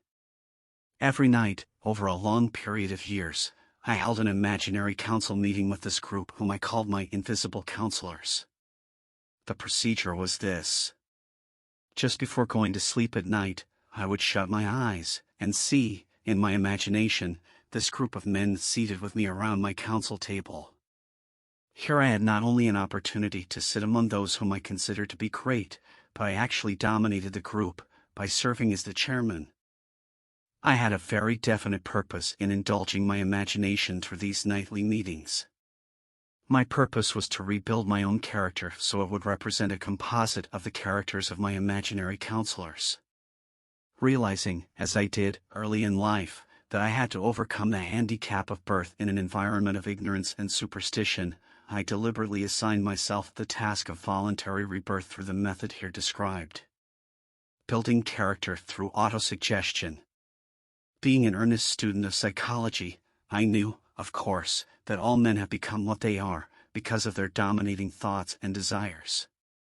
I knew that every deeply seated desire has the effect of causing one to seek outward expression through which that desire may be transmuted into reality. I knew that self-suggestion is a powerful factor in building character, that it is, in fact, the sole principle through which character is builded. With this knowledge of the principles of mind operation, I was fairly well armed with the equipment needed in rebuilding my character. In these imaginary council meetings, I called on my cabinet members for the knowledge I wished each to contribute, addressing myself to each member in audible words, as follows. Mr. Emerson, I desire to acquire from you the marvelous understanding of nature which distinguished your life. I ask that you make an impress upon my subconscious mind, of whatever qualities you possessed, which enabled you to understand and adapt yourself to the laws of nature. I ask that you assist me in reaching and drawing upon whatever sources of knowledge are available to this end. Mr. Burbank, I request that you pass on to me the knowledge which enabled you to so harmonize the laws of nature that you caused a cactus to shed its thorns and become an edible food. Give me access to the knowledge which enabled you to make 2 blades of grass grow where but one grew before, and helped you to blend the coloring of the flowers with more splendor and harmony, for you, alone, have successfully gilded the lily.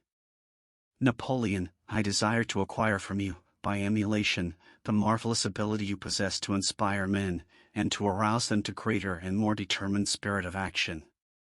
Also to acquire the spirit of enduring faith, which enabled you to turn defeat into victory, and to surmount staggering obstacles. Emperor of Fate, King of Chance, Man of Destiny, I salute you. Mr. Paine, I desire to acquire from you the freedom of thought and the courage and clarity with which to express convictions, which so distinguished you. Mr. Darwin, I wish to acquire from you the marvelous patience and ability to study cause and effect, without bias or prejudice, so exemplified by you in the field of natural science. Mr. Lincoln, I desire to build into my own character the keen sense of justice, the untiring spirit of patience, the sense of humor, the human understanding, and the tolerance, which were your distinguishing characteristics. Mr. Carnegie, I am already indebted to you for my choice of a life work which has brought me great happiness and peace of mind. I wish to acquire a thorough understanding of the principles of organized effort, which he used so effectively in the building of a great industrial enterprise. Mr. Ford, you have been among the most helpful of the men who have supplied much of the material essential to my work.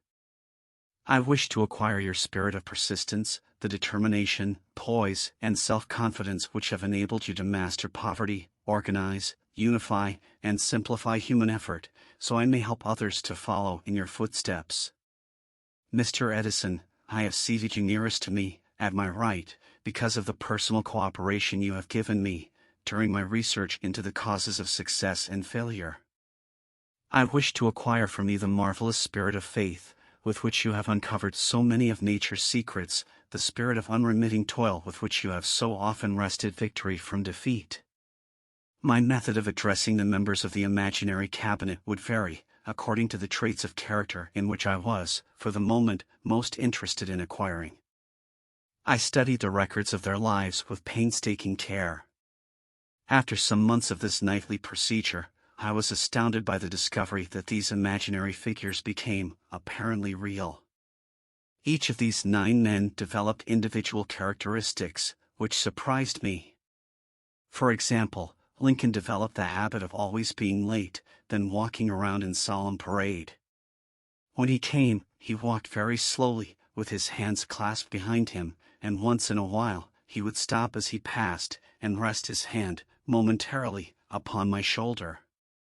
He always wore an expression of seriousness upon his face. Rarely did I see him smile. The cares of a sundered nation made him grave. That was not true of the others. Burbank and Paine often indulged in witty repartee which seemed, at times, to shock the other members of the cabinet. One night Paine suggested that I prepare a lecture on the Age of Reason, and deliver it from the pulpit of a church which I formerly attended. Many around the table laughed heartily at the suggestion. Not Napoleon. He drew his mouth down at the corners and groaned so loudly that all turned and looked at him with amazement. To him the church was but a pawn of the state, not to be reformed, but to be used as a convenient inciter to mass activity by the people. On one occasion Burbank was late. When he came, he was excited with enthusiasm, and explained that he had been late because of an experiment he was making, through which he hoped to be able to grow apples on any sort of tree.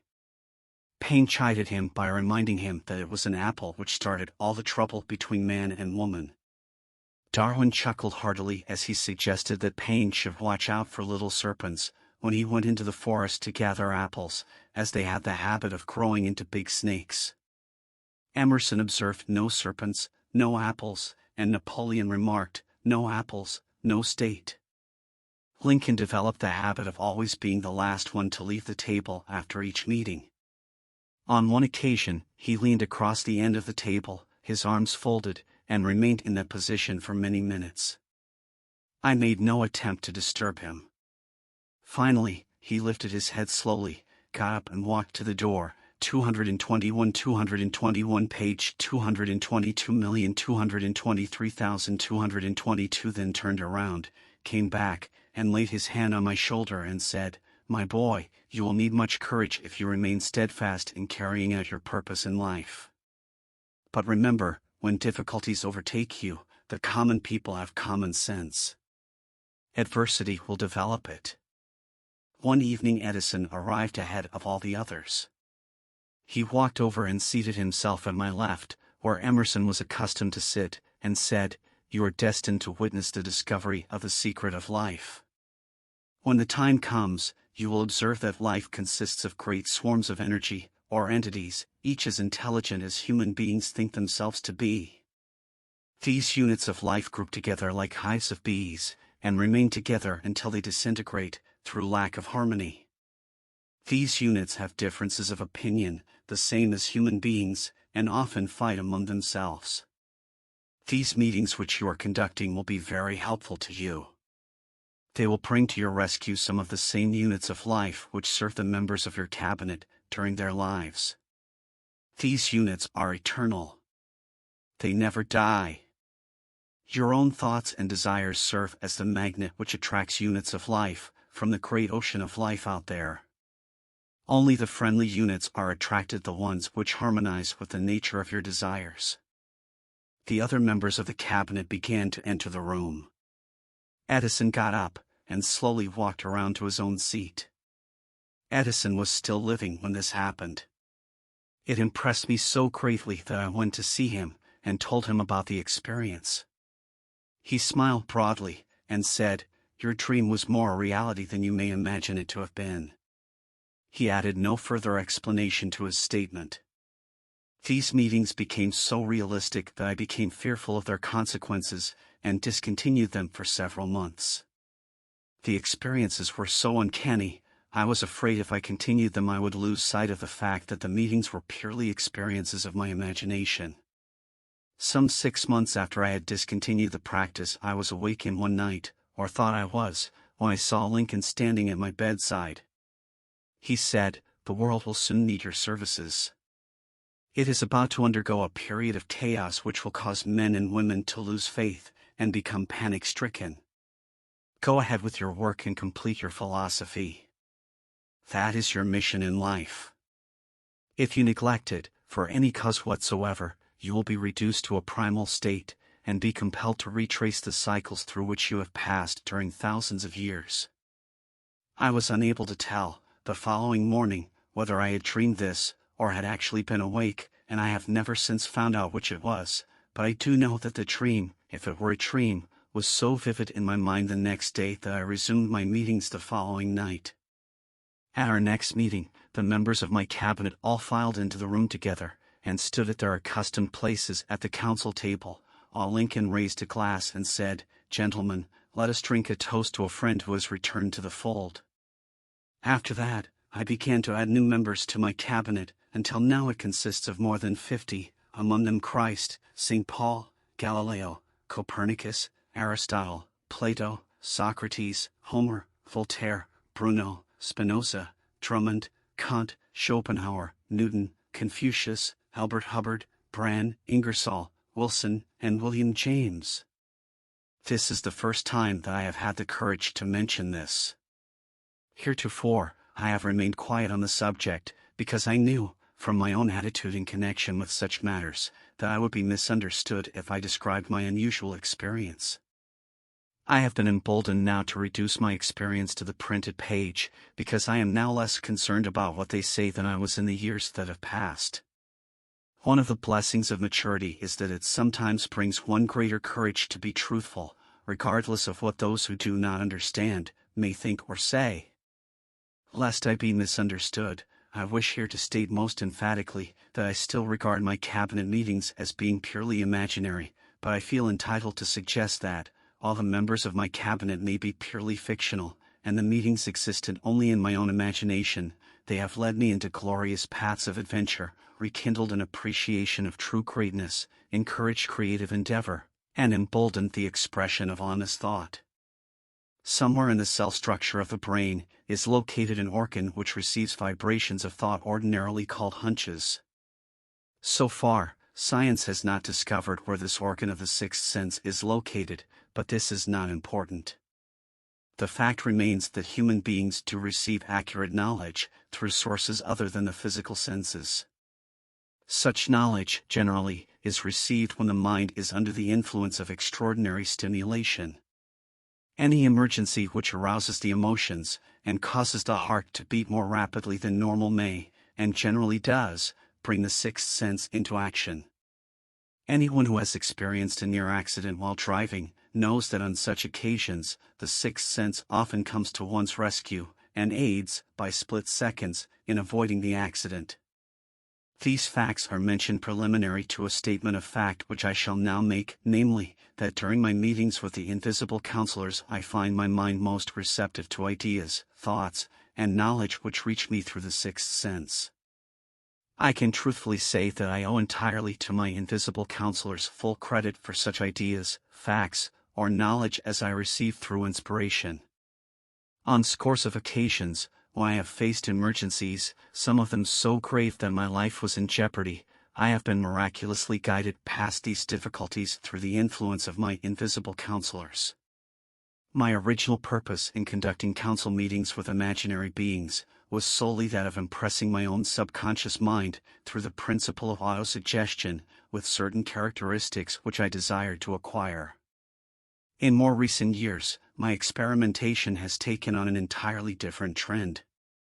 I now go to my imaginary counselors with every difficult problem which confronts me and my clients. The results are often astonishing, although I do not depend entirely on this form of counsel. You, of course, have recognized that this chapter covers a subject with which a majority of people are not familiar. The sixth sense is a subject that will be of great interest and benefit to the person whose aim is to accumulate vast wealth, but it need not claim the attention of those whose desires are more modest. Henry Ford undoubtedly understands and makes practical use of the sixth sense. His vast business and financial operations make it necessary for him to understand and use this principle. The late Thomas A. Edison understood and used the sixth sense in connection with the development of inventions, especially those involving basic patents, in connection with which he had no human experience and no accumulated knowledge to guide him, as was the case while he was working on the talking machine and the moving picture machine. Nearly all great leaders, such as Napoleon, Bismarck, Joan of Arc, Christ, Buddha, Confucius, and Muhammad, understood and probably made use of the sixth sense almost continuously. The major portion of their greatness consisted of their knowledge of this principle. The sixth sense is not something that one can take off and put on at will. Ability to use this great power comes slowly, through application of the other principles outlined in this book. Seldom does any individual come into workable knowledge of the sixth sense before the age of 40. More often the knowledge is not available until one is well past 50, and this, for the reason that the spiritual forces, with which the sixth sense is so closely related, do not mature and become usable except through years of meditation, self-examination, and serious thought. No matter who you are, or what may have been your purpose in reading this book, you can profit by it without understanding the principle described in this chapter. This is especially true if your major purpose is that of accumulation of money or other material things. The chapter on the sixth sense was included because the book is designed for the purpose of presenting a complete philosophy by which individuals may unerringly guide themselves in attaining whatever they ask of life. The starting point of all achievement is desire. The finishing point is that brand of knowledge which leads to understanding of self, understanding of others, understanding of the laws of nature, recognition and understanding of happiness. This sort of understanding comes in its fullness only through familiarity with, and use of the principle of the sixth sense, hence that principle had to be included as a part of this philosophy, for the benefit of those who demand more than money. Having read the chapter, you must have observed that while reading it, you were lifted to a high level of mental stimulation. Splendid! Come back to this again a month from now, read it once more, and observe that your mind will soar to a still higher level of stimulation. Repeat this experience from time to time, giving no concern as to how much or how little you learn at the time, and eventually you will find yourself in possession of a power that will 225 page 226,227,226 enable you to throw off discouragement, master fear, overcome procrastination, and draw freely upon your imagination. Then you will have felt the touch of that unknown something which has been the moving spirit of every truly great thinker, leader, artist, musician, writer, statesman. Then you will be in position to transmute your desires into their physical or financial counterpart as easily as you may lie down and quit at the first sign of opposition. Faith versus fear. Previous chapters have described how to develop faith through autosuggestion, desire, and the subconscious. The next chapter presents detailed instructions for the mastery of fear. Here will be found a full description of the 6 fears which are the cause of all discouragement, timidity, procrastination, indifference, indecision, and the lack of ambition, self-reliance, initiative, self-control, and enthusiasm. Search yourself carefully as you study these 6 enemies, as they may exist only in your subconscious mind, where their presence will be hard to detect. Remember, too, as you analyze the 6 ghosts of fear, that they are nothing but ghosts because they exist only in one's mind. Remember, also, that ghosts' creations of uncontrolled imagination have caused most of the damage people have done to their own minds. Therefore, ghosts can be as dangerous as if they lived and walked on the earth in physical bodies. The ghost of the fear of poverty, which seized the minds of millions of people in 1929, was so real that it caused the worst business depression this country has ever known. Moreover, this particular ghost still frightens some of us out of our wits. Chapter 15. How to outwit the 6 ghosts of fear. Take inventory of yourself as you read this closing chapter, and find out how many of the ghosts are standing in your way. Before you can put any portion of this philosophy into successful use, your mind must be prepared to receive it. The preparation is not difficult. It begins with study, analysis, and understanding of 3 enemies which you shall have to clear out. These are indecision, doubt, and fear. The 6th sense will never function while these 3 negatives, or any of them, remain in your mind. The members of this unholy trio are closely related, or one is found, the other 2 are close at hand. Indecision is the seedling of fear. Remember this, as you read. Indecision crystallizes into doubt, the 2 blend and become fear. The blending process often is slow. This is one reason why these 3 enemies are so dangerous. They germinate and grow without their presence being observed. The remainder of this chapter describes an end which must be attained before the philosophy, as a whole, can be put into practical use. It also analyzes a condition which has, but lately, reduced huge numbers of people to poverty, and it states a truth which must be understood by all who accumulate riches, whether measured in terms of money or a state of mind of far greater value than money. The purpose of this chapter is to turn the spotlight of attention upon the cause and the cure of the 6 basic fears. Before we can master an enemy, we must know its name, its habits, and its place of abode. As you read, analyze yourself carefully, and determine which, if any, of the 6 common fears have attached themselves to you. Do not be deceived by the habits of these subtle enemies. Sometimes they remain hidden in the subconscious mind, where they are difficult to locate, and still more difficult to eliminate. The 6 basic fears. There are 6 basic fears, with some combination of which every human suffers at one tune or another. Most people are fortunate if they do not suffer from the entire 6. Named in the order of their most common appearance, they are: the fear of poverty. At the bottom of. The fear of criticism. Most of one's. The fear of ill health. Worries. The fear of loss of love of someone. The fear of old age. The fear of death. All other fears are of minor importance. They can be grouped under these 6 headings. The prevalence of these fears, as a curse to the world, runs in cycles. For almost 6 years, while the Depression was on, we floundered in the cycle of fear of poverty.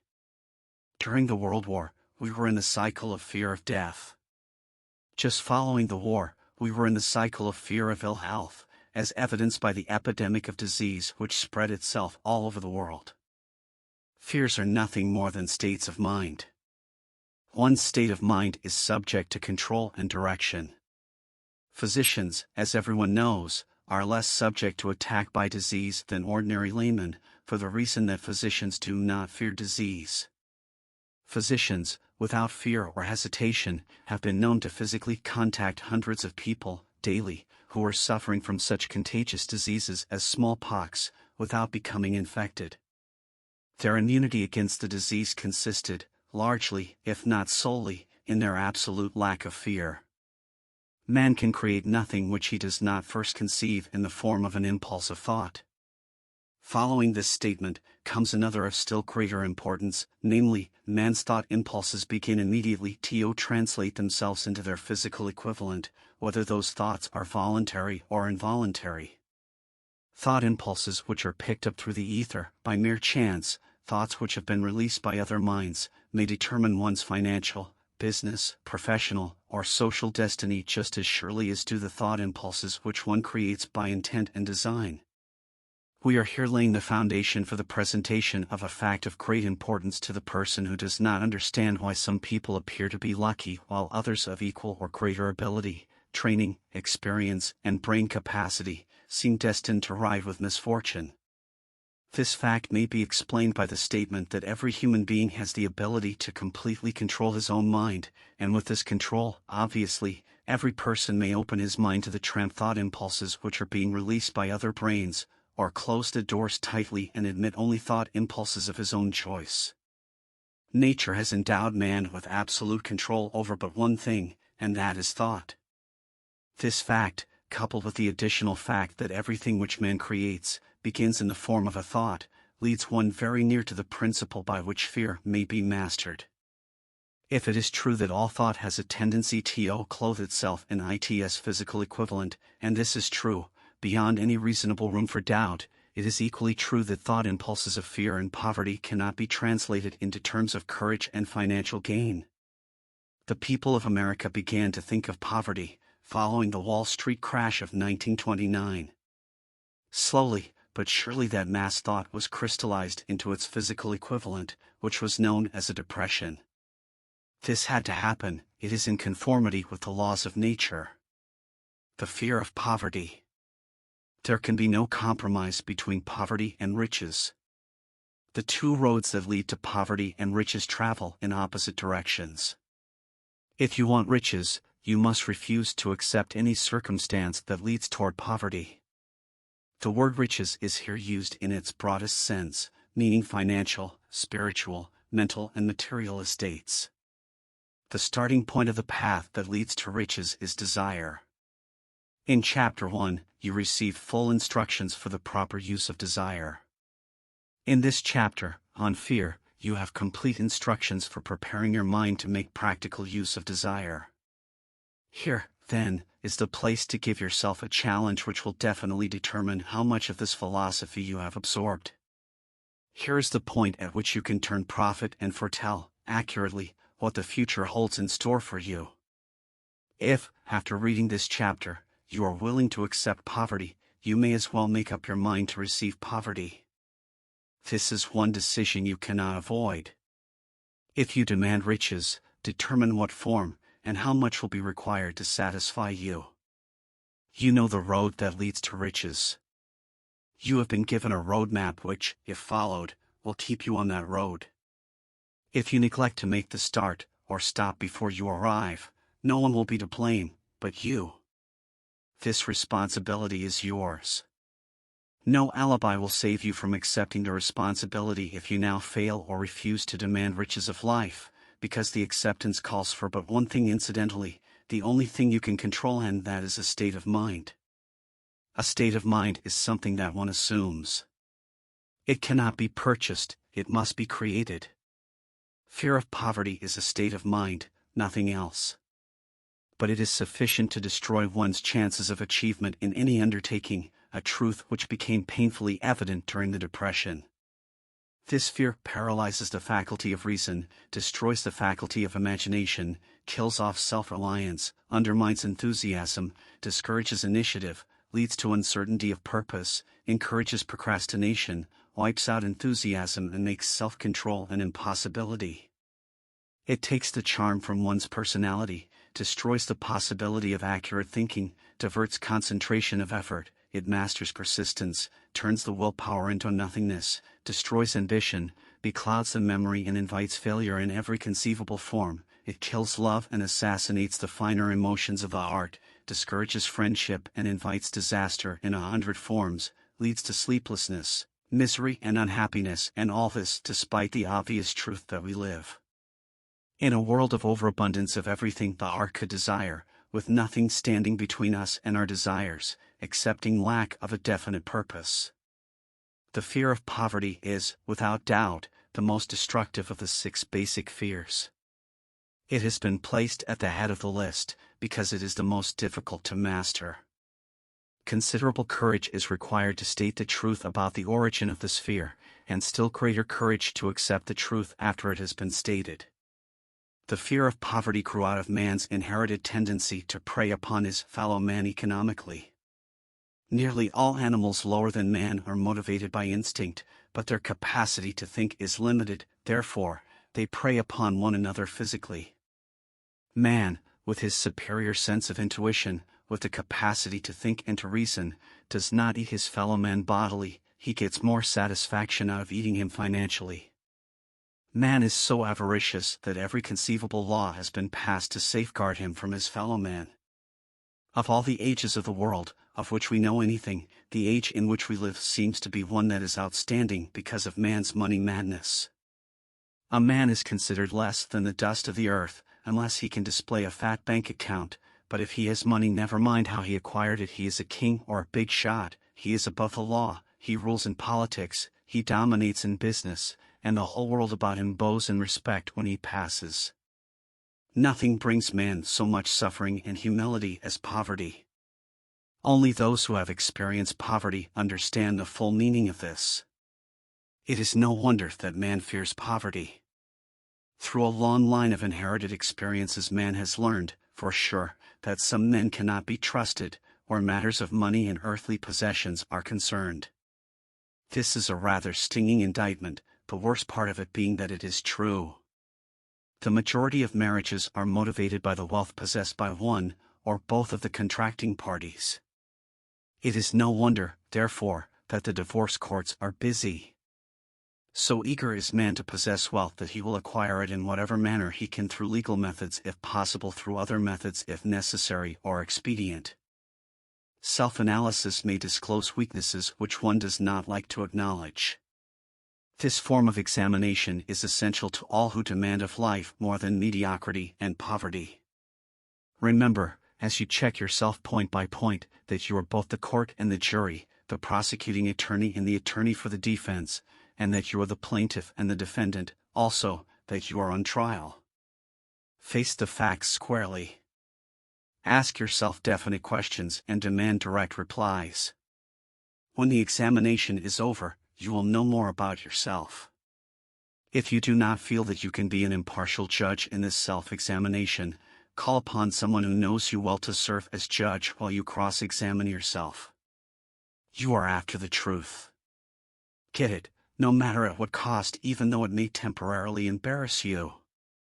The majority of people, if asked what they fear most, would reply, "I fear nothing." The reply would be inaccurate, because few people realize that they are bound, handicapped, whipped spiritually and physically through some form of fear. So subtle and deeply seated is the emotion of fear that one may go through life burdened with it, never recognizing its presence. Only a courageous analysis will disclose the presence of this universal enemy. When you begin such an analysis, search deeply into your character. Here is a list of the symptoms for which you should look. Symptoms of the fear of poverty. Indifference. Commonly expressed through lack of ambition, willingness to tolerate poverty, acceptance of whatever compensation life may offer without protest, mental and physical laziness, lack of initiative, imagination, enthusiasm and self-control. Indecision. The habit of permitting others to do one's thinking. Staying on the fence. Doubt.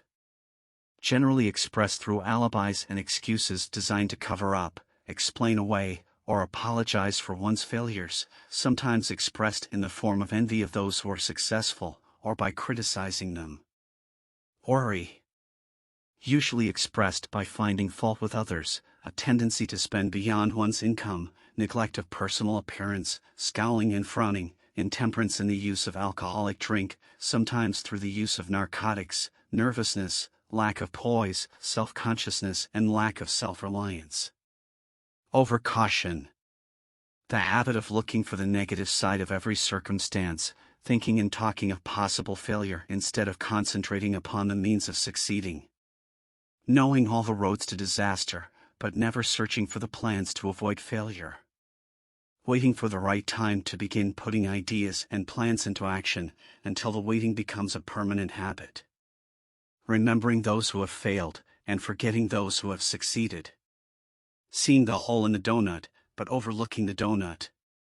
Pessimism, leading to indigestion, poor elimination, auto-intoxication, bad breath and bad disposition. Procrastination. The habit of putting off until tomorrow that which should have been done last year. Spending enough time in creating alibis and excuses to have done the job.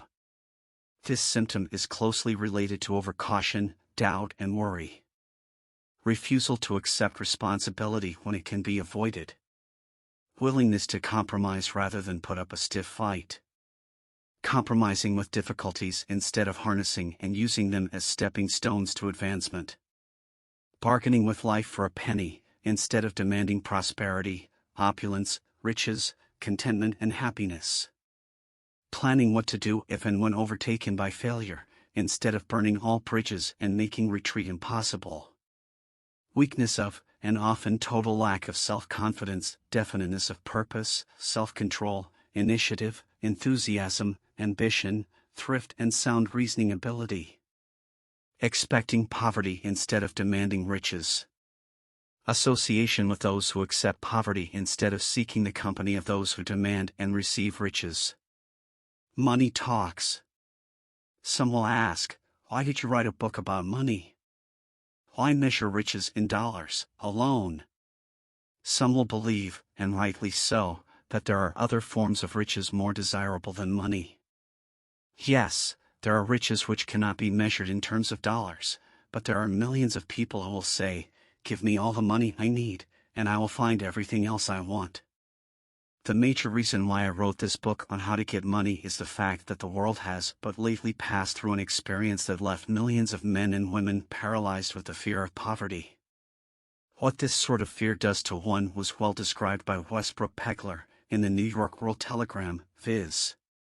Money is only clamshells or metal discs or scraps of paper, and there are treasures of the heart and soul which money cannot buy, but most people, being broke, are unable to keep this in mind and sustain their spirits. When a man is down and out and on the street, unable to get any job at all, something happens to his spirit which can be observed in the droop of his shoulders, the set of his hat, his walk and his gaze. He cannot escape a feeling of inferiority among people with regular employment, even though he knows they are definitely not his equals in character, intelligence or ability. These people, even his friends, feel, on the other hand, a sense of superiority and regard him, perhaps unconsciously, as a casualty. He may borrow for a time, but not enough to carry on in his accustomed way, and he cannot continue to borrow very long. But borrowing in itself, when a man is borrowing merely to live, is a depressing experience, and the money lacks the power of earned money to revive his spirits. Of course, none of this applies to bums or habitual ne'er-do-wells, but only to men of normal ambitions and self-respect. Women conceal despair. Women in the same predicament must be different. We somehow do not think of women at all in considering the down-and-outers. They are scarce in the breadlines, they rarely are seen begging on the streets, and they are not recognizable in crowds by the same plain signs which identify busted men. Of course, I do not mean the shuffling hags of the city streets who are the opposite number of the confirmed male bums. I mean reasonably young, decent and intelligent women. There must be many of them, but their despair is not apparent. Maybe they kill themselves. When a man is down and out, he has time on his hands for brooding. He may travel miles to see a man about a job and discover that the job is filled, or that it is one of those jobs with no base pay but only a commission on the sale of some useless knick-knack which nobody would buy, except out of pity. Turning that down, he finds himself back on the street with nowhere to go but just anywhere. So he walks and walks. He gazes into store windows at luxuries which are not for him, and feels inferior and gives way to people who stop to look with an active interest. He wanders into the railroad station or puts himself down in the library to ease his legs and soak up a little heat, but that isn't looking for a job, so he gets going again. He may not know it, but his aimlessness would give him away even if the very lines of his figure did not. He may be well dressed in the clothes left over from the days when he had a steady job, but the clothes cannot disguise the droop. Money makes difference. He sees thousands of other people, bookkeepers or clerks or chemists or wagon hands, busy at their work, and envies them from the bottom of his soul. They have their independence, their self-respect and manhood, and he simply cannot convince himself that he is a good man, too, though he argue it out and arrive at a favorable verdict hour after hour. It is just money which makes this difference in him. With a little money he would be himself again. Some employers take the most shocking advantage of people who are down and out. The agencies hang out little colored cards offering miserable wages to busted men. $12 a week, $15 a week. An $18 a week job is a plum, and anyone with $25 a week to offer does not hang the job in front of an agency on a colored card. I have a one-ad clipped from a local paper demanding a clerk, a good, clean penman, to take telephone orders for a sandwich shop from 11 a.m. to 2 p.m. for $8 a month, not $8 a week, but $8 a month. The ad says also, state religion. Can you imagine the brutal effrontery of anyone who demands a good, clean penman for 11 cents an hour inquiring into the victim's religion? But that is what busted people are offered.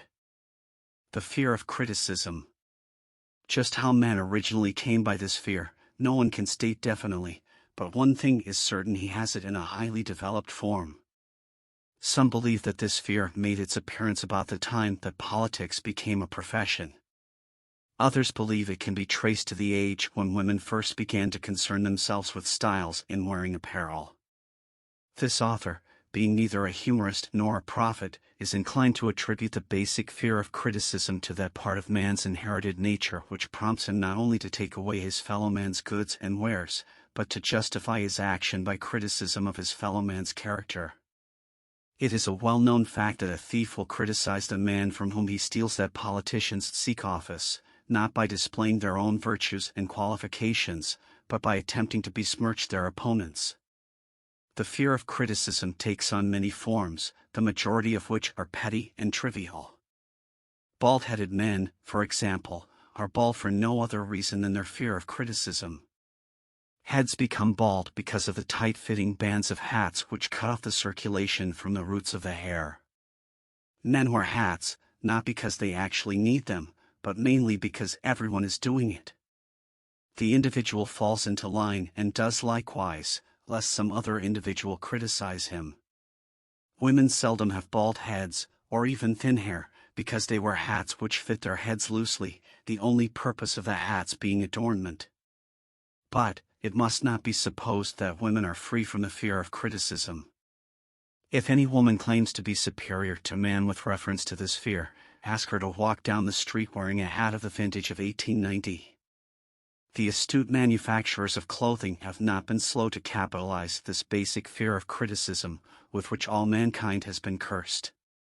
Every season the styles in many articles of wearing apparel change. Who establishes the styles? Certainly not the purchaser of clothing, but the manufacturer. Why does he change the styles so often? The answer is obvious. He changes the styles so he can sell more clothes. For the same reason the manufacturers of automobiles, with a few rare and very sensible exceptions, change styles of models every season. No man wants to drive an automobile which is not of the latest style, although the older model may actually be the better car.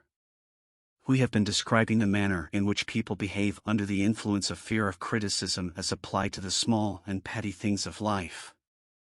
Let us now examine human behavior when this fear affects people in connection with the more important events of human relationship. Take for example practically any person who has reached the age of mental maturity, from 35 to 40 years of age, as a general average, and if you could read the secret thoughts of his mind, you would find a very decided disbelief in most of the fables taught by the majority of the dogmatists and theologians a few decades back. Not often, however, will you find a person who has the courage to openly state his belief on this subject. Most people will, if pressed far enough, tell a lie rather than admit that they do not believe the stories associated with that form of religion which held people in bondage prior to the age of scientific discovery and education. Why does the average person, even in this day of enlightenment, shy away from denying his belief in the fables which were the basis of most of the religions a few decades ago? The answer is, because of the fear of criticism. Men and women have been burned at the stake for daring to express disbelief in ghosts. It is no wonder we have inherited a consciousness which makes us fear criticism.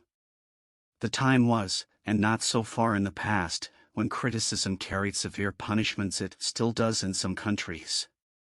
The fear of criticism robs man of his initiative, destroys his power of imagination, limits his individuality, takes away his self-reliance, and does him damage in 100 other ways. Parents often do their children irreparable injury by criticizing them. The mother of one of my boyhood chums used to punish him with a switch almost daily, always completing the job with the statement, "You'll land in the penitentiary before you are 20. He was sent to a reformatory at the age of 17. Criticism is the one form of service, of which everyone has too much.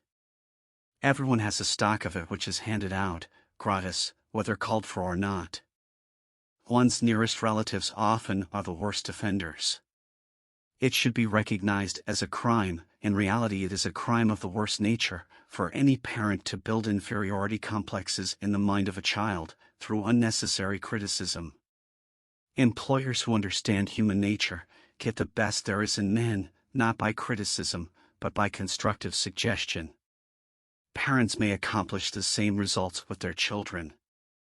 Criticism will plant fear in the human heart, or resentment, but it will not build love or affection. Symptoms of the fear of criticism. This fear is almost as universal as the fear of poverty, and its effects are just as fatal to personal achievement, mainly because this fear destroys initiative and discourages the use of imagination. The major symptoms of the fear are self-consciousness, generally expressed through nervousness, timidity in conversation and in meeting strangers, awkward movement of the hands and limbs, shifting of the eyes. Lack of poise, expressed through lack of voice control, nervousness in the presence of others, poor posture of body, poor memory. Personality, lacking in firmness of decision, personal charm, and ability to express opinions definitely. The habit of sidestepping issues instead of meeting them squarely. Agreeing with others without careful examination of their opinions. Inferiority complex. The habit of expressing self-approval by word of mouth and by actions, as a means of covering up a feeling of inferiority. Using big words to impress others, often without knowing the real meaning of the words. Imitating others in dress, speech and manners. Boasting of imaginary achievements. This sometimes gives a surface appearance of a feeling of superiority. Extravagance. The habit of trying to keep up with the Joneses, spending beyond one's income. Lack of initiative. Failure to embrace opportunities for self-advancement, fear to express opinions, lack of confidence in one's own ideas, giving evasive answers to questions asked by superiors, hesitancy of manner and speech, deceit in both words and deeds. Lack of ambition. Mental and physical laziness, lack of self-assertion, slowness in reaching decisions, easily influenced by others, the habit of criticizing others behind their backs and flattering them to their faces, the habit of accepting defeat without protest, quitting an undertaking when opposed by others, suspicious of other people without cause, lacking in tactfulness of manner and speech, unwillingness to accept the blame for mistakes. The fear of ill health. This fear may be traced to both physical and social heredity. It is closely associated, as to its origin, with the causes of fear of old age and the fear of death, because it leads one closely to the border of terrible worlds of which man knows not, but concerning which he has been taught some discomforting stories. The opinion is somewhat general, also, that certain unethical people engaged in the business of selling health have had now little to do with keeping alive the fear of ill health. In the main, man fears ill health because of the terrible pictures which have been planted in his mind of what may happen if death should overtake him. He also fears it because of the economic toll which it may claim. A reputable physician estimated that 75% of all people who visit physicians for professional service are suffering with hypochondria, imaginary illness. It has been shown most convincingly that the fear of disease, even where there is not the slightest cause for fear, often produces the physical symptoms of the disease feared. Powerful and mighty is the human mind. It builds or it destroys. Playing upon this common weakness of fear of ill health, dispensers of patent medicines have reaped fortunes. This form of imposition upon credulous humanity became so prevalent some 20 years ago that Collier's Weekly magazine conducted a bitter campaign against some of the worst offenders in the patent medicine business. During the flu epidemic which broke out during the World War, the mayor of New York City took drastic steps to check the damage which people were doing themselves through their inherent fear of ill health. He called in the newspaper men and said to them, "Gentlemen, I feel it necessary to ask you not to publish any scare headlines concerning the flu epidemic. Unless you cooperate with me, we will have a situation which we cannot control." The newspapers quit publishing stories about the flu, and within 1 month the epidemic had been successfully checked. Through a series of experiments conducted some years ago, it was proved that people may be made ill by suggestion. We conducted this experiment by causing 3 acquaintances to visit the victims, each of whom asked the question, "What ails you?" "You look terribly ill." The first questioner usually provoked a grin, and a nonchalant, "Oh, nothing, I'm all right," from the victim. The second questioner usually was answered with the statement, "I don't know exactly, but I do feel badly." The third questioner was usually met with the frank admission that the victim was actually feeling ill. Try this on an acquaintance if you doubt that it will make him uncomfortable, but do not carry the experiment too far. There is a certain religious sect whose members take vengeance upon their enemies by the hexing method. They call it placing a spell on the victim. There is overwhelming evidence that disease sometimes begins in the form of negative thought impulse. Such an impulse may be passed from one mind to another, by suggestion, or created by an individual in his own mind. A man who was blessed with more wisdom than this incident might indicate, once said, "When anyone asks me how I feel, I always want to answer by knocking him down." Doctors send patients into new climates for their health, because a change of mental attitude is necessary. The seat of fear of ill health lives in every human mind. Worry, fear, discouragement, disappointment in love and business affairs, cause this seed to germinate and grow. The recent business depression kept the doctors on the run, because every form of negative thinking may cause ill health. Disappointments in business and in love stand at the head of the list of causes of fear of ill health. A young man suffered a disappointment in love which sent him to a hospital. For months he hovered between life and death. A specialist in suggestive therapeutics was called in. The specialist changed nurses, placing him in charge of a very charming young woman who began, by prearrangement with the doctor, to make love to him the first day of her arrival on the job. Within 3 weeks the patient was discharged from the hospital, still suffering, but with an entirely different malady. He was in love again. The remedy was a hoax, but the patient and the nurse were later married. Both are in good health at the time of this writing. Symptoms of the fear of ill health. The symptoms of this almost universal fear are: autosuggestion.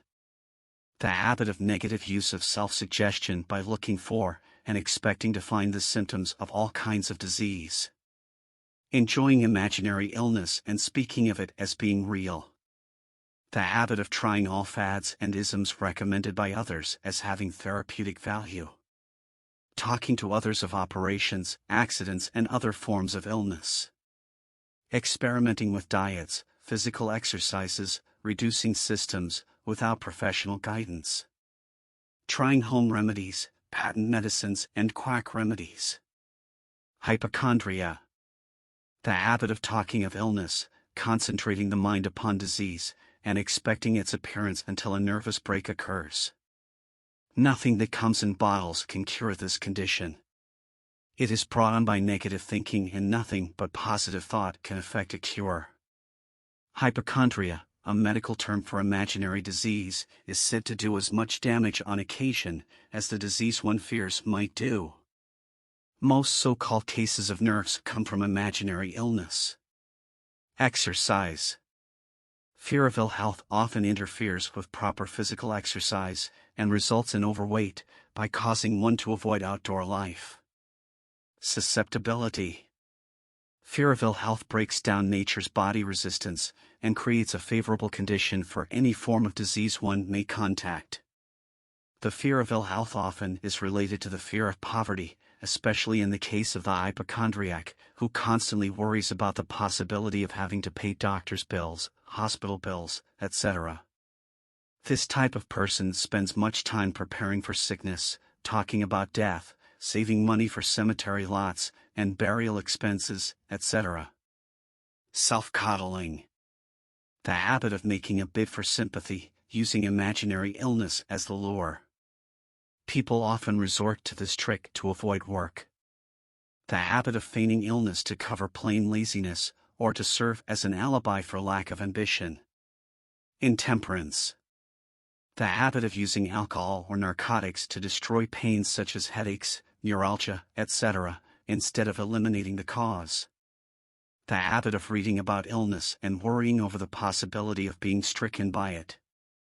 The habit of reading patent medicine advertisements. The fear of loss of love. The original source of this inherent fear needs but little description, because it obviously grew out of man's polygamous habit of stealing his fellow man's mate, and his habit of taking liberties with her whenever he could. Jealousy, and other similar forms of dementia precox grow out of man's inherited fear of the loss of love of someone. This fear is the most painful of all the 6 basic fears. It probably plays more havoc with the body and mind than any of the other basic fears, as it often leads to permanent insanity. The fear of the loss of love probably dates back to the Stone Age, when men stole women by brute force. They continue to steal females, but their technique has changed. Instead of force, they now use persuasion, the promise of pretty clothes, motor cars, and other bait much more effective than physical force. Man's habits are the same as they were at the dawn of civilization, but he expresses them differently. Careful analysis has shown that women are more susceptible to this fear than men. This fact is easily explained. Women have learned, from experience, that men are polygamous by nature, that they are not to be trusted in the hands of rivals. Symptoms of the fear of loss of love. The distinguishing symptoms of this fear are: jealousy. The habit of being suspicious of friends and loved ones without any reasonable evidence of sufficient grounds. Jealousy is a form of dementia precox which sometimes becomes violent without the slightest cause. The habit of accusing wife or husband of infidelity without grounds. General suspicion of everyone, absolute faith in no one. Fault-finding. The habit of finding fault with friends, relatives, business associates and loved ones upon the slightest provocation, or without any cause whatsoever. Gambling. The habit of gambling, stealing, cheating, and otherwise taking hazardous chances to provide money for loved ones, with the belief that love can be bought. The habit of spending beyond one's means, or incurring debts, to provide gifts for loved ones, with the object of making a favorable showing. Insomnia, nervousness, lack of persistence, weakness of will, lack of self-control, lack of self-reliance, bad temper. The fear of old age. In the main, this fear grows out of 2 sources. First, the thought that old age may bring with it poverty. Secondly, and by far the most common source of origin, from false and cruel teachings of the past which have been too well mixed with fire and brimstone, and other bogies cunningly designed to enslave man through fear. In the basic fear of old age, man has 2 very sound reasons for his apprehension, one growing out of his distrust of his fellow man, who may seize whatever worldly goods he may possess, and the other arising from the terrible pictures of the world beyond, which were planted in his mind through social heredity before he came into full possession of his mind. The possibility of ill health, which is more common as people grow older, is also a contributing cause of this common fear of old age. Eroticism also enters into the cause of the fear of old age, as no man cherishes the thought of diminishing sex attraction. The most common cause of fear of old age is associated with the possibility of poverty. Poorhouse is not a pretty word. It throws a chill into the mind of every person who faces the possibility of having to spend his declining years on a poor farm. Another contributing cause of the fear of old age is the possibility of loss of freedom and independence, as old age may bring with it the loss of both physical and economic freedom. Symptoms of the fear of old age. The commonest symptoms of this fear are the tendency to slow down and develop an inferiority complex at the age of mental maturity, around the age of 40, falsely believing oneself to be slipping because of age. The truth is that man's most useful years, mentally and spiritually, are those between 40 and 60. The habit of speaking apologetically of oneself as being old merely because one has reached the age of 40 or 50, instead of reversing the rule and expressing gratitude for having reached the age of wisdom and understanding. The habit of killing off initiative, imagination, and self-reliance by falsely believing oneself too old to exercise these qualities. The habit of the man or woman of 40 dressing with the aim of trying to appear much younger, and affecting mannerisms of youth, thereby inspiring ridicule by both friends and strangers. The fear of death. To some this is the cruelest of all the basic fears. The reason is obvious. The terrible pangs of fear associated with the thought of death, in the majority of cases, may be charged directly to religious fanaticism. So-called heathen are less afraid of death than the more civilized. For hundreds of millions of years man has been asking the still unanswered questions, whence and whither? Where did I come from, and where am I going? During the darker ages of the past, the more cunning and crafty were not slow to offer the answer to these questions, for a price. Witness, now, the major source of origin of the fear of death. Come into my tent, embrace my faith, accept my dogmas, and I will give you a ticket that will admit you straight away into heaven when you die, cries the leader of sectarianism. Remain out of my tent, says the same leader, and may the devil take you and burn you throughout eternity. Eternity is a long time. Fire is a terrible thing. The thought of eternal punishment with fire not only causes man to fear death, it often causes him to lose his reason. It destroys interest in life and makes happiness impossible. During my research, I reviewed a book entitled A Catalogue of the Gods, in which were listed the 30,000 gods which man has worshipped. Think of it. 30,000 of them, represented by everything from a crawfish to a man. It is little wonder that men have become frightened at the approach of death. While the religious leader may not be able to provide safe conduct into heaven, nor, by lack of such provision, allow the unfortunate to descend into hell, the possibility of the latter seems so terrible that the very thought of it lays hold of the imagination in such a realistic way that it paralyzes reason, and sets up the fear of death. In truth, and no man knows, and no man has ever known, what heaven or hell is like, nor does any man know if either place actually exists. This very lack of positive knowledge opens the door of the human mind to the charlatan so he may enter and control that mind with his stock of legerdemain and various brands of pious fraud and trickery. The fear of death is not as common now as it was during the age when there were no great colleges and universities.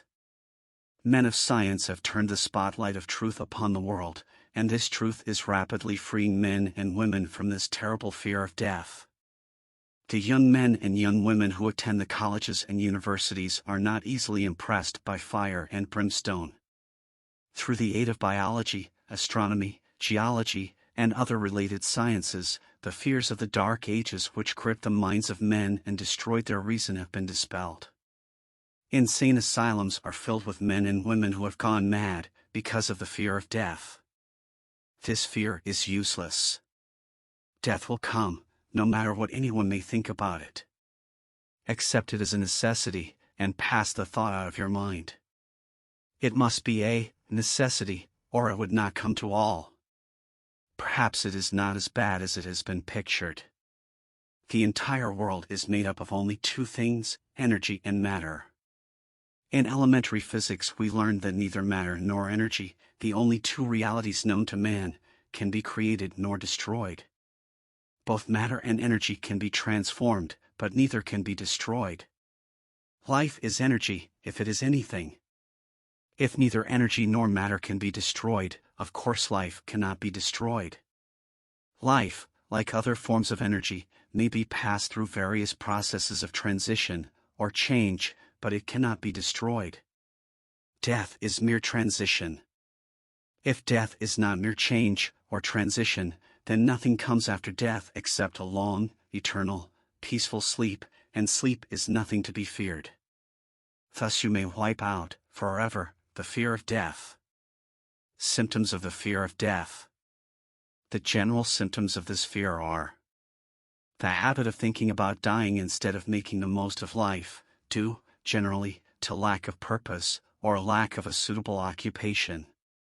This fear is more prevalent among the aged, but sometimes the more youthful are victims of it. The greatest of all remedies for the fear of death is a burning desire for achievement, backed by useful service to others. A busy person seldom has time to think about dying. He finds life too thrilling to worry about death. Sometimes the fear of death is closely associated with the fear of poverty, or one's death would leave loved ones poverty-stricken. In other cases, the fear of death is caused by illness and the consequent breaking down of physical body resistance. The commonest causes of the fear of death are ill health, poverty, lack of appropriate occupation, disappointment over love, insanity, religious fanaticism. Old man worry. Worry is a state of mind based upon fear. It works slowly, but persistently. It is insidious and subtle. Step by step it digs itself in until it paralyzes one's reasoning faculty, destroys self-confidence and initiative. Worry is a form of sustained fear caused by indecision, therefore it is a state of mind which can be controlled. An unsettled mind is helpless.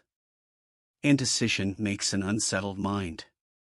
Most individuals lack the willpower to reach decisions promptly, and to stand by them after they have been made, even during normal business conditions.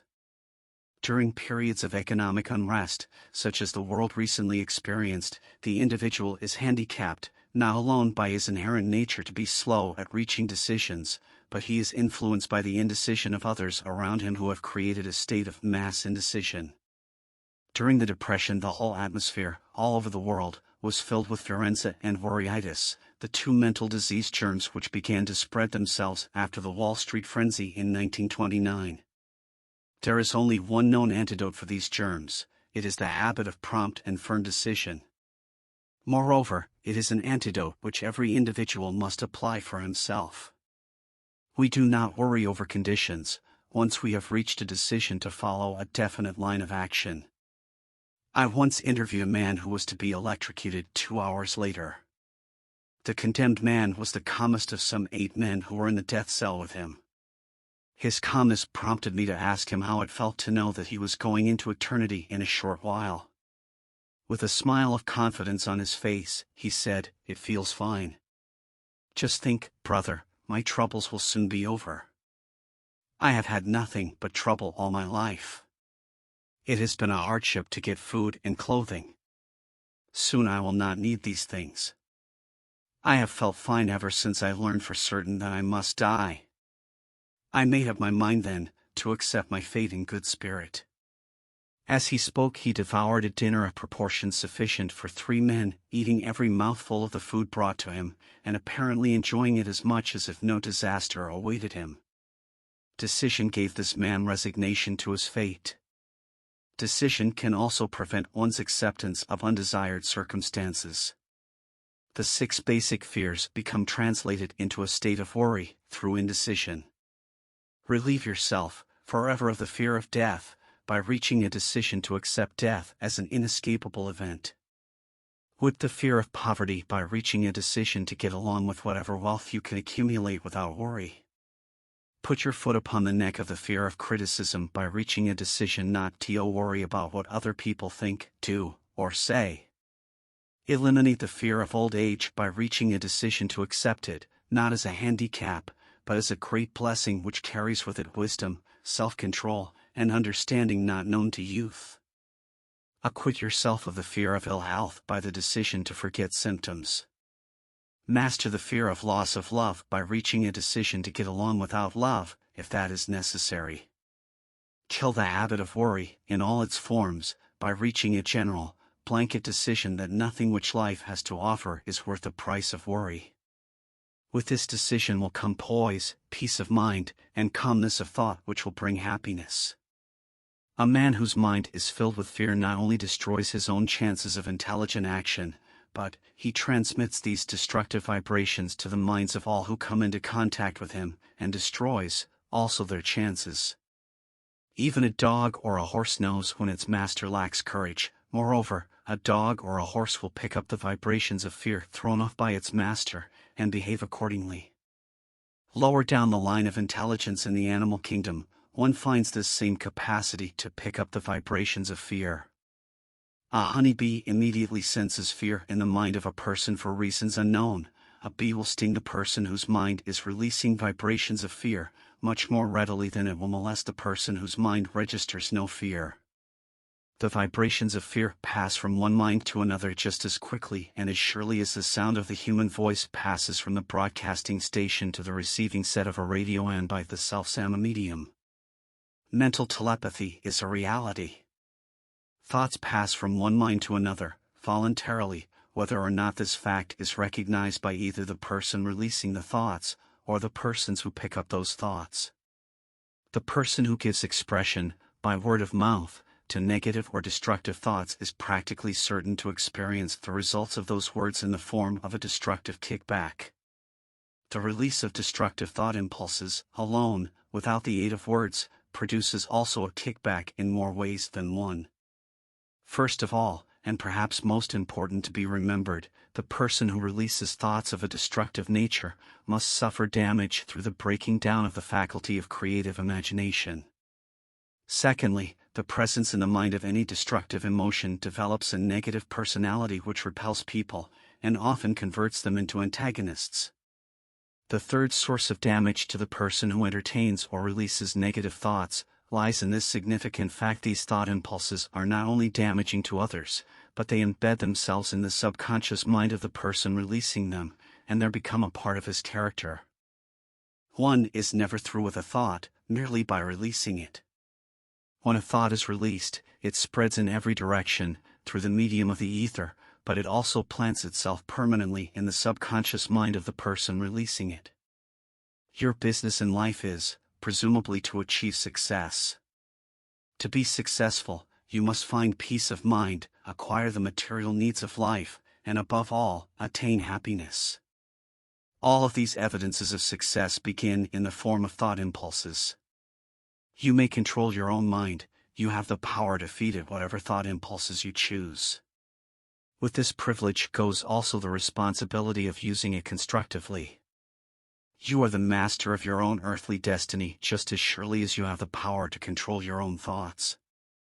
You may influence, direct, and eventually control your own environment, making your life what you want it to be, or you may neglect to exercise the privilege which is yours, to make your life to order, thus casting yourself upon the broad sea of circumstance where you will be tossed hither and yon, like a chip on the waves of the ocean.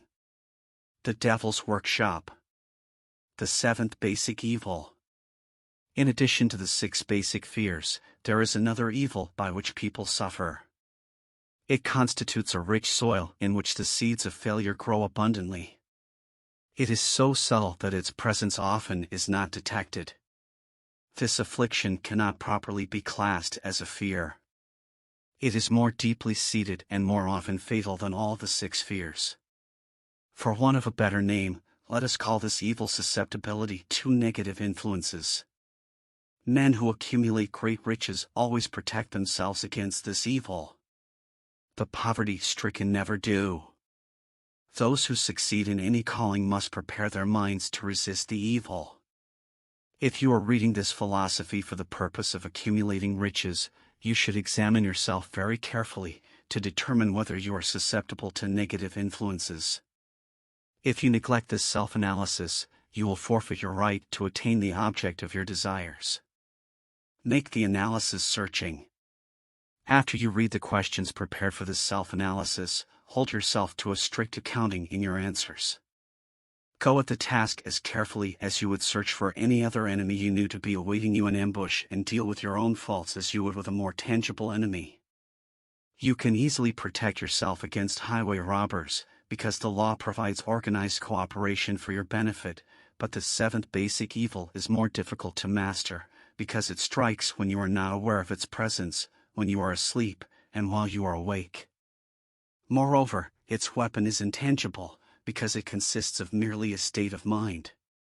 This evil is also dangerous because it strikes in as many different forms as there are human experiences. Sometimes it enters the mind through the well-meant words of one's own relatives. At other times, it bores from within, through one's own mental attitude. Always it is as deadly as poison, even though it may not kill as quickly. How to protect yourself against negative influences. To protect yourself against negative influences, whether of your own making, or the result of the activities of negative people around you, recognize that you have a willpower, and put it into constant use, until it builds a wall of immunity against negative influences in your own mind. Recognize the fact that you, and every other human being, are, by nature, lazy, indifferent, and susceptible to all suggestions which harmonize with your weaknesses. Recognize that you are, by nature, susceptible to all the 6 basic fears, and set up habits for the purpose of counteracting all these fears. Recognize that negative influences often work on you through your subconscious mind, therefore they are difficult to detect, and keep your mind closed against all people who depress or discourage you in any way. Clean out your medicine chest, throw away all pill bottles, and stop pandering to colds, aches, pains, and imaginary illness. Deliberately seek the company of people who influence you to think and act for yourself. Do not expect troubles, as they have a tendency not to disappoint. Without doubt, the most common weakness of all human beings is the habit of leaving their minds open to the negative influence of other people. This weakness is all the more damaging, because most people do not recognize that they are cursed by it, and many who acknowledge it, neglect or refuse to correct the evil until it becomes an uncontrollable part of their daily habits. To aid those who wish to see themselves as they really are, the following list of questions has been prepared. Read the questions and state your answers aloud, so you can hear your own voice. This will make it easier for you to be truthful with yourself. Self-analysis test questions. Do you complain often of feeling bad, and if so, what is the cause? Do you find fault with other people at the slightest provocation? Do you frequently make mistakes in your work, and if so, why? Are you sarcastic and offensive in your conversation? Do you deliberately avoid the association of anyone, and if so, why? Do you suffer frequently with indigestion? If so, what is the cause? Does life seem futile and the future hopeless to you? If so, why? Do you like your occupation? If not, why? Do you often feel self-pity, and if so, why? Are you envious of those who excel you? To which do you devote most time, thinking of success, or of failure? Are you gaining or losing self-confidence as you grow older? Do you learn something of value from all mistakes? Are you permitting some relative or acquaintance to worry you? If so, why?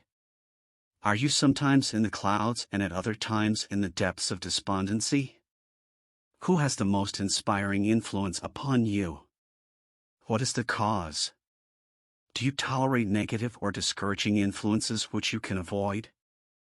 Are you careless of your personal appearance? If so, when and why? Have you learned how to drown your troubles by being too busy to be annoyed by them? Would you call yourself a spineless weakling if you permitted others to do your thinking for you? Do you neglect internal bathing until auto-intoxication makes you ill-tempered and irritable? How many preventable disturbances annoy you, and why do you tolerate them?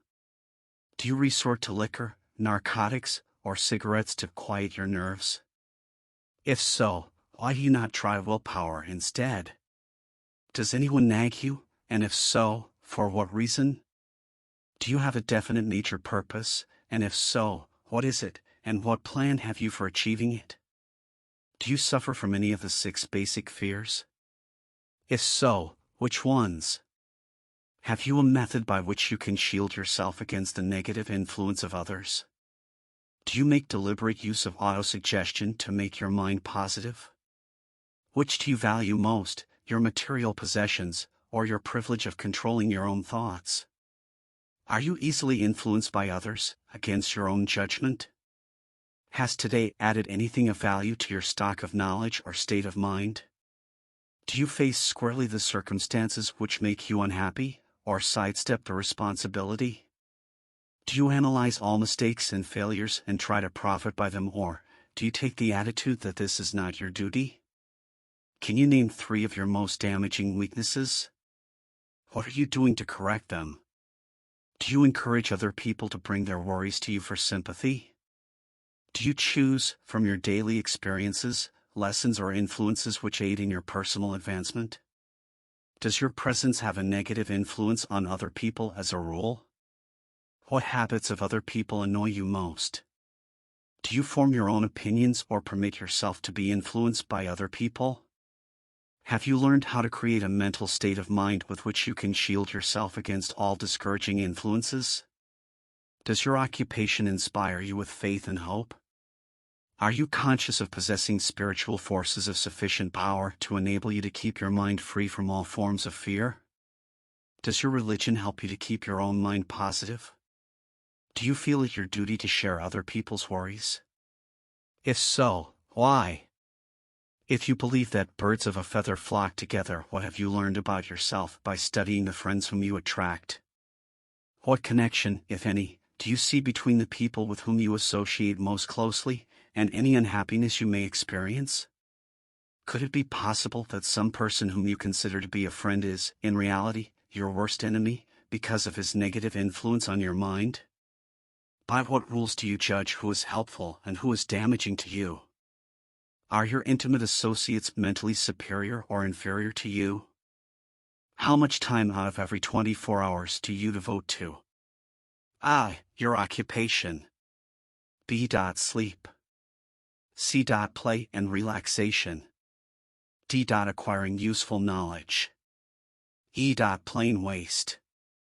Who among your acquaintances A. Encourages you most, B. Cautions you most, C. Discourages you most, D. Helps you most in other ways? What is your greatest worry? Why do you tolerate it? When others offer you free, unsolicited advice, do you accept it without question, or analyze their motive? What, above all else, do you most desire? Do you intend to acquire it? Are you willing to subordinate all other desires for this one?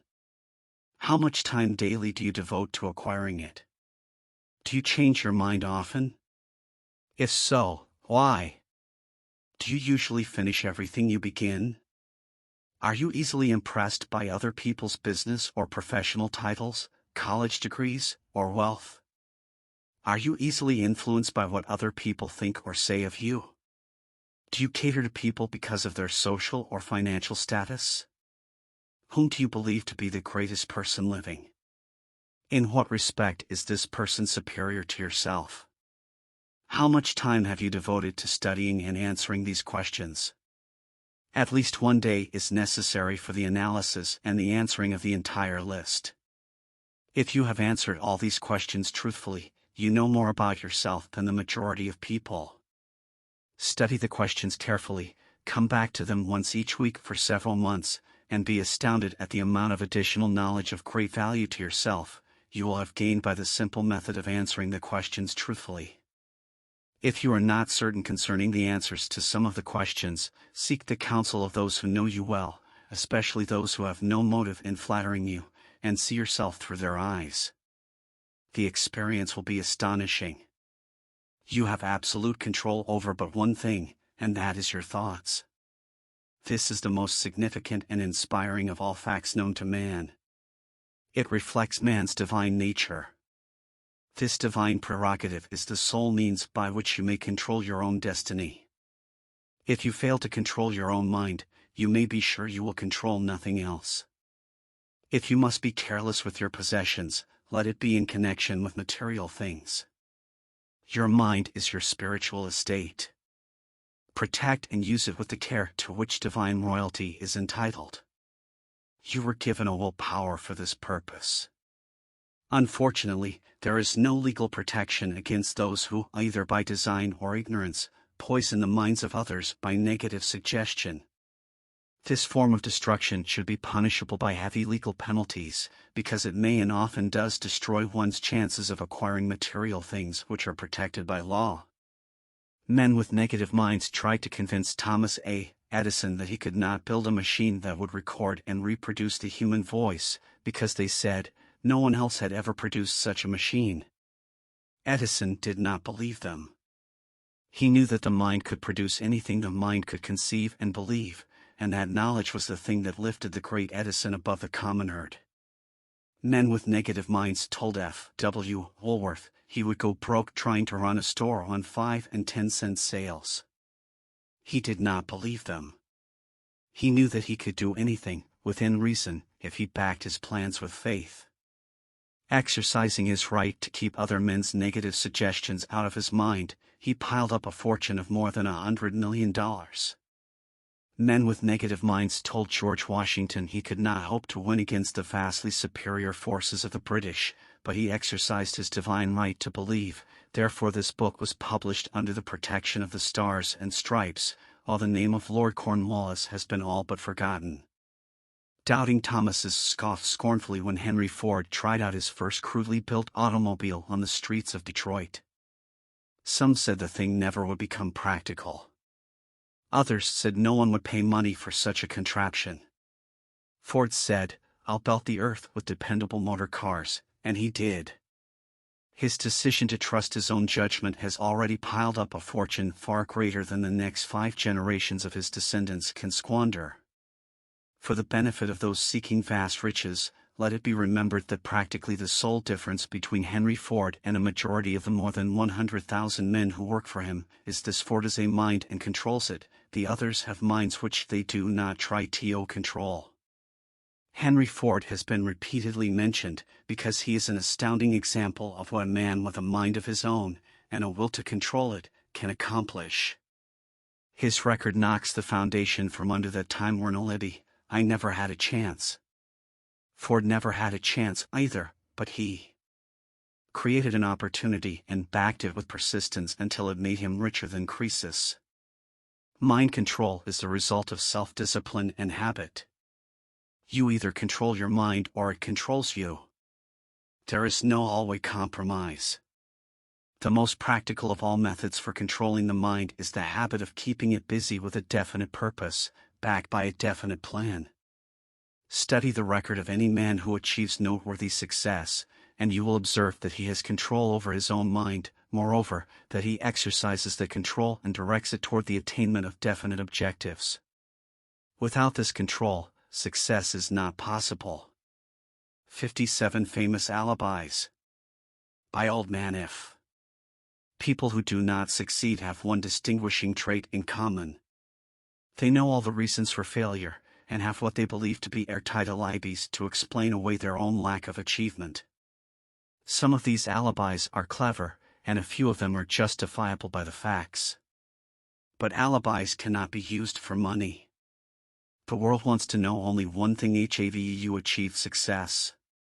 A character analyst compiled a list of the most commonly used alibis. As you read the list, examine yourself carefully, and determine how many of these alibis, if any, are your own property. Remember, too, the philosophy presented in this book makes every one of these alibis obsolete. If I didn't have a wife and family. If I had enough pull. If I had money. If I had a good education. If I could get a job.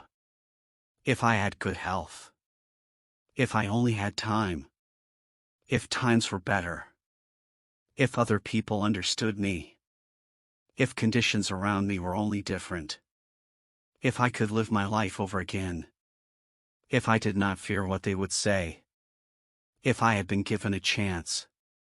If I now had a chance. If other people didn't have it in for me. If nothing happens to stop me. If I were only younger. If I could only do what I want. If I had been born rich. If I could meet the right people. If I had the talent that some people have. If I dared assert myself. If I only had embraced past opportunities. If people didn't get on my nerves. If I didn't have to keep house and look after the children. If I could save some money. If the boss only appreciated me. If I only had somebody to help me. If my family understood me. If I lived in a big city. If I could just get started. If I were only free. If I had the personality of some people. If I were not so fat. If my talents were known. If I could just get a break. If I could only get out of debt. If I hadn't failed. If I only knew how. If everybody didn't oppose me. If I didn't have so many worries. If I could marry the right person. If people weren't so dumb. If my family were not so extravagant. If I were sure of myself. If luck were not against me.